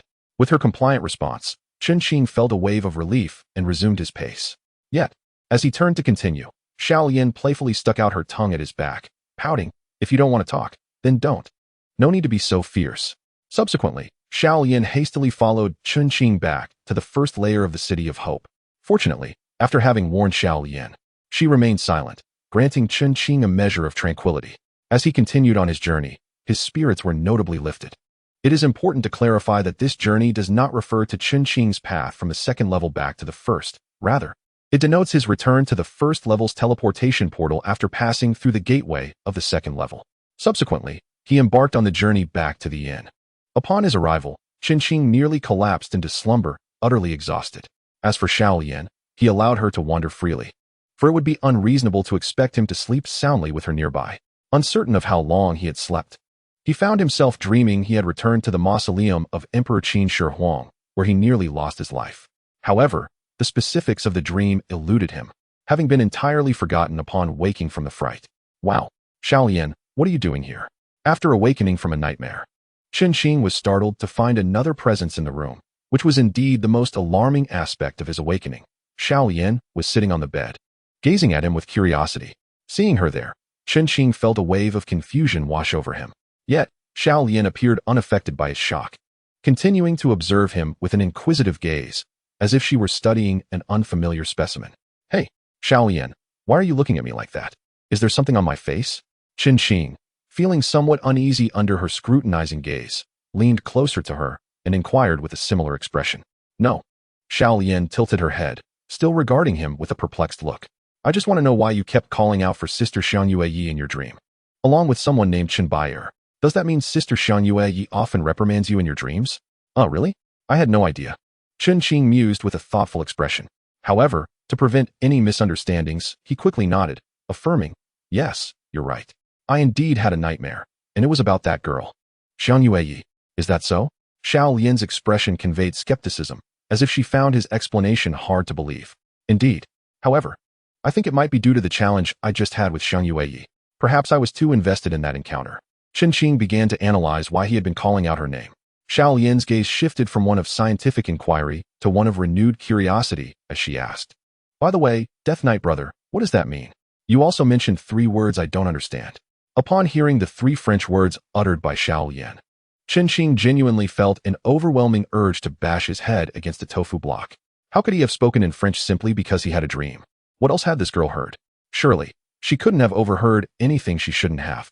Remain composed. Remain composed. In any case, the little girl wouldn't comprehend the French language. He could easily brush it off. Ah, you see, that is French. Of course, you wouldn't understand it. Your English is the best you can manage. Chen Qing replied with a forced smile. What does it mean then? Chen Qing's silence for a minute only deepened Xiao Lian's confusion and suspicion. In truth, it held little significance. It merely meant Don T hit me. Chen Qing twisted the meaning according to his own interpretation. Huh, don't hit me? Xiao Lian's eyes widened, filled with disbelief as she gazed at the self-satisfied Chen Qing. Brother Death Knight, Why don't he hit me? What kind of nightmare did you have? Realizing that Xiao Lian had accepted his fabricated meaning, Chen Qing sighed and slowly explained, "It's nothing. I merely had a challenge with your sister Xian Yueyi in my dream. She insisted on confronting me about the last time I deceived her. Alas, I was utterly powerless and nearly met my demise at her hands." As he spoke, Chen Qing adopted an expression of grievance, his performance almost theatrical in its intensity. How could this be? Is it because Xiao Lian brought sister Xian Yueyi here that even in your nightmares, you dream of her? Xiao Lian suddenly lowered her head, reflecting a demeanor of guilt. Seeing her about to cry in remorse, Chen Qing couldn't help but burst into laughter. "Ha ha ha. You little girl, you actually believe that. It seems my acting skills are quite commendable. What? Brother Death Knight, you actually deceived Xiao Lian." Upon hearing Chen Qing's sudden laughter, Xiao Lian realized she had been tricked, and in a fit of anger, her face flushed as she lunged towards him, eager to reprimand him. However, being still a child, she was no match for Chen Qing, who nimbly jumped off the bed, evading her grasp. "Humph, Brother Death Knight, how could you lie to me? You're so bad." After missing him, Xiao Lian quickly sat up and glared at Chen Qing, seizing a pillow and hurling it at him. "You naughty boy, how dare you deceive me? Hey, I say." "Xiao Lian, I had no choice. After all, you had Garfield trick me first. You started this." Chen Qing defended himself, dodging the pillow while smiling apologetically. "What do you mean I came in casually? You clearly invited me in, Brother Death Knight. Otherwise, I wouldn't have come at all." Xiao Lian, in a fit of anger, hurled Chen Qing's blanket out of the window. Chen Qing caught the blanket and emerged from beneath it, his head appearing with a bewildered expression as he asked, "What? Did I ask you to come in? No way. What did I say in my dream that I shouldn't have?" Ding. A system notification interrupted their playful banter. "You have received a new email." At that moment, the sudden alert shattered the light-hearted atmosphere. Who would send me an email? Chen Qing mused as he accessed the menu, retrieved the email, and clicked on it. "Greetings, Death Knight. I am Yuki, the leader of the Fire Beacon Mercenary Corps. I have heard that you are eager to progress in your quests. Unfortunately, we have located the site for the second-level boss's task, but regrettably, we are short one member. If you are interested, you may join us to fill this vacancy. Should you wish to participate, please meet at the first level's teleportation portal at 9 a.m. tomorrow." Chapter 47. Hidden Passive Skills. After reading Yuki's email, Chen Qing pondered for a moment before closing the page. Noticing his sudden silence, Xiao Lian, with a hint of concern, inquired, "What's wrong, Death Knight brother? Have you encountered something troubling?" After a brief contemplation, Chen Qing replied, "It's nothing much. It's just that a leader from the Fire Beacon Mercenaries claims they have found the requirements to unlock the boss, but they are short one person. They want to invite me to join their team, allowing us to continue progressing." "What? They have found the conditions to reach the boss already? How could it be so swift?" Upon hearing Chen Qing's words, Xiao Lian displayed a similar expression of astonishment. However, her curiosity about whether Chen Qing would accept the invitation overshadowed her surprise. Once her astonishment subsided, Xiao Lian tentatively asked, "So, Death Knight brother, do you not plan to join them? This could be a splendid opportunity, potentially saving you from unnecessary troubles." Chen Qing hesitated before responding, "Well, I haven't made a decision yet. Like you, I am a bit shocked and skeptical. After all, the second level has only recently opened, and it is hard to believe that someone has managed to reach the hidden boss quest in such a short span of days. As for whether I should go, I feel I need to think it over before making a choice." With that, Chen Qing placed the blanket and pillow, which Xiao Lian had thrown, back in their original position. Observing his actions, Xiao Lian felt a wave of guilt wash over her. Death Knight brother, I'm really sorry. I shouldn't have thrown your blanket and pillow. You're not angry with me, are you?" "Foolish girl," Chen Qing chuckled. "How could I be angry with you? You haven't done anything wrong. But please, refrain from tossing things around next time, all right?" "Okay, I understand." Xiao Lian laughed playfully, saying, "Had I known, I would have simply thrown you out instead of returning your blanket and pillow." "Hee hee. You mischievous girl, have you forgotten the pain of your previous injuries? It seems I must teach you a lesson today." Chen Qing, upon hearing Xiao Lian's jest, feigned anger and lunged at her, intent on delivering a playful reprimand. However, Xiao Lian nimbly evaded his grasp. "Don't run away, you little imp. You always provoke my ire." Chen Qing glared at Xiao Lian, who had darted across to the other side, feeling a surge of irritation. Yet, no matter how hard he tried to catch her, she always managed to slip away. After several rounds of playful banter, Chen Qing grew weary of the antics and plopped down on the bed, choosing to ignore Xiao Lian. "By the way, I recall that recently, numerous unknown skills have suddenly emerged. What could be the reason behind this?" As he rested on the edge of the bed, Chen Qing suddenly remembered that ever since he had emerged from the tomb of Qin Shi Huang, he had inexplicably acquired new skills he had never seen or learned before. Furthermore, these new abilities manifested passively, none of which he had activated intentionally. Thus, he felt compelled to investigate the matter further. Hey, Death Knight brother. Why have you suddenly fallen silent? What are you up to? Xiao Lian, still caught up in their playful atmosphere, noticed Chen Qing's sudden quietness and felt a twinge of concern, wondering if he had encountered some troubling issue. I have some matters I wish to clarify, Chen Qing replied, his gaze fixed on his menu page without looking up. What is it? Do you need Xiao Lian's assistance? Surprised to learn that Chen Qing was indeed facing a dilemma, Xiao Lian grew more curious about the nature of his troubles. She approached him slowly, her footsteps light and deliberate, not intending to startle him. Rather, she wished to avoid interrupting his concentration. As she drew near, she settled beside him, leaning in closer. Do you know what this is all about? Chen Qing was not taken aback by her sudden presence. On the contrary, it was as if he had anticipated her approach. Even though he had not raised his gaze to see her, he was aware of her proximity. Just as Xiao Lian leaned in closer, Chen Qing unexpectedly turned to face her and inquired, What? Death Knight brother, you startled me. Xiao Lian exclaimed. Why did you suddenly turn around? However, Xiao Lian was unprepared for Chen Qing's abrupt response, and this time, it was she who was taken aback rather than him. Although Xiao Lian had no intention of frightening Chen Qing, she was indeed startled herself. Consequently, after being frightened by him, she complained to Chen Qing with a hint of irritation. However, it seemed that Chen Qing was aware of her likely response, as he promptly retorted, Then why did you quietly sit beside me? You startled me. Brother Death Knight, Xiao Lian pouted in annoyance. Fine, I won't bicker with you anymore. I suppose it's my fault, right? I just didn't wish to disturb you. She added, All right, I'm not blaming you for anything. Chen Qing then turned his attention back to the menu before him, saying, By the way, Xiao Lian, come and take a look at why it has changed to this. What are you looking at? I wanted to see but was startled by you before I had the chance, so how would I know what you're talking about? Brother Death Knight? Xiao Lian grumbled. I certainly know that, which is precisely why I called you over. Chen Qing rested his chin on his hand. Noticing Xiao Lian's lack of movement, he called out again. Hey, Xiao Lian, are you coming to look or not? Of course, I will look. But what is it? Xiao Lian responded with curiosity as she finally leaned in closer. As she did, she discovered that it was a skill network diagram. And Chen Qing was intently focused on the hidden skills located behind the main skill network diagram. It's just a skill network diagram. What's so strange about it? After a brief glance at the diagram, Xiao Lian expressed her lack of curiosity. Of course, a quick glance won't reveal any issues. Anyone can see that there are no apparent problems. However, Xiao Lian, take a closer look at these hidden skills. Chen Qing indicated towards the hidden skills behind the main diagram. Shadowless Step, Shattering Jade Slash, Ice Armor Shield? Xiao Lian read aloud as she followed Chen Qing's gaze. After finishing, she tilted her head in contemplation. Is there a problem? Most of these are passive skills. They generally do not trigger on their own, so there shouldn't be an issue. Chen Qing understood that no amount of hinting would lead Xiao Lian to comprehend the matter. So he decided to be forthright. You're correct. On the surface, there appears to be no issue. However, I am perplexed as to when I acquired these hidden passive skills. Normally, players decide which new skills to learn, yet I have inexplicably acquired them. Brother Death Knight. Look here. Xiao Lian, feeling a mixture of confusion and curiosity, suddenly clicked on one of the hidden passive skills. To her surprise, a deeply hidden dialog box popped up, containing a brief introduction regarding these passive skills that Chen Qing was unaware of learning. The Shadow Step, a passive skill with supportive functions. Requirements for acquisition.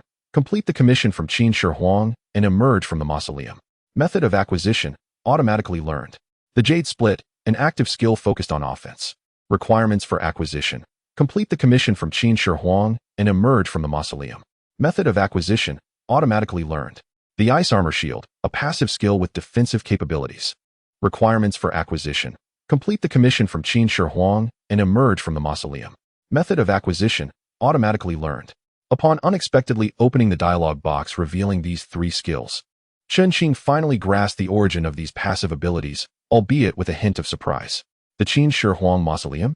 Isn't that the place we visited before? Xiao Lian inquired curiously. The commission from Qin Shi Huang? Right, Death Knight brother. Yu Haven T told Xiao Lian how you managed to escape from the mausoleum. However, since it mentioned the commission from Qin Shi Huang, could it be that you escaped because you accepted his task? Chen Qing dismissed the skill interface and turned to Xiao Lian with a skeptical gaze. You little girl, did you sneak a peek at me somewhere? How else would you know whether I've encountered Qin Shi Huang? Of course not. Xiao Lian would never do such a thing. That day, I simply followed your instructions. Death Knight brother, and returned here on my own. How could I possibly hide and observe? Nevertheless, since it was mentioned, I suppose I shall continue to speculate. Chapter 48. The threat in the CAF. It seems you possess some talent, little girl, to guess so accurately. Although Chen Qing found it hard to believe, he ultimately had to accept it, shaking his head with a wry smile while expressing admiration for Xiao Lian. You flatter me. I am merely modest. Xiao Lian replied humbly. But since it's a hidden skill that is automatically learned, it's no wonder you, Death Knight brother, were unaware of it. After all, you haven't learned any new skills recently, have you? Indeed. I haven't. If it weren't for the new passive triggering during my battle with the Unicorn Fire Serpent, I might still be oblivious. Chen Qing analyzed. But knowing the situation now alleviates any concerns. It's still early. Although I took a nap, it's only afternoon. Come. Brother will take you out for some delicious food.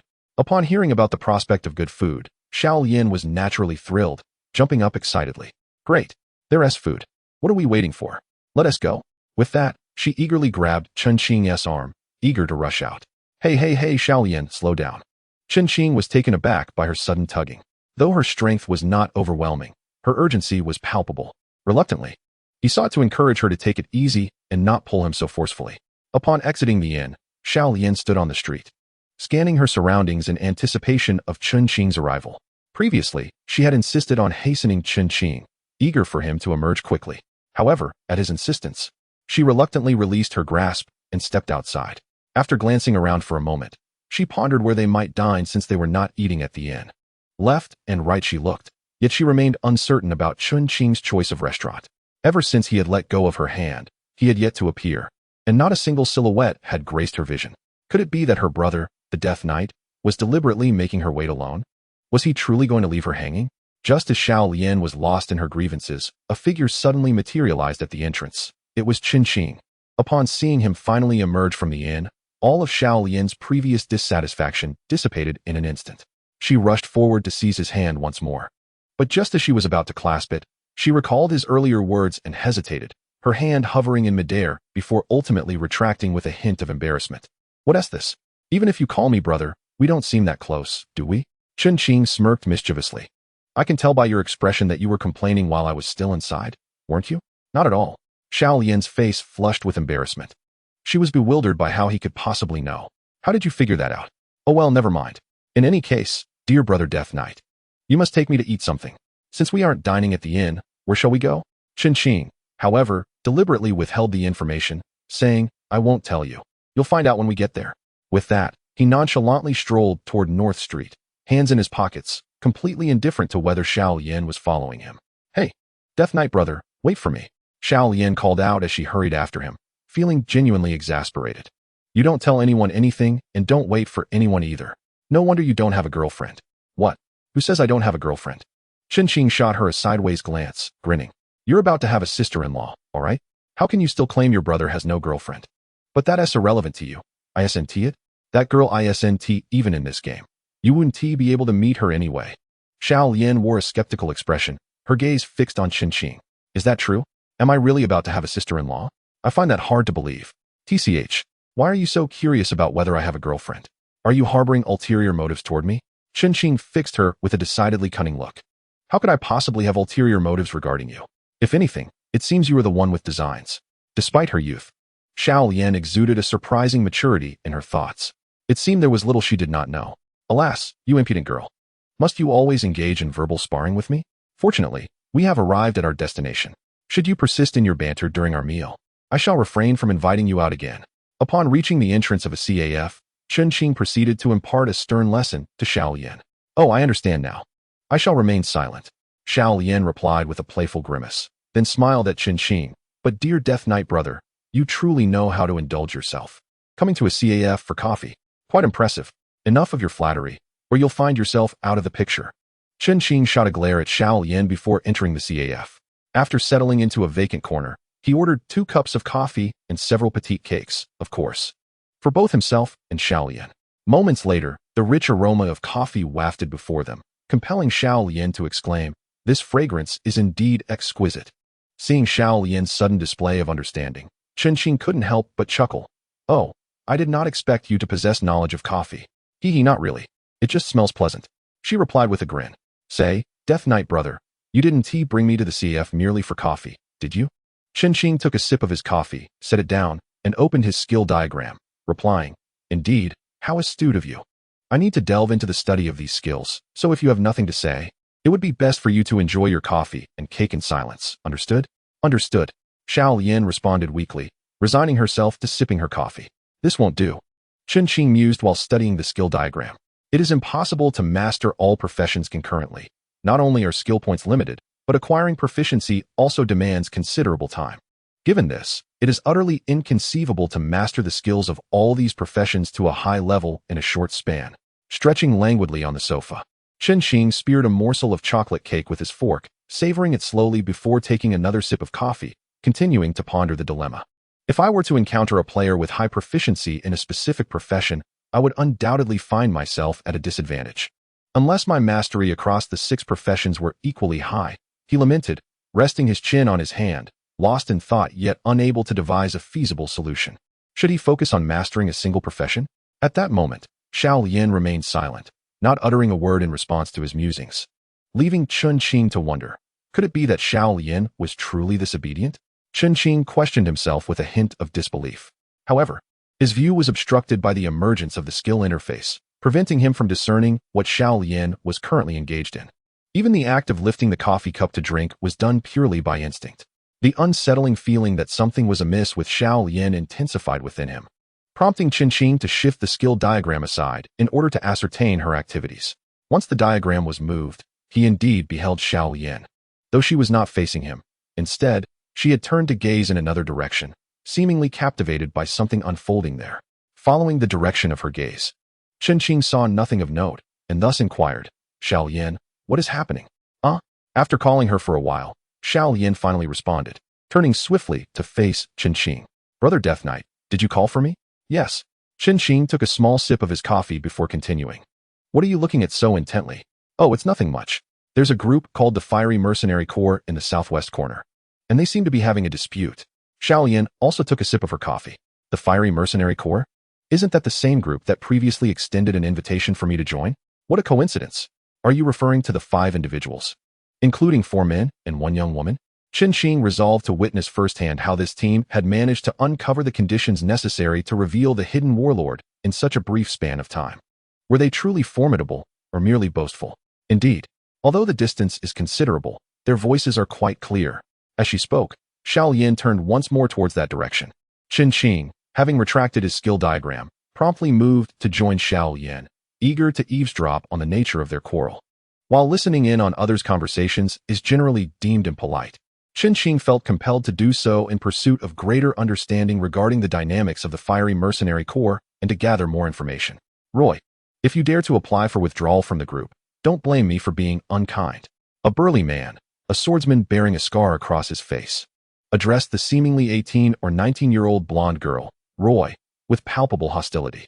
Indeed, Jim speaks the truth. Roy, we have only just found that secret realm. How can you say you want to leave? Another man, an assassin, added, his tone considerably gentler.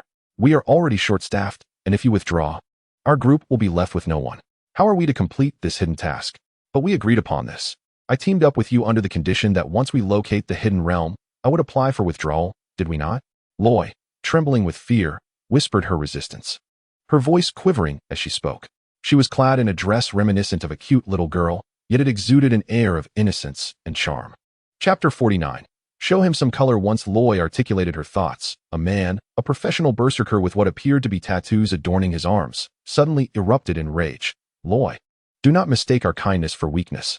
Let me remind you, had it not been for your modest beauty and appealing appearance, we would never have consented to allow you to join us in leveling up. Do you truly believe we would have welcomed you into our ranks? Now that your level has been upgraded, do you intend to simply turn your back and depart? Certainly, as long as you allow us to enjoy ourselves heartily.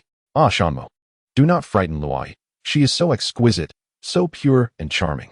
How could you possibly scare her like that? Do not forget, this is indeed a closed circle. If you wish to indulge in fanciful thoughts about others, they are unlikely to acquiesce. When the system issues a warning, would that not be regrettable?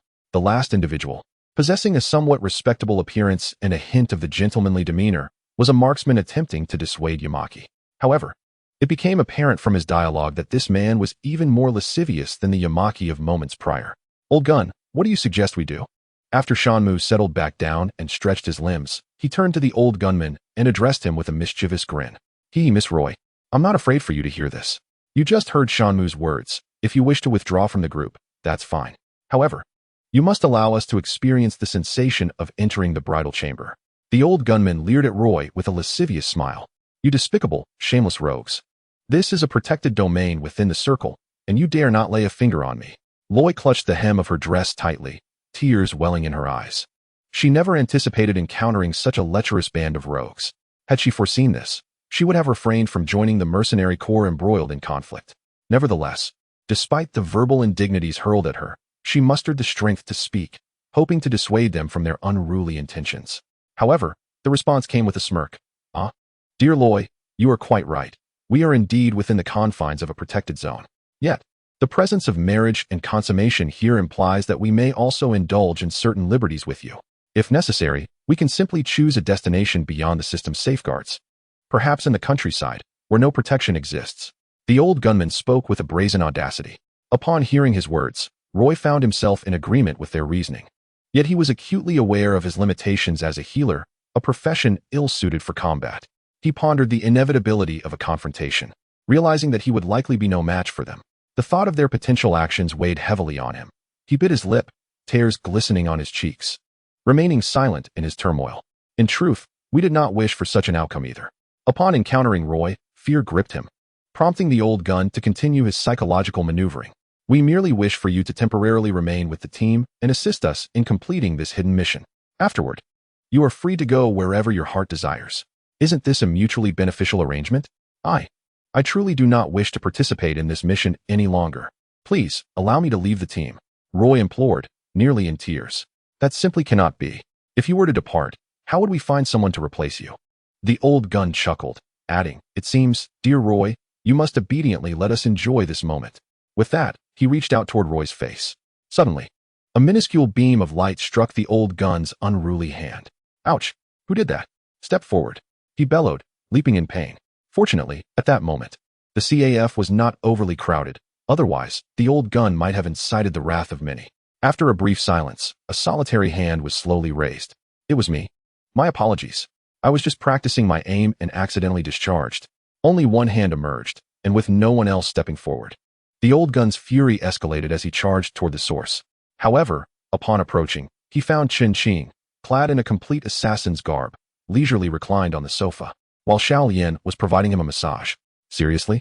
These two are acting far too convincingly. Just moments ago, Chen Qing shot at the old gun.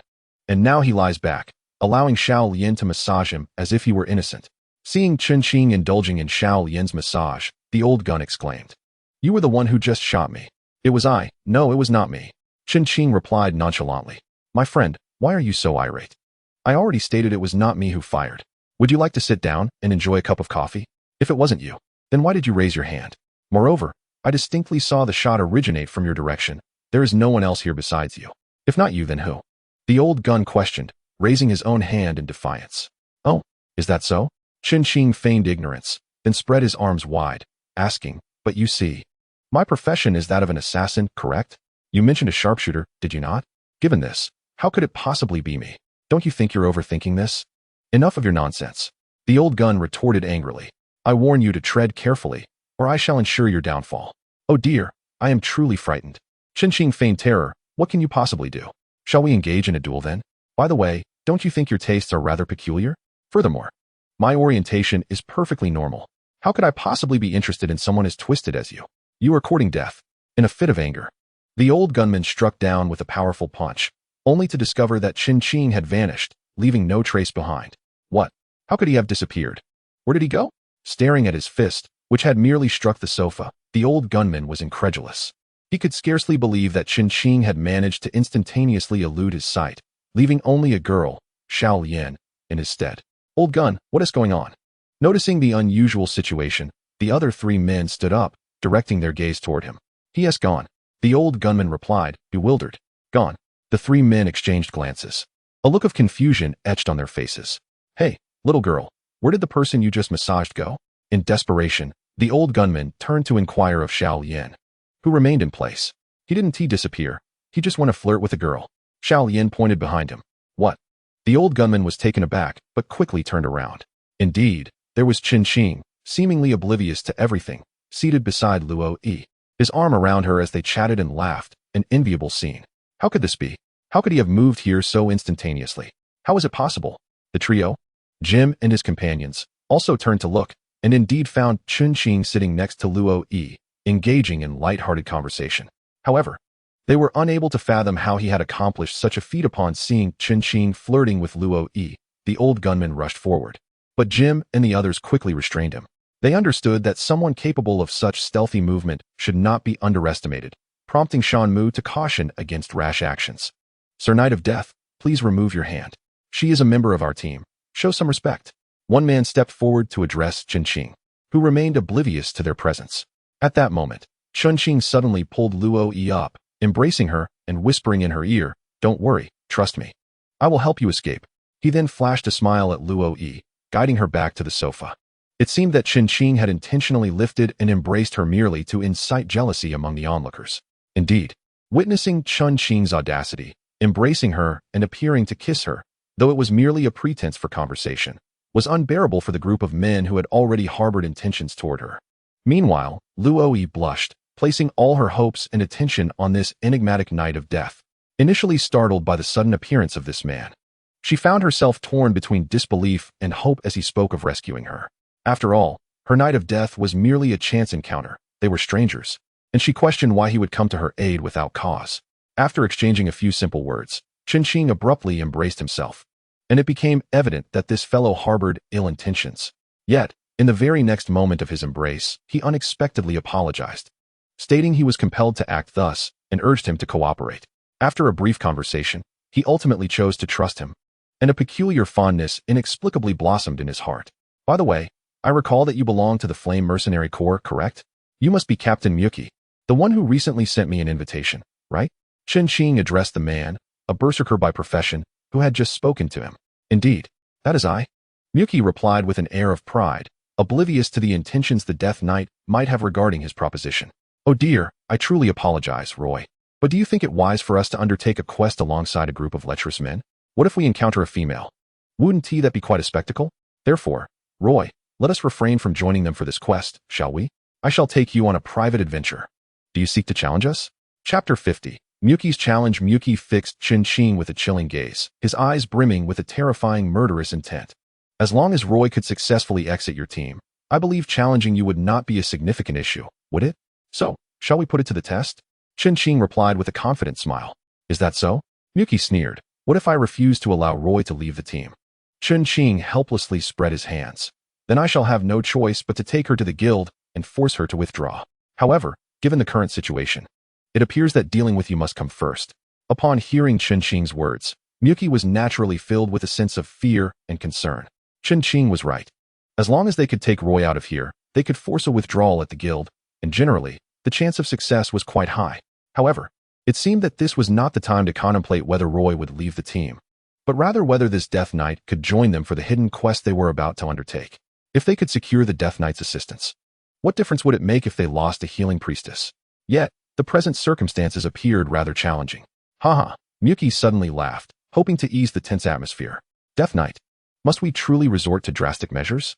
However, Lao Chong wished to remind Miyuki that they could not simply let this slide. After all, he could not allow the Death Knight to strike him without consequence. How could he swallow this grievance so easily? Yet, Miyuki was well aware of Lao Chong's underlying thoughts. Nevertheless, considering the greater picture, Miyuki extended his hand to prevent Lao Chong from continuing. Oh, is that so? Since we need not resort to extreme measures, I am quite eager to hear your thoughts. Commander Miyuki, do you possess any effective methods to facilitate my sister Loi's withdrawal from the group without causing discord? Qin Xing inquired, displaying a nonchalant demeanor as he returned to sit beside Loi, flashing her a smile. Sister, has this fellow managed to win over Loi so swiftly? A surge of irritation coursed through him. If it weren't for your evident capabilities and the favor I seek from you, I would have dealt with you already. Observing Qin Xing's return to Loi's side, Miyuki felt a twinge of discontent, yet he restrained himself. He took a seat opposite Qin Xing and remarked, "It's quite simple. The Death Knight has been eager to conquer, desperately seeking the conditions to unlock the challenge. I believe I mentioned this in the email I sent you earlier. So, what you imply is that you wish for me to join you in this hidden quest. Or rather, as long as I take part, Loi can gracefully exit the group? I trust my understanding is correct, Qinqing stated, deliberately redirecting his gaze towards Loi. Upon meeting Qinqing's gaze, Loi blushed and quickly averted her eyes. Lowering her head and biting her lip, her hands clutching the hem of her dress tightly. Miyuki was momentarily taken aback, clearly surprised that Qinqing had discerned his intentions so swiftly. Yet, he soon chuckled. Haha, the Death Knight is indeed astute. Engaging with intelligent individuals certainly saves much effort. Yes, as you surmised, the moment you join us, Loi can depart at will. Please, Death Knight, don't join them on my account. It would be unfair to you. Upon hearing the exchange between Miyuki and Qinqing, Loi abruptly lifted her head, shaking it vigorously in an attempt to dissuade him from making a choice he did not desire.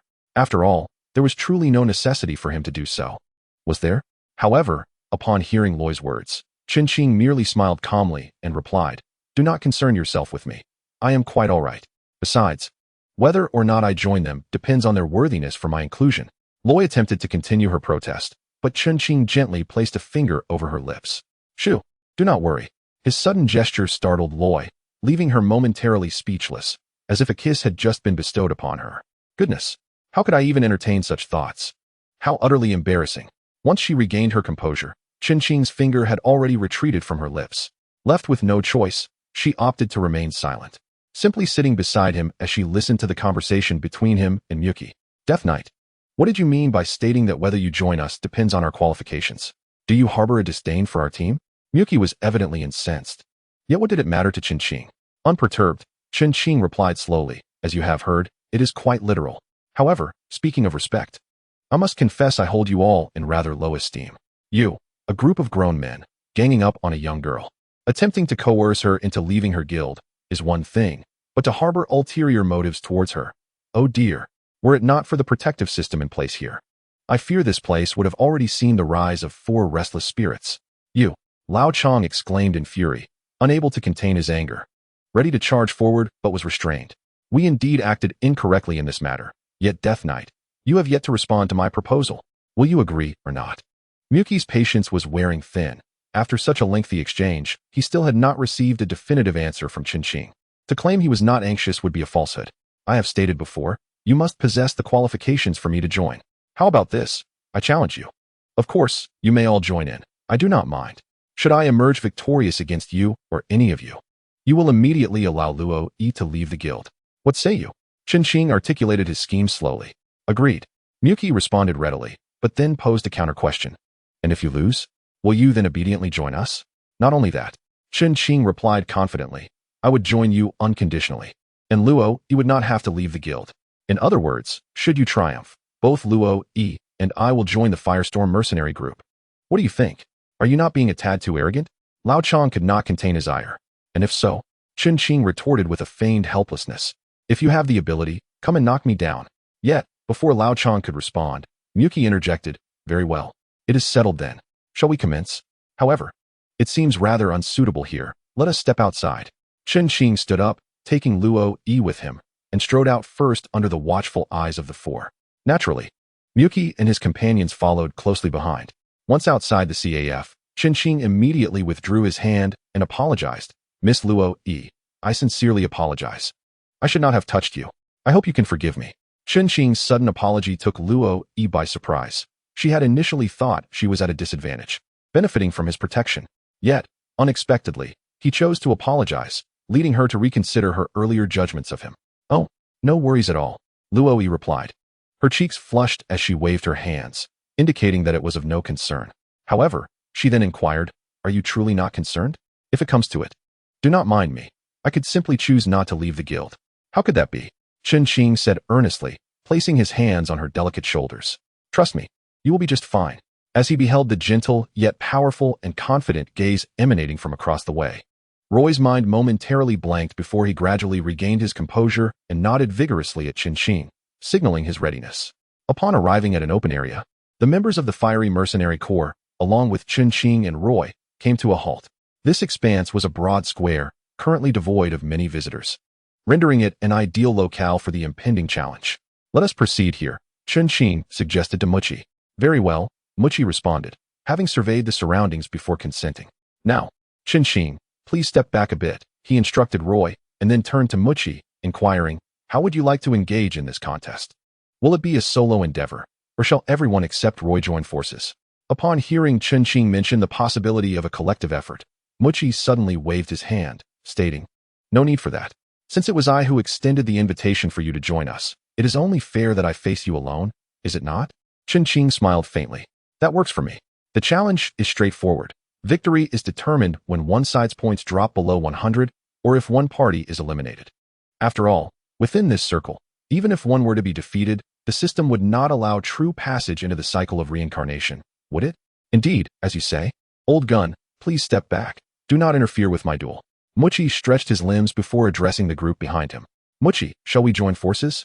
That fellow did mention we could team up, after all. I cannot stand that arrogant brat. Jim interjected, moving closer to Muchi. Exactly, Captain. That guy is insufferably arrogant. We should confront him together. Old gun chimed in, echoing Jim's sentiments. Muchi sighed, responding, there is no need. The information I possess about this individual is merely what I chanced upon at the guild. I have heard that he previously belonged to a group called the Light and Shadow Mercenary Corps, and he completed numerous tasks there, reportedly even conquering the first-tier S-Lord all by himself. What? How could he possibly have defeated a lord alone? What a preposterous notion, Old Gun exclaimed, his disbelief palpable. Indeed, that is why I sought to recruit him. My knowledge of his capabilities is still quite limited. Otherwise, I would not challenge him alone. Based on his movement speed alone, his strength surely cannot be underestimated. However, should my efforts falter, you may join in to secure his defeat and compel him to join us, employing any means necessary. Muchi concluded with a peculiar smile. Upon hearing Muchi's directive, Old Gun and the others exchanged strange smiles. Rest assured, Captain, we shall do our utmost to deal with that fellow known as the Death Knight. In the end, Miss Roy can remain here with us. Chapter 51, Chun-Ching and Muchi. This is the ideal scenario. Enough of the idle chatter. You should step aside for now and wait for the opportune moment. Seeing that he had conveyed nearly everything necessary to them, Miyuki hastily urged the old guns and their companions to retreat to the sidelines and bide their time. This time, the old guns complied, quietly waiting for the impending challenge between Miyuki and Chun-Ching. A group of despicable individuals gathering for discussion was unlikely to yield any positive outcomes. Regardless of the circumstances, it was prudent to remain vigilant. Observing Miyuki and several members of the Flame Mercenary Corps whispering amongst themselves, Chun-Ching surmised that their intentions were far from noble. Yet, as he could not discern their hushed conversation, he could only remind himself to exercise utmost caution. Ding. Dear Death Knight player, Miyuki, the leader of the Flame Mercenary Corps, extends a challenge to you. Please choose, accept or decline. Shouldn't it be me issuing the challenge? Why has the tables turned? Chun-Ching shook his head with a wry smile, but then reconsidered. Does it truly matter who initiated the challenge? Without further hesitation, he chose to accept. The challenge commenced. Explosive Fist. As the challenge began, Miyuki, unable to contain his eagerness, unleashed a Berserker skill, charging forward without hesitation. This fellow, is he employing a blitzkrieg tactic? Witnessing Miyuki's immediate use of a skill and rapid advance towards him, Chun-Ching felt a flicker of astonishment but quickly evaded. Shadow Step. A surge of ethereal blue light enveloped Chun-Ching's feet as his passive auxiliary skill activated once more, enhancing his already swift movements as an assassin.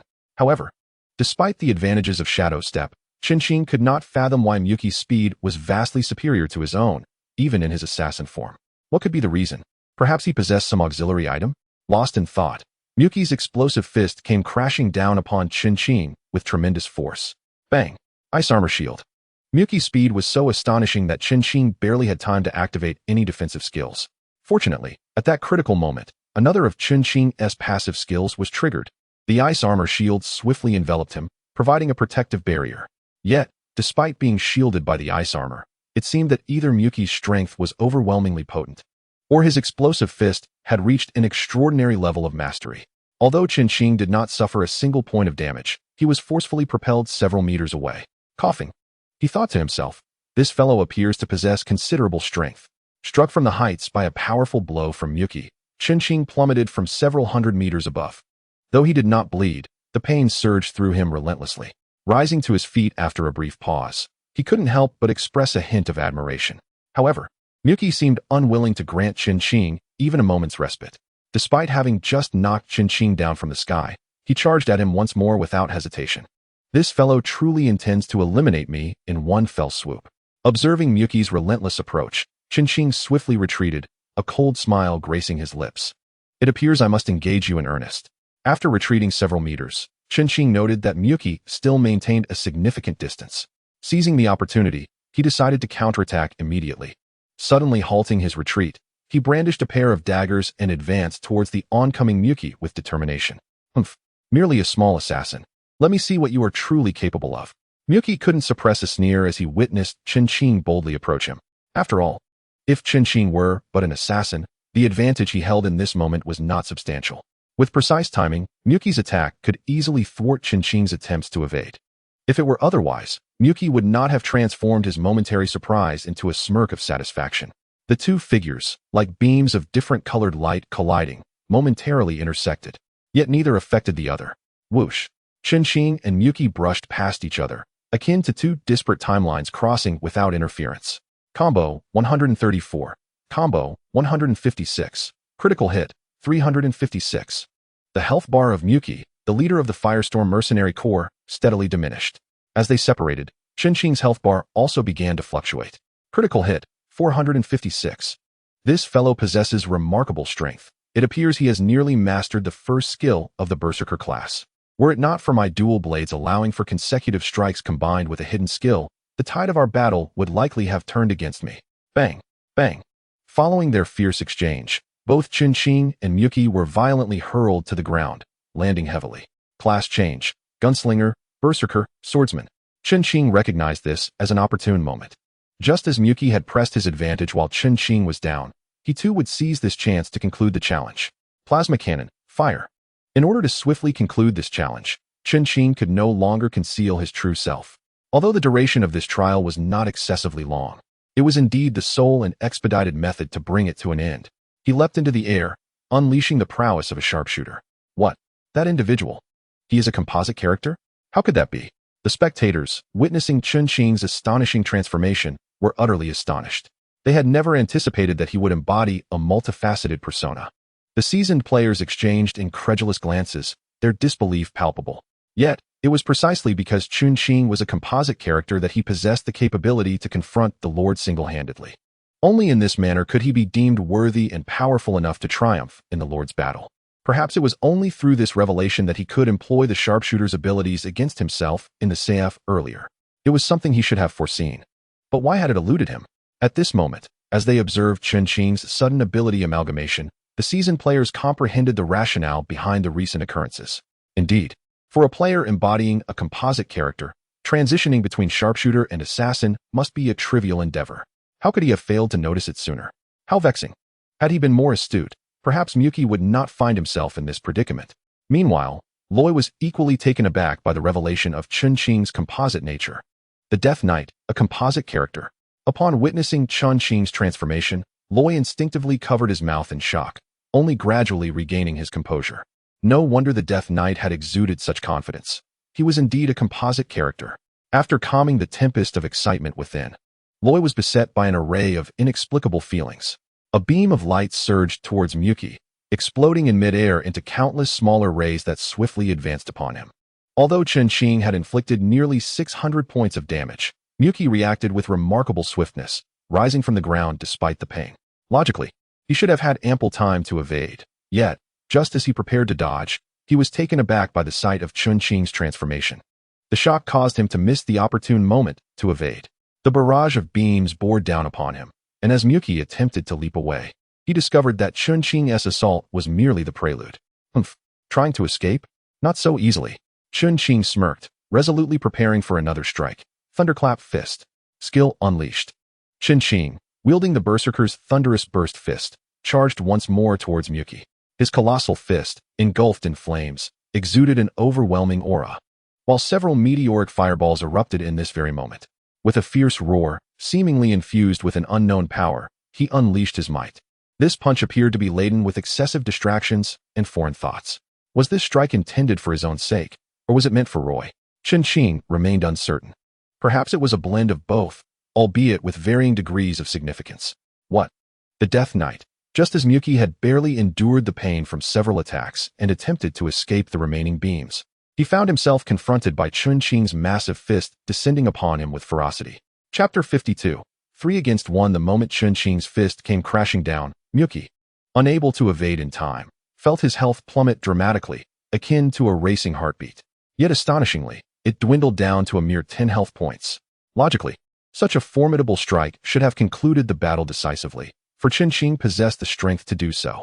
However, he refrained. Instinctively, he moderated the intensity of his blow. Thus, the thunderous burst fist, which could have unleashed its full potency, was restrained to less than half its potential. Otherwise, the system's voice would have echoed by now. Once the thunderous burst fist subsided, Chun-Qing slowly rose and stepped away from the nearly incapacitated Miyuki. Gasping for breath, Miyuki expressed his surprise, questioning why Chun-Qing did not reduce his health to 0. Upon hearing this, Chun-Qing couldn't help but smile, responding, for no particular reason. I simply believe this is preferable. The Death Knight was undeniably arrogant. Brothers, I don't know if you share my sentiments, but I can no longer tolerate this. Old Gun declared, his patience exhausted. This fellow, relying on his composite character, has become intolerably arrogant. I must teach him a lesson and avenge our leader. After witnessing the final blow Chun-Qing dealt to the commander of the Blaze Mercenary Corps, Miyuki, Old Gun could no longer contain his fury and turned to the other two. Unexpectedly, his call was met with enthusiastic agreement. It wasn't just Old Gun who felt this way. Even Jim and Yamuki were filled with fervor, unable to restrain themselves. They, too, shared Old Gun's indignation. Driven by a desire to avenge their leader, Miyuki, Old Gun, we stand with you. I cannot bear to watch the Death Knight act so arrogantly, Yamuki declared, preparing himself for action. Indeed, it appears that I have yet to engage with a composite character. Jim chuckled awkwardly, and given that the three of us are together, I find it hard to believe that this Death Knight stands a chance against us. 3 against 1. Does he think he is Elbu? Let us go. Excellent. Let us confront this arrogant fellow on behalf of Captain Miyuki. Old Gun grinned, baring his teeth. In unison, the three of them charged towards Chun-Qing. At that moment, Chun-Qing was engrossed in conversation with Miyuki, completely oblivious to the unfolding events behind him. What are Jim and the others up to? Loi watched as Chun-Qing thoroughly reprimanded Miyuki, feeling a surge of delight. However, upon noticing the trio plotting something, her concern for Chun-Qing began to mount.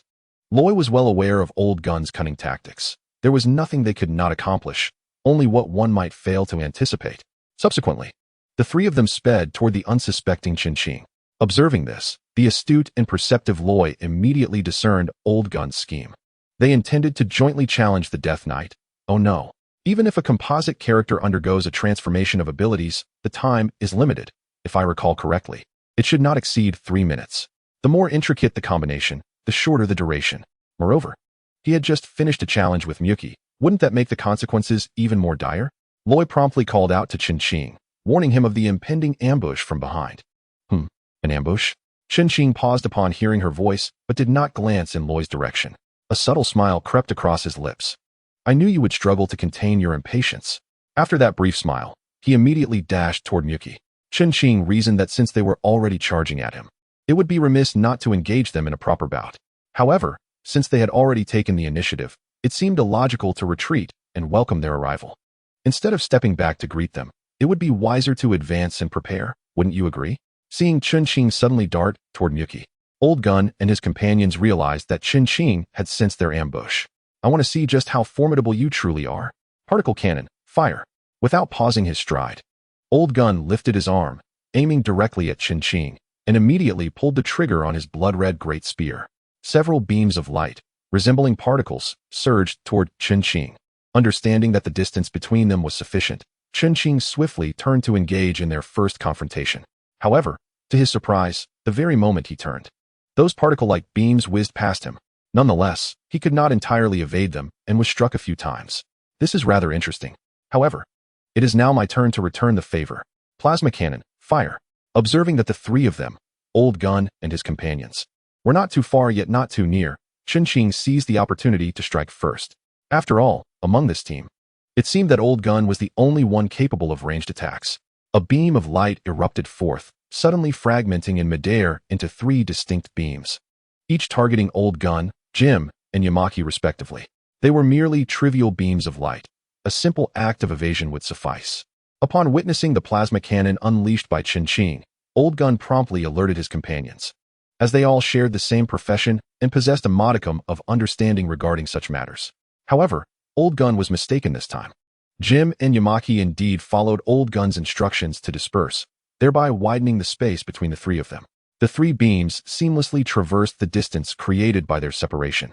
Yet at the very moment they passed through, an unexpected explosion resonated. The three detonations converged into a singular, thunderous roar, as the three plasma beams detonated amidst the space that had been vacated by Old Gun and his companions. How could this be? Nothing is impossible. The blinding white light of the explosion enveloped Old Gun and his companions like a fog, and they remained unscathed in the midst of it all. Perhaps it was time to conclude this encounter. Qin chuckled once more, gripping the right fist of the Berserker tightly as he charged forward. The smoke dispersed shortly thereafter. Just a second before Qin reached the position of Old Gun and his companions, quietly dissipating. Yet, despite having lost a few drops of blood from the recent explosion, the trio stood motionless, resembling hunters waiting for their prey, anticipating Qin's arrival. Upon seeing the three of them standing there unharmed, Qin felt a twinge of surprise but pressed on to deliver his parting gift. He unleashed a punch, devoid of any skills, but potent enough to inflict considerable damage, and it was directed at Old Gun. Bang! For reasons unknown. Old Gun did not evade the attack, whether it was a deliberate choice or a resignation to the inevitability of being unable to dodge. He simply stood firm. As Old Gun collapsed to the ground, he quickly rose again. The few drops of blood he lost were inconsequential, but the crucial point was that he had drawn Qin in. Jim and Yamaki responded promptly, surrounding Qin in this manner. Humph. Do you think you can ensnare me? Drawing forth the sword of death, Qin slashed towards Old Gun, who faced him. Though it was not the most suitable moment for Old Gun to pull the trigger, even so, the massive weapon was more than capable of withstanding Qin's assault. Qin swung his blood-red giant spear to fend off the Old Gunman. While he could focus entirely on one adversary, now he faced three. Just as Qin was wielding the sword of death to cleave the Old Gunman, he swiftly turned to confront the other two. Fortunately, his speed allowed him to barely withstand their assault. The countdown for his combination transformation dwindled. 5, 4, 3, 2, 1. Time was up. Just as Qin seized the opportunity to counterattack and escape the encirclement of the three adversaries, the voice of the system erupted like a thunderclap. The countdown had concluded, and his time for combination transformation was over. To initiate another transformation, he would have to wait quite a while. Earth Splitter. Jim's strike descended fiercely upon Qin's back. After just completing the transformation into a basic character, Qin needed a few seconds to recover. However, in those fleeting moments, Jim found his chance. A blade struck Qin's back. Despite his assassin's armor, the searing pain surged through him. Are you not formidable? The Old Gunman suddenly shoved Qin aside and then pulled the trigger, launching him away. The three swiftly followed suit. Let me have my fun too. Yamuki grinned at the Old Gunman and then threw a punch at Qin. 234. Coughing, Qin thought resentfully, if not for the need to recover. How could I have been ambushed? Even as his recovery time elapsed, the gunshot from the Old Gunman and the punch from Yamuki left him feeling somewhat dazed. We acknowledge that the combined character is indeed powerful, but once your transformation time expires, your combat effectiveness significantly diminishes, does it not? Chapter 53. A narrow victory. The Old Gunman grinned sinisterly, his gun again aimed at Qin. Indeed, you speak the truth. Qin replied, smiling at the Old Gunman. Old Gunman, stop wasting time with him. Let us finish this challenge for Captain Miyuki, cautioned Yamuki, aware that Qin was now like a fish on a chopping block, vulnerable to their whims. Yet there was a saying that accompanied this sentiment, a cooked duck that flies away at the last moment. Although Yamuki knew they had a significant advantage and could almost declare victory, if they did not conclude the battle swiftly, prolonging it could lead to unforeseen complications. However, would the Old Gunman truly end the fight so easily? Setting aside how Qin had ruthlessly dealt with Captain Miyuki, the blow he had dealt himself in the CAF deserved retribution, did it not? In the CAF, Captain Miyuki had intercepted him, which could be attributed to his influence. However, this was no longer the setting of a CAF. How could he simply let this matter slide? Was it truly acceptable? Lao Chong turned his face toward Shanmu and remarked, your temperament ought not to be so timid and feeble. Are you frightened because you recognize that we have bested a multifaceted individual? Ha! How could I possibly be? Shanmu retorted. Yet, we ought not to prolong this. Should any unforeseen circumstances arise, it would not bode well. But what did Shanmu's explanations matter? Did he believe that Lao Chong would heed his words? Was that so? Lao Chong suddenly redirected his gaze back to Chen Qing's face, stating, I am quite curious to see how this cooked duck manages to escape from my grasp. Is that so? You wish to see? Chen Qing replied with a mischievous grin. Then allow me to show you how this duck, already cooked by you, flies away. You, Lao Chong, in a fit of rage, inadvertently pulled the trigger. Yet, even without the release of skills, the sheer force of this beam, if unleashed directly, would be formidable indeed. However, sometimes accidents occur unexpectedly. A faint blue protective dome appeared around Chen Qing, like a guardian angel. Even with Lao Chong's gun nearly pressed against Chen Qing's body, what did it matter? This blue shield continued to safeguard him. With a muffled thud, Chen Qing's body was propelled away as if struck by a golf ball, leaving Lao Chong and his companions in stunned silence. Strangely, after Lao Chong pulled the trigger, it seemed as though the first impression that arose in their minds was that Chen Qing would undoubtedly be sent flying. Otherwise, how could they remain so indifferent? Yet, this was not entirely surprising. When the icy armor shield emerged to protect Chen Qing from harm, Lao Chong and the others were entirely unaware of the light's presence. It was all so swift, almost instantaneous. To clearly perceive the appearance of this blue light was indeed no simple feat. After being struck away once more, it was not Lao Chong's trigger pull that sent him flying, but rather the icy armor shield strategy to expend the energy from the beam, allowing Chen Qing to be launched at the moment the energy was fully consumed. Phew, this time, I must truly thank you, icy armor shield. After being flung several meters away, Chen Qing stood up, stretched, and made sure to express his gratitude to the icy armor shield. This occurrence was not a mere coincidence. It was a result of Chen Qing's own experimentation. Fortunately, he succeeded, although, for the moment, he had temporarily lost the ability to transform and combine. However, at least the recent dizziness has mostly dissipated. Even if we cannot combine our transformations, the outcome is still uncertain when relying solely on the assassin class. How infuriating. That rascal remains unscathed. What is that blue aura? Could it be the reason behind this? Witnessing Chen Qing not only suffer no harm, but actually turn the tide of battle feels like watching a cooked duck take flight. How could Old Gun not be enraged? Old Gun, this is not the time for discussion. Our immediate priority is to deal with him. Jim reminded. Let us go. Since we managed to bring him down once, we can certainly do it again. Yamuki, instead of casting blame, charged forward alongside Jim. Though Old Gun felt a twinge of guilt, he quickly followed suit. Come on. I'm eager to test just how formidable the assassin's power truly is. Chen Qing exclaimed, brimming with anticipation. Healing spell, radiant holy light. A wave of warmth enveloped him from behind. Chen Qing instinctively turned around and indeed saw Roy, the girl, casting her supportive healing spell. Upon noticing Chen Qing's sudden glance, Roy blushed, feeling a tinge of shyness. I'll help you. After much hesitation, she finally uttered those words softly. All right, thank you. Chen Qing smiled and nodded in acknowledgement before swiftly turning back. Under the influence of Roy's healing spell, Chen Qing's attributes were restored to their peak. Even the temporarily disabled transformation capabilities were revived, now available for use after basking in that golden holy light. It seems this girl is truly remarkable. Transformation, sharpshooter, swordsman, berserker. What? She's aiding the Death Knight. That wretched girl. Despite their curses and spite, the trio approached Chen Qing once more. This challenge was far from over. After completing the transformation again, Chen Qing felt absolute confidence in eliminating them all at once. How is that? My duck has flown quite far, hasn't he? Plasma cannon. Fire. Seizing this rare opportunity, Chen Qing would not let it slip away. With a skill from the sharpshooter class unleashed, he charged forward wielding the death sword. Don't think you're impressive just because the cooked duck has flown away. Watch me turn you into roast duck. Thunder particle gun. Fire. Old Gun was equally unwilling to back down, unleashing a series of light beams in response to Chen Qing's attack. As the triggers were pulled, Chen Qing's beams were indeed struck by Old Gun's particle bursts. It seems Old Gun's strength should not be underestimated. As they closed the distance, Chen Qing swung his sword and delivered a punch, sending Jim and Yamuki flying several meters away. Now, only Old Gun remained. How did you manage that? It is utterly impossible to break through solely with the might of the swordsman and the berserker. What are you going to do now? It is time for you to repay your debts. Do not even think about it. Thunder particle cannon, launch. In a moment of desperation, the old gunner once again pulled the trigger at Chen Qing, yet Chen Qing, undaunted, charged forward into the beam of light. The particle beam exploded, but Chen Qing's figure was nowhere to be seen. Could it be that he, thunder explosive fist, he emerged from the thunderous particles? bursting forth with an explosive punch. Fear and astonishment surged forth, overwhelming all in an instant. How could this be? The old gunner almost wailed in despair. This punch is for Loy, and that unruly hand of yours had better behave. Chen Qing transformed into countless swift shadows, darting around the old gunner with incredible speed, landing a punch with each movement.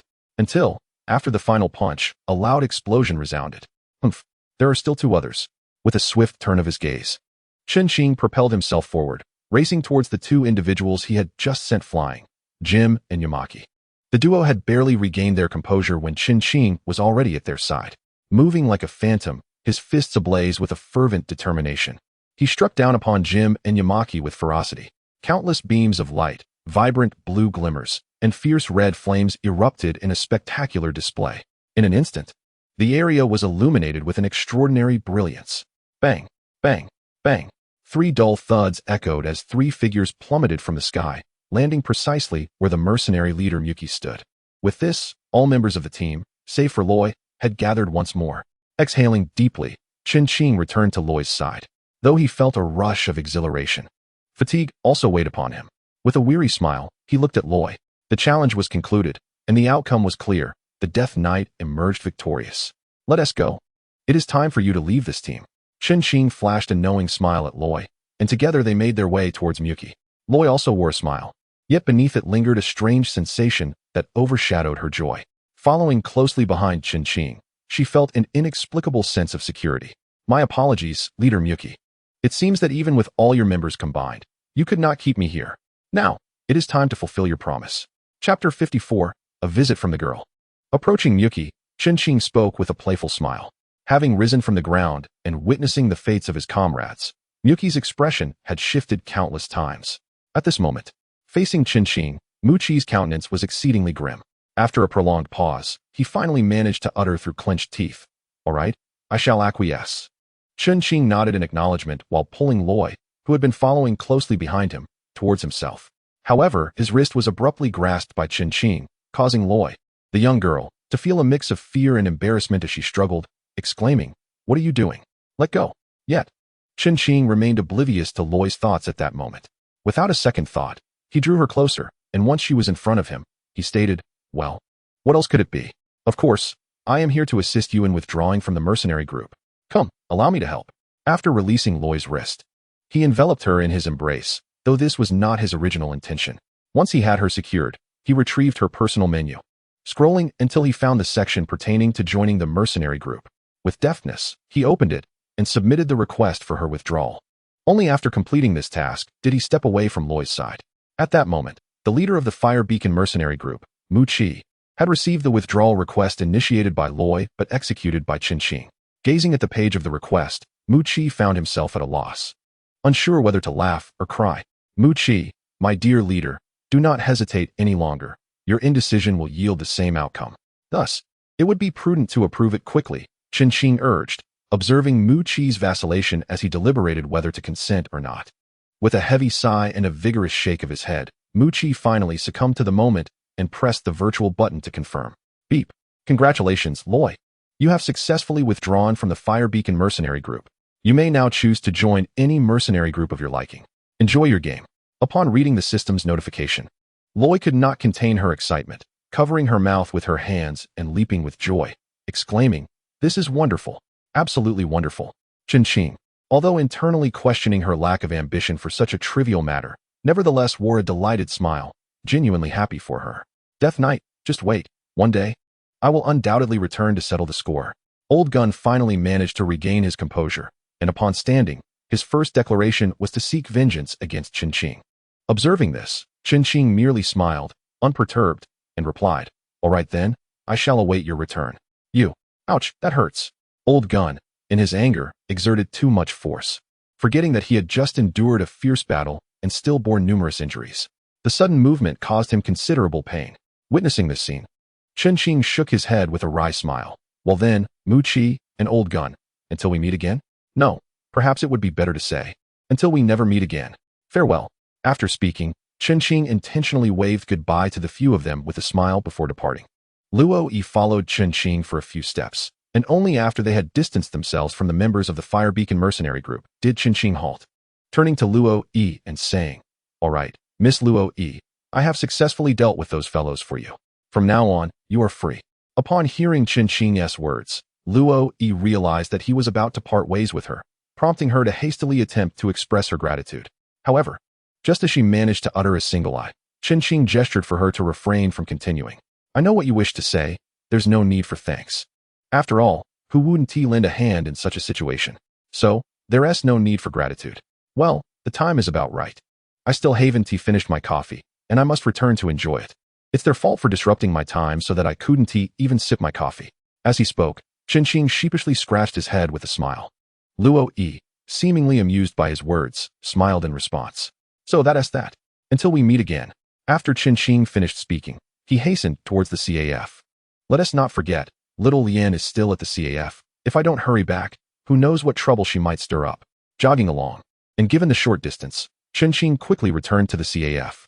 Upon entering, he saw little Lian sitting in the same spot where they had previously enjoyed coffee, appearing quite relaxed as she sipped her drink. It seemed that the little girl had not caused any trouble after all. Phew, what a relief. Qin Shing sighed in relief, patting his chest as he walked over to little Lian. However, unbeknownst to him, another individual followed closely behind him into the CAF. Little Lian was seated facing south, looking towards the entrance of the CAF.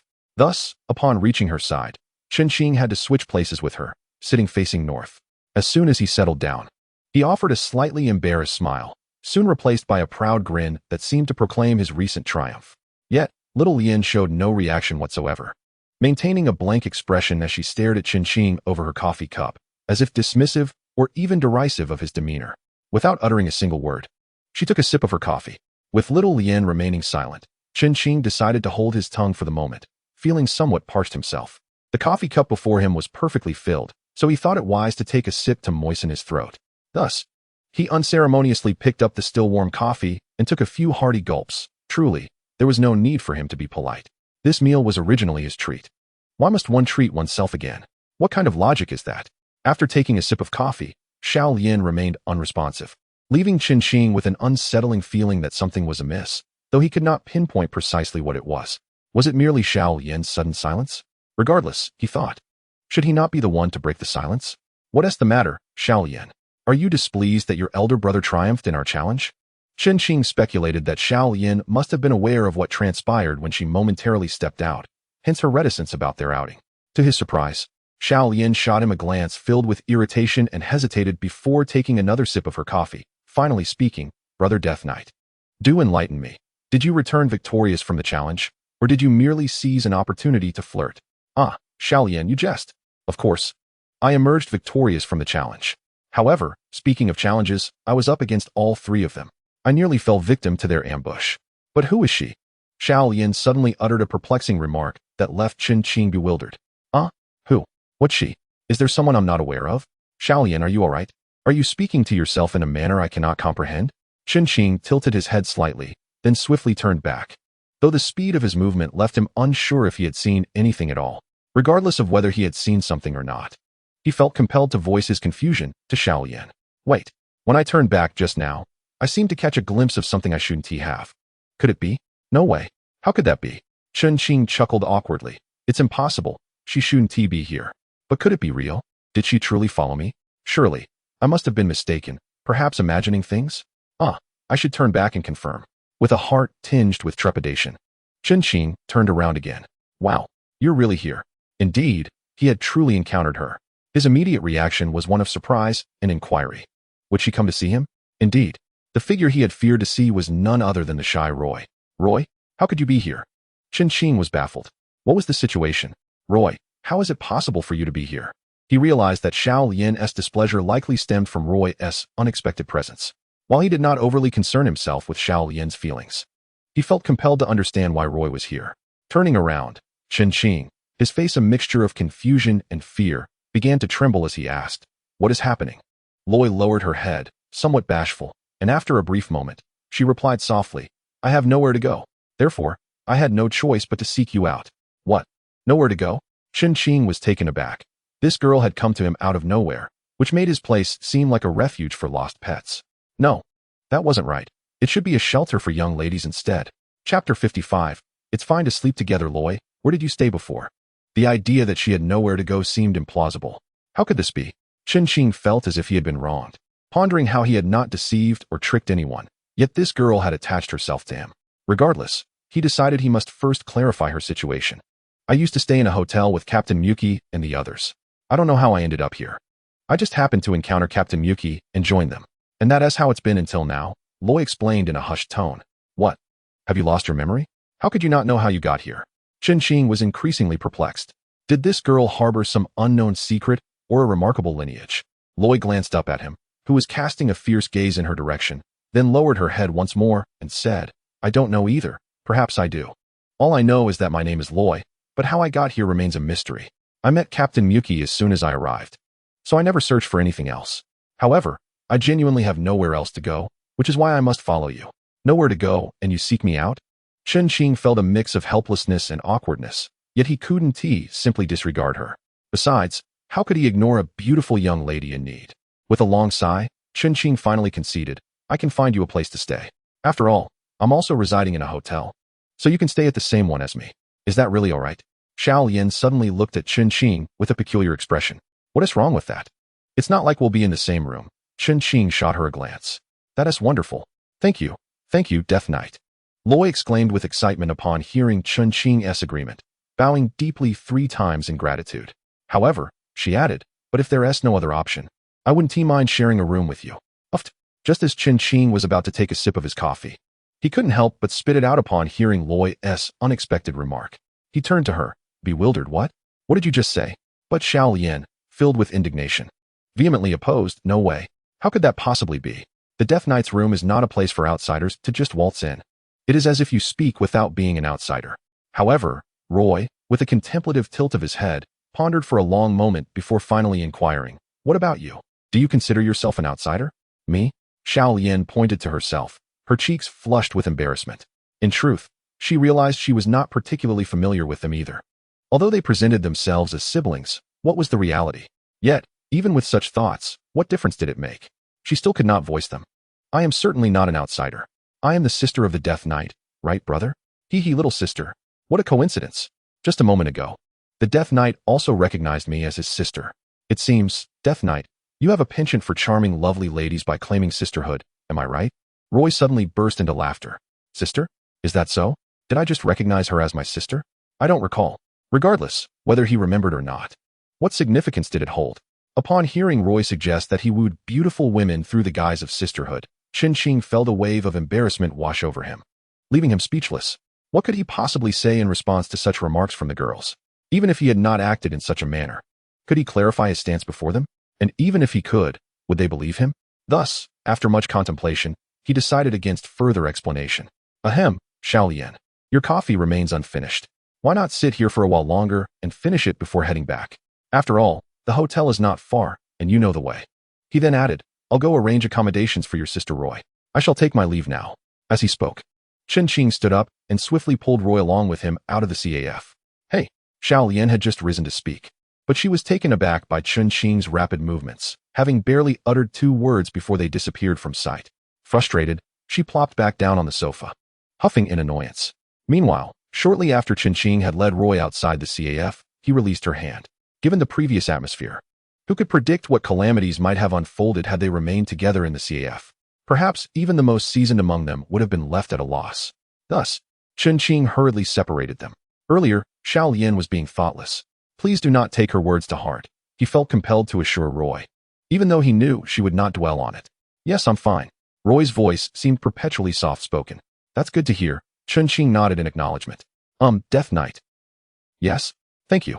At that moment, for reasons unknown, Roy lingered behind Qing instead of moving forward. Qing, though walking ahead, instinctively paused upon hearing those 4 words. It was nothing. Having said that, for reasons unknown, Qing suddenly quickened his pace, as if he were evading something. Hey, wait for me. Luo Yi, who had just lifted her head, realized that Qing had already walked quite a distance, so she called out and hurried after him. Eventually, it was not long before they returned to the inn. Hello, boss. At the front desk, Qing greeted the proprietor with enthusiasm. Ah, it's the knight. What can I get you? The owner responded warmly, clearly familiar with him. No, thank you. Qing waved his hand repeatedly, having just had some coffee and feeling not particularly hungry. Then what brings you here? Do you have any vacant rooms? Chen Qing finally spoke up. Oh, a friend? The owner smiled mysteriously, glancing towards where Luo Yi was seated. You're quite the charmer, changing companions every few days. Please, spare me the jokes. Chen Qing replied with a helpless smile. She's my friend, and she has nowhere to stay, so I thought of bringing her here. I'm just trying to help your business. After perusing the menu, the owner said apologetically, I'm truly sorry, Knight, but we're fully booked. However, a guest will be checking out tomorrow, so you'll have to wait until then. What? Fully booked? Are you certain? That seems rather coincidental. Chen Qing exclaimed, feeling a wave of despair. If there are no rooms, where will Luo Yi sleep? Of course it's true. Do you think I would deceive you? The owner spread his hands, indicating his own helplessness.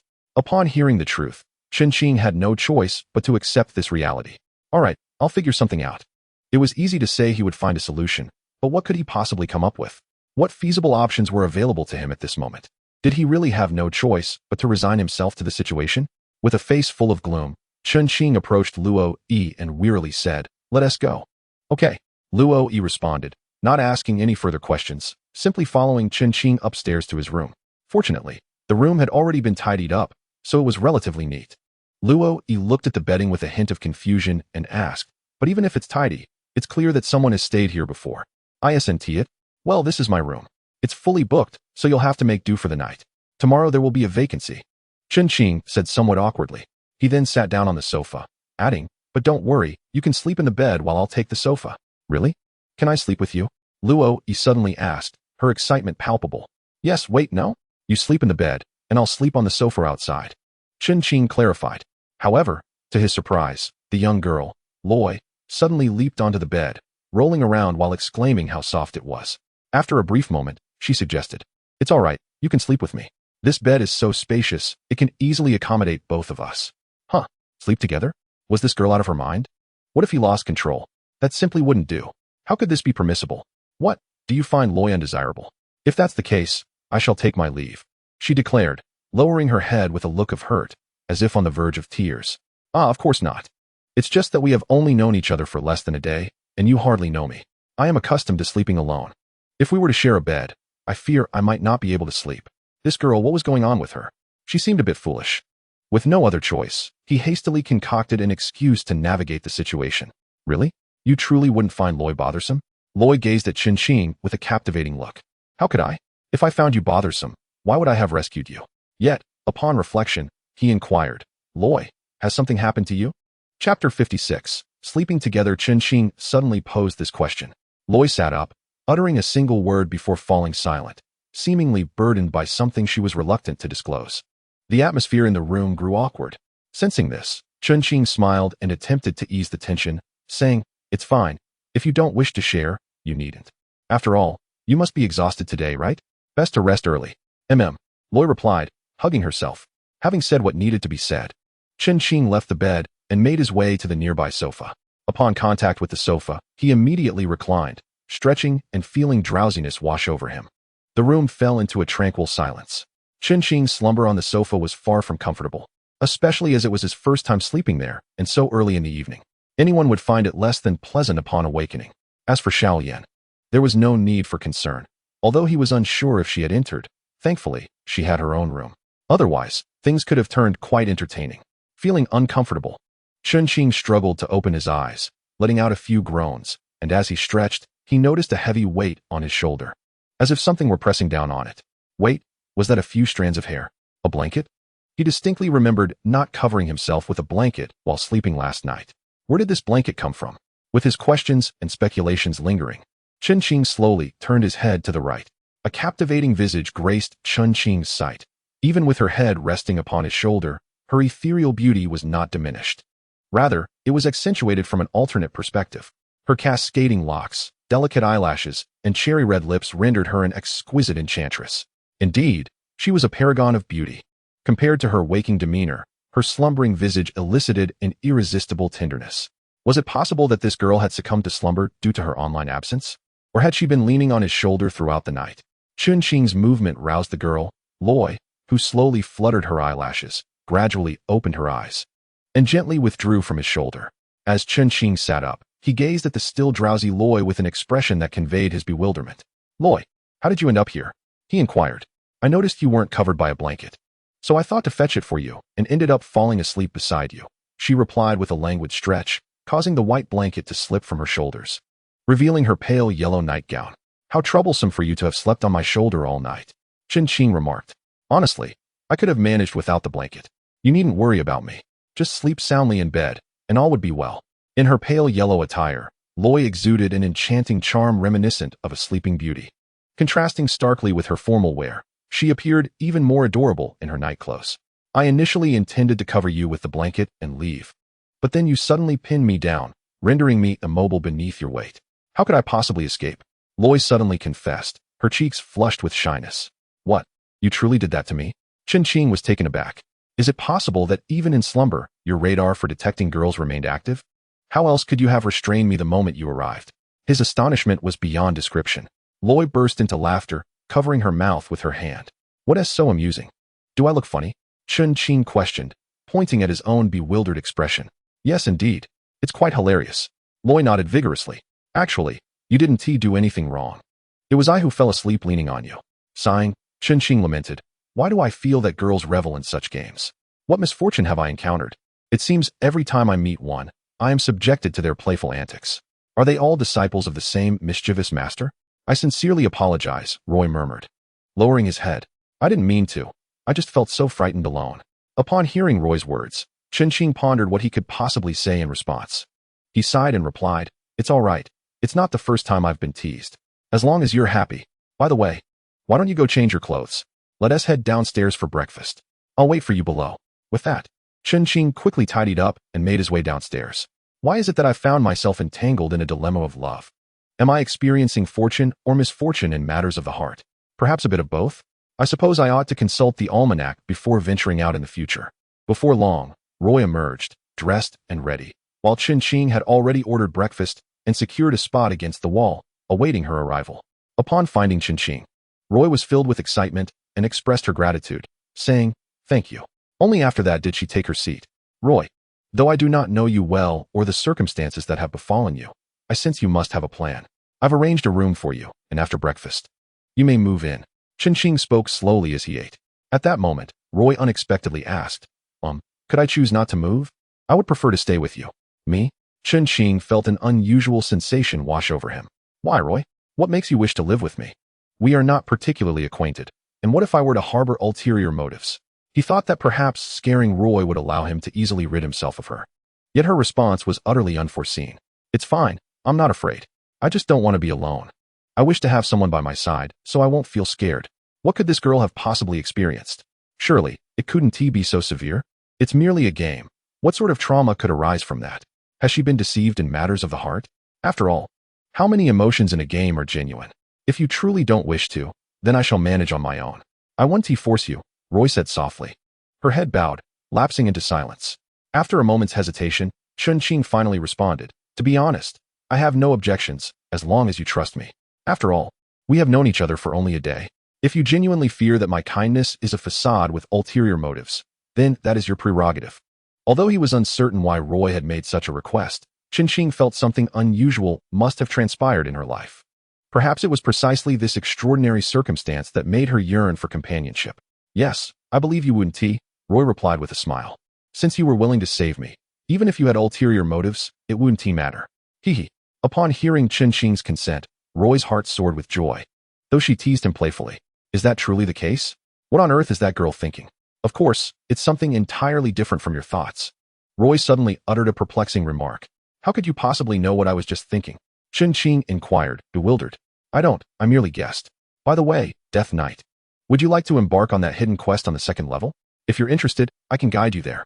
It would save us a considerable amount of trouble. Can you really take me there? That would be splendid.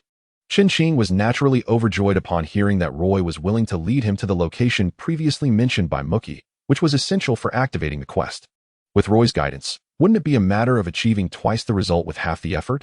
After breakfast, Qin smiled at Roy by the teleportation portal on the first level and said, Since you're willing to lead the way, let's go. All right, let's move. Roy nodded and stepped into the portal alongside Qin.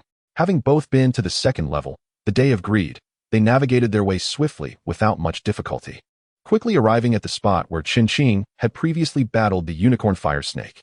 Roy, There doesn't seem to be a path to the next level here. Where should we go now? Standing at the end of the road, Chen surveyed his surroundings and, after dispatching a few minor foes, turned to Roy for guidance. Roy remained silent but headed eastward, stopping abruptly after taking a few steps. Turning back to Chen, she exclaimed, "Death Knight, this is it. This is definitely the spot." Huh, a hidden entrance? Chen hurried over, furrowing his brow more than once. As he approached, he continued, "Is the entrance to the next level concealed?" Roy, looking pleased, replied, "No, there is no path to the next level. This route leads to the hidden quest.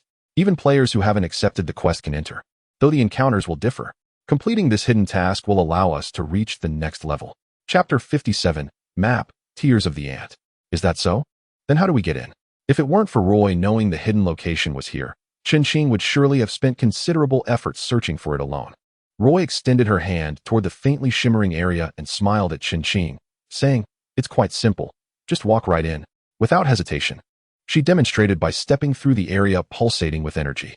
As Roy turned to enter the place of energy fluctuation, Chen felt compelled to caution her to avoid any mishaps.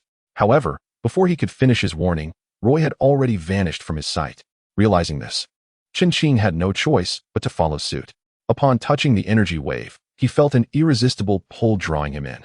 As soon as one hand was placed, before the other could even be raised, a force akin to an unseen hand yanked Chen to the other side. "Hee, are you still afraid of this?" In the hidden level, Roy observed the staggered Chen being drawn in and couldn't help but laugh mockingly. Chen steadied himself and, with a hint of trepidation, remarked, "Although I've encountered such scenes in games before, experiencing it so vividly feels like a first. I'm somewhat apprehensive about what might be amiss." Indeed, after considering this, Roy responded, "Let us go. This place is still not our destination." Here, the surroundings were almost indistinguishable from the outside. Same scenery, same desert.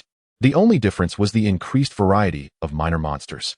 In the desert, not only were there the likes of the unicorn fire serpent, but scorpions and ants also emerged in droves. Scorpions are one thing, but what else with the ants? This isn't an ant nest. Yet, the number of these ants was scarce, and the larger ones were rather intimidating. One couldn't help but exclaim, "Are those really ants? I've never seen ants of such size." By the way, Roy, if we proceed to the hidden mission level like this, wouldn't that be futile? As Chen walked alongside Roy, he posed the question. Roy turned her face towards him and quietly inquired, "Why? Didn't we decline the task for this hidden level? If we haven't accepted it, should we not be able to undertake it?" Suddenly, Roy smiled mischievously. Seeing her smile, Chen felt a twinge of anxiety and tentatively asked, "What does your smile mean? I can't shake the feeling that you have ill intentions." "Oh no. Monsters are coming. Let us deal with them first." Just as Roy and Chen were conversing, a giant ant approached, challenging them. Upon seeing the ant, Roy, who had been leading, suddenly dashed behind Chen, leaving him to confront it. "Why are you hiding?" Chen drew the death holy sword, ready to face the provocateur. But beforehand, he helplessly inquired of Roy. Meanwhile, Roy, still cowering behind Chen, couldn't resist peeking out in curiosity. Although the battle hadn't commenced, her inquisitiveness was insatiable. Upon hearing Chen's question, Roy promptly replied, "Are you foolish? As a priest, my attack power is nearly zero. Do you expect me to risk my life to fight it? No way. While priests are primarily supportive healers, surely they possess some degree of offensive capability." Although Chen had little experience with the priest class, it seemed common knowledge. Just then, the giant ant lunged forward. According to the system prompt, this ant was identified as a soldier ant. The notification was as good as useless. Who could possibly be unaware that foraging is the domain of soldier ants? Chen advanced with a sword drawn, swiftly dispatching the colossal ant with a series of rapid movements and strikes. It posed no threat whatsoever.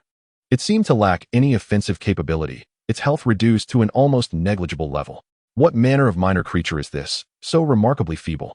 It is as if it emerged solely to bestow experience points. Yet, this is certainly preferable to someone who merely hides behind others. Wouldn't you agree, Miss Loy? Chen sheathed the sword of death and flashed a smile at Loy behind him. "Who says I only hide behind others?" Loy retorted defiantly. "My class is inherently designed to provide support and healing to my comrades, you know? If I'm not behind you healing, should I run to the front lines instead?" "Ah, you make a valid point there." Chen feigned agreement with a nod. "By the way, you still haven't answered my earlier question. How do we access the hidden map without accepting the task at the guild?" Loy strutted up to Chen, exuding a mix of confidence and pride. As if shrouded in mystery, Seeing her playfulness, Qin decided to indulge her for a moment, but eventually he could no longer contain his impatience and urged, "All right, Loi. Enough with the theatrics, just tell me." All right, no need to rush. I'll tell you," Loi pouted slightly before continuing. "Have you forgotten that I was once a member of the Blaze Mercenary Corps?" "Yes, but what does that have to do with anything?" "Don't forget. The reason our Blaze Mercenary Corps was able to discover hidden realms was that we had accepted the mission beforehand. Therefore, once we accept the task, seeking the hidden realm becomes significantly easier," Loi elaborated. "Moreover, even if you were to go to the guild now to accept the mission, you probably wouldn't be able to." Qin listened intently, occasionally furrowing his brow. "Why is that? Why can it no longer be accepted? Are there restrictions?" "Not exactly. It's simply that such strategic assault missions, or those targeting a lord, only require acceptance once." "Once?" Qin's eyes widened in astonishment. "How can that be?" "Indeed. Just once," Loi replied as she walked, with Qin following closely behind. Along the way, they encountered several minor foes, most of which were easily vanquished, allowing them to progress through this level with minimal effort. The next level was the hidden map of the task that Loi had mentioned. Standing before the hidden map, Ant's tier, Qin once again posed the question he had not yet completed. "As you said, we have indeed arrived here smoothly. However, haven't you effectively withdrawn from the Blaze Mercenary Corps? How is it that you still—" "Well, I'm not entirely certain. Perhaps it's because this task has not yet been completed." Loi stretched luxuriously, exhibiting an air of utter exhaustion, as if he had been the sole warrior clearing the path for Qin throughout their arduous journey. "Are you implying that Miyuki and the others have yet to accomplish this task? Although they had only challenged them yesterday, had they arrived a bit earlier, completing the strategy for the Ant's tier map might not have been beyond the realm of possibility." "Enough of this trivial talk. I am utterly fatigued from this journey." After uttering this, Qin could not resist placing all the blame squarely on Loi's shoulders. Never mind, I shan't dwell on it." The hidden map, Ant's tier, presented itself as an expansive cavern, and at this moment, Qin and Loi stood at the entrance of this very cave. To put it bluntly, it was merely an anthill. However, it appeared that the second layer's lord was highly likely to be a colossal ant. After all, the hidden map of the first layer featured a spider, and upon reaching the lord's chamber, they indeed encountered a large spider, albeit one that had evolved significantly. Though it was a cave, it resembled a mere small labyrinth, with several soldier ants, their bodies blending seamlessly with the surrounding environment, patrolling as if on guard. Alas, having previously ventured into a spider's den, filled entirely with spiders, now they found themselves in an anthill. Must the themes be so monotonous? With a sigh of resignation, Qin promptly engaged with the soldier ants that danced before him. In less than 3 minutes, he successfully eradicated the first wave of wandering soldier ants. Eager to delve deeper before the next wave of minions could respawn, he urged Loi to follow him further inside. A three-way intersection suddenly emerged before them, and just as Qin was about to step into one of the paths at random, a system notification appeared. "Please complete this task by defeating 5 worker ants to unlock the second layer of the level. You have 24 hours. Countdown begins. 23, 59, 59. There was no choice but to accept this challenge to progress. Let us see what lies down this path. Ability Shift, Swordsman. For reasons unknown. Ever since Qin exited the Qin Shi Huang Mausoleum, his affinity for the sword had far surpassed his use of other weapons. Perhaps this was why his proficiency with the Death Sword was unmatched by any other armament. Though it was a labyrinth, they were fortunate not to be groping in darkness. Even in exploration, there was illumination. However, just as Qin and Loi had taken only a few steps, a massive shadow lunged toward them with ferocity. "Watch out, Loi." In that instant, as the shadow surged forward, Qin instinctively pulled Loi, who had been preceding him, behind him. Unfortunately, with Qin facing away from the shadow, he was abruptly knocked to the ground by the impending threat. Gradually, clarity emerged, revealing that the shadow was indeed a colossal ant. However, this ant differed from the ones previously encountered by Qin and his companions. While both possessed gigantic proportions, this particular ant was adorned in a dark brown hue. Unlike the predominantly black ants they had seen before, this observation suggested that the species of this ant might be distinct from those found outside. 2 elongated black antennae brushed against Qin's face as the ant excitedly pressed its forelegs down before him, seemingly exhilarated at the prospect of finding sustenance. Fortunately, Qin clutched the Death Holy Sword, which he held firmly across his chest, effectively thwarting the ant's aggressive advances despite its formidable presence. "Loi, are you all right?" Despite being in peril himself, Qin's concern instinctively turned towards Loi, whom he had just pulled to safety. unable to rise. Chen Qing could not ascertain Loi's condition unless she approached him. Yet, while he could not see her, he could certainly hear her. I'm perfectly fine. You should focus on your own situation. After a brief pause, Loi's voice reached him from a distance. How about you? Are you unscathed? Strangely, despite her words of concern, there was an undertone of mockery in Loi's tone at that moment. What do you think? Chen Qing replied, straining against the ant's relentless assault, his mind racing to reverse the dire circumstances. However, given his disadvantage, how could he possibly displace such a formidable opponent with ease? This cannot continue. Even if I manage to endure, it won't be for long. If this persists, I may have to assume the role of a berserker. Chen Qing contemplated, preparing to embrace such a transformation. Just then, as he was poised to activate his abilities, a warm light suddenly enveloped him from behind, reminiscent of the gentle sunlight in winter. Astonishingly, the ant pressing down on him ceased its movement. It lay still, as if frozen in time, unable to stir. What is happening? Is there a time-stopping element at play here? Realizing the ant's peculiar state, Chen Qing conducted several tests, ultimately confirming it was indeed immobilized, which allowed him to breathe a sigh of relief. Though reassured, Chen Qing showed no intention of extricating himself from beneath the ant. Instead, he spread his arms wide, exuding an air of nonchalance. Hey, are you done playing? If so, hurry up and come out. This is quite exhausting for me, came Loi's impatient voice from behind. Initially, Loi had no intention of urging Chen Qing, yet the latter not only lingered beneath the ant, but also seemed unwilling to emerge, unable to bear the sight any longer. Loi finally spoke up. What's the matter? Chen Qing emerged from beneath the ant, only to find Loi wielding a tome reminiscent of a Bible, casting spells to immobilize the creature. So it's you. I thought priests only excelled in healing? Enough chatter. I need to dispel its paralysis now. I can't hold on any longer. The rest is up to you.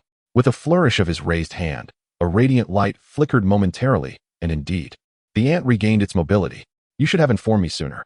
A system notification chimed in. This ant is designated as a worker ant, a minor foe in your quest. Please eliminate it promptly to complete your objective. To Chen Qing's surprise, it was a worker ant. Come on. With a swift reversal of the Death Holy Sword, Loi had already retreated several meters, and Chen Qing charged towards the worker ant, leaping, raising his sword, descending, and cleaving downwards. A series of clashing sounds echoed, and several of the ant's legs were severed by his blade. In reality, ants are petite and remarkably agile, moving with notable speed. It remained to be seen how their digital counterparts would behave. After all, thus far, Chen Qing had encountered ants that advanced at a painfully slow pace, though exceptions could certainly exist given their varied species. Suddenly, a plume of green smoke erupted from the worker ant's mandibles. Poisoned, 321. Coughing. Chen Qing found himself losing over 300 health points as the toxic haze enveloped him, hastening his state of poisoning. Moreover, once the smoke dissipated, the legs Chen Qing had severed were restored by the ant's peculiar ability. Does this creature's design rival that of a formidable boss? Shattered Jade Slash. Despite his sarcastic lament, Chen Qing unleashed another skill and charged forward with the Death Holy Sword. This time, the worker ant appeared to be on guard, leaping to engage Chen Qing in mid-air combat. Fortunately, Chen Qing's speed outpaced the ant by a fraction, allowing him to strike first. 345, 234. The combination struck, 77, 87, 231. A three-hit combo. Critical hit, 443. With a decisive strike, he succeeded in slaying the creature. With a thud, a figure plummeted from the sky. Although he had successfully slain the first task-related worker ant, the poison had taken its toll, causing Chen Qing to fall from the air, his condition deteriorating rapidly. Death Knight, how are you faring? Let me assist you with the poison. Loi rushed to Chen Qing's side, noticing a flicker of consciousness in him. Yet the venom was close to overwhelming him. No, it was more accurate to say he was on the brink of succumbing to the gates of hell. Upon encountering Chen Qing in such a state, Roy instinctively sought to administer healing. Wait, no need. But just then, Chen Qing suddenly grasped Roy's hand, halting her. I possess a healing potion and an antidote. Rest assured I won't perish. Chen Qing then lowered his hand and slowly retrieved a healing potion and an antidote from his inventory. After consuming these two potions, his condition had significantly improved. However, he did not immediately rise from the ground. I didn't expect someone to have ventured here before us to tackle this challenge. It appears we must hasten our pace. Suddenly, 4 or 5 individuals entered from the intersection, appearing to be a team, engaging in lively conversation, yet they were not members of the Muki Fire mercenary group.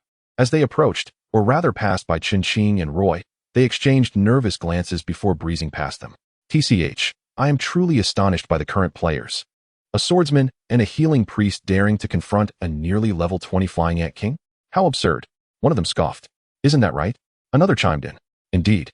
Even with our numbers, we wouldn't dare to challenge this level. We merely came to scout, yet they truly have the audacity to attempt it. Their derisive laughter echoed, gradually fading into the distance. Clearly, the group was mocking Qin and Roy. However, this did not affect Qin. He realized that the battle at hand was approaching the 20th level. No wonder Miyuki was so eager to recruit members. Yet, even if he joined them, his strength had yet to reach level 10. How could he possibly? What does it matter? Who says one must be level 20 to tackle a level 20 challenge? Although there is indeed a disparity, it does not necessarily imply it is insurmountable. Roy reassured Qin, her determination unwavering. Nonetheless, the design of this area was exceedingly unreasonable. Qin stood up, stretching his limbs. At this rate, trouble is inevitable. Do you still wish to pursue this hidden quest? Roy inquired. Of course. We must. Qin replied, continuing forward. Yet, throughout their journey, they had scarcely encountered other players attempting to tackle this area, indicating that this endeavor would not be straightforward. It was not merely a matter of levels. Indeed, everyone is busy grinding levels. Unlike you, who, regardless of your level, possesses the courage to proceed.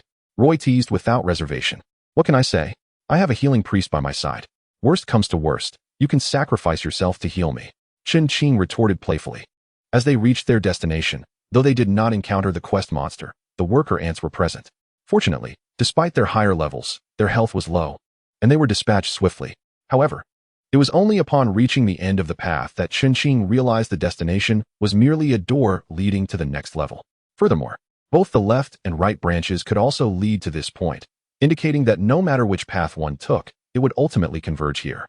With no alternative, Qin had no choice but to venture down the other two routes. Critical hit. 223. Ding. Congratulations, Death Knight. You have successfully slain 5 worker ants, thus unlocking the conditions for the door to the second level.